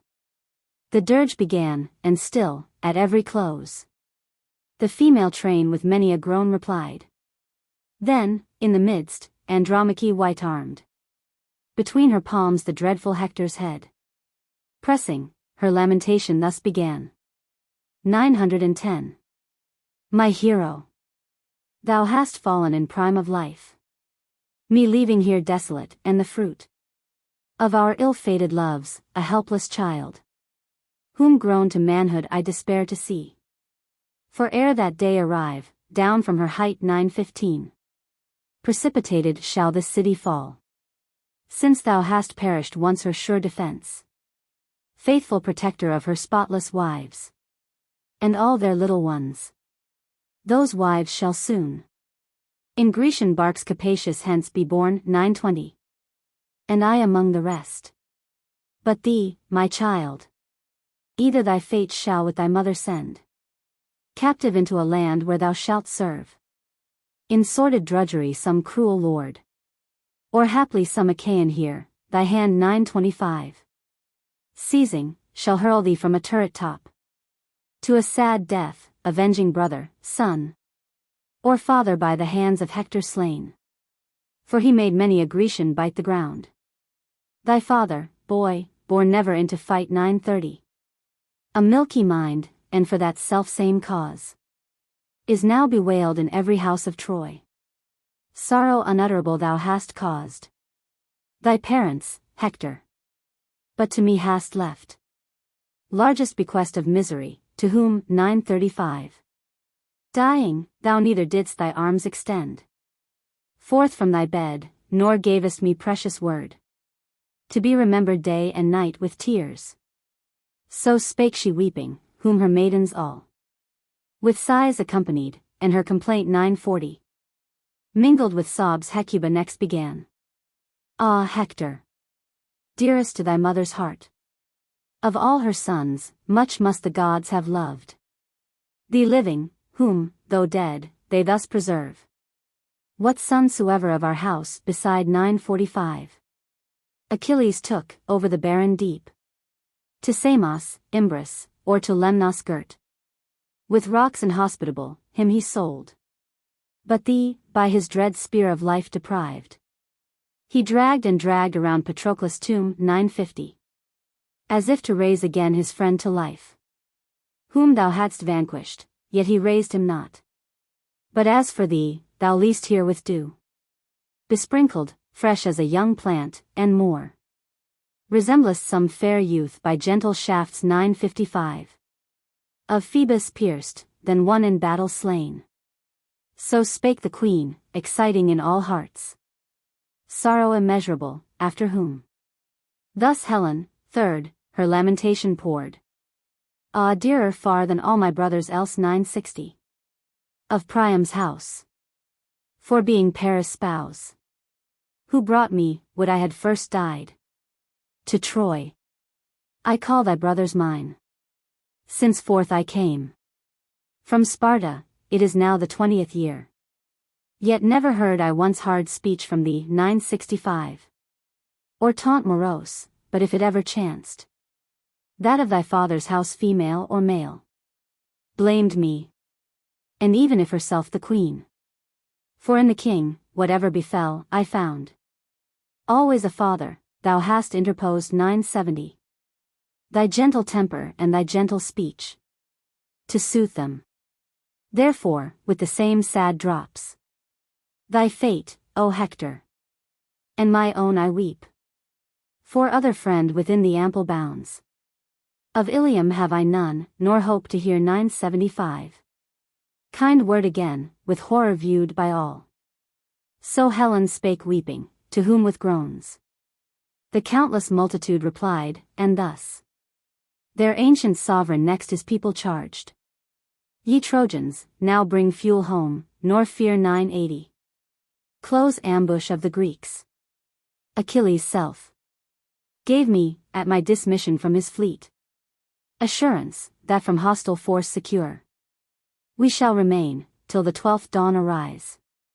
All, then, their mules and oxen to the wains 985 joined speedily, and under Ilium's walls assembled numerous.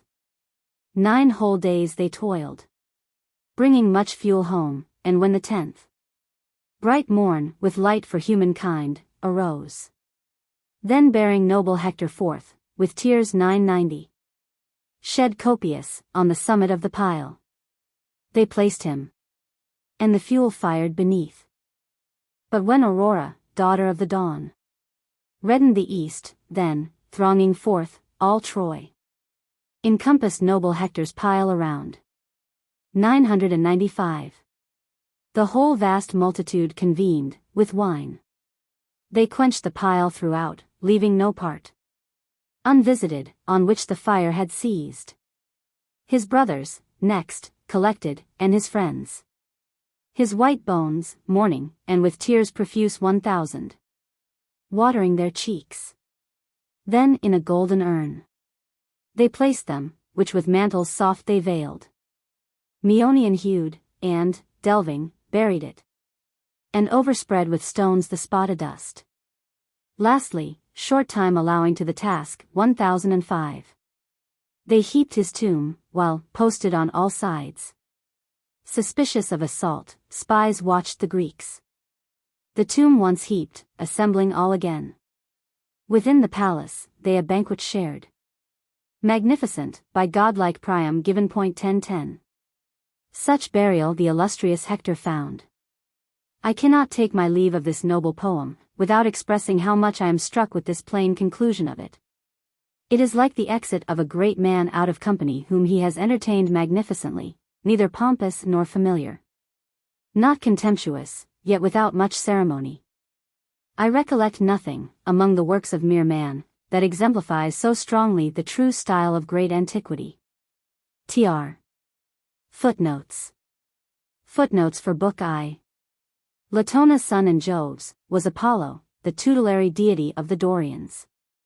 The Dorians had not, however, at this early age, become the predominant race in Greece proper. They had spread along the eastern shores of the archipelago into the islands, especially Crete, and had everywhere signalized themselves by the temples of Apollo, of which there seems to have been many in and about Troy. These temples were schools of art, and prove the Dorians to have been both intellectual and powerful. Homer was an Ionian, and therefore not deeply acquainted with the nature of the Dorian god. But to a mind like his, the god of a people so cultivated, and associated with what was most grand in art, must have been an imposing being, and we find him so represented. Throughout the Iliad, he appears and acts with splendor and effect, but always against the Greeks from mere partiality to Hector. It would perhaps be too much to say, that in this partiality to Hector, we detect the spirit of the Dorian worship. The only paganism of antiquity that tended to perfect the individual, Apollo being the expression of the moral harmony of the universe, and the great spirit of the Dorian culture being to make a perfect man, an incarnation of the Kappa Omicron Sigma Mu Omicron. This Homer could only have known intuitively.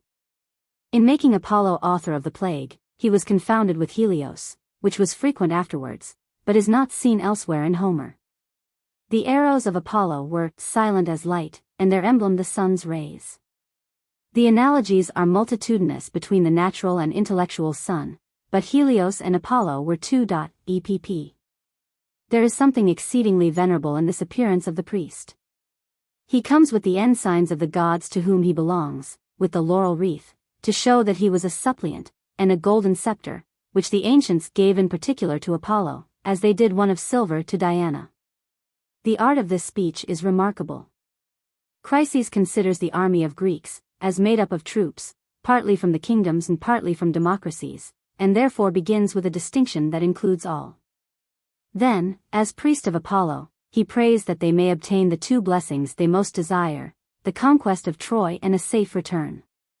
As he names his petition, he offers an extraordinary ransom, and concludes with bidding them fear the god if they refuse it, like one who from his office seems to foretell their misery, and exhorts them to shun it.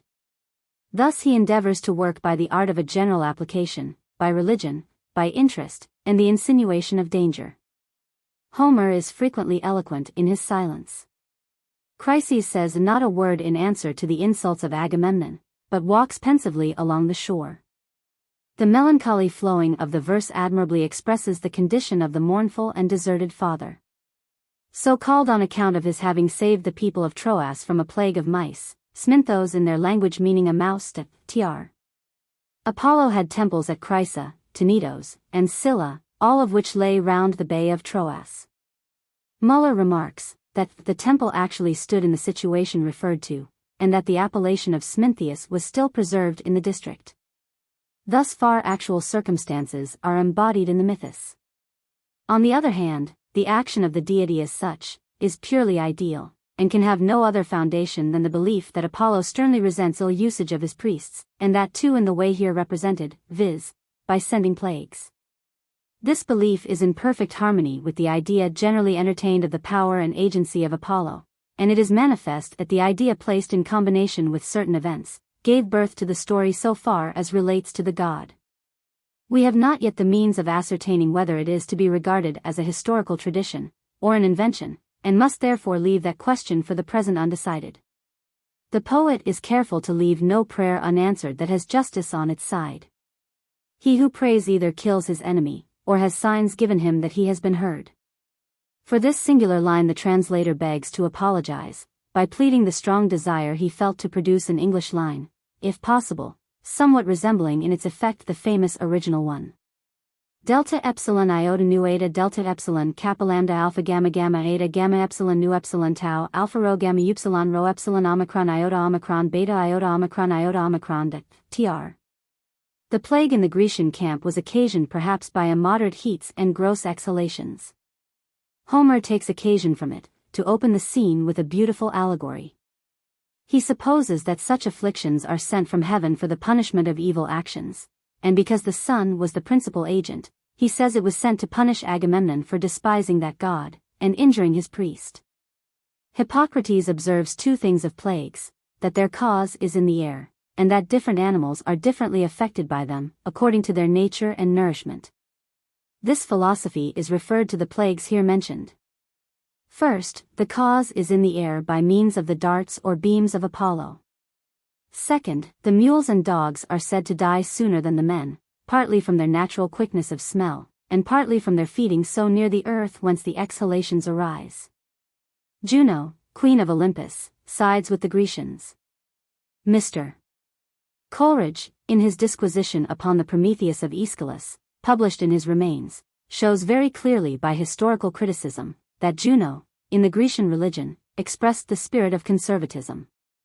Without going over his argument we assume it here, for Homer always attributes to Juno everything that may be predicated of this principle. She is persistent, obstinate, acts from no idea, but often uses a superficial reasoning, and refers to fate, with which she upbraids Jupiter. Jupiter is the intellectual power or free will, and by their union, or rather from their antagonism, the course of things proceeds with perpetual vicissitude, but with a great deal of life epp. Observe this Grecian priest. He has no political power, and commands little reverence. In Agamemnon's treatment of him, as well as Chryses, is seen the relation of the religion to the government. It was neither master nor slave epp. A district of Thessaly forming a part of the larger district of Thyotis. Thyotis, according to Strabo, included all the southern portion of that country as far as Mount Ida and the Maliac Gulf. To the west it bordered on Dolopia, and on the east reached the confines of Magnesia. Homer comprised within this extent of territory the districts of Phthia and Hellas properly so called, and, generally speaking, the dominions of Achilles, together with those of Protesilaus and Eurypylus. Kappa upsilon nu omega pi alpha. Mu epsilon gamma alpha nu alpha iota delta epsilon. Agamemnon's anger is that of a lover, and Achilles that of a warrior.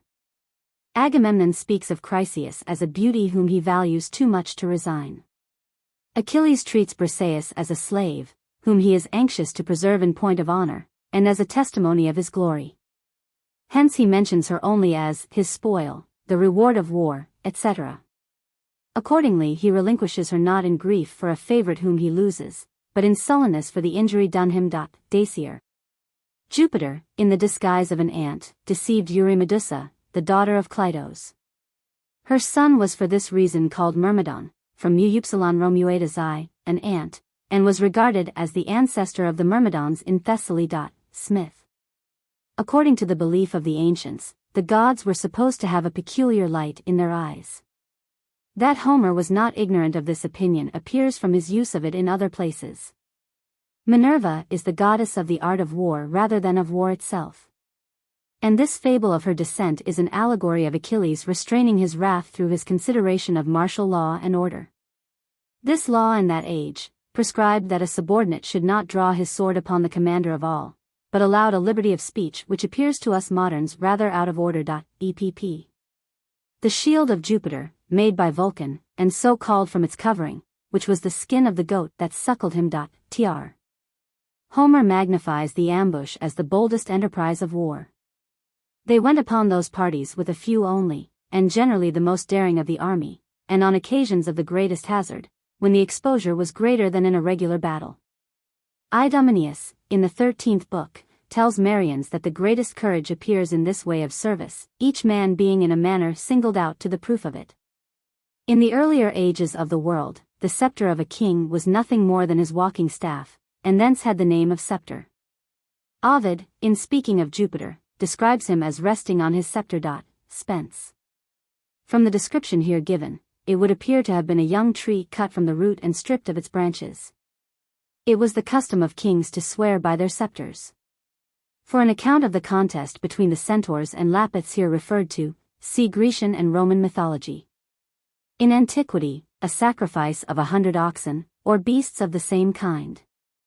Hence sometimes indefinitely, any sacrifice of a large number of victims. The original is here abrupt, and expresses the precipitancy of the speaker by a most beautiful aposiopesis tr. The Iliad, in its connection, is, we all know, a glorification of Achilles by Zeus, for the Trojans only prevail because Zeus wishes to show that the reposing hero who sits in solitude can alone conquer them. But to leave him this glorification entirely unmixed with sorrow, the Grecian sense of moderation forbids. The deepest anguish must mingle with his consciousness of fame, and punish his insolence. That glorification is the will of Zeus. And in the spirit of the ancient mythos, a motive for it is assigned in a divine legend.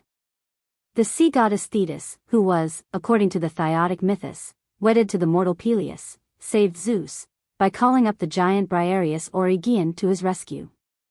Why it was Aegean, is explained by the fact that this was a great sea demon, who formed the subject of fables at Poseidon in Corinth, where even the sea god himself was called Aegean.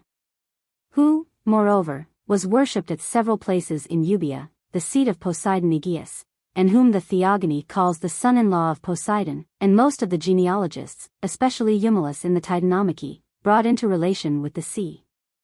There is therefore good reason to be found in ancient belief, why Thetis called up Aegean of all others to Jove's assistance.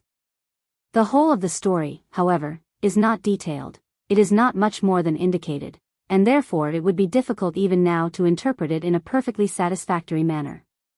It bears the same relation to the Iliad, that the northern fables of the gods, which serve as a background to the legend of Nibelungen, bear to our German ballad, only that here the separation is much greater still. Müller. Homer makes use of this fable, without reference to its meaning as an allegory. Briareus seems to symbolize a navy, and the fable refers to some event in remote history, when the reigning power was threatened in his autocracy, and strengthened by means of his association with the people against some intermediate class EPP. Epsilon pi alpha upsilon rho omega nu tau alpha iota. A name by which we are frequently to understand the Nile in Homer. Tr. Around the sources of the Nile, and then southwest into the very heart of Africa, stretching away indefinitely over its mountain plains, lies the country which the ancients called Ethiopia. Rumors of whose wonderful people found their way early into Greece, and are scattered over the pages of her poets and historians. Homer wrote at least 800 years before Christ, and his poems are well ascertained to be a most faithful mirror of the manners of his times and the knowledge of his age. Homer never wastes an epithet. He often alludes to the Ethiopians elsewhere, and always in terms of admiration and praise, as being the most just of men, and the favorites of the gods. The same allusions glimmer through the Greek mythology, and appear in the verses of almost all the Greek poets, ere yet the countries of Italy and Sicily were even discovered. The Jewish scriptures and Jewish literature abound in allusions to this distant and mysterious people. The annals of the Egyptian priests are full of them, and uniformly, the Ethiopians are there lauded as among the best, the most religious, and most civilized of men. Christian Examiner. The Ethiopians, says Diodorus, are said to be the inventors of pomps, sacrifices, solemn meetings, and other honors paid to the gods. From hence arose their character of piety, which is here celebrated by Homer. Among these there was an annual feast at Diospolis, which Eustathius mentions, when they carried about the statues of Jupiter and other gods, for 12 days, according to their number. To which, if we add the ancient custom of setting meat before statues, it will appear to be a rite from which this fable might easily have arisen. The original word, pi omicron lambda upsilon beta epsilon nu theta epsilon omicron, seems to express variety of soundings, an idea probably not to be conveyed in an English epithet, tr. The following passage gives the most exact account of the ancient sacrifices that we have left us. There is first, the purification by the washing of hands, second, the offering up of prayers, third, the barley cakes thrown upon the victim, fourth, the manner of killing it, with the head turned upwards. Fifth, selecting the thighs and fat for their gods, as the best of the sacrifice.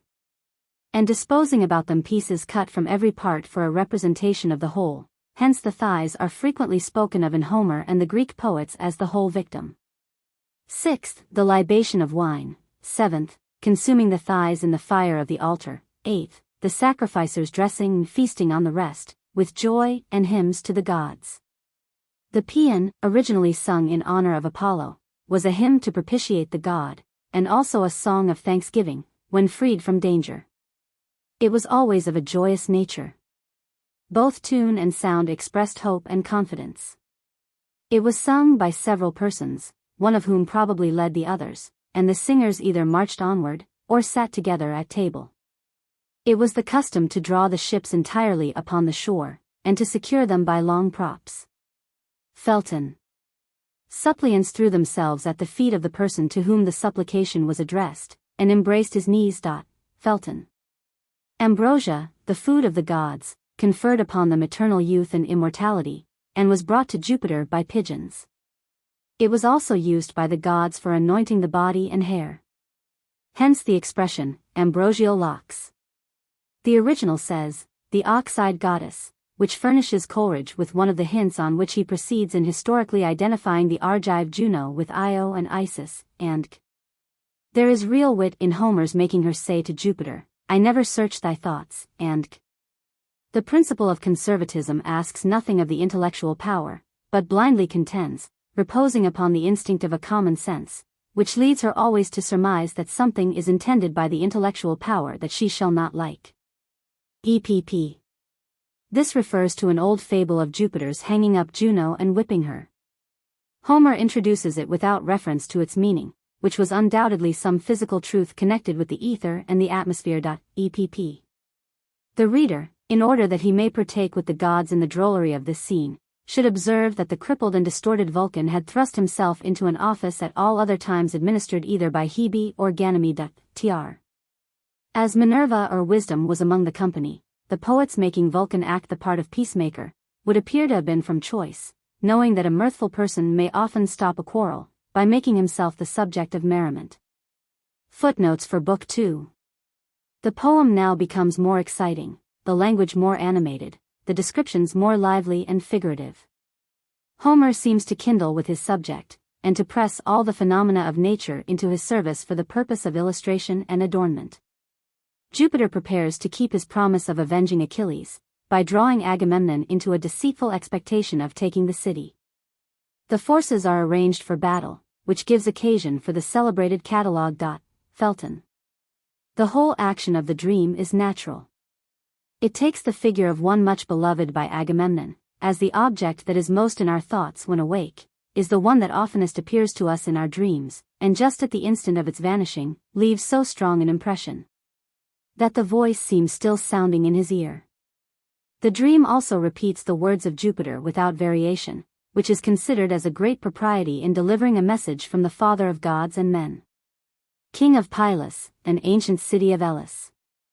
Agamemnon seems to entertain some doubts lest the army should so resent his treatment of their favorite Achilles, as to be indisposed to serve him. Tr. Mercury. Argus. Homer, in a happy and poetical manner, acquaints us with the high descent of Agamemnon, and traces the origin of his power to the highest source, by saying that the scepter had descended to him from the hand of Jupiter. The power of Agamemnon as a monarch refers to his being the leader of an army. According to the form of royalty in the heroic age, a king had only the power of a magistrate, except as he held the office of priest. Aristotle defines a king as a leader of war, a judge of controversies, and president of the ceremonies of the gods. That he had the principal care of religious rites, appears from many passages in Homer. His power was nowhere absolute but in war, for we find Agamemnon insulted in the council, but in the army threatening deserters with death. Agamemnon is sometimes styled King of Kings, as the other princes had given him supreme authority over them in the siege. The extremest provocation is implied in this expression, which Thersites quotes exactly as he had heard it from the lips of Achilles. Tr. The character of Thersites is admirably sketched. There is nothing vague and indistinct, but all the traits are so lively, that he stands before us like the image of some absurd being whom we have ourselves seen. It has been justly remarked by critics, that the poet displays great skill in representing the opponents of Agamemnon in the character of so base a personage, since nothing could more effectually reconcile the Greeks to the continuance of the war than the ridiculous turbulence of Thersites. Felton. Some for pi omicron nu omicron here read pi omicron theta omicron, which reading I have adopted for the sake both of perspicuity and connection. Tr. The principal signs by which the gods were thought to declare their will were things connected with the offering of sacrifices, the flight and voice of birds, all kinds of natural phenomena, ordinary as well as extraordinary dreams. An epithet supposed to have been derived from Gyrnea, a Messenian town, where Nestor was educated. In the pictures which Homer draws of him, the most striking features are his wisdom, bravery, and knowledge of war, his eloquence, and his old age. For some general remarks upon the heroes of the time, see Grecian and Roman mythology. In allusion to the custom of pouring out a libation of pure wine, in the ceremony of forming a league, and joining right hands, as a pledge of mutual fidelity after the sacrifice. Felton. Nestor is supposed here to glance at Achilles. Tr. Homer here exalts wisdom over valor. Money stamped with the figure of an ox. Tr. The encouragement of a divine power seemed all that was requisite to change the dispositions of the Grecians, and make them more ardent for combat than they had previously been to return. This conquers their inclinations in a manner at once poetical and in keeping with the moral which is everywhere spread through Homer, that nothing is accomplished without divine assistance. Homer's rich invention gives us 5 beautiful similes on the march of the army. This profusion and variety can never be sufficiently admired. The superior knowledge that the poet here attributes to the Muses as divine beings, and then his occasional invocations to them, gives an air of importance to his subject and has an imposing effect. However fabulous the other parts of Homer's poems may be, this account of the princes, people, and countries is by far the most valuable piece of history and geography left us in regard to the state of Greece in that early period. Greece was then divided into several dynasties, which Homer has enumerated under their respective princes, and his division was considered so correct, that many disputes respecting the boundaries of Grecian cities were decided upon his authority. Eustathius has collected together the following instances. The city of Calydon was adjudged to the Aetolians, notwithstanding the pretensions of Aeolia, because it was ranked by Homer as belonging to the former. Cestus was given to those of Abydos, upon the plea that he had said the Abydonians were possessors of Cestus, Abydos, and Arisbe. When the Milesians and people of Priene disputed their claim to Mycale, a verse of Homer gave it to the Milesians. The Athenians were put in possession of Salamis by another which was cited by Solon, or, according to some, interpolated by him for that purpose. And Porphyry says, that the catalogue was so highly esteemed, that the youths of some nations were required to commit it to memory. Professor Felton remarks, the student is advised to give particular attention to this important passage. He will find it the most interesting fragment of geography extant, interesting for the poetical beauty of the verse, the regular order which is followed, and the little characteristic touches which denote the peculiarities of the several provinces. The more he examines this catalogue with the subsidiary lights of geography, history, and travels, the more cause will he find of wonder, that a description so ancient should combine so much accuracy, beauty, and interest. It is recommended to the student to trace the provinces and cities on some good map of ancient Greece. Some say Thebes the less, others, the suburbs of Thebes the greater. It is certain that Thebes itself sent none to Tr. It was the custom of these people to shave the 4 parts of their heads, that their enemies might not seize them by the hair. On the hinder part they allowed it to grow, as a valiant race that would never turn their backs. Their manner of fighting was hand to hand, without quitting their javelins. Menelaus is occasionally distinguished by his activity, which shows his personal concern in the war. The Arcadians, being an inland people, were unskilled in navigation, for which reason Agamemnon furnished them with shipping.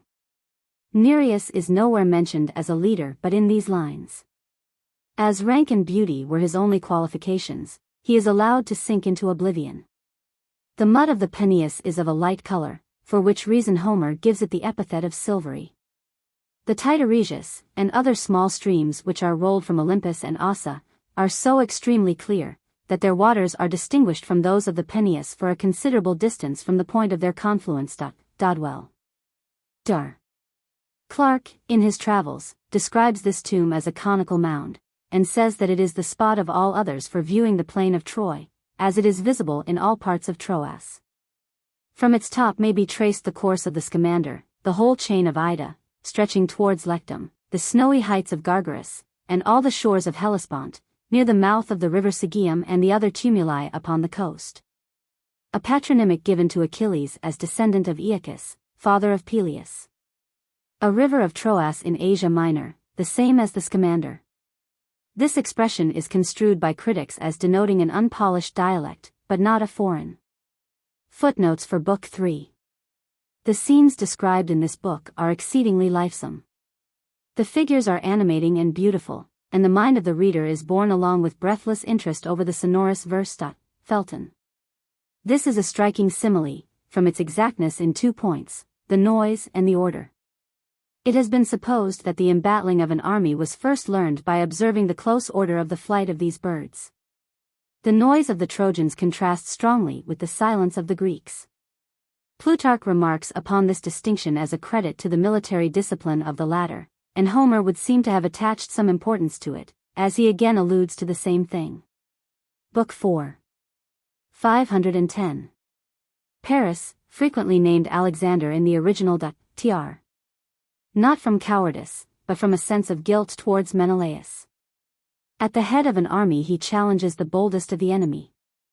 And Hector, at the end of the 6th book, confesses that no man could reproach him as a coward. Homer has a fine moral. A brave mind, however blinded with passion, is sensible of remorse whenever he meets the person whom he has injured. And Paris is never made to appear cowardly, but when overcome by the consciousness of his injustice. Lambda alpha iota nu omicron nu epsilon sigma sigma omicron chi iota tau omega nu alpha. In allusion to the Oriental custom of stoning to death for the crime of adultery. Felton. The sling was a very efficacious and important instrument in ancient warfare. Stones were also thrown with the hand. The Libyans carried no other arms than the spear and a bag of stones.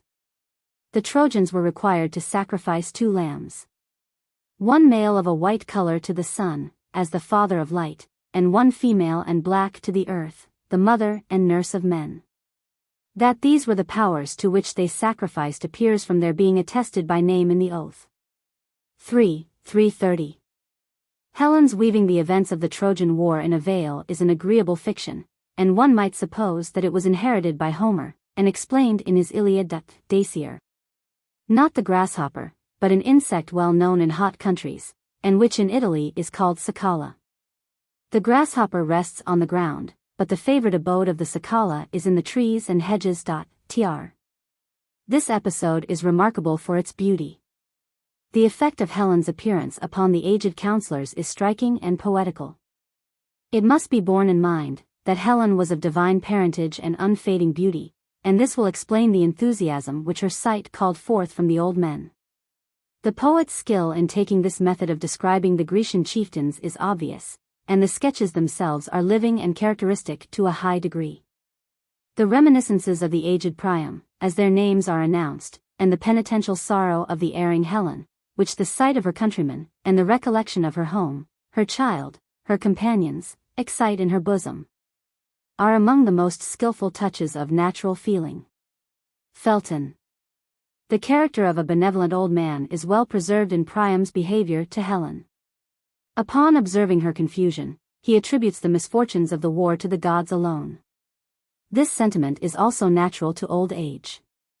Those who have had the longest experience of life are the most inclined to ascribe the disposal of all things to the will of heaven.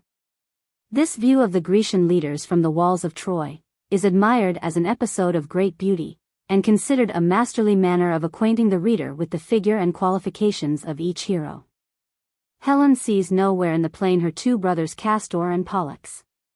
Her inquiry is a natural one, and her self-reproach naturally suggests her own disgrace as the cause of their not appearing among the other commanders.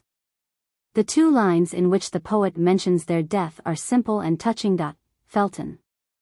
Homer here gives the whole ceremonial of the solemn oath, as it was then observed by the nations of whom he writes.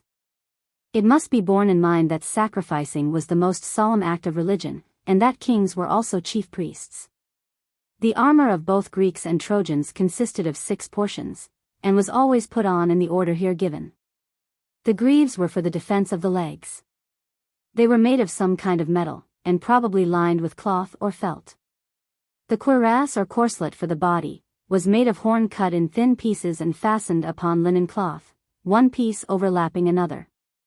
The sword hung on the left side by means of a belt which passed over the right shoulder. The large round shield, sometimes made of osiers twisted together and covered with several ox hides, and bound round the edge with metal.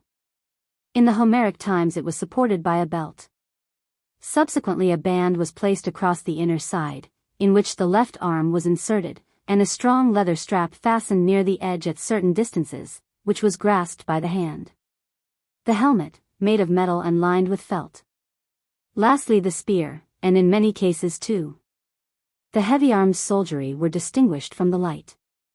The covering of the latter consisted of skins, and instead of the sword and lance, they fought with darts, bows and arrows, or slings, and were generally attached in a subordinate capacity to the heavy-armed soldiery. Homer puts a prayer in the mouth of Menelaus, but none in that of Paris. Menelaus is injured and innocent, and may therefore ask for justice, but Paris, who is the criminal, remains silent. Because the hide of a beast that dies in health is tougher and fitter for use than of another that dies diseased. Footnotes for Book 4. The goddess of youth is made an attendant at the banquets of the gods, to show that they enjoyed a perpetual youth, and endless felicity. A town of that name in Boeotia, where Pallas was particularly worshipped. Tr. Beta Omicron Omega Pi Iota, constant description of Juno, but not susceptible of literal translation. Homer does not make the gods use all persons indiscriminately as their agents, but each according to his powers. When Minerva would persuade the Greeks, she seeks Ulysses; when she would break the truce, for Pandarus; and when she would conquer, for Diomed. The goddess went not to the Trojans, because they hated Paris, and looks among the allies, where she finds Pandarus, who was of a nation noted for perfidiousness, and who, from his avarice, was capable of engaging in this treachery for the hope of a reward from Paris, a city of Asia Minor. This description, so full of circumstantial detail, is remarkably beautiful. 1. The history of the bow, giving in a few words the picture of a hunter, lying in ambush and slaying his victim. 2. Then the process of making the bow. 3. The anxious preparation for discharging the arrow with certainty, which was destined to break off the truce and precipitate the battle. 4. The hurried prayer and vow to Apollo, after which the string is drawn, the cord twangs, the arrow leaps forth. The whole is described with such graphic truth, that we see, and hear, and wait in breathless suspense to know the result. Felton. This is one of those humble comparisons with which Homer sometimes diversifies his subject, but a very exact one of its kind, and corresponding in all its parts. The care of the goddess, the unsuspecting security of Menelaus, the ease with which she diverts the danger, and the danger itself, are all included in these few words. To which may be added, that if the providence of heavenly powers to their creatures is expressed by the love of a mother to her child, if men in regard to them are but as sleeping infants, and the dangers that seem so great to us as easily warded off as the simile implies, the conception appears sublime, however insignificant the image may at first seem in regard to a hero. From this we learn that the Lydians and Carians were famous for their skill in dyeing purple, and that their women excelled in works of ivory, and also that there were certain ornaments that only kings and princes were privileged to wear. This speech of Agamemnon over his wounded brother is full of noble power and touching eloquence. The Trojans have violated a truce sanctioned by a solemn sacrifice to the gods. The reflection that such perjury cannot pass with impunity, but that Jove will, sooner or later, punish it, occurs first to the mind of the warrior. In the excitement of the moment, he predicts that the day will surely come when sacred Troy shall fall. From this impetuous feeling his mind suddenly returns to the condition of his brother, and imagines with much pathos the consequences that will follow from his death, and ends with the wish that the earth may open before him when that time shall come. Felton. The poet here changes the narration, and apostrophizes the reader. Critics commend this figure, as the reader then becomes a spectator, and his mind is kept fixed on the action. In the following review of the army, we see the skill of an accomplished general as well as the characters of the leaders whom Agamemnon addresses. He begins with an address to the army in general, and then turns to individuals.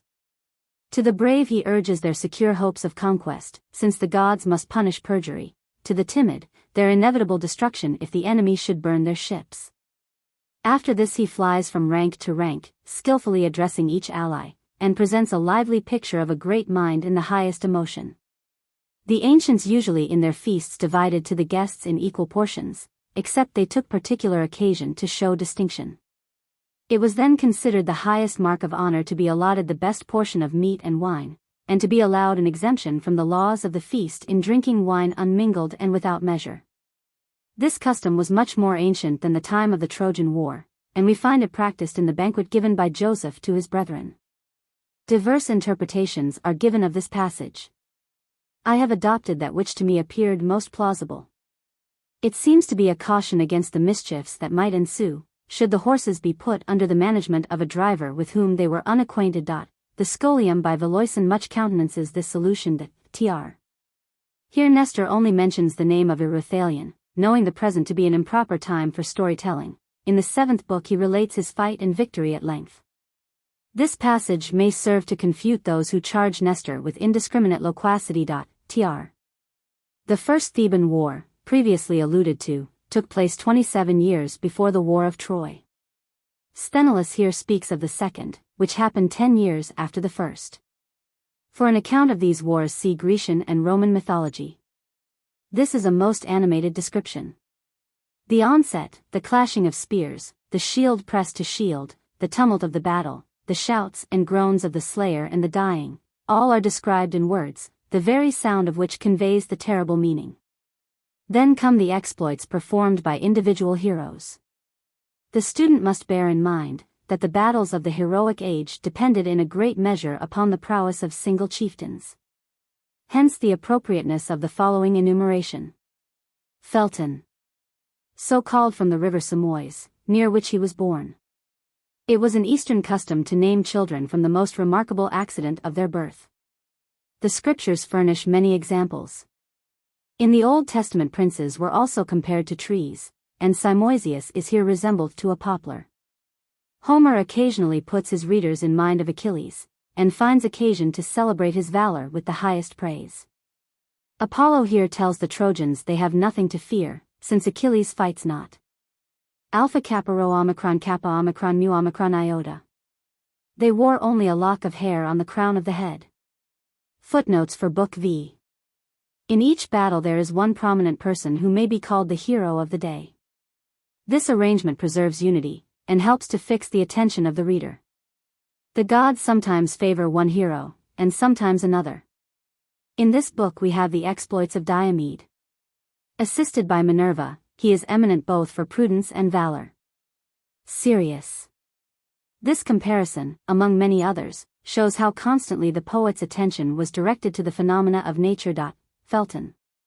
Etu iota omicron epsilon nu tau iota. The chariots were probably very low. We frequently find in the Iliad that a person standing in a chariot is killed, and sometimes by a stroke on the head, by a foot soldier with a sword. This may farther appear from the ease with which they mount or alight, to facilitate which, the chariots were made open behind. That the wheels were small, may be supposed from their custom of taking them off and putting them on.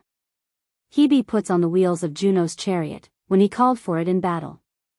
It may be in allusion to the same custom, that it is said in ch. 14, the Lord took off their chariot wheels, so that they drove them heavily. That it was very small and light, is evident from a passage in the 10th Il, where Diomed debates whether he shall draw the chariot of Rhesus out of the way, or carry it on his shoulders to a place of safety. Meges, son of Phyleus. This whole passage is considered by critics as very beautiful. It describes the hero carried by an enthusiastic valor into the midst of his enemies, and mingling in the ranks indiscriminately. The simile thoroughly illustrates this fury, proceeding as it did from an extraordinary infusion of courage from heaven. Apollo. The deities are often invoked because of the agency ascribed to them and not from any particular religious usage.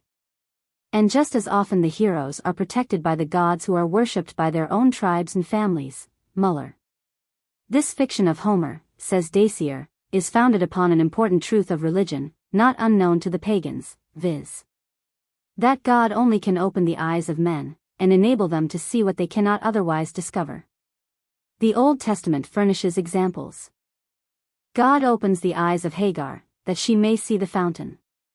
The Lord opened the eyes of Balaam, and he saw the angel, etc. This power of sight was given to Diomed only for the present occasion. In the 6th book, on meeting Glaucus, he is ignorant whether he is a god, a hero, or a man. Or collarbone. The belief of those times, in regard to the peace and happiness of the soul after death, made the protection of the body a matter of great importance. For a full account of these rites, see the articles Charon and Pluto, GR and Rom mythology. The physician of the gods. Homer says nothing of his origin. He seems to be considered as distinct from Apollo, though perhaps originally identical with him. From the fact that so few mystical myths are introduced in the Iliad, Muller infers that the mystical element of religion could not have predominated among the Grecian people for whom Homer sang. Otherwise, his poems in which that element is but little regarded, would not have afforded universal pleasure and satisfaction. He therefore takes but a passing notice of Demeter. Muller also remarks, that in this we cannot but admire the artistic skill of Homer, and the feeling for what is right and fitting that was innate with the Greeks. Vide Samson to Harapha in the Agonists. There the word is used in the same sense. Tr. This is a construction of lambda epsilon upsilon kappa epsilon lambda epsilon phi alpha nu tau iota given by some of the best commentators, and that seems the most probable that Tr.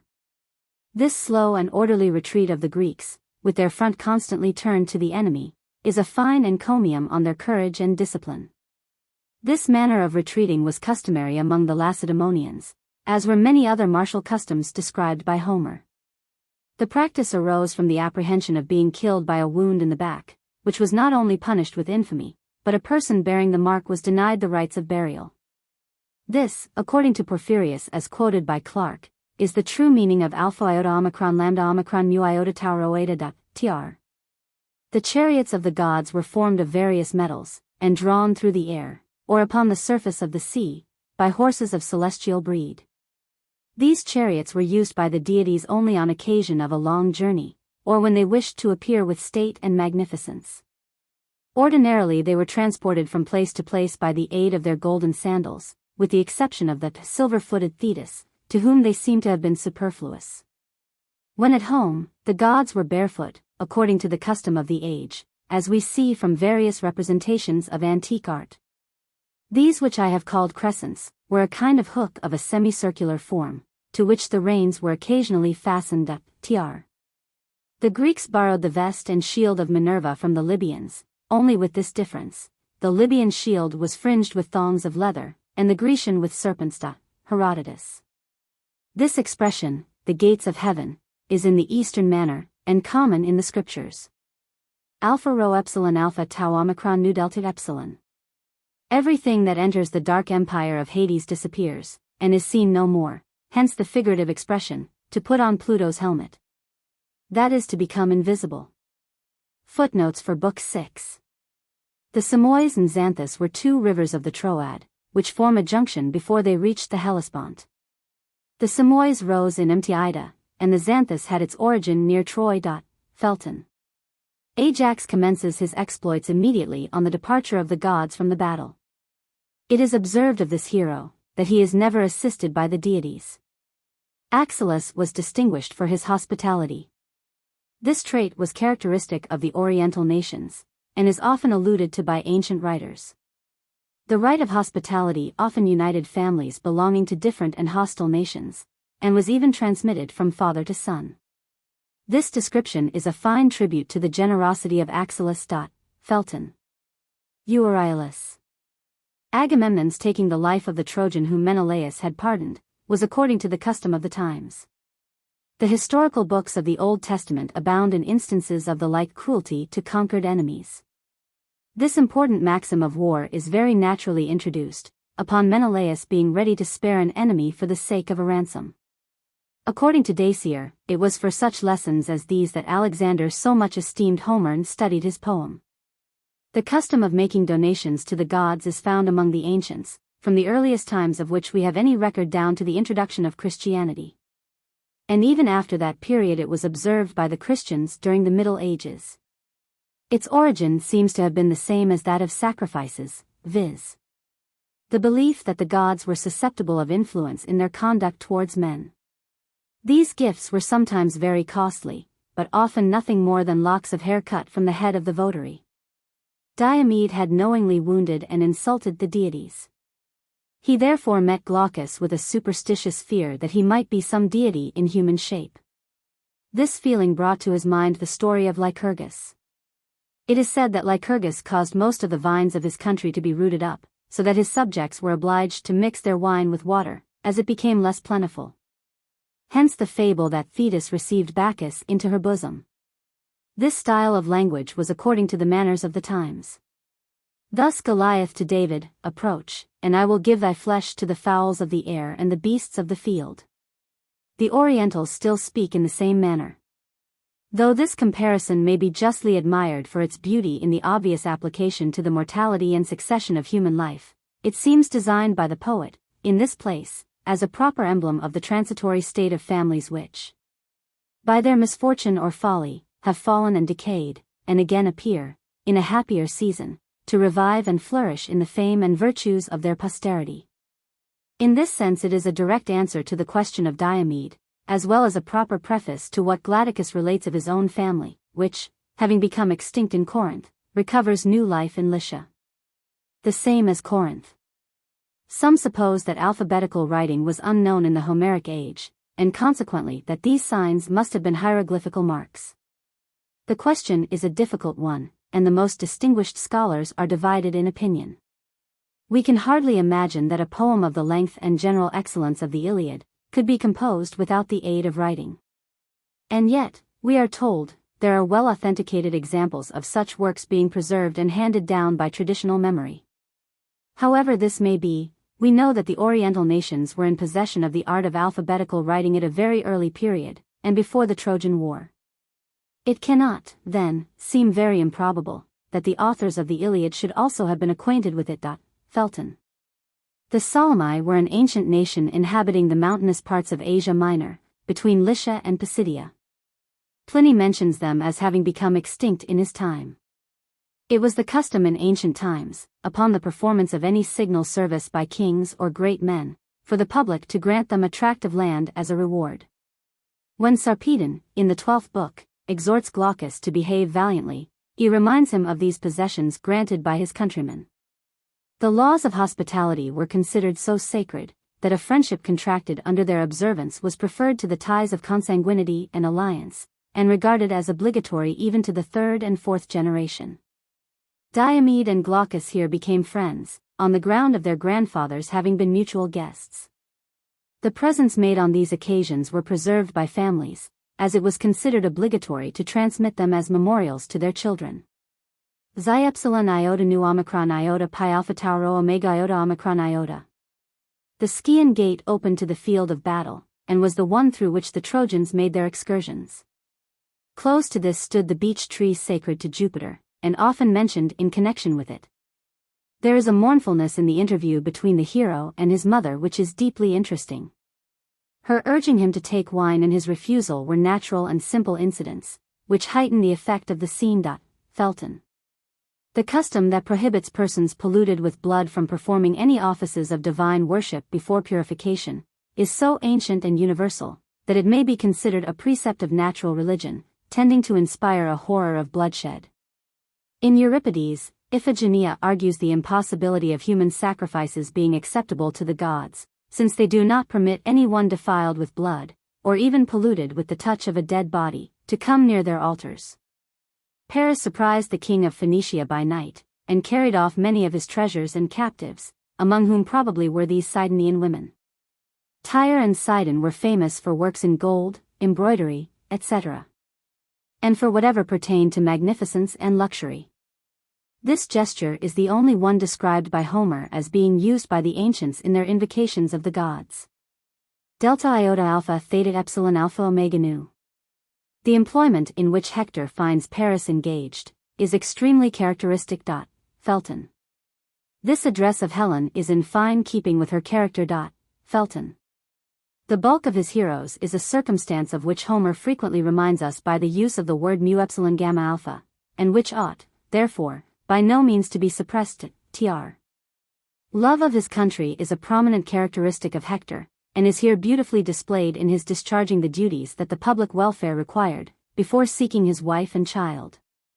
Then finding that she had gone to the tower, he retraces his steps to the Scaean gate, whence he must seek the field. Here his wife, on her return home, accidentally meets him. The name signifies, the chief of the city. Tr. It was the custom to plant about tombs only such trees as elms, alders, etc., that bear no fruit, as being most appropriate to the dead. In this recapitulation, Homer acquaints us with some of the great achievements of Achilles, which preceded the opening of the poem, a happy manner of exalting his hero, and exciting our expectation as to what he is yet to accomplish. His greatest enemies never upbraid him, but confess his glory. When Apollo encourages the Trojans to fight, it is by telling them Achilles fights no more. When Juno animates the Greeks, she reminds them how their enemies fear Achilles. And when Andromache trembles for Hector, it is with the remembrance of his resistless force. Drawing water was considered the most servile employment. The scholiast in Veloison calls it phi upsilon sigma iota kappa omicron nu tau iota nu alpha kappa alpha iota mu epsilon tau rho iota omicron nu gamma epsilon lambda omega tau alpha, a natural and moderate laughter. Tr. According to the ancient belief, the fatal period of life is appointed to all men at the time of their birth, which no precaution can avoid and no danger hasten. This scene, for true and unaffected pathos, delicate touches of nature, and a profound knowledge of the human heart, has rarely been equaled, and never surpassed. Among all the efforts of genius during the 3,000 years that have gone by since it was conceived and composed. Felton. Footnotes for Book 7. Holding the spear in this manner was, in ancient warfare, understood as a signal to discontinue the fight. The challenge of Hector and the consternation of the Greeks presents much the same scene as the challenge of Goliath, 1 Samuel, ch. 17. And he stood and cried to the armies of Israel, "Choose you a man for you, and let him come down to me.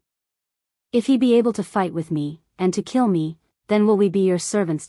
When Saul and all Israel heard the words of the Philistine, they were dismayed and greatly afraid. It was an ancient custom for warriors to dedicate trophies of this kind to the temples of their tutelary deities. The club-bearer. It is a word used by Dryden. Homer refers everything, even the chance of the lots, to the disposition of the gods. Agamemnon. The lot was merely a piece of wood or shell, or anything of the kind that was at hand. Probably it had some private mark, and not the name, as it was only recognized by the owner. This reply is supposed to allude to some gesture made by Ajax in approaching Hector. The heralds were considered as sacred persons, the delegates of Mercury, and inviolable by the laws of nations.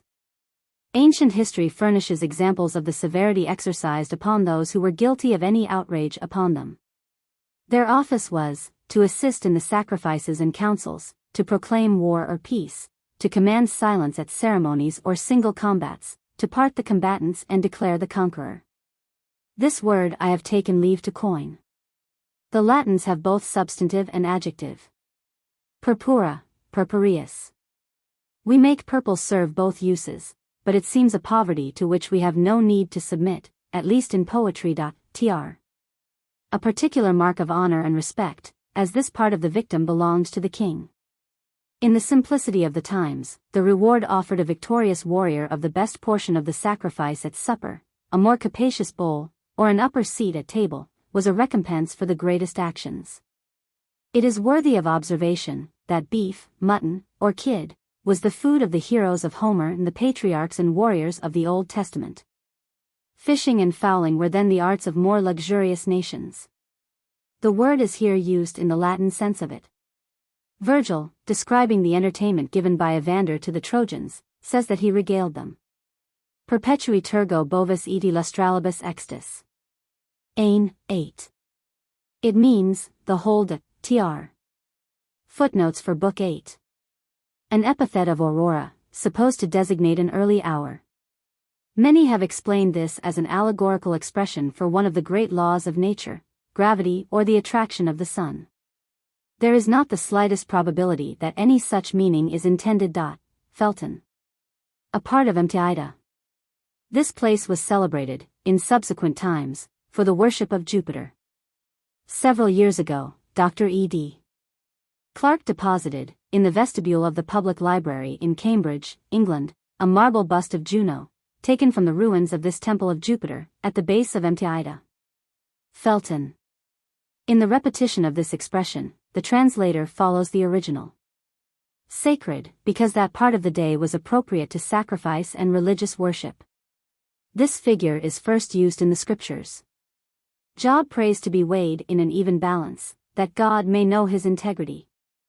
Daniel says to Belshazzar, "Thou art weighed in the balances, and found wanting," etc. Jupiter's declaring against the Greeks by thunder and lightning, is drawn, says Dacier, from truth itself. 1 Sam, ch. 7, and as Samuel was offering up the burnt offering, the Philistines drew near to battle against Israel. But the Lord thundered on that day upon the Philistines and discomfited them. Nothing can be more spirited than the enthusiasm of Hector, who, in the transport of his joy, breaks out in the following apostrophe to his horses. He has, in imagination, already forced the Grecian entrenchments, set the fleet in flames, and destroyed the whole army. From this speech, it may be gathered that women were accustomed to loosen the horses from the chariot, on their return from battle, and feed them, and from line 214, unless it is spurious, it seems that the provender was sometimes mixed with wine. It is most probable, however, that the line is not genuine. Felton. Homer describes a princess so tender in her love to her husband, that she meets him on his return from every battle, and, in the joy of seeing him again, feeds his horses with bread and wine, as an acknowledgment to them for bringing him back. Dacier. These were the arms that Diomed had received from Glaucus. None daring to keep the field, and all striving to enter the gates together, they obstructed their own passage, and were, of course, compelled into the narrow interval between the fosse and rampart. But there are different opinions about the space intended. See Valoisand, tr. To Jove, the source of all oracular information. Jupiter, in answer to the prayer of Agamemnon, sends an omen to encourage the Greeks. The application of it is obvious. The eagle signified Hector, the fawn denoted the fear and flight of the Greeks, and being dropped at the altar of Jupiter, indicated that they would be saved by the protection of that god. This simile is very beautiful, and exactly represents the manner of Gorgythian's death. There is so much truth in the comparison, that we pity the fall of the youth and almost feel his wound. Epsilon nu iota kappa lambda alpha nu. The word is here metaphorical, and expresses, in its primary use, the breaking of a spear against a shield. Tr. The following lines, to the end of this paragraph, are a translation of some which Barnes has here inserted from the second Alcibiades of Plato. The simile is the most magnificent that can be conceived. The stars come forth brightly, the whole heaven is cloudless and serene, the moon is in the sky, the heights, and promontories, and forests stand forth distinctly in the light, and the shepherd rejoices in his heart.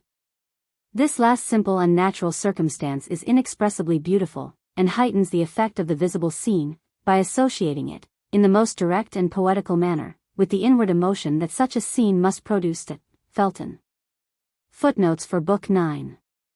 In the original the word is, mu epsilon lambda alpha nu upsilon delta rho omicron, dark-watered, and it is rendered, deep, by the best interpreters, because deep waters have a blackish appearance. Delta nu omicron phi epsilon rho omicron nu upsilon delta omega rho is properly water that runs with rapidity. Water, mu epsilon tau alpha delta omicron nu eta sigma epsilon omega phi epsilon rho omicron mu epsilon nu omicron nu, see Veloisen.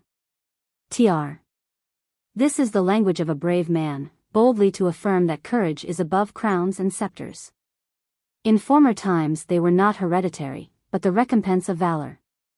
The observation seems made with a view to prevent such a reply from Agamemnon to Diomed as might give birth to new dissensions, while it reminds him indirectly of the mischiefs that had already attended his quarrel with Achilles.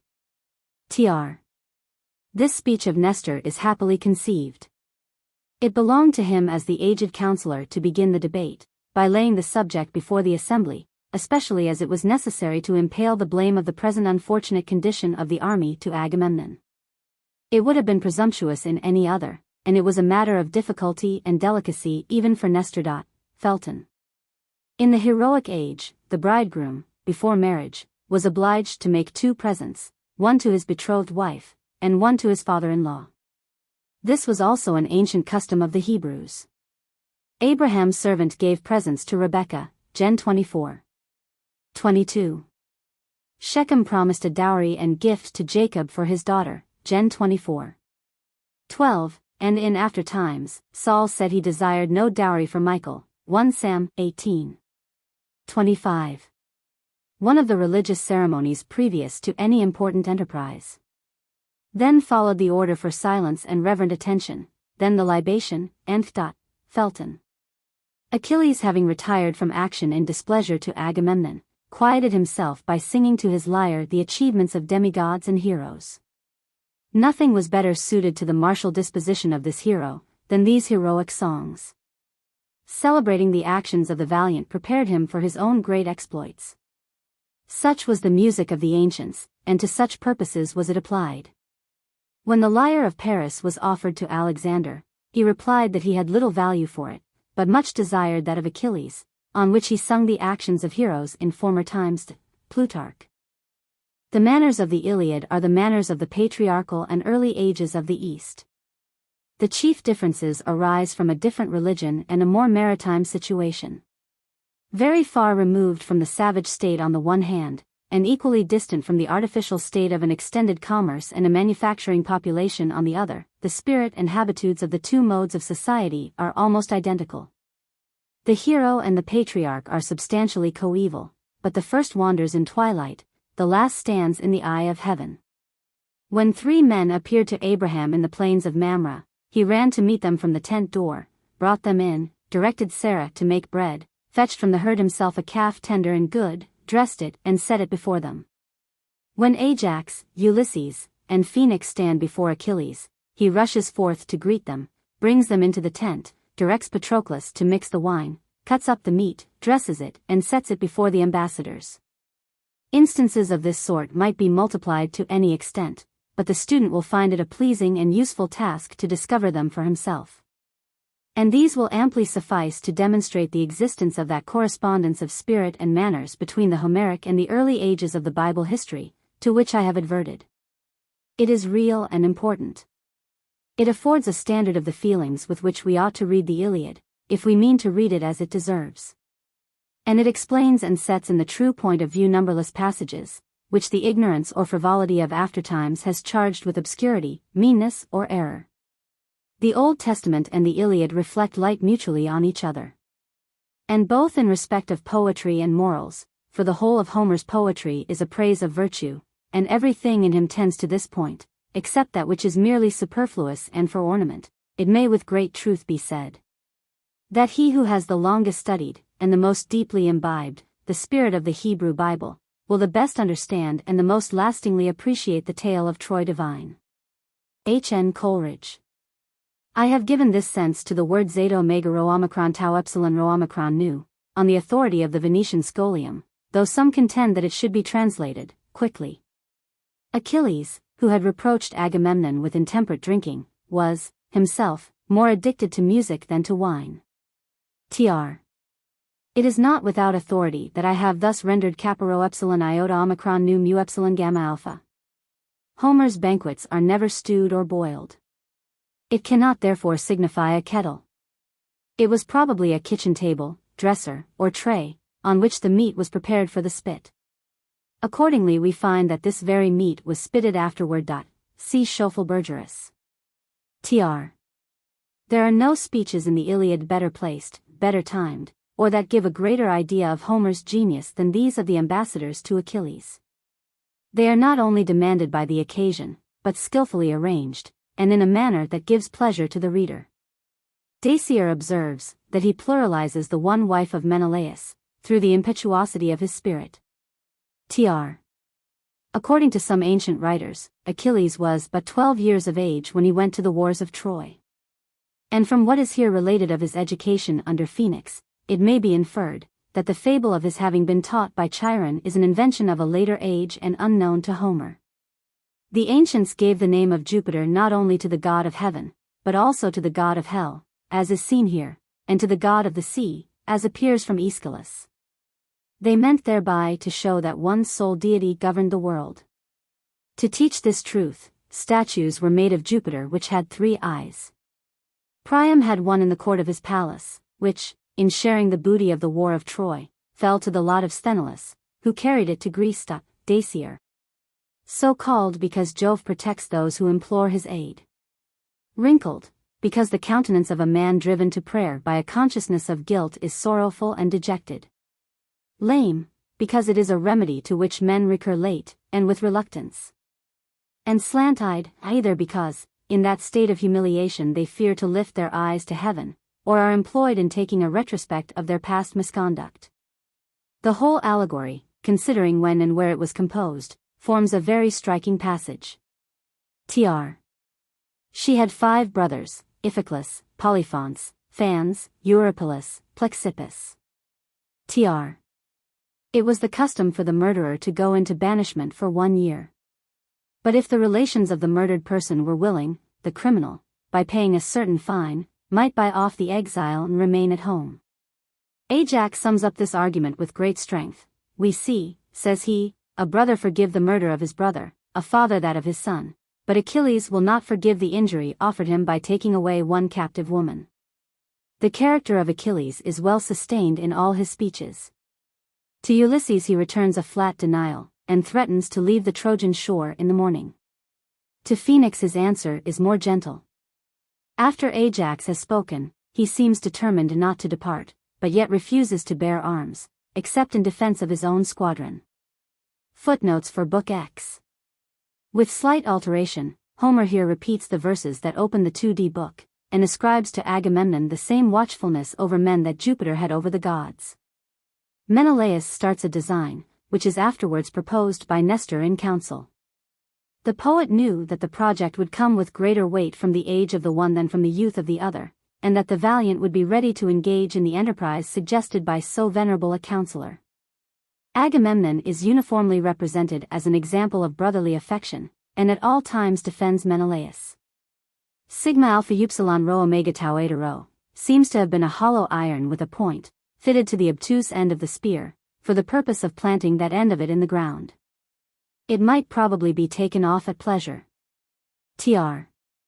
The dogs represent the watch, the flocks the Greeks, the fold their camp, and the wild beast that invades them, Hector.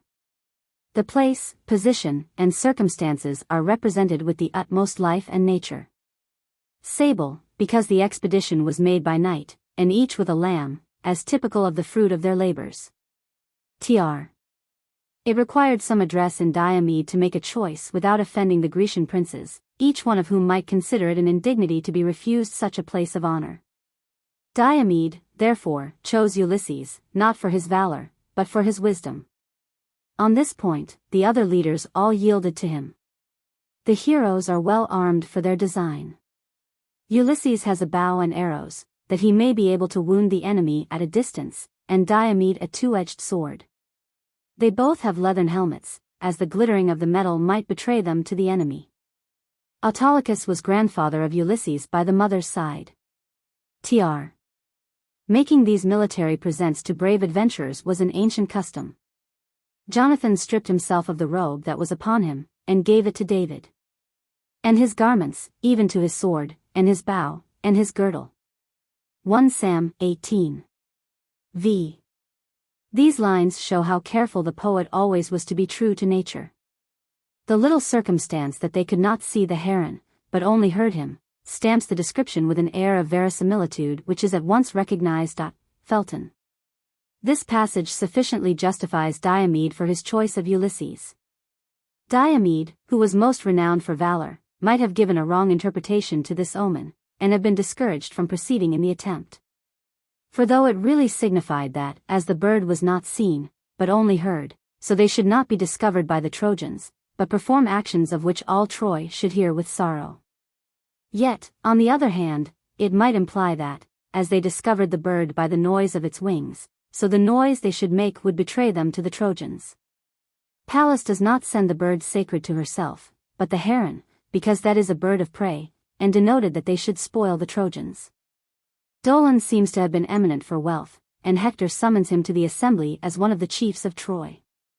He was known to the Greeks, perhaps, from his having passed between the two armies as a herald. Ancient writers observe that it was the office of Dolon that led him to offer himself in this service. The sacredness attached to it gave him hopes that they would not violate his person, should he chance to be taken. And his riches he knew were sufficient to purchase his liberty. Besides these advantages, he probably trusted to his swiftness to escape pursuit. Eustathius remarks upon the different manner in which the Grecians and Trojans conduct the same enterprise. In the council of the Greeks, a wise old man proposes the adventure with an air of deference. In that of the Trojans, a brave young man with an air of authority. The one promises a small gift, but honorable and certain, the other a great one, but uncertain and less honorable, because it is given as a reward. Diomede and Ulysses are inspired with a love of glory, Dolon with the thirst of gain. They proceed with caution and bravery, he with rashness and vanity. They go in conjunction, he alone. They cross the fields out of the road, he follows the common track. In all this there is an admirable contrast, and a moral that strikes every reader at first sight. Commentators are extremely in the dark, and even Aristarchus seems to have attempted an explanation in vain. The translator does not pretend to have ascertained the distance intended, but only to have given a distance suited to the occasion. Tr. Ulysses makes no promise of life, but artfully bids Dolon, who is overpowered by fear, not to think of death. He was so cautious as not to believe a friend just before without an oath, but he trusts an enemy without even a promise.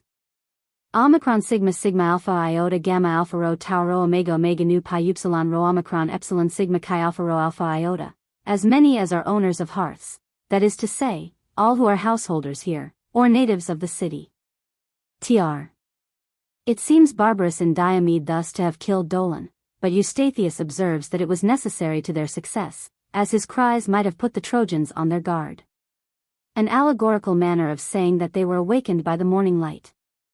Homer did not here forget himself, though some have altered tau rho iota iota omicron tau epsilon tau rho alpha kappa alpha iota delta epsilon kappa alpha tau omicron nu de.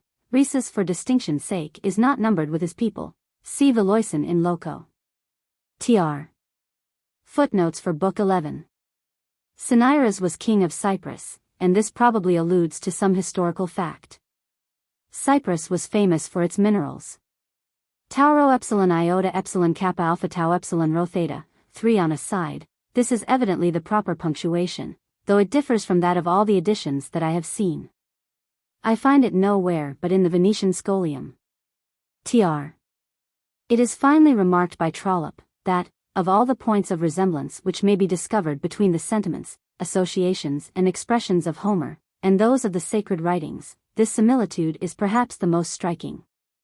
And there can be little doubt that it exhibits a traditional vestige of the patriarchal record of God's covenant. Felton. Cotter crested. So I have rendered tau epsilon tau rho alpha phi alpha lambda eta rho omicron nu, which literally signifies having 4 cones. The cone was a tube into which the crest was inserted. The word cotter crested may need a precedent for its justification, and seems to have a sufficient one in the sink-spotted cowslip of Shakespeare. Tr. This seems the proper import of epsilon gamma delta omicron upsilon pi eta sigma alpha nu. Jupiter is called epsilon rho iota gamma delta omicron upsilon tau omicron. Tr. The translator follows Clarke in this interpretation of a passage to us not very intelligible. The ancient manner of mowing and reaping was, for the laborers to divide in two parties, and to begin at each end of the field, which was equally divided, and proceed till they met in the middle of it. Time was then measured by the progression of the sun, and the parts of the day were distinguished by the various employments. Omicron lambda mu omicron. The Grecians at large are indiscriminately called Danai, Argives, and Achaeans, in the original. The Thyians in particular, Hellenes. They were the troops of Achilles. Tr. Alpha nu epsilon mu omicron tau rho epsilon phi epsilon, literally, wind nourished. Tr. In making Ulysses direct Diomed, Homer intends to show that valor should be under the guidance of wisdom. In the 8th book, when Diomed could hardly be restrained by the thunder of Jupiter, his valor is checked by the wisdom of Nestor. Diomed does not fear Hector, but Jupiter, who, he has previously said, will give the Trojans the day. In the original, kappa epsilon rho alpha gamma lambda alpha epsilon. All that I pretend to know of this expression is that it is ironical, and may relate either to the headdress of Paris or to his archership. To translate it is impossible. To paraphrase it, in a passage of so much emotion, would be absurd. I have endeavored to supply its place by an appellation in point of contempt equal. Tr. No moral is so evident throughout the Iliad, as the dependence of man upon divine assistance and protection. Apollo saves Hector from the dart, and Minerva Ulysses. Homer here pays a marked distinction.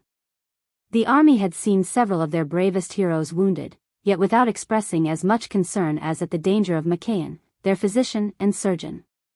This interpretation of mu iota nu upsilon nu theta alpha delta epsilon chi alpha zeta epsilon tau omicron delta omicron upsilon rho omicron is taken from the Scholium by Voloisin. It differs from those of Clarke, Eustathius, and another scholiast quoted by Clarke, but seems to suit the context much better than either. Tr. The address of Homer in bringing off Ajax is admirable. He makes Hector afraid to approach him, and brings down Jupiter to terrify him. Thus he retreats, not from a mortal, but from a god. The whole passage is inimitably just and beautiful. We see Ajax slowly retreating between two armies, and even with a look repulse the one and protect the other. Every line resembles Ajax. The character of a stubborn and undaunted warrior is perfectly maintained. He compares him first to the lion for his undaunted spirit in fighting, and then to the ass for his stubborn slowness in retreating. In the latter comparison there are many points of resemblance that enliven the image. The havoc he makes in the field is represented by the tearing and trampling down the harvests. And we see the bulk, strength, and obstinacy of the hero, when the Trojans, in respect to him, are compared to the troops of boys that impotently endeavor to drive him away. It must be borne in mind that among the people of the East, an ass was a beast upon which kings and princes might ride with dignity. Though the resentment of Achilles would not permit him to be an actor in the field, yet his love of war inclines him to be a spectator. As the poet did not intend to draw the character of a perfect man in Achilles, he makes him delighted with the destruction of the Greeks, because it gratified his revenge. That resentment which is the subject of the poem, still presides over every other feeling, even the love of his country. He begins now to pity his countrymen, yet he seems gratified by their distress, because it will contribute to his glory. This onion was very different from the root which now passes under that name. It had a sweet flavor, and was used to impart an agreeable flavor to wine. It is in high repute at the present day in Egypt. Felton. I have interpreted the very ambiguous words omicron upsilon omega delta, upsilon pi omicron pi upsilon theta mu epsilon nu epsilon eta sigma alpha nu according to Athenaeus as quoted by Clarke, and his interpretation of them is confirmed by the Scholium in the Venetian edition of the Iliad, lately published by Voloisin. Tr.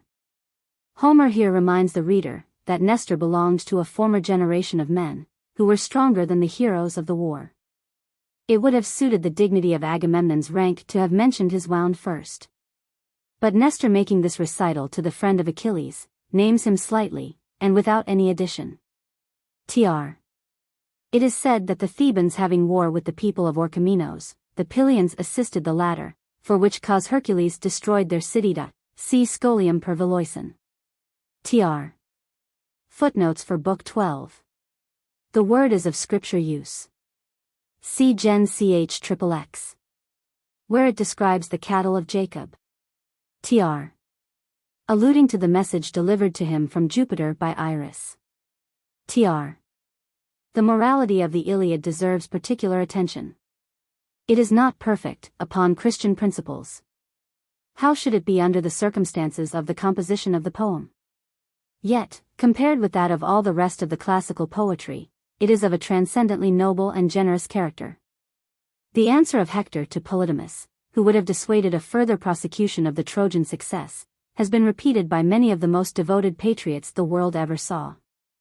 We, who defy augury in these matters, can yet add nothing to the nobleness of the sentiment. H.N. Coleridge. Pi lambda epsilon omicron nu omega nu delta epsilon tau omicron iota epsilon rho gamma omicron nu alpha mu epsilon iota nu omicron nu dot. This is evidently proverbial, for which reason I have given it that air in the translation. Tr. There is something touching in this simile. Our attention is fixed, not so much on the battle, as on the struggles of the laboring, true-hearted woman, who toils for a hard-earned pittance for her children. The description is not so much illustrated by the simile, as the simile by the description. Felton. The description of this exploit of Hector is wonderfully imposing. It seems to be the poet's wish to magnify his deeds during the short period that he has yet to live, both to do justice to the hero of Troy, and to give the greater glory to Achilles his conqueror. Felton. Footnotes for Book 13. We are hurried through this book by the warlike ardor of the poet. Battle succeeds battle with animating rapidity. The speeches are in fine keeping with the scenes, and the similes are drawn from the most imposing natural phenomena. The descriptions possess a wonderful distinctness and vigor, presenting the images to the mind by a few bold and grand lines, thus shunning the confusion of intricate and minute-detailed. Felton. So called from their simple diet, consisting principally of mare's milk. They were a people living on the northeast coast of the Euxine Sea. These epithets are sometimes supposed to be the Gentile denominations of the different tribes. But they are all susceptible of interpretation as epithets applied to the Hippomolgi. Felton. For this admirable line the translator is indebted to Mr. Fuseli. Tr. The following simile is considered by critics as one of the finest in Homer. A fitter occasion to remark on this singular mode of approach in battle will present itself hereafter. Tr. The bodies of Imbrius and Amphimachus. Amphimachus. This is a noble passage. The difference between the conduct of the brave man and that of the coward is drawn with great vigor and beauty. Felton. Hypsenor. This seems to be he meaning of mu epsilon gamma alpha rho omega, an expression similar to that of Demosthenes in a parallel case, epsilon tau iota epsilon nu delta omicron upsilon sigma alpha nu. See Schoeffelbergerus. Tr. He is said to have been jealous of him on account of his great popularity, and to have discountenanced him, fearing a conspiracy in his favor to the prejudice of his own family. See Veloison. Tr. The Ionians were a distinct people from the Ionians, and according to the Scholium, separated from them by a pillar bearing on opposite sides the name of each. See Barnes. See also Veloison. Tr. The people of Achilles were properly called the Thyidae, whereas the Thyians belonged to Protesilaus and Philoctetes. See Eustathius, as quoted by Clark. Tr. This simile is derived from one of the most familiar sights among a simple people. It is extremely natural, and its propriety will be peculiarly striking to those who have had occasion to see a yoke of oxen plowing in a hot day. Felton. Achilles. This, according to Eustathius, is the import of alpha mu omicron iota beta omicron iota. See Iliad 3. In which Priam relates an expedition of his into that country. Tr. Footnotes for Book 14. The beauty of this simile will be lost to those who have never been at sea during a calm. The water is then not quite motionless, but swells gently in smooth waves, which fluctuate in a balancing motion, until a rising wind gives them a certain determination. Every circumstance of the comparison is just, as well as beautiful. Anointing the body with perfumed oil was a remarkable part of ancient cosmetics. It was probably an Eastern invention, agreeable to the luxury of the Asiatics. A footstool was considered a mark of honor. In accordance with the doctrine of Thales the Milesian, that all things are generated from water, and nourished by the same element. Hercules. Night was venerated, both for her antiquity and power. One of the heads of Ida. A bird about the size of a hawk, and entirely black. By Juno is understood the air, and it is allegorically said that she was nourished by the vapors that rise from the ocean and the earth. Tethys being the same as Rhea. Europa. An evident allusion to the ether and the atmosphere. EPP. Footnotes for Book 15. The translator seizes the opportunity afforded to him by this remarkable passage, to assure his readers who are not readers of the original, that the discipline which Juno is here said to have suffered from the hands of Jove, is not his own invention. He found it in the original, and considering fidelity as his indispensable duty, has not attempted to soften or to refine away the matter. He begs that this observation may be adverted to as often as any passage shall occur in which ancient practices or customs, not consonant to our own, either in point of delicacy or humanity, may be either expressed or alluded to. He makes this request the rather, because on these occasions Mr. Pope has observed a different conduct, suppressing all such images as he had reason to suppose might be offensive. Tr.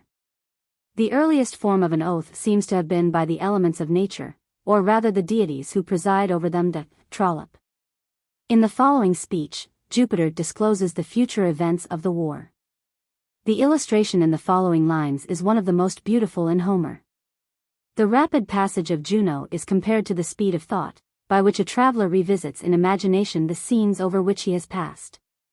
No simile could more exalt the power of the goddess. Felton. The picture is strikingly true to nature. The smile upon the lip, and frown upon the brow, express admirably the state of mind in which the goddess must be supposed to have been at this moment. Felton.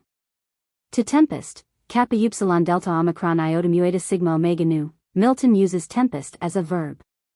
Speaking of the fishes, he says, Part, huge of bulk. Wallowing unwieldy, enormous in their gait. Tempest the ocean. Tr. The Furies are said to wait upon men in a double sense, either for evil, as upon Orestes after he had killed his mother, or else for their good, as upon elders when they are injured, to protect them and avenge their wrongs. The ancients considered birthright as a right divine. Tau omega epsilon delta epsilon pyro omicron upsilon tau upsilon psi alpha nu alpha omicron lambda lambda epsilon epsilon. The translation is literal, and affords one of many instances in which the Greek and English idiom correspond exactly. Tr. Arcesilaus. This abruptness of transition from the third person to the first follows the original. The translator hopes that his learned readers will pardon him, if sometimes, to avoid an irksome cacophony, he turns brass into steel. In fact, arrow had not a point of steel, but a brazen one. Tr. This sentiment is noble and patriotic. It is in strict keeping with the character of Hector, who always appears as his country's champion, and ready to die in her defense. Our sympathies go with him. We involuntarily wish him success, and deplore his misfortune, though we admire the invincible courage of his more fortunate antagonist. His actions and sentiments, springing from the simplest feelings of our nature, will always command applause, and, under all circumstances, and every form of political existence, will be imitated by the defenders of their country. The speech of Ajax is animating and powerful. It is conceived in the true spirit of a warrior rousing his followers to make a last effort to repel the enemy. Felton. Meges. Hector is here represented as an instrument in the hand of Jupiter, to bring about the design the god had long ago projected. As his fatal hour now approaches, Jove is willing to recompense his early death with this short-lived glory. It may be asked what Pallas has to do with the fates, or what power has she over them. Homer speaks thus, because Minerva has already resolved to deceive Hector and exalt Achilles. Pallas, as the wisdom and knowledge of Jove, may be considered as drawing all things to the termination decreed by his counsels. This termination of the period, so little consonant to the beginning of it, follows the original, where it is esteemed by commentators a great beauty. Tr. Footnotes for Book 16. This translation of delta nu omicron phi epsilon rho omicron nu is warranted by the scholiast, who paraphrases it thus. Mu epsilon tau alpha delta omicron nu eta sigma epsilon omega phi epsilon rho omicron mu epsilon nu omicron nu. Iliad per Vil. The friendship of Achilles and Patroclus was celebrated by all antiquity. It is said in the life of Alexander the Great, that when that prince visited the monuments of the heroes of Troy, and placed a crown upon the tomb of Achilles, his friend Hephaestion placed another on that of Patroclus. An intimation of his being to Alexander, what Patroclus was to Achilles. It is also said, that Alexander remarked, Achilles was happy indeed, in having had such a friend to love him when living, and such a poet to celebrate him when dead. Pi epsilon rho iota alpha gamma nu upsilon tau alpha iota. A word of incomparable force, and that defies translation. This charge is in keeping with the ambitious character of Achilles. He is unwilling that even his dearest friend should have the honor of conquering Hector. The picture of the situation of Ajax, exhausted by his efforts, pressed by the arms of his assailants and the will of Jupiter, is drawn with much graphic power. Felton. Argus Slayer. The mythi which we find in the Iliad respecting Mercury, represent him as the god who blessed the land with fertility, which was his attribute in the original worship. He is represented as loving the daughter of Thiotian Phylas, the possessor of many herds, and by her head uterus, or riches, whom the aged Phylas fostered and brought up in his house, quite a significant local mythos, which is here related. Like others in the usual tone of heroic mythology. Muller. This passage is an exact description and perfect ritual of the ceremonies on these occasions. Achilles, urgent as the case was, would not suffer Patroclus to enter the fight, till he had in the most solemn manner recommended him to the protection of Jupiter. Meges. Brother of Antilochus. Alpha mu alpha iota mu alpha kappa epsilon tau eta nu, is a word which I can find nowhere satisfactorily derived. Perhaps it is expressive of great length, and I am the more inclined to that sense of it, because it is the epithet given to the mast on which Ulysses floated to Charybdis. We must in that case derive it from alpha mu alpha and mu eta kappa omicron doris, mu alpha kappa omicron, longitudo. In this uncertainty I thought myself free to translate it as I have, by the word, monster. Tr. Apollonius says that the omicron sigma tau epsilon alpha lambda epsilon upsilon kappa alpha here means the omicron pi omicron nu delta upsilon lambda omicron upsilon, or vertebrae of the necta, see Veloisen. Tr. Alpha mu iota tau rho omicron chi iota tau omicron nu alpha is a word, according to Clark, descriptive of their peculiar habit. Their corselet, and the mail worn under it, were of a piece, and put on together. To them therefore the cincture or belt of the Greeks was unnecessary. Tr. According to the history or fable received in Homer's time, Sarpedon was interred in Lycia. This gave the poet the liberty of making him die at Troy, provided that after his death he was carried into Lycia, to preserve the fable.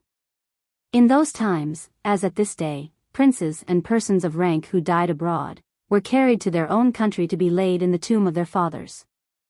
Jacob, when dying in Egypt, desired his children to carry him to the land of Canaan, where he wished to be buried.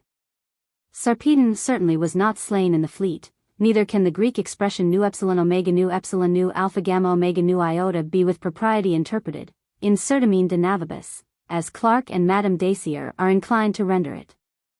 Juvenum in certamine, seems equally an improbable sense of it.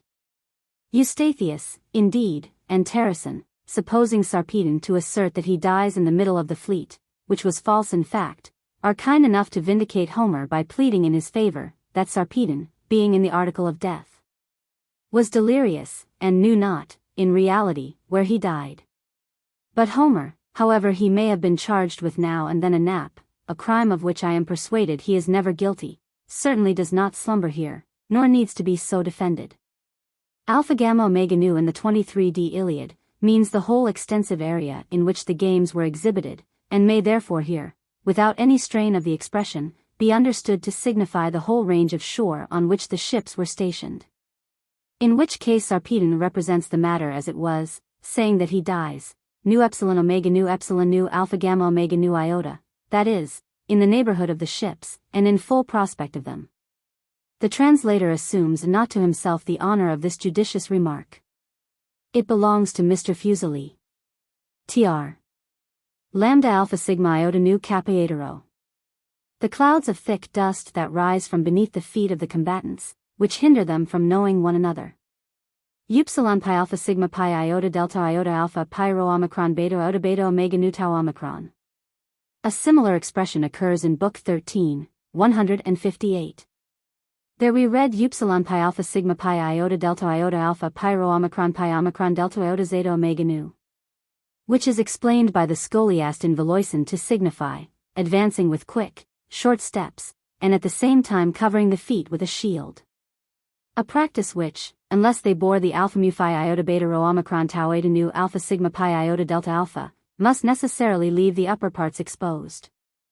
It is not improbable, though the translation is not accommodated to that conjecture, that Ennius, in his following speech to Marians, calls him omicron rho chi eta sigma tau eta nu, with a view to the agility with which he performed this particular step in battle. Tr. Two lines occurring here in the original which contain only the same matter as the two preceding, and which are found neither in the MSS. Used by Barnes nor in the Harleian, the translator has omitted them in his version as interpolated and superfluous. Tr. Iota rho alpha tau alpha lambda alpha nu tau alpha, voluntatem Jovi cui sedendum, so it is interpreted is the scholium Mrs. Lipsiensis duc, vide Schoeffelbergerus. Tr. It is an opinion of great antiquity, that when the soul is on the point of leaving the body, its views become stronger and clearer, and the mind is endowed with a spirit of true prediction. Footnotes for Book 17. In the chase, the spoils of the prey, the hide and head of the animal, belong to the one who gave the first wound. So in war, the one who first pierced an enemy slain in battle, was entitled to his armor. The expediency and utility of prayer, Homer misses no opportunity of enforcing. Cold and comfortless as the religious creed of the heathens was, they were piously attentive to its dictates, and to a degree that may serve as a reproof to many professed believers of revelation. The allegorical history of prayer, given us in the 9th book of the Iliad from the lips of Phoenix, the speech of Antilochus in the 23d, in which he ascribes the ill success of Eumelus in the chariot race to his neglect of prayer. And that of Pisistratus in the 3d book of the Odyssey, where speaking of the newly arrived Telemachus, he says, "For I deem him want to pray, since all of every land needs succor from the gods," are so many proofs of the truth of this remark, to which a curious reader might easily add a multitude. Tr. There is no word in our language expressive of loud sound at all comparable in effect to the Greek booozen. I have therefore endeavored by the juxtaposition of two words similar in sound, to palliate in some degree defect which it was not in my power to cure. Tr. Or collarbone. The proper meaning of epsilon pi iota omicron sigma alpha omicron mu epsilon nu omega, is not simply looking on, but providing against. And thus their ignorance of the death of Patroclus is accounted for. They were ordered by Nestor to a post in which they should have little to do themselves, except to superintend others, and were consequently too remote from Patroclus to see him fall, or even to hear that he had fallen. See Veloisen. Tr. This is one of the similes of Homer which illustrates the manners and customs of his age. The mode of preparing hides for use is particularly described. They were first softened with oil, and then were stretched every direction by the hands of men, so that the moisture might be removed and the oil might penetrate them. Considered in the single point of comparison intended, it gives a lively picture of the struggle on all sides to get possession of the body to felton. This is the proper imperfect of the verb chide, though modern usage has substituted chid, a word of mean and awkward sound, in the place of it. This alludes to the custom of placing columns upon tombs, on which were frequently represented chariots with 2 or 4 horses. The horses standing still to mourn for their master, could not be more finely represented than by the dumb sorrow of images standing over a tomb. Perhaps the very posture in which these horses are described, their heads bowed down, and their manes falling in the dust, has an allusion to the attitude in which those statues on monuments were usually represented. There are bas-reliefs that favor this conjecture. The Latin plural of Ajax is sometimes necessary, because the English plural, Ajaxes, would be insupportable. Tr. Leotus was another chief of the Boeotians. Tr. Delta iota phi rho omega epsilon phi epsilon sigma tau alpha tau omicron, yet we learn soon after that he fought on foot. But the scholiast explains the expression thus: nu epsilon omega sigma tau iota tau omega delta iota phi omega omega epsilon pi iota beta alpha nu tau omicron. The fact was that Idomeneus had left the camp on foot, and was on foot when Hector prepared to throw at him. But Coerinus, charioteer of Marians, observing his danger, drove instantly to his aid. Idomeneus had just time to mount, and the spear designed for him struck Coerinus. For a right understanding of this very intricate and difficult passage, I am altogether indebted to the scholiast as quoted by Valoisan. Tr. The translator here follows the interpretation preferred by the scholiast. The original expression is ambiguous, and may signify either that we shall perish in the fleet ourselves, or that Hector will soon be in the midst of it. Vide Valoisan in loco. Tr. A noble instance of the heroism of Ajax, who asks not deliverance from the Trojans, or that he may escape alive, but light only, without which he could not possibly distinguish himself. The tears of such a warrior, and shed for such a reason, are singularly affecting. Tr. Footnotes for Book 18. This speech of Antilochus may serve as a model for its brevity. This form of manifesting grief is frequently alluded to in the classical writers, and sometimes in the Bible. The lamentation of Achilles is in the spirit of the heroic times, and the poet describes it with much simplicity. The captives join in the lamentation, perhaps in the recollection of his gentleness, which has before been alluded to. Felton. Here it is that the drift of the whole poem is fulfilled. The evils consequent on the quarrel between him and Agamemnon at last teach Achilles himself this wisdom, that wrath and strife are criminal and pernicious. And the confession is extorted from his own lips, that the lesson may be the more powerfully inculcated. To point the instruction to leaders of armies only, is to narrow its operation unnecessarily. The moral is of universal application, and the poet's beneficent intentions are wronged by one so partial. Tr. The promise of Thetis to present her son with a suit of armor was the most artful method of hindering him from putting immediately in practice his resolution of fighting, which, with his characteristic violence, he would otherwise have done.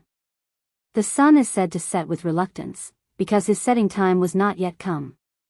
Jupiter had promised Hector that he should prevail till the sun should go down, and sacred darkness cover all. Juno therefore, impatient to arrest the victor's progress, and having no other means of doing it, shortens the time allotted him. Tr. Kappa alpha tau alpha delta eta mu omicron beta omicron rho eta sigma alpha iota. This custom of washing the dead is continued among the Greeks to this day, and is performed by the dearest friend or relative. The body is then anointed with a perfume, and covered with linen, exactly in the manner here related. Among the Greeks, visitors of rank are still honored in the same manner, by being set apart from the rest of the company, on a high seat, with a footstool.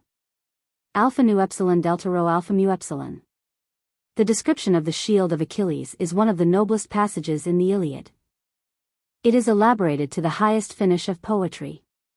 The verse is beautifully harmonious, and the language as nicely chosen and as descriptive as can be conceived. But a still stronger interest belongs to this episode when considered as an exact representation of life at a very early period of the world, as it undoubtedly was designed by the poet. It is certainly a most remarkable passage for the amount of information it conveys relative to the state of arts, and the general condition of life at that period. From many intimations in the ancient authors, it may be gathered that shields were often adorned by deities of figures in bas-relief, similar to those here described. In particular, see Aeschylus in the Seven Against Thebes. A close examination of the whole passage will lead to many curious inductions and inferences relative to the ancient world, and throw much light upon points which are elsewhere left in great obscurity. Felton. Murder was not always punished with death or even banishment. But on the payment of a fine, the criminal was allowed to remain in the city. Linus was the most ancient name in poetry, the first upon record as inventor of verse and measure among the Grecians. There was a solemn custom among the Greeks, of bewailing annually their first poet. Pausanias informs us, that before the yearly sacrifice to the Muses on Mount Helicon, the obsequies of Linus were performed, who had a statue and altar erected to him in that place. In this passage Homer is supposed to allude to that custom. See article Theseus, Gr. and Rom mythology. There were two kinds of dance, the Pyrrhic and the common dance, both are here introduced. The Pyrrhic, or military, is performed by youths wearing swords, the other by the virgins crowned with garlands. The Grecian dance is still performed in this manner in the Oriental nations.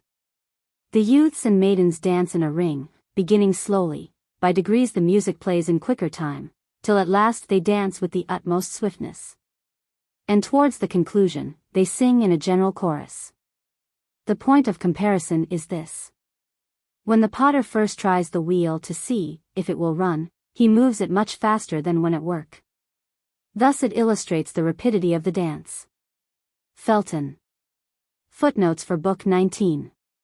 Brave men are great weepers, was a proverbial saying in Greece. Accordingly there are few of Homer's heroes who do not weep plenteously on occasion. True courage is doubtless compatible with the utmost sensibility. See Veloison. Tr. The fear with which the divine armor filled the Myrmidons, and the exaltation of Achilles, the terrible gleam of his eye, and his increased desire for revenge, are highly poetical. Felton. The ancients had a great horror of putrefaction previous to interment.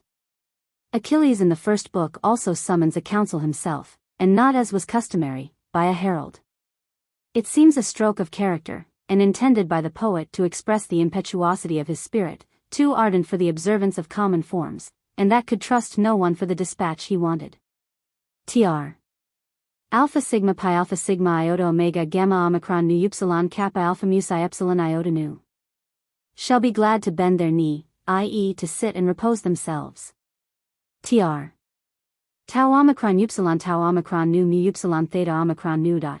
He seems to intend the reproaches sounded in his ear from all quarters, and which he had repeatedly heard before. Tr. By some called Antibia, by others, Nisipi. Tr. It was unlawful to eat the flesh of victims that were sacrificed in confirmation of oaths. Such were victims of malediction. Nothing can be more natural than the representation of these unhappy young women, who, weary of captivity, take occasion from every mournful occurrence to weep afresh, though in reality little interested in the objects that call forth these expressions of sorrow. Dacier, son of Didymaea, daughter of Lycomedes, in whose house Achilles was concealed at the time when he was led forth to the war. We are not warranted in accounting any practice unnatural or absurd, merely because it does not obtain among ourselves.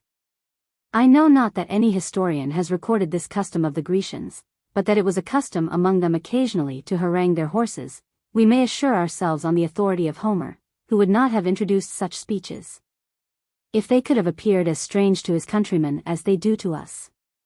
Tr. Hence it seems, that too great an insight into futurity, or the revelation of more than was expedient, was prevented by the Furies. Trollope. Footnotes for Book XX. This rising ground was 5 stadia in circumference, and was between the river Simois and a village named Ilicon, in which Paris is said to have decided between the goddesses. It was called Calicolone, being the most conspicuous ground in the neighborhood of the city. Veloison. Tr. Iris is the messenger of the gods on ordinary occasions, Mercury on those of importance. But Themis is now employed, because the affair in question is a council, and to assemble and dissolve councils is her peculiar province. The return of Achilles is made as magnificent as possible. A council in heaven precedes it, and a battle of the gods is the consequence. Veloison. Tr. The readiness of Neptune to obey the summons is particularly noticed, on account of the resentment he so lately expressed, when commanded by Jupiter to quit the battle. Veloison. Tr. The description of the battle of the gods is strikingly grand. Jupiter thunders in the heavens, Neptune shakes the boundless earth and the high mountain tops, Ida rocks on its base, and the city of the Trojans and the ships of the Greeks tremble. And Pluto leaps from his throne in terror, lest his loathsome dominions should be laid open to mortals and immortals. Felton. The Leleges were a colony of Thessalians, and the first inhabitants of the shores of the Hellespont. Tr. Hector was the son of Priam, who descended from Elos, and Aeneas the son of Anchises, whose descent was from Assaracus, the brother of Elos. This dialogue between Achilles and Aeneas, when on the point of battle, as well as several others of a similar description, have been censured as improbable and impossible. The true explanation is to be found in the peculiar character of war in the heroic age. A similar passage has been the subject of remark. Felton. Some commentators, supposing the golden plate the outermost as the most ornamental, have perplexed themselves much with this passage, for how, say they, could two folds be pierced and the spear be stopped by the gold, if the gold lay on the surface? But to avoid the difficulty, we need only suppose that the gold was inserted between the two plates of brass and the two of tin, Vulcan, in this particular, having attended less to ornament than to security. See the scholiast in Valoisen, who argues at large in favor of this opinion. Tr. Molus was a mountain of Lydia, and Hyda a city of the same country. The Gygaean lake was also in Lydia. Neptune. So called, either because he was worshipped on Helicon, a mountain of Boeotia, or from Hellas, an island of Achaia, where he had a temple. Tr. If the bull bellowed as he was led to the altar, it was considered a favorable omen. Hence the simile. Felton. It is an amiable trait in the character of Hector, that his pity in this instance supersedes his caution, and that at the sight of his brother in circumstances so affecting, he becomes at once inattentive to himself and the command of Apollo. Tr. Footnotes for Book XXI. The scene is now entirely changed, and the battle diversified with a vast variety of imagery and description. It is worthy of notice, that though the whole war of the Iliad was upon the banks of these rivers, yet Homer has reserved the machinery of the river gods to aggrandize his hero in this battle. There is no book in the poem which exhibits greater force of imagination, none in which the inexhaustible invention of the poet is more powerfully exerted. The swarms of locusts that sometimes invade whole countries in the East, have often been described. It seems that the ancient mode of exterminating them was, to kindle a fire, and thus drive them into a lake or river. The simile illustrates in the most striking manner the panic caused by Achilles. Felton. According to the scholiast, Arisba was a city of Thrace, and near to the Hellespont. But according to Eustathius, a city of Troas, inhabited by a colony from Mytilene. It was an ancient custom to cast living horses into rivers, to honor, as it were, the rapidity of their streams. This gives us an idea of the superior strength of Achilles. His spear pierced so deep in the ground, that another hero of great strength could not disengage it, but immediately after, Achilles draws it with the utmost ease. Alpha kappa rho omicron kappa epsilon lambda alpha iota nu iota omicron omega nu. The beauty and force of this word are wonderful, I have in vain endeavored to do it justice. Tr.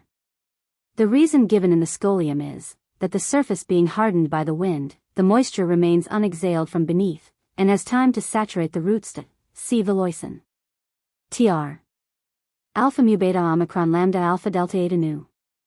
Homer represents Aphrodite as the protector of Aeneas, and in the battle of the Trojans, Ares appears in a disadvantageous light.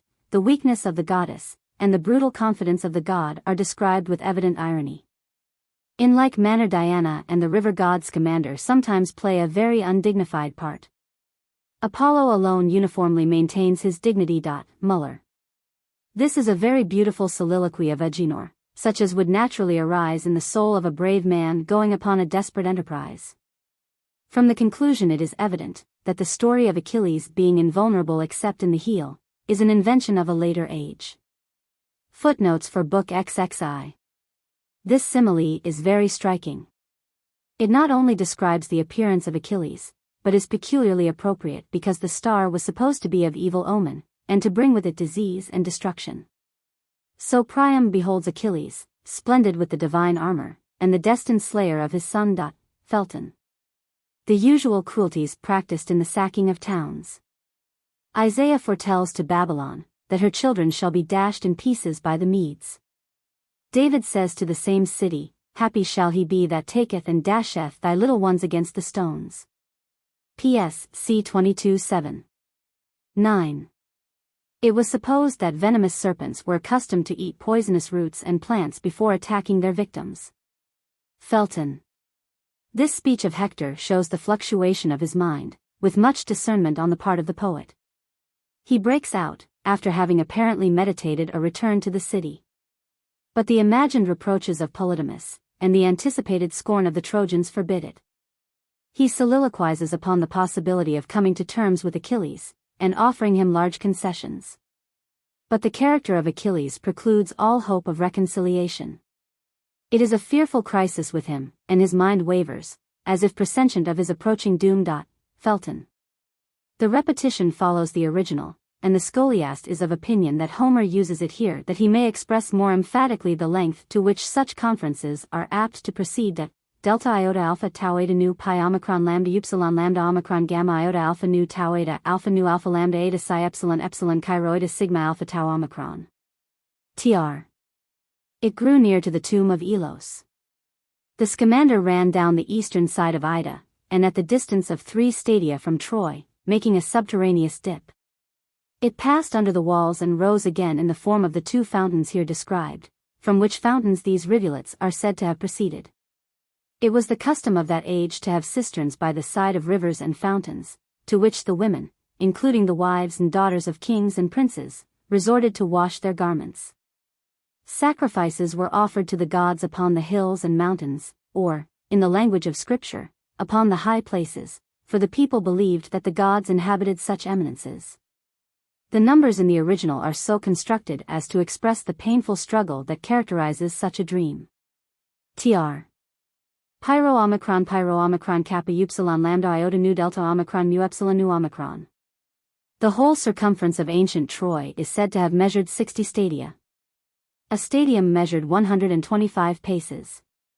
The knees of the conqueror were a kind of sanctuary to which the vanquished fled for refuge. Tr. The lines of which these 3 are a translation, are supposed by some to have been designed for the epsilon pi iota nu iota kappa iota omicron nu, or song of victory sung by the whole army. Tr. It was a custom in Thessaly to drag the slayer around the tomb of the slain. Which custom was first begun by Simon, whose brother being killed by Eurydamas, he thus treated the body of the murderer. Achilles therefore, being a Thessalian, when he thus dishonors Hector, does it merely in compliance with the common practice of his country. Tr. It is an observation of the scholiast, that 2 more affecting spectacles cannot be imagined, than Priam struggling to escape into the field, and Andromache to cast herself from the wall, for so he understands alpha tau upsilon zeta omicron mu epsilon nu eta nu alpha pi omicron lambda epsilon sigma theta alpha iota. Tr. A figurative expression. In the style of the Orientals, marrow and fatness are taken for whatever is best, most tender, and most delicious. Homer is in nothing more excellent than in the distinction of characters, which he maintains throughout the poem. What Andromache here says, cannot be said with propriety by any one but Andromache. Footnotes for Book XXI. According to the Oriental custom, David mourns in the same manner, refusing to wash or take any repast, and lies upon the earth. Bacchus having hospitably entertained Vulcan in the island of Naxos, one of the Cyclades, received from him a cup as a present. But being driven afterward by Lycurgus into the sea, and kindly protected by Thetis, he presented her with this work of Vulcan, which she gave to Achilles for a receptacle of his bones after death. Tr. The funeral pile was a square of 100 feet on each side. Tr. The ceremony of cutting off the hair in honor of the dead was practiced not only among the Greeks, but among other nations. Ezekiel, describing a great lamentation, says, "They shall make themselves utterly bald for thee." Ch. 27. 31. If it was the general custom of any country to wear long hair, then the cutting it off was a token of sorrow. But if the custom was to wear it short, then letting it grow, in neglect, was a sign of mourning. It was the custom of the ancients not only to offer their own hair to the river gods of their country, but also the hair of their children. In Egypt hair was consecrated to the Nile. Westering Will. Milton. Himself and the Myrmidons.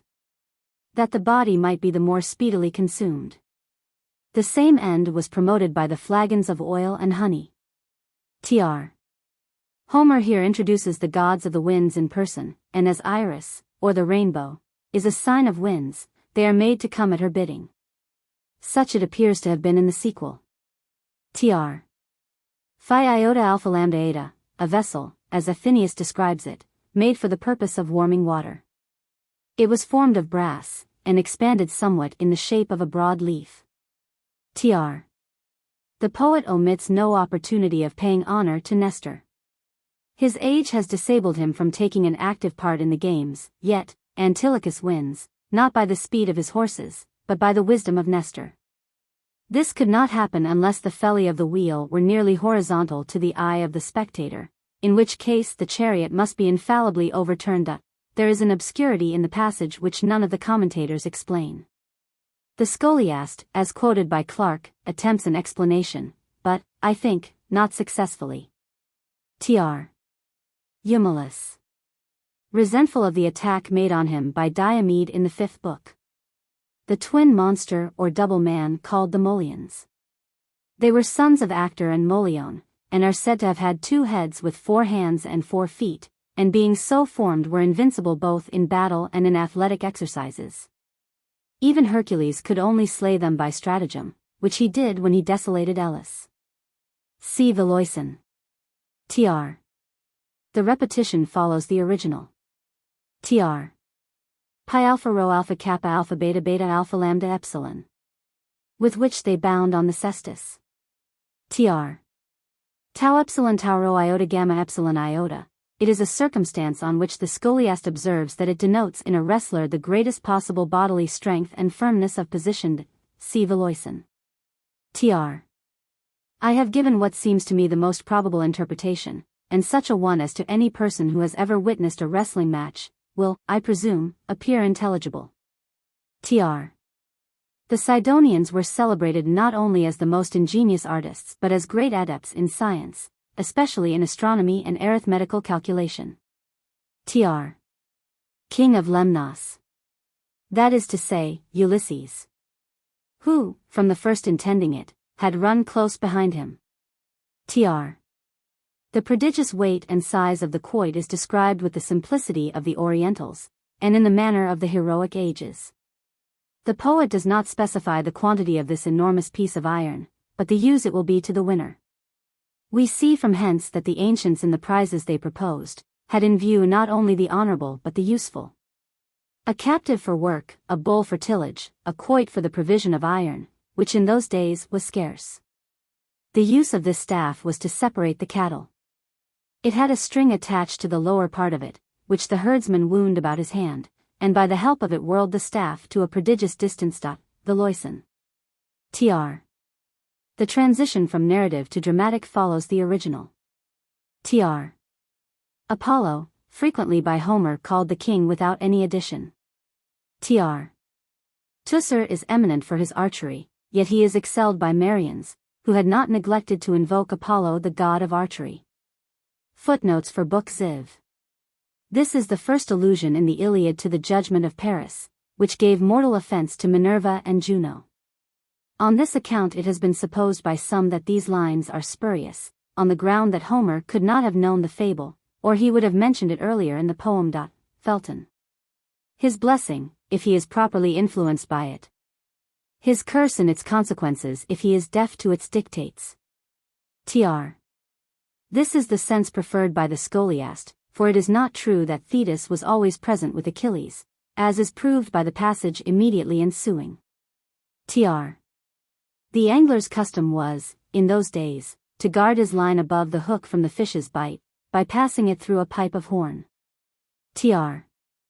Jupiter justifies him against Apollo's charge, affirming him to be free from those mental defects which chiefly betray men into sin, folly, improvidence, and perverseness. Tr. But, at first, he did fly. It is therefore spoken, as the scholiast observes, phi iota lambda omicron sigma tau omicron rho gamma omega, and must be understood as the language of strong maternal affection. Tr. Kappa omicron rho omicron iota tau upsilon pi iota eta sigma iota nu alpha rho iota sigma tau omicron iota. Through which the reins were passed. Tr. The yoke being flat at the bottom, and the pole round, there would of course be a small aperture between the band and the pole on both sides, through which, according to the scholium in Veloisen, they thrust the ends of the tackle lest they should dangle. Tr. The text here is extremely intricate. As it stands now, the sons are, first, said to yoke the horses, then Priam and Idaeus are said to do it, and in the palace too. I have therefore adopted an alteration suggested by Clarke, who with very little violence to the copy, proposes instead of zeta epsilon upsilon gamma nu upsilon sigma theta eta nu to read, zeta omega nu nu upsilon sigma theta eta nu. Tr. The words both signify, sable. Tr. Priam begins not with a display of the treasures he has brought for the redemption of Hector's body, but with a pathetic address to the feelings of Achilles. Homer well knew that neither gold nor silver would influence the heart of a young and generous warrior, but that persuasion would. The old king therefore, with a judicious abruptness, avails himself of his most powerful plea at once, and seizes the sympathy of the hero, before he has time to recollect who it is that addresses him. Mortified to see his generosity, after so much kindness shown to Priam, still distrusted, and that the impatience of the old king threatened to deprive him of all opportunity to do gracefully what he could not be expected to do willingly. Tr. To control anger argues a great mind, and to avoid occasions that may betray one into it, argues a still greater. An observation that should suggest itself to us with no little force, when Achilles, not remarkable either for patience or meekness, exhorts Priam to beware of provoking him.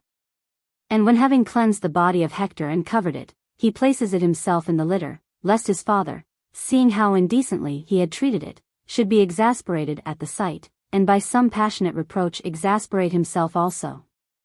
For that a person so singularly irascible and of a temper harsh as his, should not only be aware of his infirmity, but even guard against it with so much precaution, evidences a prudence truly wonderful.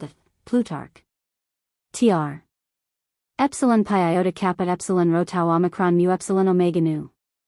Clarke renders the word in this place, falso metu, ladens, and Eustathius says that Achilles suggested such cause of fear to Priam, to excuse his lodging him in an exterior part of the tent. The general import of the Greek word is sarcastic, but here it signifies rather, to intimidate. See also Dacier.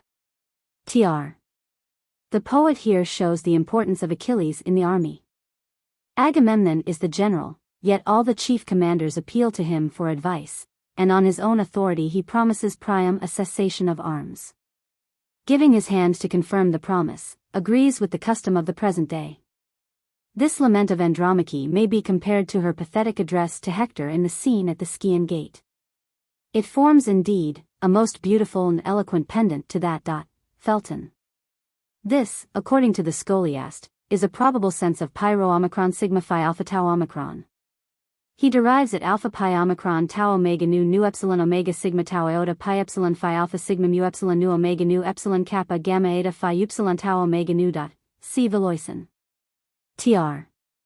Helen is throughout the Iliad a genuine lady, graceful in motion and speech, noble in her associations, full of remorse for a fault for which higher powers seem responsible, yet grateful and affectionate towards those with whom that fault had connected her. I have always thought the following speech, in which Helen laments Hector and hints at her own invidious and unprotected situation in Troy, as almost the sweetest passage in the poem. H.N. Coleridge. Omega omicron iota gamma alpha mu phi iota epsilon pi omicron nu tau alpha phi omicron nu epsilon kappa tau omicron rho omicron iota pi omicron delta alpha mu omicron iota omicron.